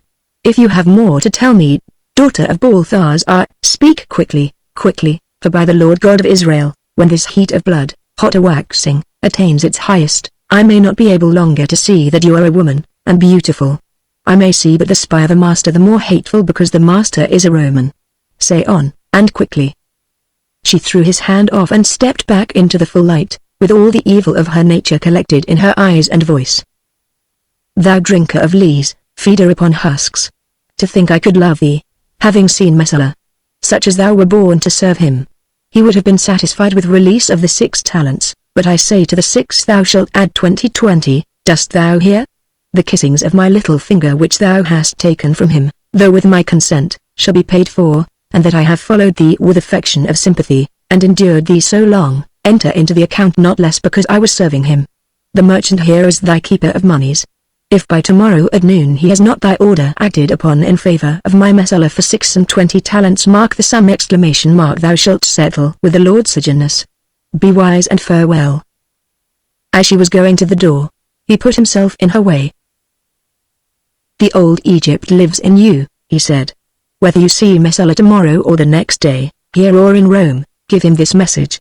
Tell him I have back the money, even the 6 talents, he robbed me of by robbing my father's estate. Tell him I survived the galleys to which he had me sent, and in my strength rejoice in his beggary and dishonor. Tell him I think the affliction of body which he was from my hand is the curse of our Lord God of Israel upon him, more fit than death for his crimes against the helpless. Tell him my mother and sister whom he had sent to a cell in Antonia that they might die of leprosy, are alive and well, thanks to the power of the Nazarene whom you so despise. Tell him that, to fill my measure of happiness, they are restored to me, and that I will go hence to their love, and find in it more than compensation for the impure passions which you leave me to take to him. Tell him this for your comfort, O cunning incarnate, as much as is tell him that when the Lord Sejanus comes to despoil me he will find nothing, for the inheritance I had from the Da'am, including the villa by Misenum, has been sold, and the money from the sale is out of reach, afloat in the marts of the world as bills of exchange, and that this house and the goods and merchandise and the ships and caravans with which Simonides plies his commerce with such princely profits are covered by imperial safeguards, a wise head having found the price of the favor, and the Lord Sejanus preferring a reasonable gain in the way of gift to much gain fished from pools of blood and wrong. Tell him if all this were not so, if the money and property were all mine, yet should he not have the least part of it, for when he finds our Jewish bills, and forces them to give up their values, there is yet another resort left me, a deed of gift to Caesar. So much, O Egypt, I found out in the atria of the great capital. Tell him that along with my defiance I do not send him a curse in words, but, as a better expression of my undying hate, I send him one who will prove to him the sum of all curses, and when he looks at you repeating this my message, daughter of Balthazar, his Roman shrewdness will tell him all I mean. Go now and I will go." He conducted her to the door, and, with ceremonious politeness, held back the curtain while she passed out. "Peace to you," he said, as she disappeared. Chapter 7. When Ben-Hur left the guest chamber, there was not nearly so much life in his action as when he entered it. His steps were slower, and he went along with his head quite upon his breast. Having made discovery that a man with a broken back may yet have a sound brain, he was reflecting upon the discovery. For as much as it is easy after a calamity has befallen to look back and see the proofs of its coming strewn along the way, the thought that he had not even suspected the Egyptian as in Messala's interest, but had gone blindly on through whole years putting himself and his friends more and more at her mercy, was a sore wound to the young man's vanity. "I remember," he said to himself, "she had no word of indignation for the perfidious Roman at the fountain of Castalia. I remember she extolled him at the boat ride on the lake in the orchard of palms. And, he stopped, and beat his left hand violently with his right. That mystery about the appointment she made with me at the palace of Iderne is no mystery now." The wound, it should be observed, was to his vanity, and fortunately it is not often that people die of such hurts, or even continue a long time sick. In Ben-Hur's case, moreover, there was a compensation, for presently he exclaimed aloud, "Praised be the Lord God that the woman took not a more lasting hold on me. I see I did not love her." Then, as if he had already parted with not a little of the weight on his mind. He stepped forward more lightly, and, coming to the place on the terrace where one stairway led down to the courtyard below, and another ascended to the roof, he took the latter and began to climb. As he made the last step in the flight he stopped again. Can Balthazar have been her partner in the long mask she has been playing? No, no. Hypocrisy seldom goes with wrinkled age like that. Balthazar is a good man. With this decided opinion he stepped upon the roof. There was a full moon overhead, yet the vault of the sky at the moment was lurid with light cast up from the fires burning in the streets and open places of the city, and the chanting and chorusing of the old psalmody of Israel filled it with plaintive harmonies to which he could not but listen. The countless voices bearing the burden seemed to say, "Thus, O son of Judah, we prove our worshipfulness of the Lord God, and our loyalty to the land he gave us. Let a Gideon appear, or a David, or a Mephibosheth, and we are ready." That seemed an introduction, for next he saw the man of Nazareth. In certain moods the mind is disposed to mock itself with inapposite fancies. The tearful woman-like face of the Christ stayed with him while he crossed the roof to the parapet above the street on the north side of the house, and there was in it no sign of war, but rather as the heavens of calm evenings look peace upon everything, so it looked, provoking the old question, what manner of man is he? Ben-Hur permitted himself one glance over the parapet, then turned and walked mechanically towards the summer house. "Let them do their worst," he said, as he went slowly on. "I will not forgive the Roman. I will not divide my fortune with him, nor will I fly from this city of my fathers. I will call on Galilee first, and here make the fight. By brave deeds I will bring the tribes to our side. He who raised up Moses will find us a leader, if I fail. If not the Nazarene, then some other of the many ready to die for freedom." The interior of the summer house, when Ben-Hur, slow sauntering, came to it, was murkily lighted. The faintest of shadows lay along the floor from the pillars on the north and west sides. Looking in, he saw the armchair usually occupied by Simonides drawn to a spot from which a view of the city over towards the marketplace could be best had. "The good man is returned. I will speak with him, unless he be asleep." He walked in, and with a quiet step approached the chair. Peering over the high back, he beheld Esther nestled in the seat asleep, a small figure snugged away under her father's lap robe. The hair dishevelled fell over her face. Her breathing was low and irregular. Once it was broken by a long sigh, ending in a sob. Something, it might have been the sigh or the loneliness in which he found her, imparted to him the idea that the sleep was a rest from sorrow rather than fatigue. Nature kindly sends such relief to children, and he was used to thinking Esther scarcely more than a child. He put his arms upon the back of the chair, and thought, "I will not wake her. I have nothing to tell her, nothing unless it be my love. She is a daughter of Judah, and beautiful, and so unlike the Egyptian, for there it is all vanity, here all truth, their ambition, here duty, their selfishness, here self-sacrifice. Nay, the question is not do I love her, but does she love me? She was my friend from the beginning. The night on the terrace at Antioch, how childlike she begged me not to make Rome my enemy, and had me tell her of the villa by Misenum, and of the life there. That she should not see I saw her cunning drift, I kissed her. Can she have forgotten the kiss? I have not. I love her. They do not know in the city that I have back my people. I shrank from telling it to the Egyptian, but this little one will rejoice with me over their restoration, and welcome them with love and sweet services of hand and heart. She will be to my mother another daughter, in Tirzah she will find her other self. I would wake her and tell her these things, but out on the sorceress of Egypt. Of that folly I could not command myself to speak. I will go away, and wait another and a better time. I will wait. Fair Esther, dutiful child, daughter of Judah." He retired silently as he came. Chapter 8. The streets were full of people going and coming, all grouped about the fires roasting meat, and feasting and singing, and happy. The odor of scorching flesh mixed with the odor of cedar wood aflame and smoking loaded the air, and as this was the occasion when every son of Israel was full brother to every other son of Israel, and hospitality was without bounds, Ben-Hur was saluted at every step, while the groups by the fires insisted, "Stay and partake with us. We are brethren in the love of the Lord." But with thanks to them he hurried on, intending to take horse at the Carn and return to the tents on the Cedron. To make the place, it was necessary for him to cross the thoroughfare so soon to receive sorrowful Christian perpetuation. There also the pious celebration was at its height. Looking up the street, He noticed the flames of torches in motion streaming out like pennons, then he observed that the singing ceased where the torches came. His wonder rose to its highest, however, when he became certain that amidst the smoke and dancing sparks he saw the keen sparkling of burnished spear tips, arguing the presence of Roman soldiers. What were they, the scoffing legionaries, doing in a Jewish religious procession? The circumstance was unheard of, and he stayed to see the meaning of it. The moon was shining its best, yet, as if the moon and the torches, and the fires in the street, and the rays streaming from windows and open doors were not enough to make the way clear, some of the processionists carried lighted lanterns, and fancying he discovered a special purpose in the use of such equipments, Ben-Hur stepped into the street so close to the line of march as to bring every one of the company under view while passing. The torches and the lanterns were being borne by servants, each of whom was armed with a bludgeon or a sharpened stave. Their present duty seemed to be to pick out the smoothest paths among the rocks in the street for certain dignitaries among them, elders and priests, rabbis with long beards, heavy brows, and beaked noses, men of the class potential in the councils of Caiaphas and Hannas. Where could they be going? Not to the temple, certainly, for the route to the sacred house from Zion, whence these appeared to be coming, was by the Xystis. And their business if peaceful, why the soldiers?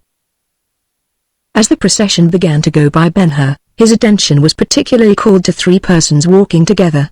They were well towards the front, and the servants who went before them with lanterns appeared unusually careful in the service.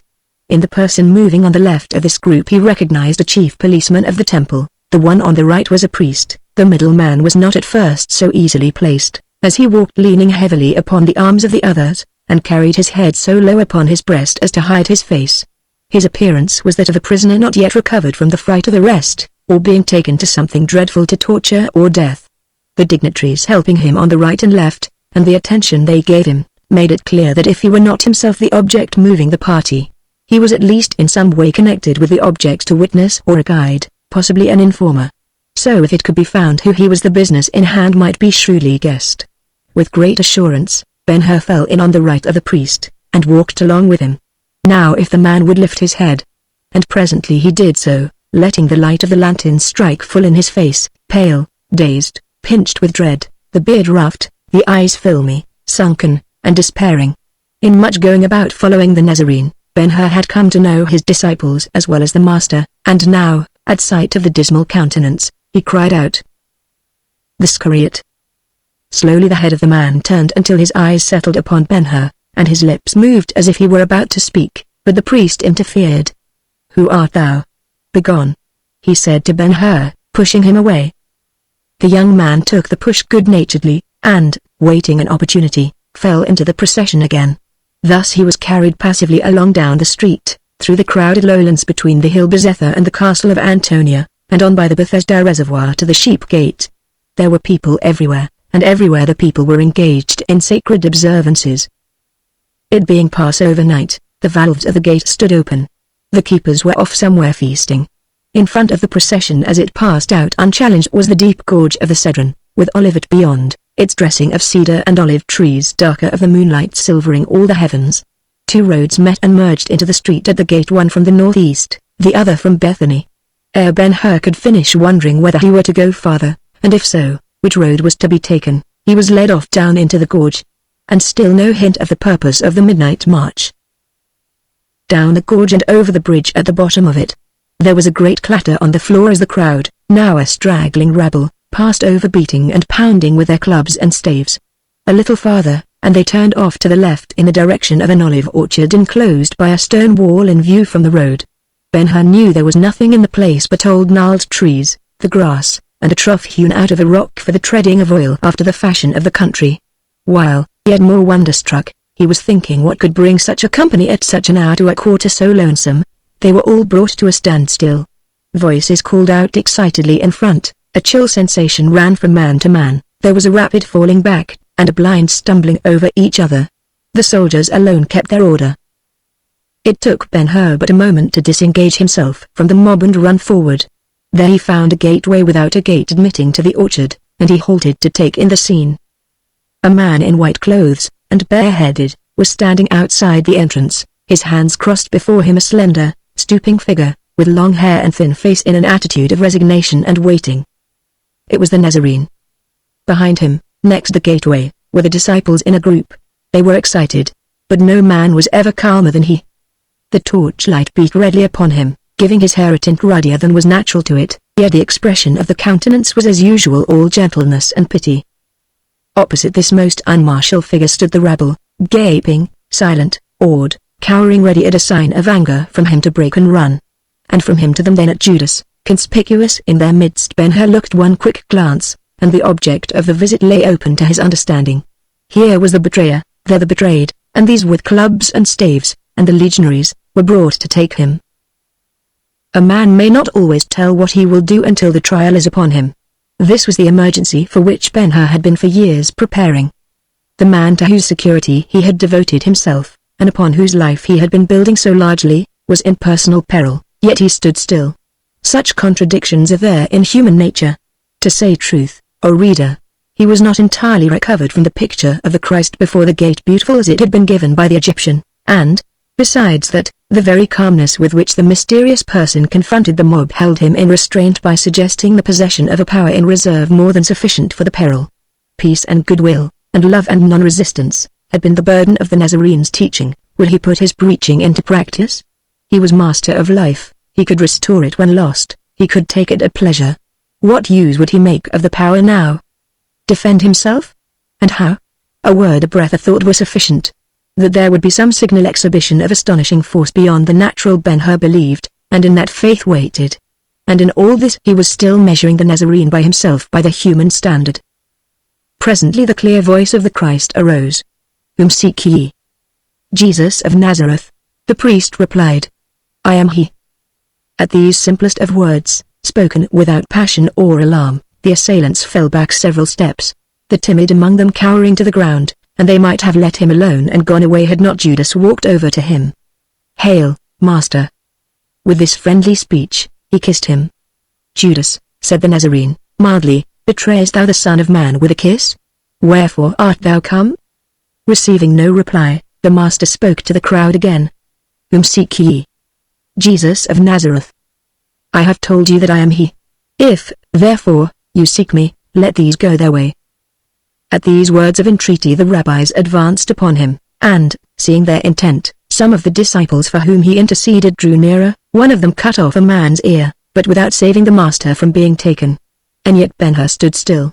Nay, while the officers were making ready with their ropes, the Nazarene was doing his greatest charity, not the greatest indeed, but the very greatest in illustration of his forbearance, so far surpassing that of men. Suffer ye thus far, he said to the wounded man, and healed him with a touch. Both friends and enemies were confounded, one side that he could do such a thing, the other that he would do it under the circumstances. Surely he will not allow them to bind him. Thus thought Ben-Hur. Put up thy sword into the sheath, the cup which my Father hath given me, shall I not drink it?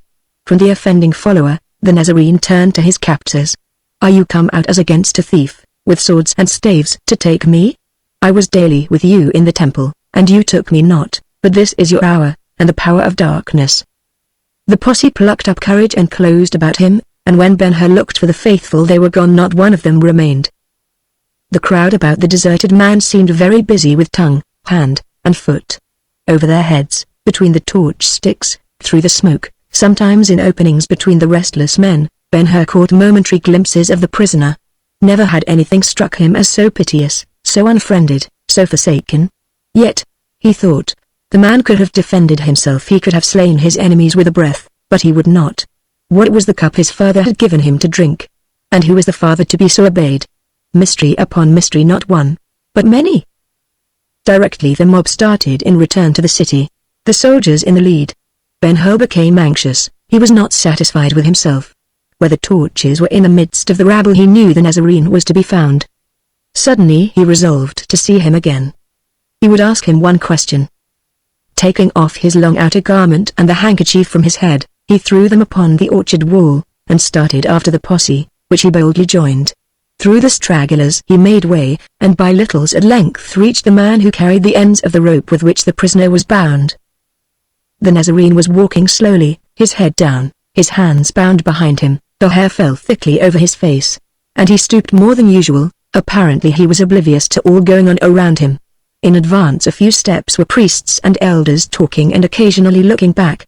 When, at length, they were all near the bridge in the gorge, Ben-Hur took the rope from the servant who had it, and stepped past him. "Master, master," he said, hurriedly, speaking close to the Nazarene's ear. "Dost thou hear, master? A word, one word. Tell me." The fellow from whom he had taken the rope now claimed it. "Tell me," Ben-Hur continued, "goest thou with these of thine own accord?" The people were come up now, and in his own ears asking angrily, "Who art thou, man?" "O master," Ben-Hur made haste to say, his voice sharp with anxiety, "I am thy friend and lover. Tell me, I pray thee, if I bring rescue, wilt thou accept it?" The Nazarene never so much as looked up or allowed the slightest sign of recognition, yet the something which when we are suffering is always telling it to such as look at us, though they be strangers, failed not now.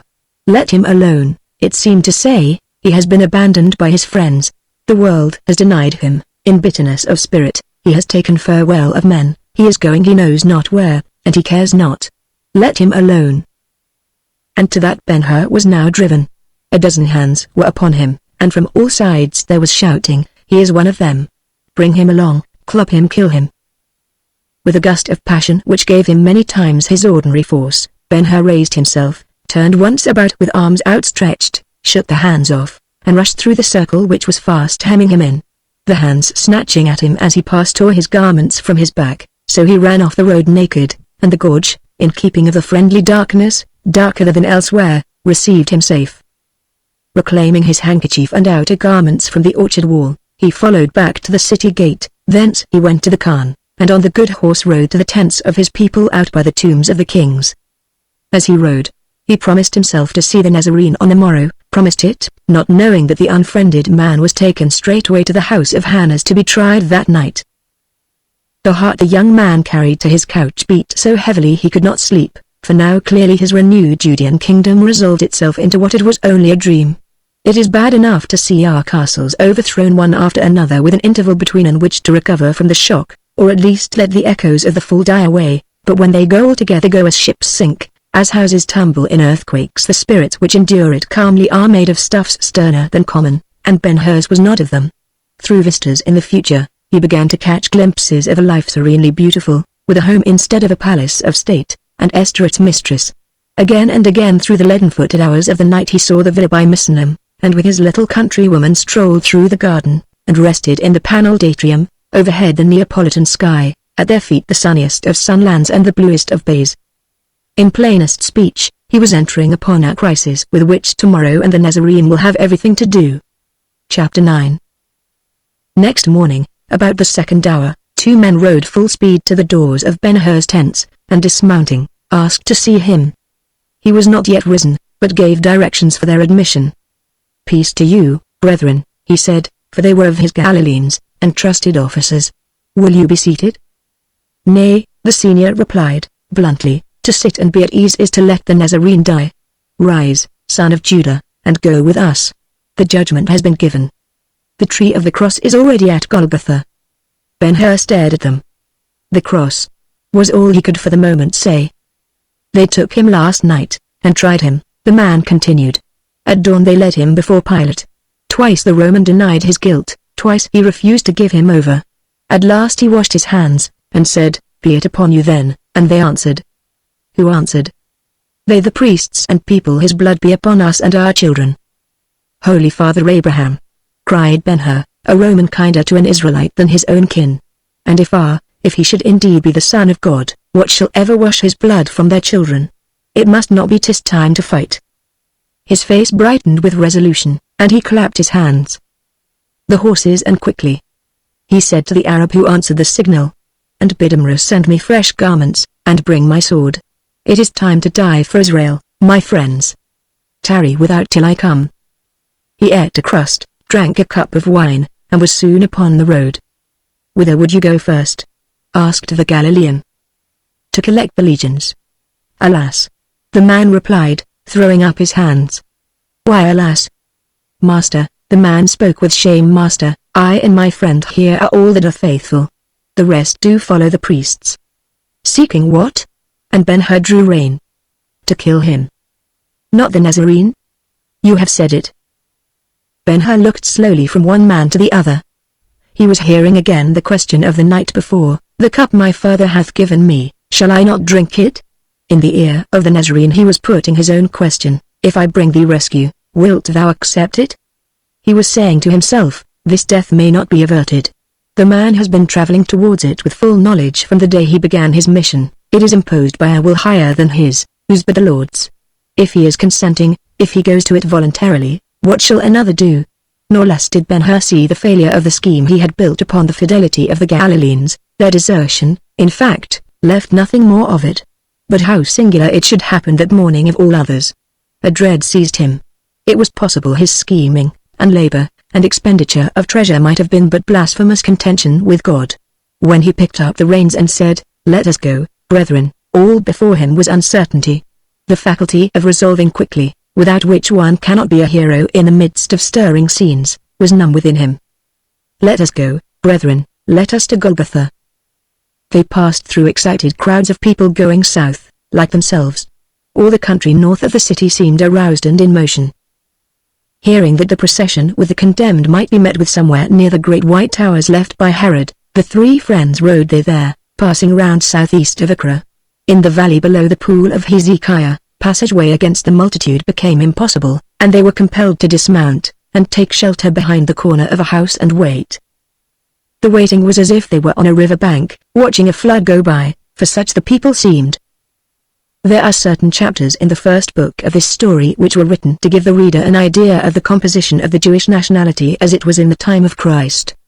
They were also written in anticipation of this hour and scene, so that he who has read them with attention can now see all Ben-Hur saw of the going to the crucifixion, a rare and wonderful sight. Half an hour the flood surged by Ben-Hur and his companions, within arm's reach, incessant, undiminished. At the end of that time he could have said, "I have seen all the castes of Jerusalem, all the sects of Judea, all the tribes of Israel, and all the nationalities of earth represented by them. The Libyan Jew went by, and the Jew of Egypt, and the Jew from the Rhine, in short, Jews from all east countries and all west countries, and all islands within commercial connection. They went by on foot, on horseback, on camels, in litters and chariots, and with an infinite variety of costumes, yet with the same marvelous similitude of features which today particularizes the children of Israel, tried as they have been by climates and modes of life. They went by speaking all known tongues, for by that means only were they distinguishable group from group. They went by in haste, eager, anxious, crowding all to behold one poor Nazarene die, a felon between felons. These were the many, but they were not all. Borne along with the stream were thousands not Jews, thousands hating and despising them, Greeks, Romans, Arabs, Syrians, Africans, Egyptians, Easterns. So that, studying the mass, it seemed the whole world was to be represented, and, in that sense, present at the crucifixion. The going was singularly quiet. A hoof stroke upon a rock, the glide and rattle of revolving wheels, voices in conversation, and now and then a calling voice, were all the sounds heard above the rustle of the mighty movement. Yet was there upon every countenance the look with which men make haste to see some dreadful sight, some sudden wreck, or ruin, or calamity of war. And by such signs Ben-Hur judged that these were the strangers in the city come up to the Passover, who had had no part in the trial of the Nazarene, and might be his friends. At length, from the direction of the great towers, Ben-Hur heard, at first faint in the distance, a shouting of many men. "Hark! They are coming now," said one of his friends. The people in the street halted to hear, but as the cry rang on over their heads, they looked at each other, and in shuddering silence moved along. The shouting drew nearer each moment, and the air was already full of it and trembling, when Ben-Hur saw the servants of Simonides coming with their master in his chair, and Esther walking by his side. A covered litter was next behind them. "Peace to you, O Simonides, and to you, Esther," said Ben-Hur, meeting them. "If you are for Golgotha, stay until the procession passes, I will then go with you. There is room to turn in by the house here." The merchant's large head rested heavily upon his breast. Rousing himself, he answered, "Speak to Balthazar, his pleasure will be mine. He is in the litter." Ben-Hur hastened to draw aside the curtain. The Egyptian was lying within, his one face so pinched as to appear like a dead man's. The proposal was submitted to him. "Can we see him?" he inquired, faintly. "The Nazarene? Yes. He must pass within a few feet of us." "Dear Lord," the old man cried, fervently. "Once more, once more. "Oh, it is a dreadful day for the world." Shortly the whole party were in waiting under shelter of the house. They said but little, afraid, probably, to trust their thoughts to each other. Everything was uncertain, and nothing so much so as opinions. Balthazar drew himself feebly from the litter, and stood supported by a servant. Esther and Ben-Hur kept Simonides company. Meantime the flood poured along, if anything, more densely than before, and the shouting came nearer, shrill up in the air, hoarse along the earth, and cruel. At last the procession was up. "See," said Ben-Hur, bitterly, "that which cometh now is Jerusalem." The advance was in possession of an army of boys, hooting and screaming, "The King of the Jews! Room, room for the King of the Jews!"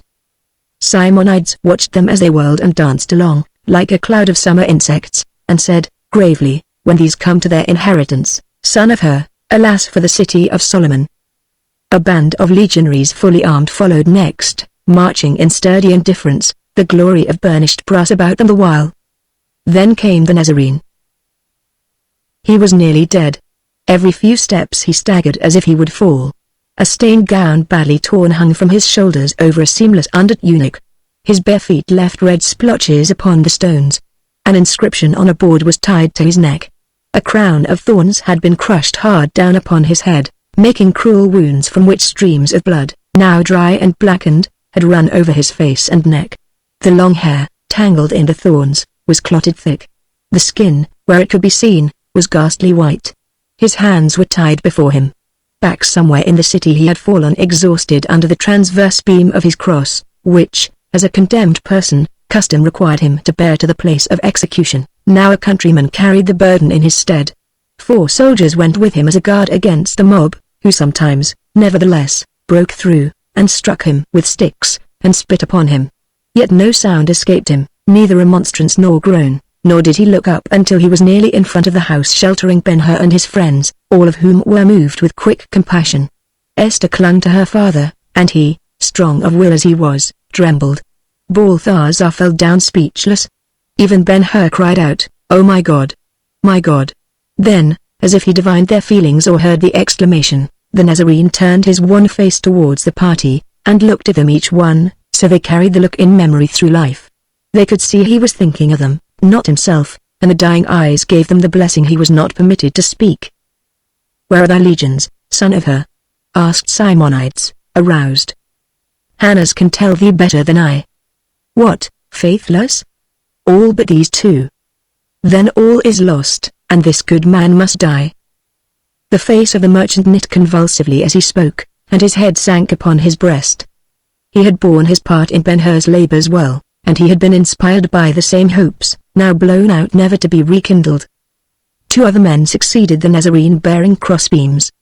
"Who are these?" Ben-Hur asked of the Galileans. "Thieves appointed to die with the Nazarene," they replied. Next in the procession stalked a mitred figure clad all in the golden vestments of the high priest. Policemen from the temple curtained him round about, and after him, in order, strode the Sanhedrin, and a long array of priests, the latter in their plain white garments, overwrapped by abnets of many folds and gorgeous colors. "The son-in-law of Hannas," said Ben-Hur, in a low voice. "Cleophas." "I have seen him," Simonides replied, adding, after a pause during which he thoughtfully watched the haughty pontiff, "And now am I convinced. With such assurance as proceeds from clear enlightenment of the spirit, with absolute assurance now know I that he who first goes yonder with the inscription about his neck is what the inscription proclaims him, nations Jerusalem, Israel.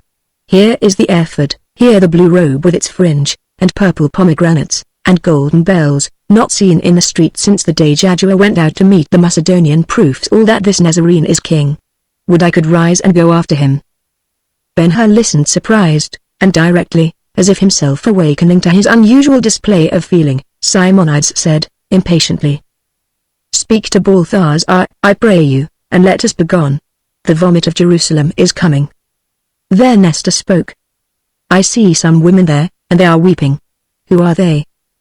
Following the pointing of her hand, the party beheld 4 women in tears. One of them leaned upon the arm of a man of aspect not unlike the Nazarenes. Presently Ben-Hur answered, "The man is the disciple whom the Nazarene loves the best of all. She who leans upon his arm is Mary, the Master's mother, the others are friendly women of Galilee." Esther pursued the mourners with glistening eyes until the multitude received them out of sight. It may be the reader will fancy the foregoing snatches of conversation were had in quiet, but it was not so. The talking was, for the most part, like that indulged by people at the seaside under the sound of the surf, for to nothing else can the clamour of this division of the mob be so well likened. The demonstration was the forerunner of those in which, scarce 30 years later, under rule of the factions, the holy city was torn to pieces. It was quite as great in numbers, as fanatical and bloodthirsty, boiled and raved, and had in it exactly the same elements: servants, camel drivers, marketmen, gatekeepers, gardeners, dealers in fruits and wines, proselytes, and foreigners not proselytes, watchmen and menials from the temple, thieves, robbers, and the myriad not assignable to any class, but who, on such occasions as this, appeared no one could say whence, hungry and smelling of caves and old tombs, bare-headed wretches with naked arms and legs, hair and beard in uncombed mats, and each with one garment the colour of clay, beasts with abysmal mouths, in outcry effective as lions calling each other across desert spaces. Some of them had swords, a greater number flourished spears and javelins, though the weapons of the many were staves and knotted clubs, and slings, for which latter selected stones were stored in scrips, and sometimes in sacks improvised from the foreskirts of their dirty tunics. Among the mass here and there appeared persons of high degree: scribes, elders, rabbis, Pharisees with broad fringing, Sadducees in fine cloaks serving for the time as prompters and directors. If a throat tired of one cry, they invented another for it. If brassy lungs showed signs of collapse, they set them going again, and yet the clamour, loud and continuous as it was, could have been reduced to a few syllables: King of the Jews. Room for the King of the Jews! Defiler of the temple! Blasphemer of God! Crucify him, crucify him! And of these cries the last one seemed in greatest favour, because, doubtless, it was more directly expressive of the wish of the mob, and helped to better articulate its hatred of the Nazarene. "Come," said Simonides, when Balthazar was ready to proceed, "come, let us forward." Ben-Hur did not hear the call. The appearance of the part of the procession then passing, its brutality and hunger for life, were reminding him of the Nazarene, his gentleness, and the many charities he had seen him do for suffering men.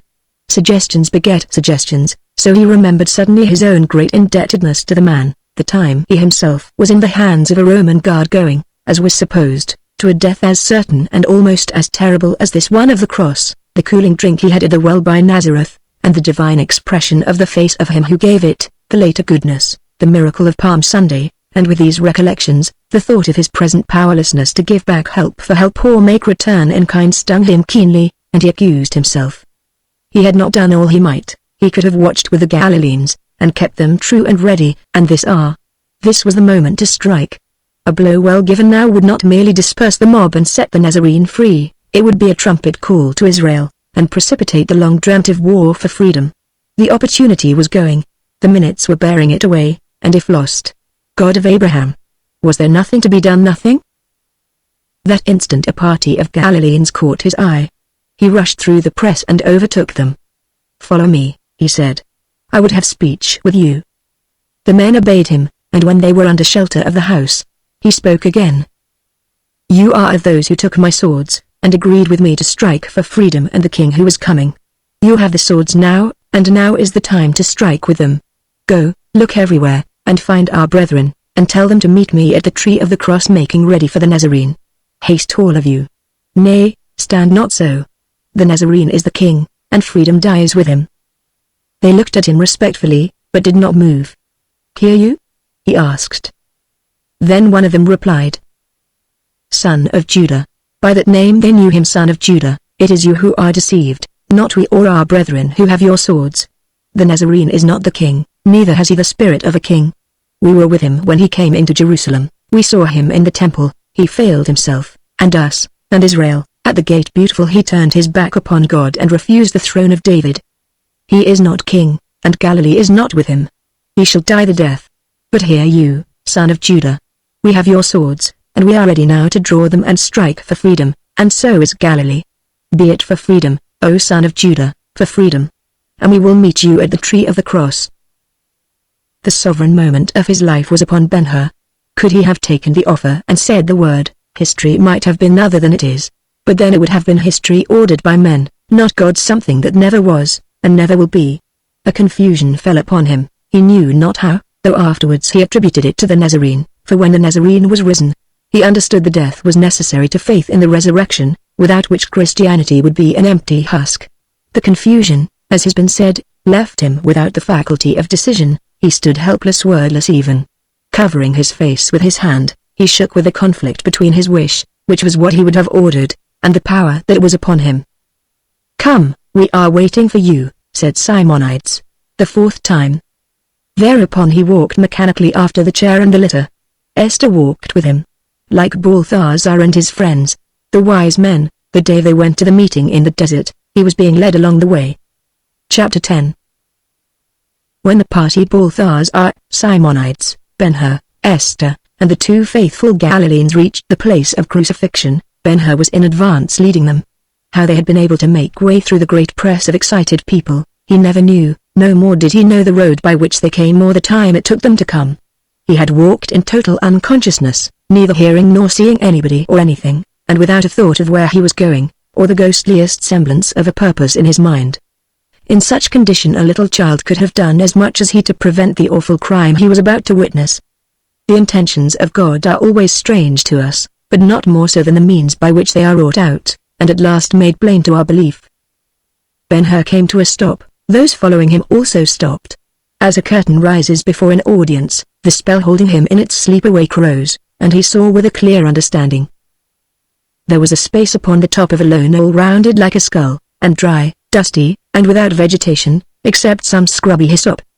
The boundary of the space was a living wall of men, with men behind struggling, some to look over, others to look through it. An inner wall of Roman soldiery held the dense outer wall rigidly to its place. A centurion kept eye upon the soldiers. Up to the very line so vigilantly guarded Ben-Hur had been led, at the line he now stood, his face to the northwest. The knoll was the old Aramaic Golgotha in Latin, Calvaria, anglicized, Calvary, translated, the skull. On its slopes, in the low places, on the swells and higher hills, the earth sparkled with a strange enameling. Look where he would outside the walled space. He saw no patch of brown soil, no rock, no green thing. He saw only thousands of eyes in ruddy faces, off a little way in the perspective only ruddy faces without eyes, off a little further only a broad circle, which the nearer view instructed him was also of faces. And this was the ensemble of 3 millions of people, under it 3 millions of hearts throbbing with passionate interest in what was taking place upon the knoll, indifferent as to the thieves, caring only for the Nazarene, and for him only as he was an object of hate or fear or curiosity, he who loved them all, and was about to die for them. In the spectacle of a great assemblage of people there are always the bewilderment and fascination one feels while looking over a stretch of sea in agitation, and never had this one been exceeded, yet Ben-Hur gave it but a passing glance, for that which was going on in the space described would permit no division of his interest.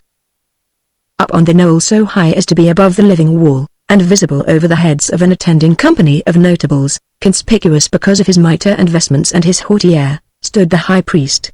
Up the knoll still higher, up quite to the round summit, so as to be seen far and near, was the Nazarene, stooped and suffering, but silent. The wit among the guard had complimented the crown upon his head by putting a reed in his hand for a sceptre. Clamours blew upon him like blasts, laughter, execrations, sometimes both together indistinguishably. A man of his love for the race, and let it go forever. All the eyes then looking were fixed upon the Nazarene.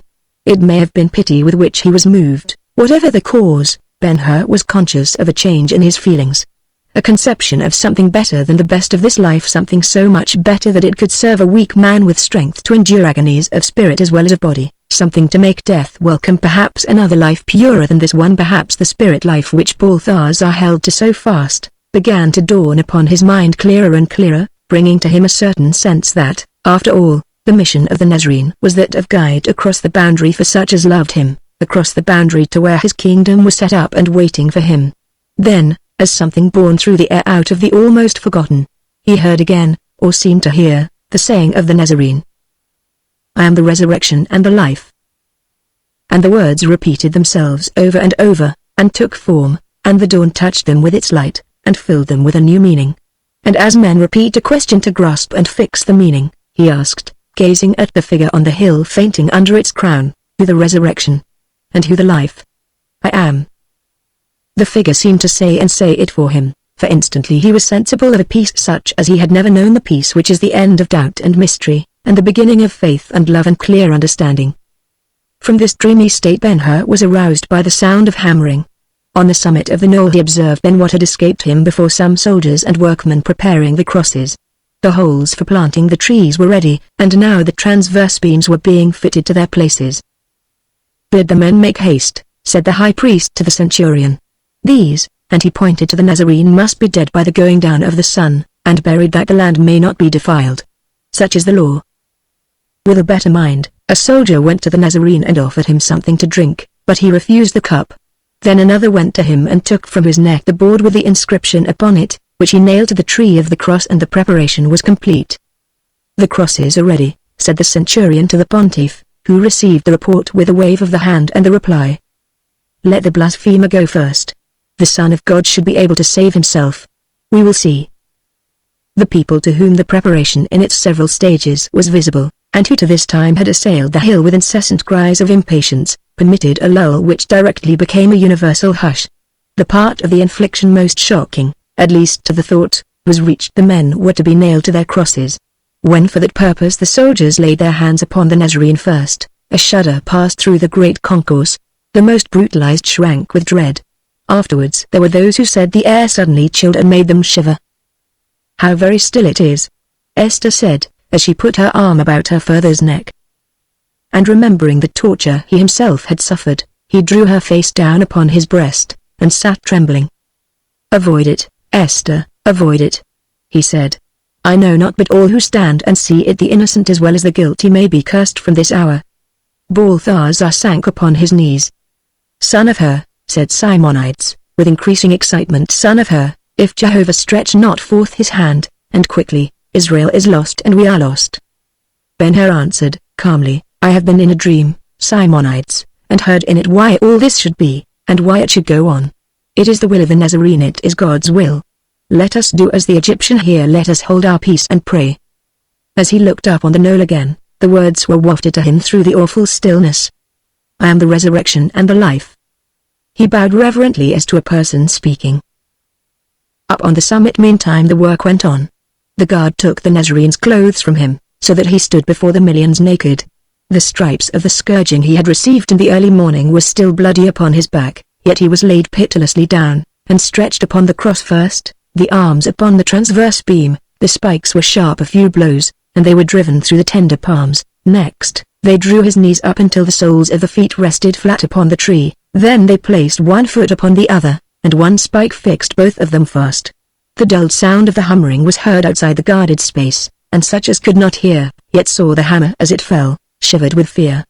And withal that not a groan, or cry, or word of remonstrance from the sufferer, nothing at which an enemy could laugh, nothing a lover could regret. "Which way wilt thou have him faced?" asked a soldier, bluntly.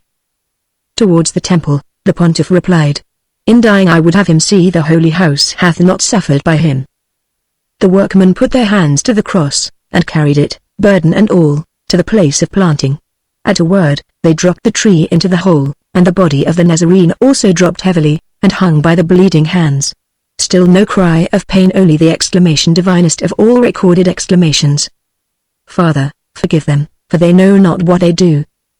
The cross, reared now above all other objects, and standing singly out against the sky, was greeted with a burst of delight, and all who could see and read the writing upon the board over the Nazarene's head made haste to decipher it. Soon as read, the legend was adopted by them and communicated, and presently the whole mighty concourse was ringing the salutation from side to side, and repeating it with laughter and groans. "King of the Jews! Hail, King of the Jews!" The pontiff, with a clearer idea of the import of the inscription, protested against it, but in vain. So the titled king, looking from the knoll with dying eyes, must have had the city of his fathers addressed below him, she who had so ignominiously cast him out. The sun was rising rapidly to noon, the hills bared their brown breasts lovingly to it, the more distant mountains rejoiced in the purple with which it so regally dressed them. In the city, the temples, palaces, towers, pinnacles, and all points of beauty and prominence seemed to lift themselves into the unrivaled brilliance, as if they knew the pride they were giving the many who from time to time turned to look at them. Suddenly dimness began to fill the sky and cover the earth, at first no more than a scarce perceptible fading of the day, a twilight out of time, an evening gliding in upon the splendors of noon. But it deepened, and directly drew attention, whereat the noise of the shouting and laughter fell off, and men, doubting their senses, gazed at each other curiously. Then they looked to the sun again, then at the mountains, getting further away, at the sky and the near landscape, sinking in shadow, at the hill upon which the tragedy was enacting, and from all these they gazed at each other again, and turned pale, and held their peace. "It is only a mist or passing cloud," Simonides said soothingly to Esther, who was alarmed. "It will brighten presently." Ben-Hur did not think so. "It is not a mist or a cloud," he said. "The spirits who live in the air, the prophets and saints, are at work in mercy to themselves and nature. I say to you, O Simonides, truly as God lives, he who hangs yonder is the Son of God." And leaving Simonides lost in wonder at such a speech from him, he went where Balthazar was kneeling nearby, and laid his hand upon the good man's shoulder. "O wise Egyptian, hearken. Thou alone wert right, the Nazarene is indeed the Son of God." Balthazar drew him down to him, and replied, feebly, "I saw him a child in the manger where he was first laid. It is not strange that I knew him sooner than thou, but oh that I should live to see this day. Would I had died with my brethren. Happy Melchior. Happy, happy Gasper. Comfort thee," said Ben-Hur. "Doubtless they too are here." The dimness went on deepening into obscurity, and that into positive darkness, but without deterring the bolder spirits upon the knoll. One after the other the thieves were raised on their crosses, and the crosses planted. The guard was then withdrawn, and the people set free closed in upon the height, and surged up it, like a converging wave. A man might take a look, when a newcomer would push him on, and take his place, to be in turn pushed on, and there were laughter and ribaldry and revilements, all for the Nazarene. "Ha, ha! If thou be king of the Jews, save thyself," a soldier shouted. "Ay," said a priest, "if he will come down to us now, we will believe in him." Others wagged their heads wisely, saying, "He would destroy the temple, and rebuild it in 3 days, but cannot save himself." Others still, "He called himself the Son of God, let us see if God will have him." What all there is in prejudice no one has ever said. The Nazarene had never harmed the people, for the greater part of them had never seen him except in this his hour of calamity, yet singular contrariety ! They loaded him with their curses, and gave their sympathy to the thieves. The supernatural night, dropped thus from the heavens, affected Esther as it began to affect thousands of others braver and stronger. "Let us go home," she prayed twice, 3 times saying, "It is the frown of God, Father. What other dreadful things may happen, who can tell? I am afraid." Simonides was obstinate. He said little, but was plainly under great excitement. Observing, about the end of the first hour, that the violence of the crowding up on the knoll was somewhat abated, at his suggestion the party advanced to take position nearer the crosses. Ben-Hur gave his arm to Balthazar, yet the Egyptian made the ascent with difficulty. From their new stand, the Nazarene was imperfectly visible, appearing to them not more than a dark suspended figure. They could hear him, however, hear his sighing, which showed an endurance or exhaustion greater than that of his fellow sufferers, for they filled every lull in the noises with their groans and entreaties. The second hour after the suspension passed like the first one. To the Nazarene they were hours of insult, provocation, and slow dying. He spoke but once in the time. Some women came and knelt at the foot of his cross. Among them he recognized his mother with the beloved disciple. "Woman," he said, raising his voice, "behold thy son." And to the disciple, "Behold thy mother." The third hour came, and still the people surged round the hill, held to it by some strange attraction, with which, in probability, the night and midday had much to do. They were quieter than in the preceding hour, yet at intervals they could be heard off in the darkness shouting to each other, multitude calling unto multitude. It was noticeable, also, that coming now to the Nazarene, they approached his cross in silence, took the look in silence, and so departed. This change extended even to the guard, who so shortly before had cast lots for the clothes of the crucified. They stood with their officers a little apart, more watchful of the one convict than of the throngs coming and going. If he but breathed heavily, or tossed his head in a paroxysm of pain, they were instantly on the alert. Most marvelous of all, however, was the altered behavior of the high priest and his following. The wise men who had assisted him in the trial in the night, and, in the victim's face, kept place by him with zealous approval. When the darkness began to fall, they began to lose their confidence. There were among them many learned in astronomy, and familiar with the apparitions so terrible in those days to the masses. Much of the knowledge was descended to them from their fathers far back, some of it had been brought away at the end of the captivity, and the necessities of the temple service kept it all bright. These closed together when the sun commenced to fade before their eyes, and the mountains and hills to recede. They drew together in a group around their pontiff, and debated what they saw. "The moon is at its full," they said, with truth, "and this cannot be an eclipse." Then, as no one could answer the question common with them all, as no one could account for the darkness, or for its occurrence at that particular time, in their secret hearts they associated it with the Nazarene, and yielded to an alarm which the long continuance of the phenomenon steadily increased. In their place behind the soldiers, they noted every word and emotion of the Nazarene, and hung with fear upon his sighs, and talked in whispers. The man might be the Messiah, and then but they would wait and see. In the meantime Ben-Hur was not once visited by the old spirit. The perfect peace abode with him. He prayed simply that the end might be hastened. He knew the condition of Simonides' mind, that he was hesitating on the verge of belief. He could see the massive face weighed down by solemn reflection. He noticed him casting inquiring glances at the sun, as seeking the cause of the darkness. Nor did he fail to notice the solicitude with which Esther clung to him, smothering her fears to accommodate his wishes.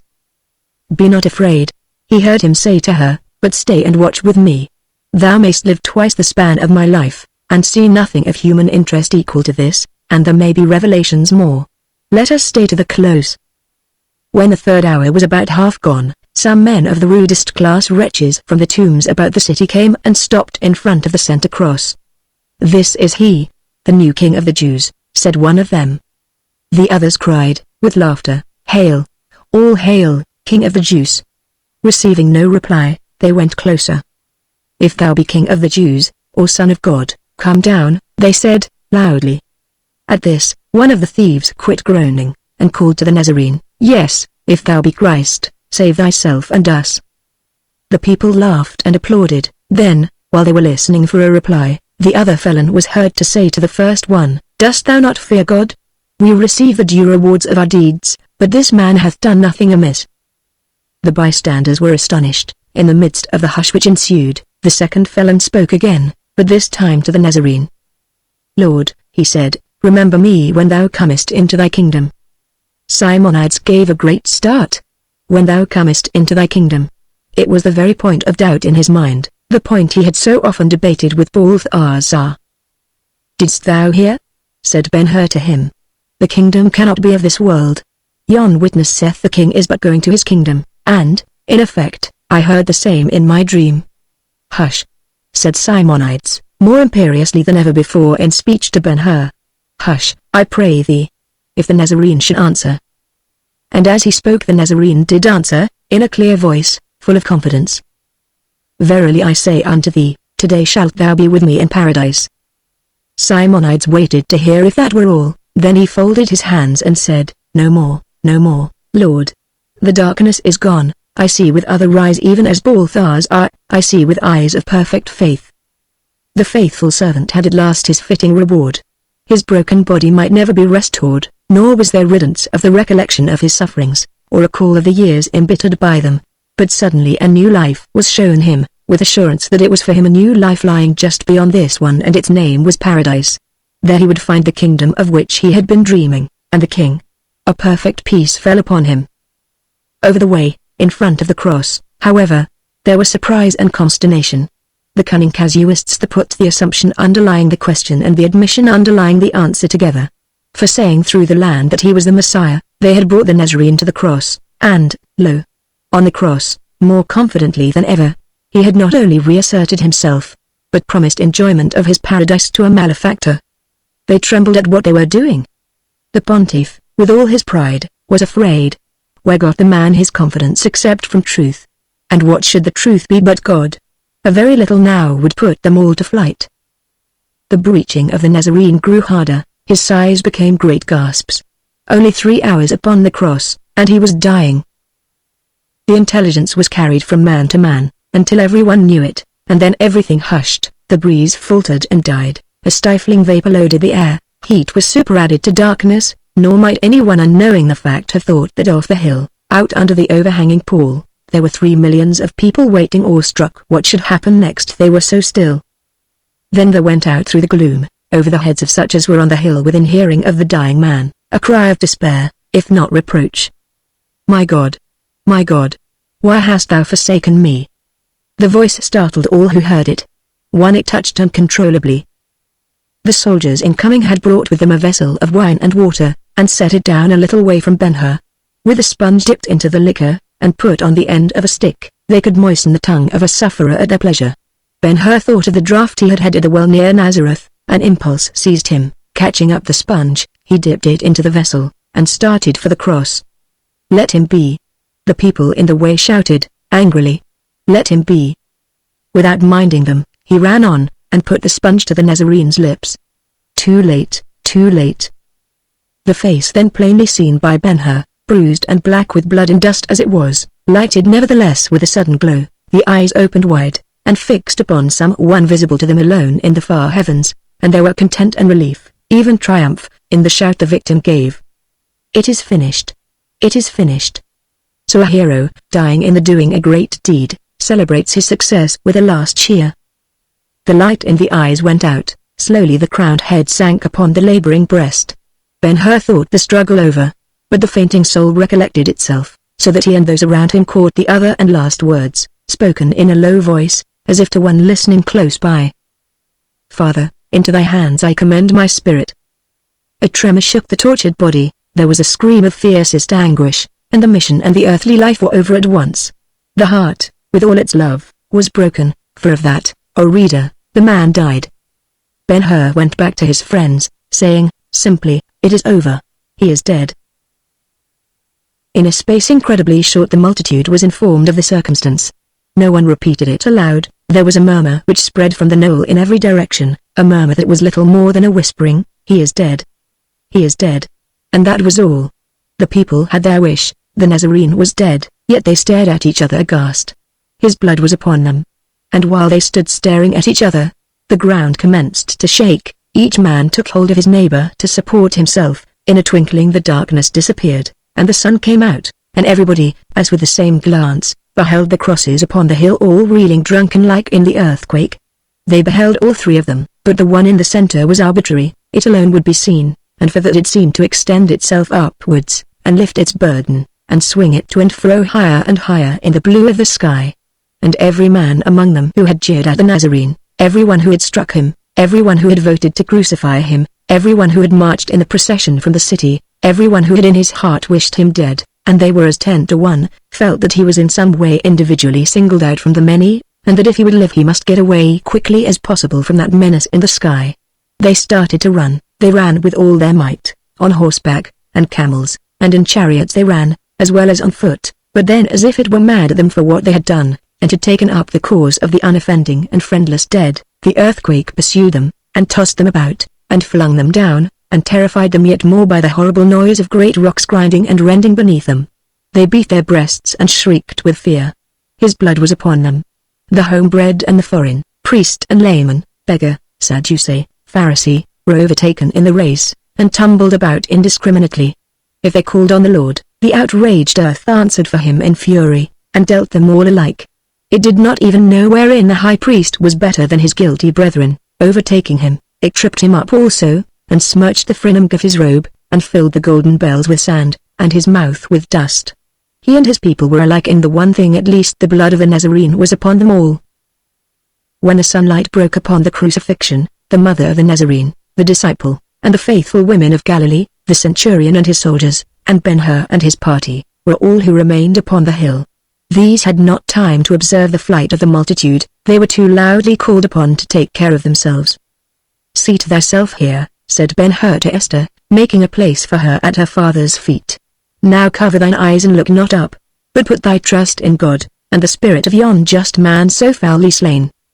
"Nay," said Simonides, reverently, "let us henceforth speak of him as the Christ." "Be it so," said Ben-Hur. Presently a wave of the earthquake struck the hill. The shrieks of the thieves upon the reeling crosses were terrible to hear. Though giddy with the movements of the ground, Ben-Hur had time to look at Balthasar, and beheld him prostrate and still. He ran to him and called. There was no reply. The good man was dead. Then Ben-Hur remembered to have heard a cry in answer, as it were, to the scream of the Nazarene in his last moment, but he had not looked to see from whom it had proceeded, and ever after he believed the spirit of the Egyptian accompanied that of his master over the boundary into the kingdom of paradise. The idea rested not only upon the cry heard, but upon the exceeding fitness of the distinction. If faith were worthy reward in the person of Gaspar, and love and that of Melchior, surely he should have some special meed who through a long life and so excellently illustrated the three virtues in combination: faith, love, and good works. The servants of Balthazar had deserted their master, but when all was over, the two Galileans bore the old man in his litter back to the city. It was a sorrowful procession that entered the south gate of the palace of the Hers about the set of sun that memorable day. About the same hour the body of the Christ was taken down from the cross. The remains of Balthazar were carried to the guest chamber.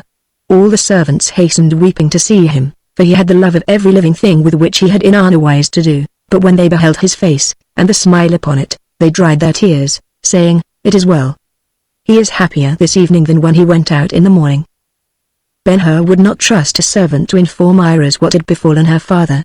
He went himself to see her and bring her to the body. He imagined her grief. She would now be alone in the world. It was a time to forgive and pity her. He remembered he had not asked why she was not of the party in the morning, or where she was. He remembered he had not thought of her, and, from shame, he was ready to make any amends, the more so as he was about to plunge her into such acute grief. He shook the curtains of her door, and though he heard the ringing of the little bells echoing within, he had no response. He called her name, and again he called, still no answer. He drew the curtain aside and went into the room. She was not there. He ascended hastily to the roof in search of her, nor was she there. He questioned the servants. None of them had seen her during the day. After a long quest everywhere through the house, Ben-Hur returned to the guest chamber, and took the place by the dead which should have been hers, and he bethought him how merciful the Christ had been to his aged servant. At the gate of the kingdom of paradise happily the afflictions of this life, even its desertions, are left behind and forgotten by those who go in and rest. When the gloom of the burial was nigh gone, on the 9th day after the healing, the law being fulfilled, Ben-Hur brought his mother and Tirzah home, and from that day, in that house the most sacred names possible of utterance by men were always coupled worshipfully together. God the Father and Christ the Son. About 5 years after the crucifixion, Esther, the wife of Ben-Hur, sat in her room in the beautiful villa by Misenum. It was noon, with a warm Italian sun making summer for the roses and vines outside. Everything in the apartment was Roman, except that Esther wore the garments of a Jewish matron. Tirzah and 2 children at play upon a lion skin on the floor were her companions, and one had only to observe how carefully she watched them to know that the little ones were hers. Time had treated her generously. She was more than ever beautiful, and in becoming mistress of the villa, she had realized one of her cherished dreams. In the midst of this simple, home-like scene, a servant appeared in the doorway, and spoke to her. A woman in the atrium to speak with the mistress. Let her come. I will receive her here. Presently the stranger entered. At sight of her the Jewess arose, and was about to speak, then she hesitated, changed color, and finally drew back, saying, I have known you, good woman. You are. I was Iris, the daughter of Balthazar. Esther conquered her surprise, and bade the servant bring the Egyptian a seat. No, said Iris, coldly. I will retire directly. The two gazed at each other. We know what Esther presented: a beautiful woman, a happy mother, a contented wife. On the other side, it was very plain that fortune had not dealt so gently with her former rival. The tall figure remained with some of its grace, but an evil life had tainted the whole person. The face was coarse, the large eyes were red and pursed beneath the lower lids, there was no color in her cheeks. The lips were cynical and hard, and general neglect was leading rapidly to premature old age. Her attire was ill-chosen and draggled. The mud of the road clung to her sandals. Iris broke the painful silence. These are thy children? Esther looked at them, and smiled. Yes. Will you not speak to them? I would scare them, Iris replied. Then she drew closer to Esther, and seeing her shrink, said, Be not afraid. Give thy husband a message for me. Tell him his enemy is dead, and that for the much misery he brought me I slew him. His enemy? The Messiah. Further, tell thy husband that for the harm I sought to do him I have been punished until even he would pity me. Tears arose in Esther's eyes, and she was about to speak. Nay, said Iris, I do not want pity or tears. Tell him, finally, I have found that to be a Roman is to be a brute. Farewell." She moved to go. Esther followed her. "Stay, and see my husband. He has no feeling against you. He sought for you everywhere. He will be your friend. I will be your friend. We are Christians." The other was firm. "No, I am what I am of choice. It will be over shortly." "But," Esther hesitated, "have we nothing you would wish, nothing to do?" The countenance of the Egyptian softened, something like a smile played about her lips. She looked at the children upon the floor. "There is something," she said. Esther followed her eyes, and with quick perception answered, "It is yours." Iris went to them, and knelt on the lion's skin, and kissed them both. Rising slowly, she looked at them, then passed to the door and out of it without a parting word. She walked rapidly, and was gone before Esther could decide what to do. Ben-Hur, when he was told of the visit, knew certainly what he had long surmised, that on the day of the crucifixion Iris had deserted her father for Messala. Nevertheless, he set out immediately and hunted for her vainly. They never saw her more, or heard of her. The Blue Bay, with all its laughing under the sun, has yet its dark secrets. Had it a tongue, it might tell us of the Egyptian. Simonides lived to be a very old man. In the 10th year of Nero's reign, he gave up the business so long centered in the warehouse at Antioch. To the last he kept a clear head and a good heart, and was successful. One evening, in the year named, he sat in his armchair on the terrace of the warehouse. Ben-Hur and Esther, and their 3 children, were with him. The last of the ships swung at mooring in the current of the river, all the rest had been sold. In a long interval between this and the day of the crucifixion but one sorrow had befallen them, that was when the mother of Ben-Hur died, and then and now their grief would have been greater but for their Christian faith. The ship spoken of had arrived only the day before, bringing intelligence of the persecution of Christians begun by Nero in Rome, and the party on the terrace were talking of the news when Maluch, who was still in their service, approached and delivered a package to Ben-Hur. "Who brings this?" the latter asked, after reading. "An Arab." "Where is he?" "He left immediately." "Listen," said Ben-Hur to Simonides. He read then the following letter. "I, Ilderim, the son of Ilderim the Generous, and Sheikh of the tribe of Ilderim, to Judah, son of Hur. Know, O friend of my father's, how my father loved you. Read what is herewith sent, and you will know. His will is my will, therefore what he gave is thine. All the Parthians took from him in the great battle in which they slew him. I have retaken this writing, with other things, and vengeance, and all the brood of that Myra who in his time was mother of so many stars. Peace be to you and all yours." This voice out of the desert is the voice of Ilderim, Shuk. Ben-Hur next unrolled a scrap of papyrus yellow as a withered mulberry leaf. It required the daintiest handling. Proceeding, he read. Ilderim, surnamed the Generous, Sheikh of the tribe of Ilderim, to the son who succeeds me. All I have, O son, shall be thine in the day of thy succession, except that property by Antioch known as the Orchard of Palms, and it shall be to the son of her who brought us such glory in the circus, to him and his forever. Dishonor not thy father. Ilderim the Generous, Sheikh. What say you? Asked Ben-Hur, of Simonides. Esther took the papers pleased, and read them to herself. Simonides remained silent. His eyes were upon the ship, but he was thinking. At length he spoke. Son of Hur, he said, gravely, the Lord has been good to you in these later years. You have much to be thankful for. Is it not time to decide finally the meaning of the gift of the great fortune now all in your hand, and growing? I decided that long ago. The fortune was meant for the service of the giver, not a part, Simonides, but all of it. The question with me has been, how can I make it most useful in his cause? And of that tell me, I pray you. Simonides answered. The great sums you have given to the church here in Antioch, I am witness to. Now, instantly almost with this gift of the generous sheikhs, comes the news of the persecution of the brethren in Rome. It is the opening of a new field. The light must not go out in the capital. Tell me how I can keep it alive. I will tell you. The Romans, even this Nero, hold 2 things sacred. I know of no others they so hold. They are the ashes of the dead and all places of burial. If you cannot build temples for the worship of the Lord above ground, then build them below the ground, and to keep them from profanation, carry to them the bodies of all who die in the faith. Ben-Hur arose excitedly. It is a great idea, he said. I will not wait to begin it.